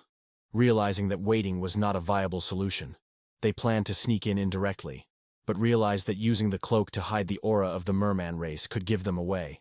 Therefore, only Lancel could go there. At this point, Sergio suddenly asked Lancel to wait until the traitor came out. He had already left the bathhouse, and seeing this, Lancel and the others followed him. Unbeknownst to them, someone was watching them nearby. That person was one of the 4 saints of the Shishe realm, Marina, the possessor of the star-soul General Weirong. She wondered how the traitor from the realm who stole the inheritance of the star-soul General Aobing ended up here. She thought it was a little too grandiose for this situation. Jonathan, meanwhile, planned to use a covert formation to provide security. After listening to Marina's words, he decided that he would take everything from her as soon as the opportunity presented itself. As it turned out, not long before this, the hero had taken great care of his secrecy. For maximum safety, he decided to load the shuttle into system space. With a wave of his hand, the shuttle instantly turned and entered the system void. He then summoned the ineffective mask of living beings and told them to take it with them without saying a word. They needed to first exchange the ferocious beast's raw materials for medicinal herbs before continuing. Previously, he threw this mask directly into the system space and did not have the opportunity to study it thoroughly. Now is the perfect time to try it. The hero immediately transformed into Fae, but soon realized that something was wrong. After all, making a deal with the researchers from the Samarin family clearly didn't suit Faye's personality. After thinking about this, Jonathan changed his appearance again. Surprisingly, despite changing identities several times, none of them seemed suitable. In the end, it was better to disguise myself as an elderly person. Jonathan then arrived at the Chamber of Commerce in Sand Sculpture City. The maid immediately greeted him and kindly asked what he wanted to buy. However, Jonathan did not have time to approach her, and instead asked to be taken directly to Manager Lu. As it turned out, the hero had adopted his true appearance from his original life. Jonathan soon met Lu's manager. The hero bowed to him and said that he had come from Nanzhou to trade. Manager Lu then motioned for them to step aside to talk in private. After this, he asked the hero to go with him to another room. Manager Lu asked Jonathan if he was a general from the Song family. Jonathan then falsely identified himself as one of them, explaining that he was there to settle the affairs of young Master Jonathan, and was interested in trading 1,000 feet of gold and purple sand. Manager Lu, noting that Jonathan was from the Song dynasty, agreed to do business with the Samarin family and made an inviting gesture. The Samarin family was already waiting for Jonathan in the reception area of the Chamber of Commerce. There was some confusion between Taro, a girl from Samarin, and her boyfriend about the 1,000 feet of gold and purple sand that were the teacher's personal treasures. She wondered why the teacher had to pay out of his own pocket for spiritual medicines in order to exchange materials for ferocious animals to create new organisms. The teacher told them frankly that although they represented Samarin's interests this time and accepted the assignment, the data on developing new organisms could be returned if they accelerated the research. However, Taro asked why they needed to spend their own money. She was still confused as to why he needed to handle such matters personally instead of trusting it to someone else. At that moment, Jonathan and Lu entered the room. The hero, seeing the representatives of Samarin, bowed to them. Thanks to Mr. Lu's skill, their transaction went smoothly. Although Jonathan amazed everyone with the quality of his crystals, nothing unexpected happened. After the deal, Jonathan said goodbye and left. After successfully obtaining 2 medicinal herbs, all he had to do was find a seller. That night, Jonathan waited for his opportunity. He used a hidden formation and jumped in the outer direction. Soon he felt the aura of a saint rank. Although this man had put up 2 layers of protection, Jonathan was curious to know the woman's identity and the soul power fluctuations she emitted. He scanned the Star Master's system. Then he realized that there were representatives of the mermen on the roof, and the vibrations were coming from the blue-haired guy. The vibrations of soul power emitted by the blue-haired boy seemed strangely familiar. Meanwhile, the story moves to one of the most elite brothels with demonic slaves. At this moment, the two cat demons were working hard to please Shane. They sat on his feet and fed him grapes. At this point, the brothel's founder took advantage of the situation. At first, Shane didn't understand why he came to his room. The man then introduced himself as the senior manager of the second floor and said that Shane was a very generous customer. However, Shane ordered him to leave if he had nothing more to say. Then the man asked the guy if he liked the two cats. Shane patted the girls on the head and said that everything was fine with him. The man then recommended them, saying that if Shane was interested in them, they could be delivered to his mansion for a few days. He also said that these two cat monsters were bred by their families and had a pedigree certificate verified by the government, not wild demons. The girls immediately started purring, trying to show Shane their talents. Seeing this, Shane no longer hesitated and was ready to buy two cat monsters. He then inquired about the wild demon race mentioned earlier and whether the store had recently received any high-quality goods. The man immediately responded with a smile, saying that a top-quality product had just been purchased from a small shop, but it was already reserved. A hint of disdain flashed in Shane's eyes. He found the fourth young master not so impressive and asked to see how it worked first. If he was satisfied, he would also reserve a seat for himself. The man wasted no time in leading Shane straight to the domestication room on the second underground floor. The cat girls begged the guy to take them with him. When they arrived at the right place, the owner explained that this demonic rider was reserved by the fourth young master of his family, and was said to be the strongest warrior in the tribe with a determined character. As it turned out, there was a demoness in the dungeon that looked like a centaur.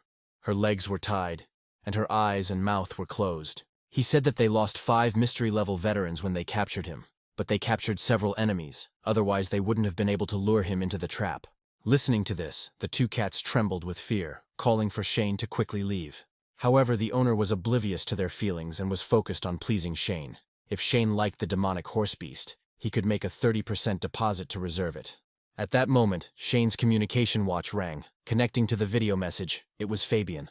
As it turned out, the 3 people he had just met really did have problems. They were tracking a recent high-ranking merchant client who had recently invested in the city. According to the investigation, this disciple was the merchant that Longhai was looking for. Fabiana suggested notifying the seller first, but Shane stopped him. He also asked him to tell him the location and go to the meeting immediately. Before leaving, he threw the manager a talisman. This talisman contained money to ransom the 2 demon cats, and he promised to give the additional amount later.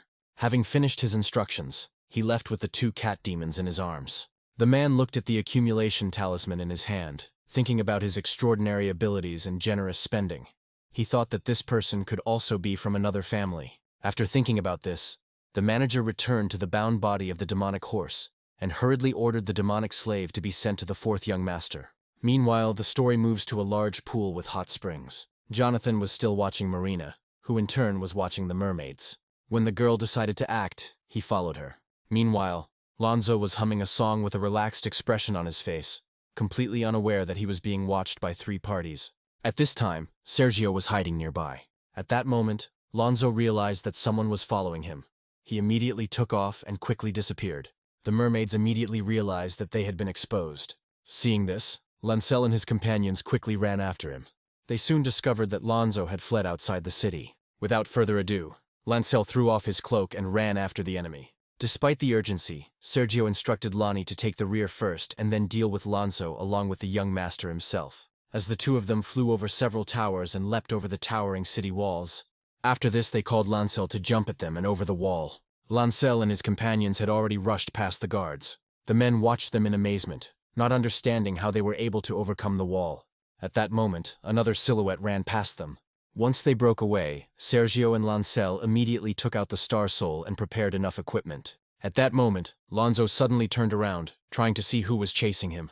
This short delay allowed Lancel and the others to take up position, posing as Star Souls and blocking his path. An enraged Lonzo expressed his disappointment and mocked them as fools from Longhai, who clearly posed no threat. Feeling helpless, Lonzo spoke out in an attempt to provoke the other princes, but was met with Sergio's anger. Sergio demanded that Lonzo quickly hand over their precious treasure or face the consequences. Lancel and his companions were clearly unhappy with Lonzo's taunts, but still advised him to return the treasure. They assured him that if he wanted to surrender, his life could be spared, since Lancel's father could intervene. Lonzo, however, was even more sarcastic, claiming that humans were pathetic and weak. He also said that the Merman tribe has a true dragon bloodline, and belongs to the endless depths of the sea. He then demonstrated his combat prowess by building a Star Soul manor and rising up in a beam of light, disappearing from sight. Lancel and the others were alarmed to realize that Lonzo had penetrated the sand. Then Lancel swung his sword to block the attack, and Lonzo's sword, hidden in the sand, made an attack. Lancel and his companions faced further ridicule from Lonzo, who belittled them and their efforts. Despite knowing that he was at the top of the heaven rank, Lonzo teased them for daring to chase after him. He asked if they believed that he had the Dragon Calming Cone, a magical tool specifically designed to combat the dragon race, and noted the scheming of the previous Star Soul General Ao Bing, who was plotting against him. Lancel and his companions were momentarily at a loss, but Lancel urged them not to panic and to follow their previous plan. They decided that Sergio would attract Lonzo's attention, while Lon would find an opportunity to use the Dragon Calming Cone to contain him. The man learned the method, was stunned at first, but soon regained his concentration. He jumped into the air and began to fulfill his part of the deal. He threw random blows at the sand around them. At this moment, Marina, who was standing on the city wall, had a playful expression on her face. She looked like she had everything under control. Little did they know that Jonathan was hiding nearby, watching with interest what was happening. Jonathan wondered if the lady was just a spectator, or was waiting for the right moment to take action. Meanwhile, inside the city, guards sensed something was wrong when the signal suddenly disappeared. They went to the Western District to report to the cellar. After the conversation, the captain rushed off with his subordinates, but was suddenly blocked by Shane and Fabian. Shane said he was a guest of the Mai family and asked what happened. Upon learning that he was the general's guest, the guards relaxed and bowed to Shane. They reported a fight outside the city, wondering if someone had tampered with the alarm system. They also noted that they were unable to contact the communication device and reported a mysterious vehicle that had raided their defense area.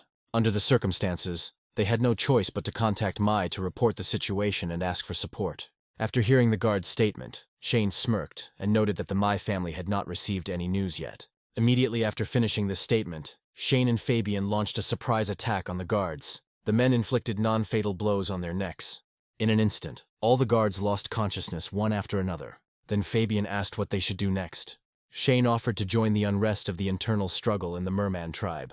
After that, the two of them rushed outside the city. Meanwhile, the battle outside the city became increasingly fierce. Lonzo, taking advantage of the opportunity, jumped up from the sand, took aim at Lancel, and tried to deliver the killing blow. However, Lancel dodged the attack and then grabbed Lonzo, taking advantage of the situation. Lonzo's actions seemed stupid to him. He thought that if Cone the Dragon Calmer was with him, Uncle Sergio would take advantage of it to their advantage, so he urged them to hurry and catch up with him. Seeing the situation, Sergio immediately ran up and jumped, holding the dragon-suppressing cone in his hand, which instantly burst into flames. Watching this, everyone hiding in the shadows were surprised. The dragon-calming cone was a treasure described in the ancient imperial literature. Jonathan remembered that in his past life, it fell into the hands of Nan. Shane was simultaneously shocked and realized that the dragon-calming cone was his 9th magical weapon. At this point, Lancel seemed to loosen his grip and quickly urged Sergio to speed up. Then Sergio, smiling ominously, assured Lancel not to worry. He promised to help free him from this predicament. The next moment, Lancel felt a chilling sensation as Sergio thrust the cone straight into his body, and his armor began to disintegrate. The sudden turn of events caused him to feel incredible pain, leading to him losing consciousness. At that moment, Lonzo appeared in front of them. He considered Lancel and his companions to be real fools, considering that they thought he would be easily deceived. Lonzo admitted that he had deliberately set up the situation to trap them. Suddenly he noticed with displeasure that Lancel had switched off. Then he ordered Sergio to bring the half-breed to his senses. His subject obediently activated the weapon, and energy lightning pierced Lancel's body. At that moment the man woke up from incredible pain and screamed. Lonzo laughed as he asked his nephew how the dragon-taming cone felt. However, Lancel turned to Uncle Sergio, asking why he had betrayed him. He knew that Sergio was a veteran of the Royal Guard and had served long under his father, and he wondered why he had betrayed him. Sergio apologized to the prince, saying that he had been loyal to Lonzo all this time. When Lancel heard this, he was horrified. At that moment, he realized that Lonzo had planned everything for a long time. Then he sternly asked his uncle what he wanted. Lonzo said that he stole the mermaid clan's inheritance and lured the prince to pursue him, intending to capture them alive and use their essence and blood to activate the mermaid clan's inheritance ceremony. Lonzo explained that Jade's essence was crucial to activating the legacy, and that he was merely a vessel to complete the ritual. he revealed that jade was a significant legacy of the merman tribe. The story goes that 1,000 years ago, monsters began to rampage in the Western Sea, forcing their clan to leave their homeland for the sea. After that, Star Soul General Ao Bing fought the monsters for 3 days and nights. He destroyed thousands of sea creatures with his own hands, and quickly calmed the endless sea. After his legendary feat, their clan was able to return to their homeland, and thus, the great kingdom of Longhai appeared. It was known to all that when the host died, the Star Soul returned to its original jade form, and began to wait for the next suitable host. Lord Lantong went through many hardships so that Star Soul General Ao Bing could protect the merfolk forever, and in the end, he mastered the secret technique. At the cost of his life, he sealed Ao Bing's Star Soul Jade with a secret technique and created a divine jade. The Lord sealed the jade as the greatest legacy of the merman tribe, and every time Ao Bing was to be chosen, the jade would once again activate the secret method, sealing the soul jade and waiting for the next clan member to take up the inheritance. Upon learning of this inheritance secret, Shane was surprised, noting its similarity to the secret techniques of his own ethnic group, while Marina mused that if this technique had not been lost, reaching the pinnacle would only be a matter of time. However, Jonathan sensed that something was wrong, suspecting that the story might be presented from a perspective intended to mislead humanity. Lancel heard that the title in question was one that was granted by the Celestial Empire and the Sea Dragon King, at which point he realized that Lonzo's plan was to begin the succession of Star Soul General Ao Bing, which required the essence and blood of the Mermaid clan. The process required the blood of 3 members of the royal families. Lonzo's original plan was to take a detour from Sand Sculpture City to the Tiandu Kingdom, where they could cooperate both internally and externally to ambush and capture the 2 princes. However, he did not expect the sudden appearance of the Divine Realm, which completely disrupted his plan. Lancel couldn't help but laugh when he realized that the requirement for 3 royal bloods to begin the succession ceremony made it clear why his father had assigned each of them to lead the team. The intention was to make it difficult for all 3 to meet, as the only members of the royal family present were Lancel and Lonzo, Lancel being curious to see how Lonzo would begin the succession ceremony. However, Lan Quan's expectations were far from reality. Having no other choice, Lonzo asked why he thought he was luring Lancel out of town, which made him feel uneasy. Meanwhile, Jonathan was speechless because of Lancel's stupid behavior. He noted that Lancel's actions were reminiscent of a man Jonathan had met in his past life who was easily deceived. Jonathan realized that something was wrong, especially considering the way they were talking. This delay allowed the guards to rush in. Jonathan decided to leave the city without further delay, knowing that the secret methods of the mysterious machine, although not very smart, would not be detected by the guards of the city. Meanwhile, the city guard had just arrived outside the city and were congratulating themselves on having prevented a leak. They also fired artillery shots, which angered Sergio. He immediately counterattacked the guards. However, Lonzo said he couldn't stay there. Lonzo ordered him to stop the attack and take Lancel to the Divine Stage retreat. Following the order, Lancel flew straight up, heading towards the Divine Stage and retreating. He pulled the cone out of the ground, causing incredible pain in Lancel's body. The guards quickly realized their intentions and notified the guards stationed there. They decided that they would not allow them to destroy the Divine Kingdom. At the same time, Fourth Young Master received a message that the general was leading an elite security team to this area. At this moment, Marina was observing everything from a great height. She suspected that Lonzo's retreat to the Divine Realm was a strategic move to use the energy of the Divine Realm's retreat to begin the history of Ao Bing's succession.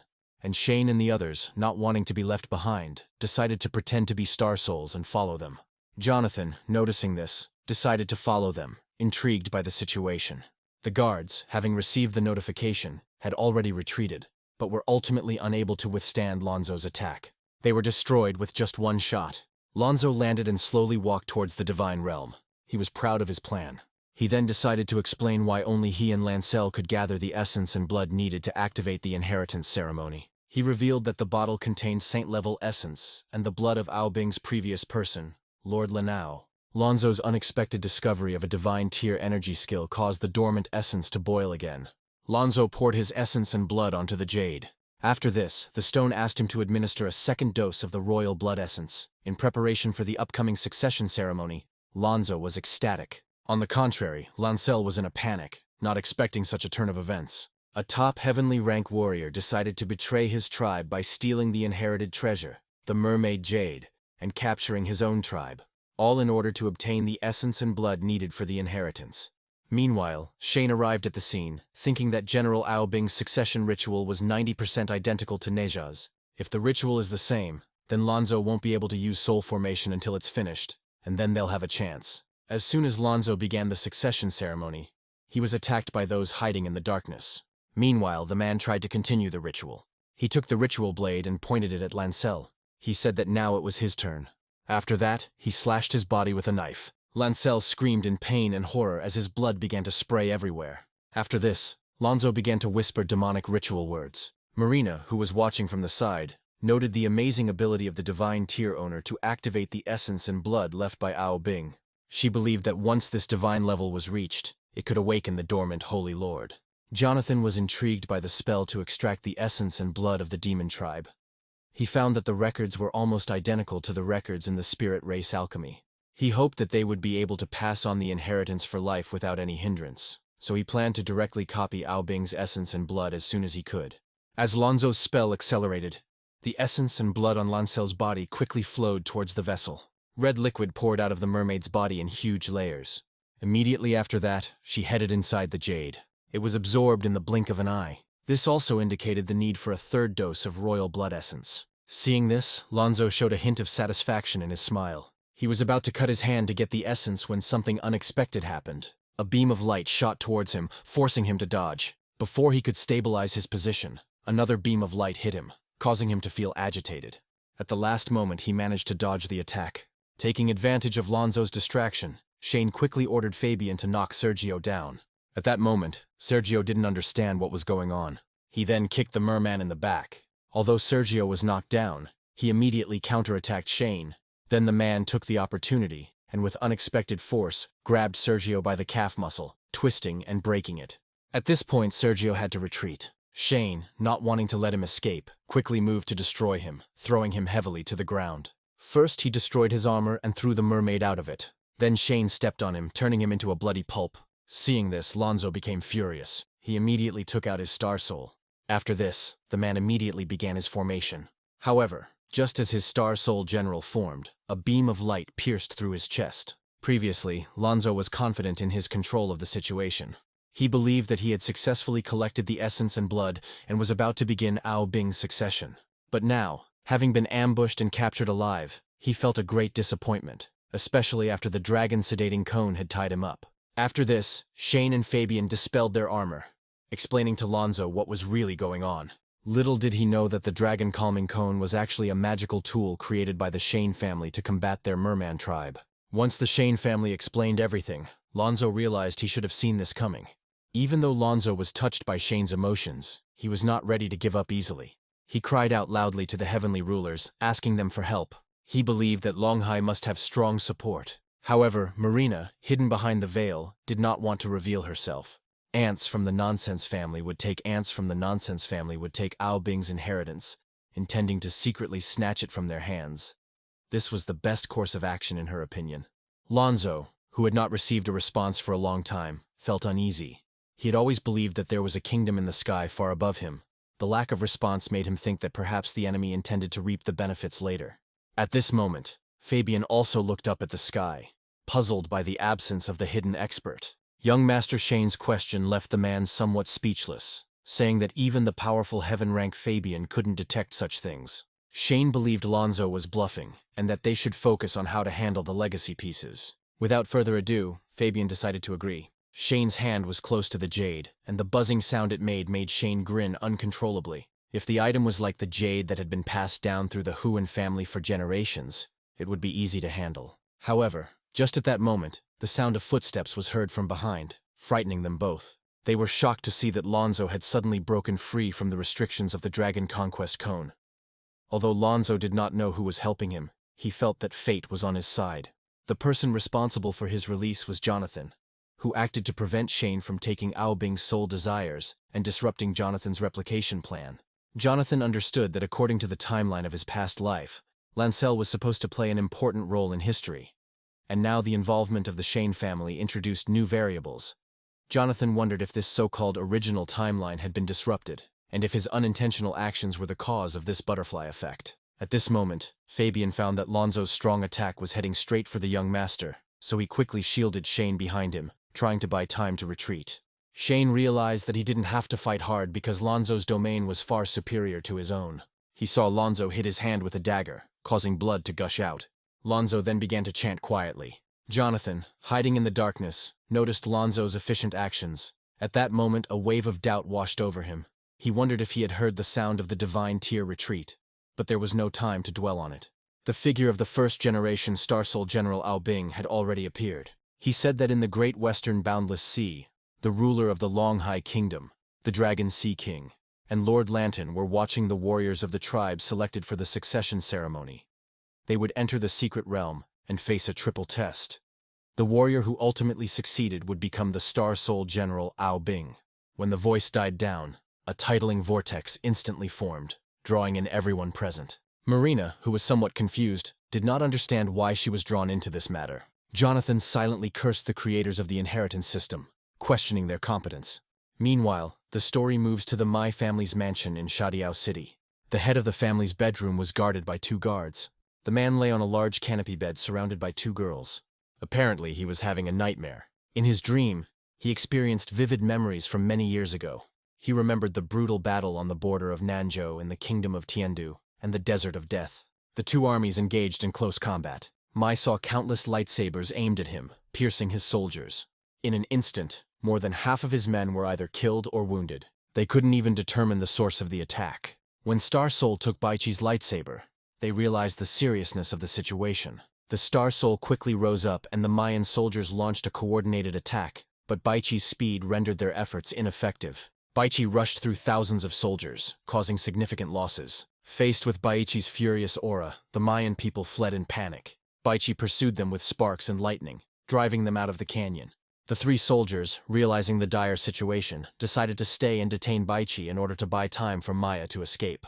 Mei, faithful and righteous, promised to take care of their families. However, despite his efforts, the 3 warriors were soon killed by flying arrows, and Maya's other companions were also killed. When Baichi appeared before him again, Mai knelt down. He begged for mercy, imploring Baichi to spare him. Baichi then pointed at him, asking if he was the head of a family in Shadiao City. In horror, Mai could only hope for mercy, and offered his family everything he had. Baichi, however, did not want to kill him. He simply waved his hand and pointed towards the canyon, warning Maya that if he ever encountered any Shadiao City soldiers crossing this calamity, no matter the reason, Baichi would personally head to Sand Sculpture City to deal with him. Mei, trembling, promised to rein in his subordinates and never cross the line. Then he woke up from his nightmare. However, he was still haunted by horrific scenes. Mai now faces a national crisis as she awaits the arrival of the Star Soul and Baichi. He planned to go to the underground hangar and call Dr. Dunphy. Soon after, the students went to the hangar. The man was informed by his subordinates of an incident involving unknown forces outside the city.